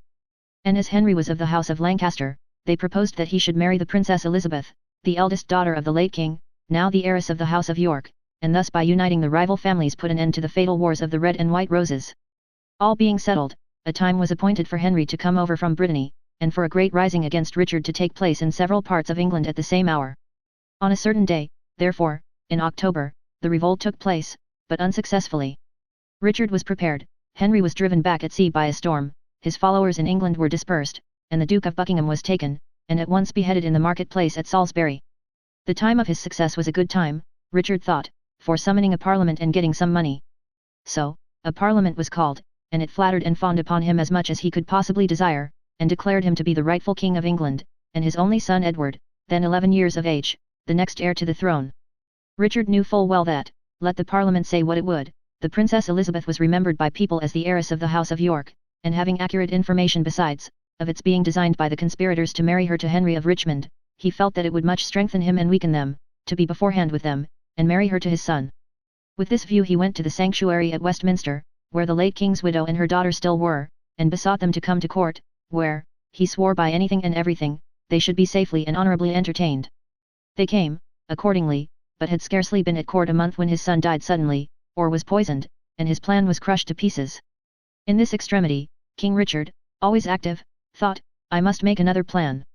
And he made the plan of marrying the Princess Elizabeth himself, although she was his niece. There was one difficulty in the way, his wife, the Queen Anne, was alive. But, he knew, remembering his nephews, how to remove that obstacle, and he made love to the Princess Elizabeth, telling her he felt perfectly confident that the Queen would die in February. The princess was not a very scrupulous young lady, for, instead of rejecting the murderer of her brothers with scorn and hatred, she openly declared she loved him dearly, and, when February came and the Queen did not die, she expressed her impatient opinion that she was too long about it. However, King Richard was not so far out in his prediction, but, that she died in March, he took good care of that, and then this precious pair hoped to be married. But they were disappointed, for the idea of such a marriage was so unpopular in the country, that the king's chief counsellors, Ratcliffe and Catesby, would by no means undertake to propose it, and the king was even obliged to declare in public that he had never thought of such a thing. He was, by this time, dreaded and hated by all classes of his subjects. His nobles deserted every day to Henry's side, he dared not call another parliament, lest his crimes should be denounced there, and for want of money, he was obliged to get benevolences from the citizens, which exasperated them all against him. It was said too, that, being stricken by his conscience, he dreamed frightful dreams, and started up in the night time, wild with terror and remorse. Active to the last, through all this, he issued vigorous proclamations against Henry of Richmond and all his followers, when he heard that they were coming against him with a fleet from France, and took the field as fierce and savage as a wild boar, the animal represented on his shield.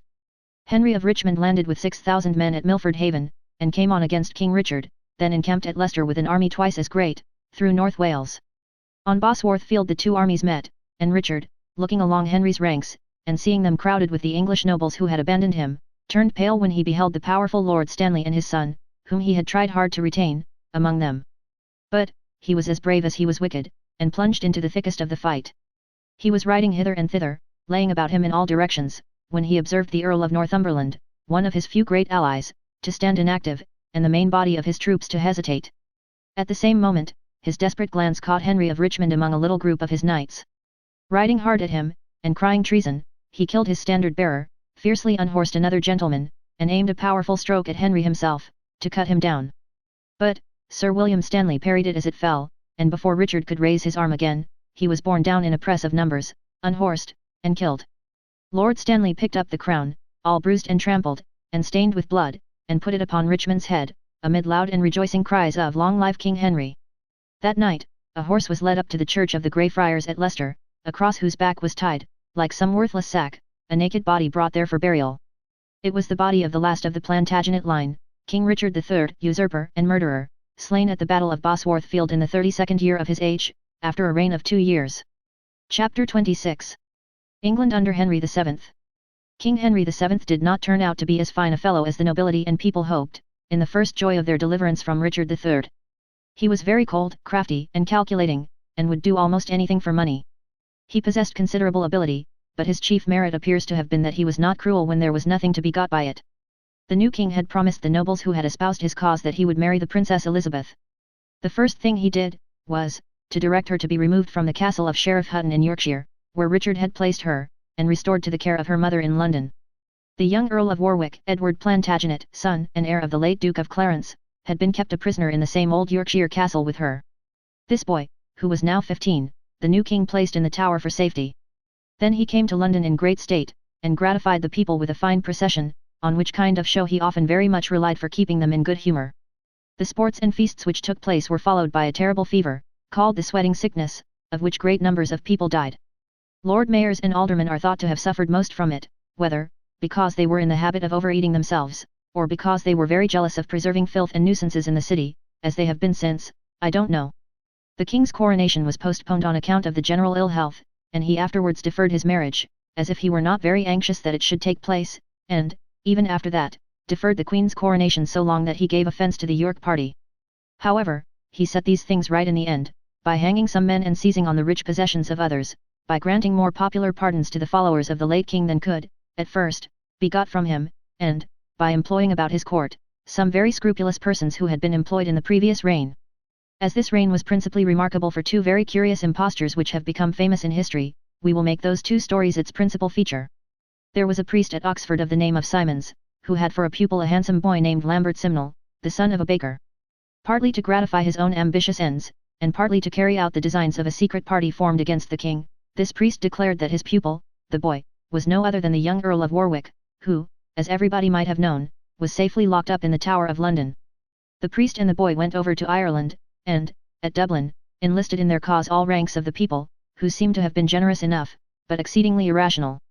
The Earl of Kildare, the governor of Ireland, declared that he believed the boy to be what the priest represented, and the boy, who had been well tutored by the priest, told them such things of his childhood, and gave them so many descriptions of the royal family, that they were perpetually shouting and hurrahing, and drinking his health, and making all kinds of noisy and thirsty demonstrations, to express their belief in him.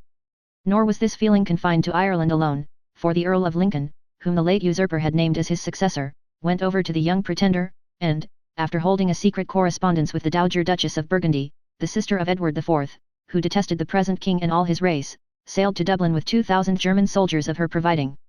In this promising state of the boy's fortunes, he was crowned there, with the crown taken off the head of a statue of the Virgin Mary, and was then, according to the Irish custom of those days, carried home on the shoulders of a big chieftain possessing a great deal more strength than sense. Father Simons, you may be sure, was mighty busy at the coronation. 10 days afterwards, the Germans, and the Irish, and the priest, and the boy, and the Earl of Lincoln, all landed in Lancashire to invade England. The king, who had good intelligence of their movements, set up his standard at Nottingham, where vast numbers resorted to him every day, while the Earl of Lincoln could gain but very few. With his small force he tried to make for the town of Newark, but the king's army getting between him and that place, he had no choice but to risk a battle at Stoke. It soon ended in the complete destruction of the pretender's forces, one half of whom were killed, among them, the Earl himself. The priest and the baker's boy were taken prisoners. The priest, after confessing the trick, was shut up in prison, where he afterwards died, suddenly perhaps. The boy was taken into the king's kitchen and made a turnspit. He was afterwards raised to the station of one of the king's falconers, and so ended this strange imposition. There seems reason to suspect that the Dowager Queen, always a restless and busy woman, had had some share in tutoring the baker's son. The king was very angry with her, whether or no. He seized upon her property, and shut her up in a convent at Bermondsey. One might suppose that the end of this story would have put the Irish people on their guard, but they were quite ready to receive a second impostor, as they had received the first, and that same troublesome Duchess of Burgundy soon gave them the opportunity. All of a sudden there appeared at Cork, in a vessel arriving from Portugal, a young man of excellent abilities, of very handsome appearance and most winning manners, who declared himself to be Richard, Duke of York, the second son of King Edward IV. Oh, said some, even of those ready Irish believers, but surely that young prince was murdered by his uncle in the Tower. It is supposed so, said the engaging young man, and my brother was killed in that gloomy prison, but I escaped, it don't matter how, at present, and have been wandering about the world for 7 long years. This explanation being quite satisfactory to numbers of the Irish people, they began again to shout and to hurrah, and to drink his health, and to make the noisy and thirsty demonstrations all over again. And the big chieftain in Dublin began to look out for another coronation, and another young king to be carried home on his back. Now, King Henry being then on bad terms with France, the French king, Charles VIII, saw that, by pretending to believe in the handsome young man, he could trouble his enemy sorely. So, he invited him over to the French court, and appointed him a bodyguard, and treated him in all respects as if he really were the Duke of York. Peace, however, being soon concluded between the two kings, the pretended duke was turned adrift, and wandered for protection to the Duchess of Burgundy. She, after feigning to inquire into the reality of his claims, declared him to be the very picture of her dear departed brother, gave him a bodyguard at her court, of 30 halberdiers, and called him by the sounding name of the White Rose of England. The leading members of the White Rose party in England sent over an agent, named Sir Robert Clifford, to ascertain whether the White Rose's claims were good. The king also sent over his agents to inquire into the Rose's history. The White Roses declared the young man to be really the Duke of York, the king declared him to be Perkin Warbeck, the son of a merchant of the city of Tournai, who had acquired his knowledge of England, its language and manners, from the English merchants who traded in Flanders. It was also stated by the royal agents that he had been in the service of Lady Brompton, the wife of an exiled English nobleman, and that the Duchess of Burgundy had caused him to be trained and taught, expressly for this deception. The king then required the Archduke Philip, who was the sovereign of Burgundy, to banish this new pretender, or to deliver him up, but, as the Archduke replied that he could not control the Duchess in her own land, the king, in revenge, took the market of English cloth away from Antwerp, and prevented all commercial intercourse between the two countries. He also, by arts and bribes, prevailed on Sir Robert Clifford to betray his employers, and he denouncing several famous English noblemen as being secretly the friends of Perkin Warbeck, the king had 3 of the foremost executed at once. Whether he pardoned the remainder because they were poor, I do not know, but it is only too probable that he refused to pardon one famous nobleman against whom the same Clifford soon afterwards informed separately, because he was rich. This was no other than Sir William Stanley, who had saved the king's life at the Battle of Bosworth Field. It is very doubtful whether his treason amounted to much more than his having said, that if he were sure the young man was the Duke of York, he would not take arms against him. Whatever he had done he admitted, like an honourable spirit, and he lost his head for it, and the covetous king gained all his wealth.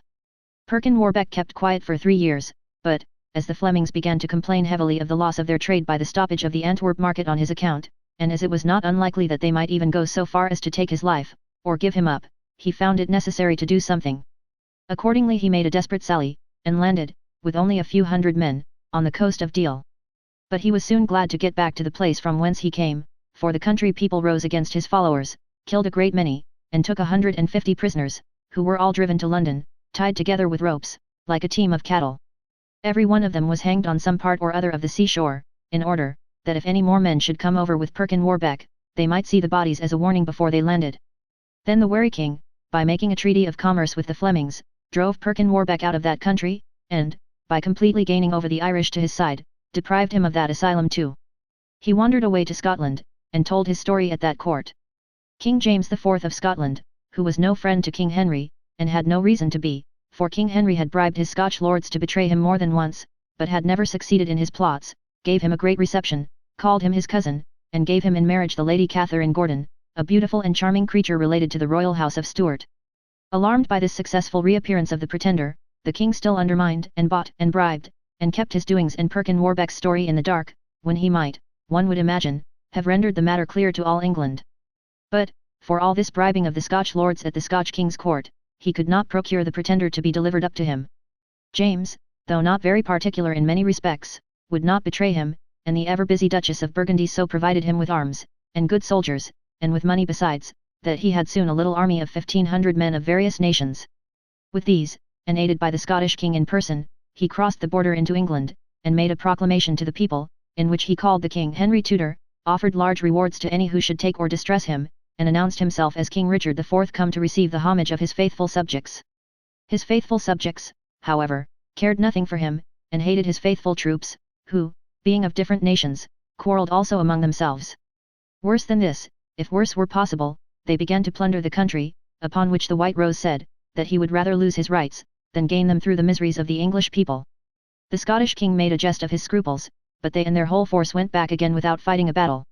The worst consequence of this attempt was, that a rising took place among the people of Cornwall, who considered themselves too heavily taxed to meet the charges of the expected war. Stimulated by Flammock, a lawyer, and Joseph, a blacksmith, and joined by Lord Audley and some other country gentlemen, they marched on all the way to Deptford Bridge, where they fought a battle with the king's army. They were defeated, though the Cornish men fought with great bravery, and the lord was beheaded, and the lawyer and the blacksmith were hanged, drawn, and quartered. The rest were pardoned. The king, who believed every man to be as avaricious as himself, and thought that money could settle anything, allowed them to make bargains for their liberty with the soldiers who had taken them. Perkin Warbeck, doomed to wander up and down, and never to find rest anywhere, a sad fate, almost a sufficient punishment for an imposture, which he seems in time to have half believed himself, lost his Scottish refuge through a truce being made between the two kings, and found himself, once more, without a country before him in which he could lay his head. But James, always honourable and true to him, alike when he melted down his plate, and even the great gold chain he had been used to wear, to pay soldiers in his cause, and now, when that cause was lost and hopeless, did not conclude the treaty, until he had safely departed out of the Scottish dominions. He, and his beautiful wife, who was faithful to him under all reverses, and left her state and home to follow his poor fortunes, were put aboard ship with everything necessary for their comfort and protection, and sailed for Ireland. But, the Irish people had had enough of counterfeit Earls of Warwick and Dukes of York, for one while, and would give the White Rose no aid. So, the White Rose, encircled by thorns indeed, resolved to go with his beautiful wife to Cornwall as a forlorn resource, and see what might be made of the Cornishmen, who had risen so valiantly a little while before, and who had fought so bravely at Deptford Bridge. To Whitsand Bay, in Cornwall, accordingly, came Perkin Warbeck and his wife, and the lovely lady he shut up for safety in the castle of St. Michael's Mount, and then marched into Devonshire at the head of 3,000 Cornishmen. These were increased to 6,000 by the time of his arrival in Exeter, but, there the people made a stout resistance, and he went on to Taunton, where he came in sight of the king's army. The stout Cornishmen, although they were few in number, and badly armed, were so bold, that they never thought of retreating, but bravely looked forward to a battle on the morrow. Unhappily for them, the man who was possessed of so many engaging qualities, and who attracted so many people to his side when he had nothing else with which to tempt them, was not as brave as they. In the night, when the two armies lay opposite to each other, he mounted a swift horse and fled. When morning dawned, the poor confiding Cornishmen, discovering that they had no leader, surrendered to the king's power. Some of them were hanged, and the rest were pardoned and went miserably home. Before the king pursued Perkin Warbeck to the sanctuary of Beaulieu in the New Forest, where it was soon known that he had taken refuge, he sent a body of horsemen to St. Michael's Mount, to seize his wife. She was soon taken and brought as a captive before the king. But she was so beautiful, and so good, and so devoted to the man in whom she believed, that the king regarded her with compassion, treated her with great respect, and placed her at court, near the queen's person. And many years after Perkin Warbeck was no more, and when his strange story had become like a nursery tale, she was called the White Rose, by the people, in remembrance of her beauty. The sanctuary at Beaulieu was soon surrounded by the king's men, and the king, pursuing his usual dark, artful ways, sent pretended friends to Perkin Warbeck to persuade him to come out and surrender himself. This he soon did, the king having taken a good look at the man of whom he had heard so much, from behind a screen, directed him to be well mounted, and to ride behind him at a little distance, guarded, but not bound in any way. So they entered London with the king's favourite show, a procession, and some of the people hooted as the pretender rode slowly through the streets to the Tower, but the greater part were quiet, and very curious to see him. From the Tower, he was taken to the palace at Westminster, and there lodged like a gentleman, though closely watched. He was examined every now and then as to his imposture, but the king was so secret in all he did, that even then he gave it a consequence, which it cannot be supposed to have in itself deserved. At last Perkin Warbeck ran away, and took refuge in another sanctuary near Richmond in Surrey.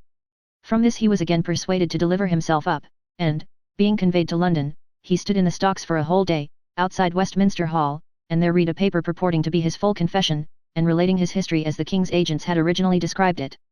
He was then shut up in the Tower again, in the company of the Earl of Warwick, who had now been there for 14 years, ever since his removal out of Yorkshire, except when the king had had him at court, and had shown him to the people, to prove the imposture of the baker's boy. It is but too probable, when we consider the crafty character of Henry VII, that these two were brought together for a cruel purpose. A plot was soon discovered between them and the keepers, to murder the governor, get possession of the keys, and proclaim Perkin Warbeck as King Richard IV. That there was some such plot, is likely; that they were tempted into it, is at least as likely; that the unfortunate Earl of Warwick, last male of the Plantagenet line, was too unused to the world, and too ignorant and simple to know much about it, whatever it was, is perfectly certain, and that it was the king's interest to get rid of him, is no less so. He was beheaded on Tower Hill, and Perkin Warbeck was hanged at Tyburn. Such was the end of the pretended Duke of York, whose shadowy history was made more shadowy, and ever will be, by the mystery and craft of the king. If he had turned his great natural advantages to a more honest account, he might have lived a happy and respected life, even in those days. But he died upon a gallows at Tyburn, leaving the Scottish lady, who had loved him so well, kindly protected at the Queen's court. After some time she forgot her old loves and troubles, as many people do with time's merciful assistance, and married a Welsh gentleman. Her second husband, Sir Matthew Cradock, more honest and more happy than her first, lies beside her in a tomb in the old church of Swansea. The ill blood between France and England in this reign, arose out of the continued plotting of the Duchess of Burgundy, and disputes respecting the affairs of Brittany. The king feigned to be very patriotic, indignant and warlike, but he always contrived so as never to make war in reality, and always to make money.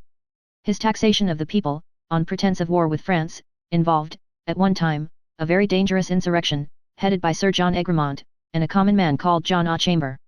But it was subdued by the royal forces, under the command of the Earl of Surrey.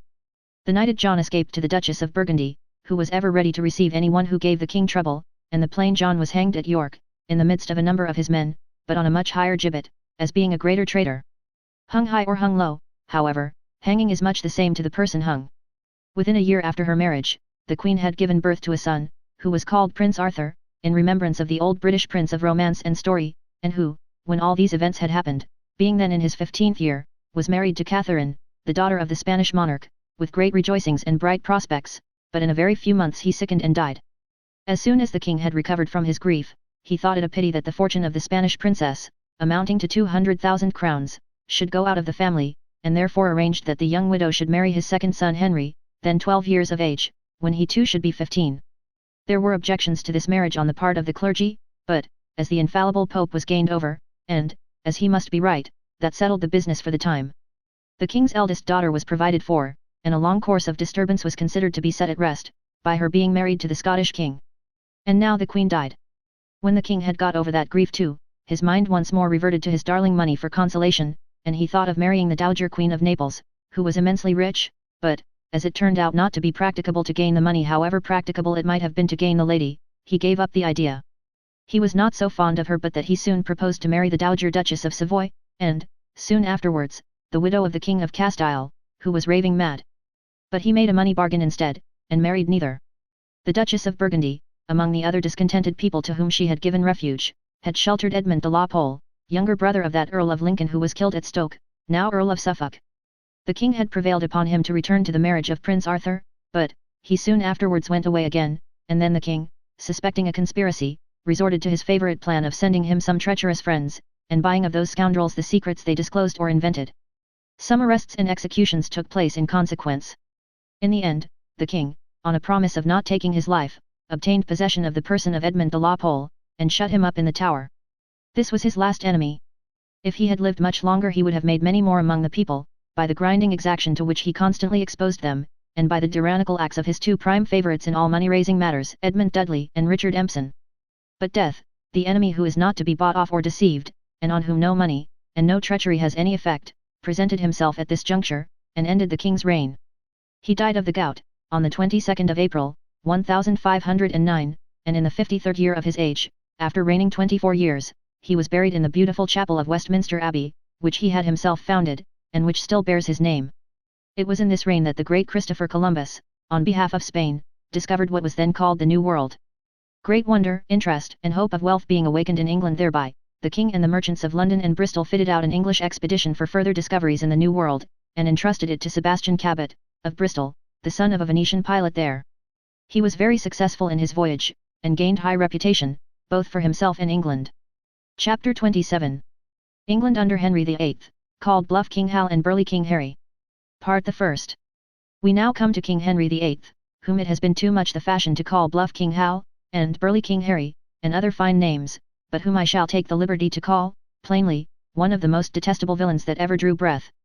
You will be able to judge, long before we come to the end of his life, whether he deserves the character. He was just 18 years of age when he came to the throne. People said he was handsome then, but I don't believe it. He was a big, burly, noisy, small-eyed, large-faced, double-chinned, swinish-looking fellow in later life, as we know from the likenesses of him, painted by the famous Hans Holbein, and it is not easy to believe that so bad a character can ever have been veiled under a prepossessing appearance. He was anxious to make himself popular, and the people, who had long disliked the late king, were very willing to believe that he deserved to be so. He was extremely fond of show and display, and so were they. Therefore there was great rejoicing when he married the Princess Catherine, and when they were both crowned. And the king fought at tournaments and always came off victorious, for the courtiers took care of that, and there was a general outcry that he was a wonderful man.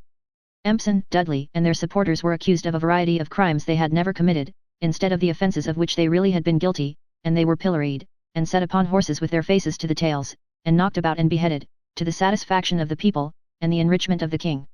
The Pope, so indefatigable in getting the world into trouble, had mixed himself up in a war on the continent of Europe, occasioned by the reigning princes of little quarrelling states in Italy having at various times married into other royal families, and so led to their claiming a share in those petty governments. The king, who discovered that he was very fond of the Pope, sent a herald to the King of France, to say that he must not make war upon that holy personage, because he was the father of all Christians. As the French king did not mind this relationship in the least, and also refused to admit a claim King Henry made to certain lands in France, war was declared between the two countries. Not to perplex this story with an account of the tricks and designs of all the sovereigns who were engaged in it, it is enough to say that England made a blundering alliance with Spain, and got stupidly taken in by that country, which made its own terms with France when it could and left England in the lurch.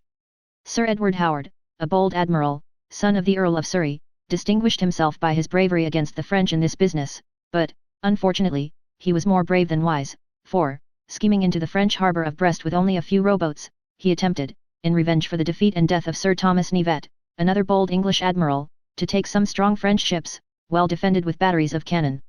The upshot was, that he was left on board of one of them, in consequence of its shooting away from his own boat, with not more than about a dozen men, and was thrown into the sea and drowned, though not until he had taken from his breast his gold chain and gold whistle, which were the signs of his office, and had cast them into the sea to prevent their being made a boast of by the enemy.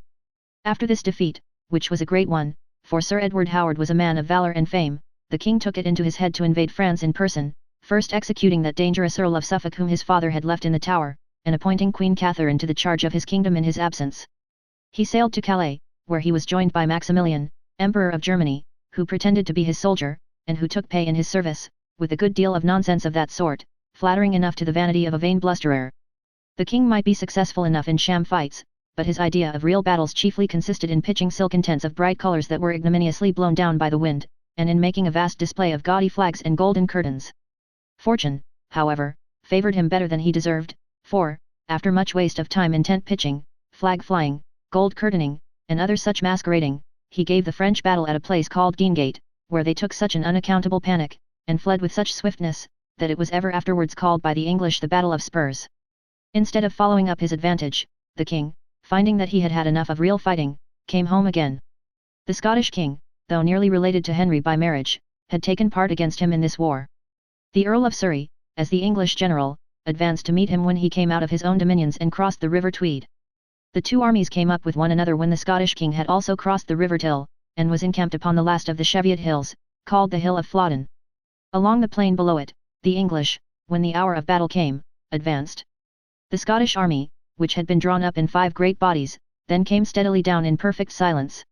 So they, in their turn, advanced to meet the English army, which came on in one long line, and they attacked it with a body of spearmen, under Lord Home.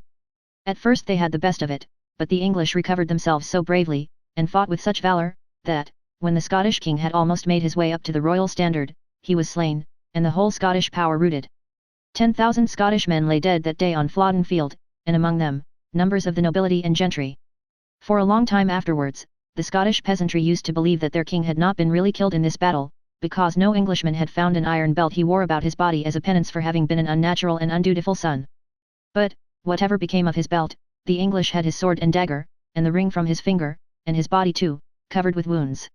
There is no doubt of it, for it was seen and recognized by English gentlemen who had known the Scottish king well.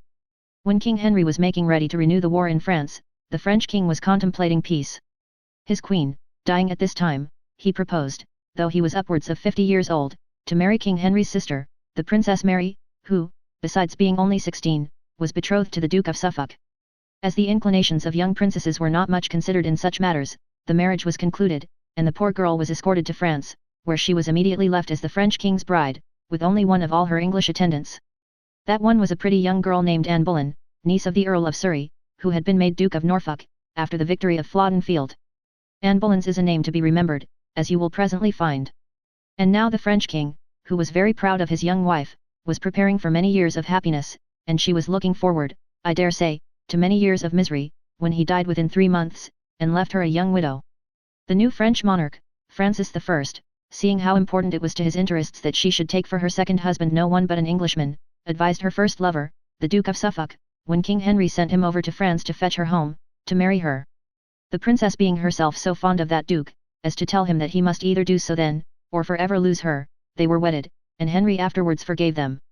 In making interest with the king, the Duke of Suffolk had addressed his most powerful favourite and adviser, Thomas Wolsey, a name very famous in history for its rise and downfall. Wolsey was the son of a respectable butcher at Ipswich, in Suffolk, and received so excellent an education that he became a tutor to the family of the Marquis of Dorset, who afterwards got him appointed one of the late king's chaplains. On the accession of Henry VIII, he was promoted and taken into great favour. He was now Archbishop of York, the Pope had made him a cardinal besides, and whoever wanted influence in England or favour with the king, whether he were a foreign monarch or an English nobleman, was obliged to make a friend of the great Cardinal Wolsey. He was a gay man, who could dance and jest, and sing and drink, and those were the roads to so much, or rather so little, of a heart as King Henry had. He was wonderfully fond of pomp and glitter, and so was the king. He knew a good deal of the church learning of that time, much of which consisted in finding artful excuses and pretenses for almost any wrong thing, and in arguing that black was white, or any other color. This kind of learning pleased the king too. For many such reasons, the cardinal was high in estimation with the king, and, being a man of far greater ability, knew as well how to manage him, as a clever keeper may know how to manage a wolf or a tiger, or any other cruel and uncertain beast, that may turn upon him and tear him any day. Never had there been seen in England such state as my Lord Cardinal kept. His wealth was enormous, equal, it was reckoned, to the riches of the crown. His palaces were as splendid as the king's, and his retinue was 800 strong. He held his court, dressed out from top to toe in flaming scarlet, and his very shoes were golden, set with precious stones. His followers rode on blood horses, while he, with a wonderful affectation of humility in the midst of his great splendor, ambled on a mule with a red velvet saddle and bridle and golden stirrups. Through the influence of this stately priest, a grand meeting was arranged to take place between the French and English kings in France, but on ground belonging to England. A prodigious show of friendship and rejoicing was to be made on the occasion, and heralds were sent to proclaim with brazen trumpets through all the principal cities of Europe, that, on a certain day, the kings of France and England, as companions and brothers in arms, each attended by 18 followers, would hold a tournament against all knights who might choose to come. Charles, the new Emperor of Germany, the old one being dead, wanted to prevent too cordial an alliance between these sovereigns, and came over to England before the king could repair to the place of meeting, and, besides making an agreeable impression upon him, secured Wolsey's interest by promising that his influence should make him pope when the next vacancy occurred. On the day when the emperor left England, the king and all the court went over to Calais, and thence to the place of meeting, between Ardres and Guisnes, commonly called the Field of the Cloth of Gold. Here, all manner of expense and prodigality was lavished on the decorations of the show, many of the knights and gentlemen being so superbly dressed that it was said they carried their whole estates upon their shoulders. There were sham castles, temporary chapels, fountains running wine, great cellars full of wine free as water to all comers, silk tents, gold lace and foil, gilt lions, and such things without end, and, in the midst of all, the rich cardinal outshone and outglittered all the noblemen and gentlemen assembled. After a treaty made between the two kings with as much solemnity as if they had intended to keep it, the lists, 900 feet long, and 320 broad, were opened for the tournament, the queens of France and England looking on with great array of lords and ladies.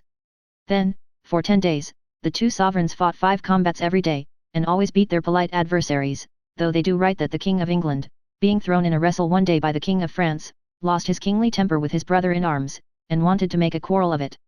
Then, there is a great story belonging to this Field of the Cloth of Gold, showing how the English were distrustful of the French, and the French of the English, until Francis rode alone one morning to Henry's tent, and, going in before he was out of bed, told him in joke that he was his prisoner, and how Henry jumped out of bed and embraced Francis, and how Francis helped Henry to dress, and warmed his linen for him, and how Henry gave Francis a splendid jeweled collar, and how Francis gave Henry, in return, a costly bracelet. All this and a great deal more was so written about, and sung about, and talked about at that time, and, indeed, since that time too, that the world has had good cause to be sick of it, forever. Of course, nothing came of all these fine doings but a speedy renewal of the war between England and France, in which the two royal companions and brothers in arms longed very earnestly to damage one another. But, before it broke out again, the Duke of Buckingham was shamefully executed on Tower Hill, on the evidence of a discharged servant, really for nothing, except the folly of having believed in a friar of the name of Hopkins, who had pretended to be a prophet, and who had mumbled and jumbled out some nonsense about the Duke's son being destined to be very great in the land. It was believed that the unfortunate Duke had given offence to the great Cardinal by expressing his mind freely about the expense and absurdity of the whole business of the Field of the Cloth of Gold. At any rate, he was beheaded, as I have said, for nothing.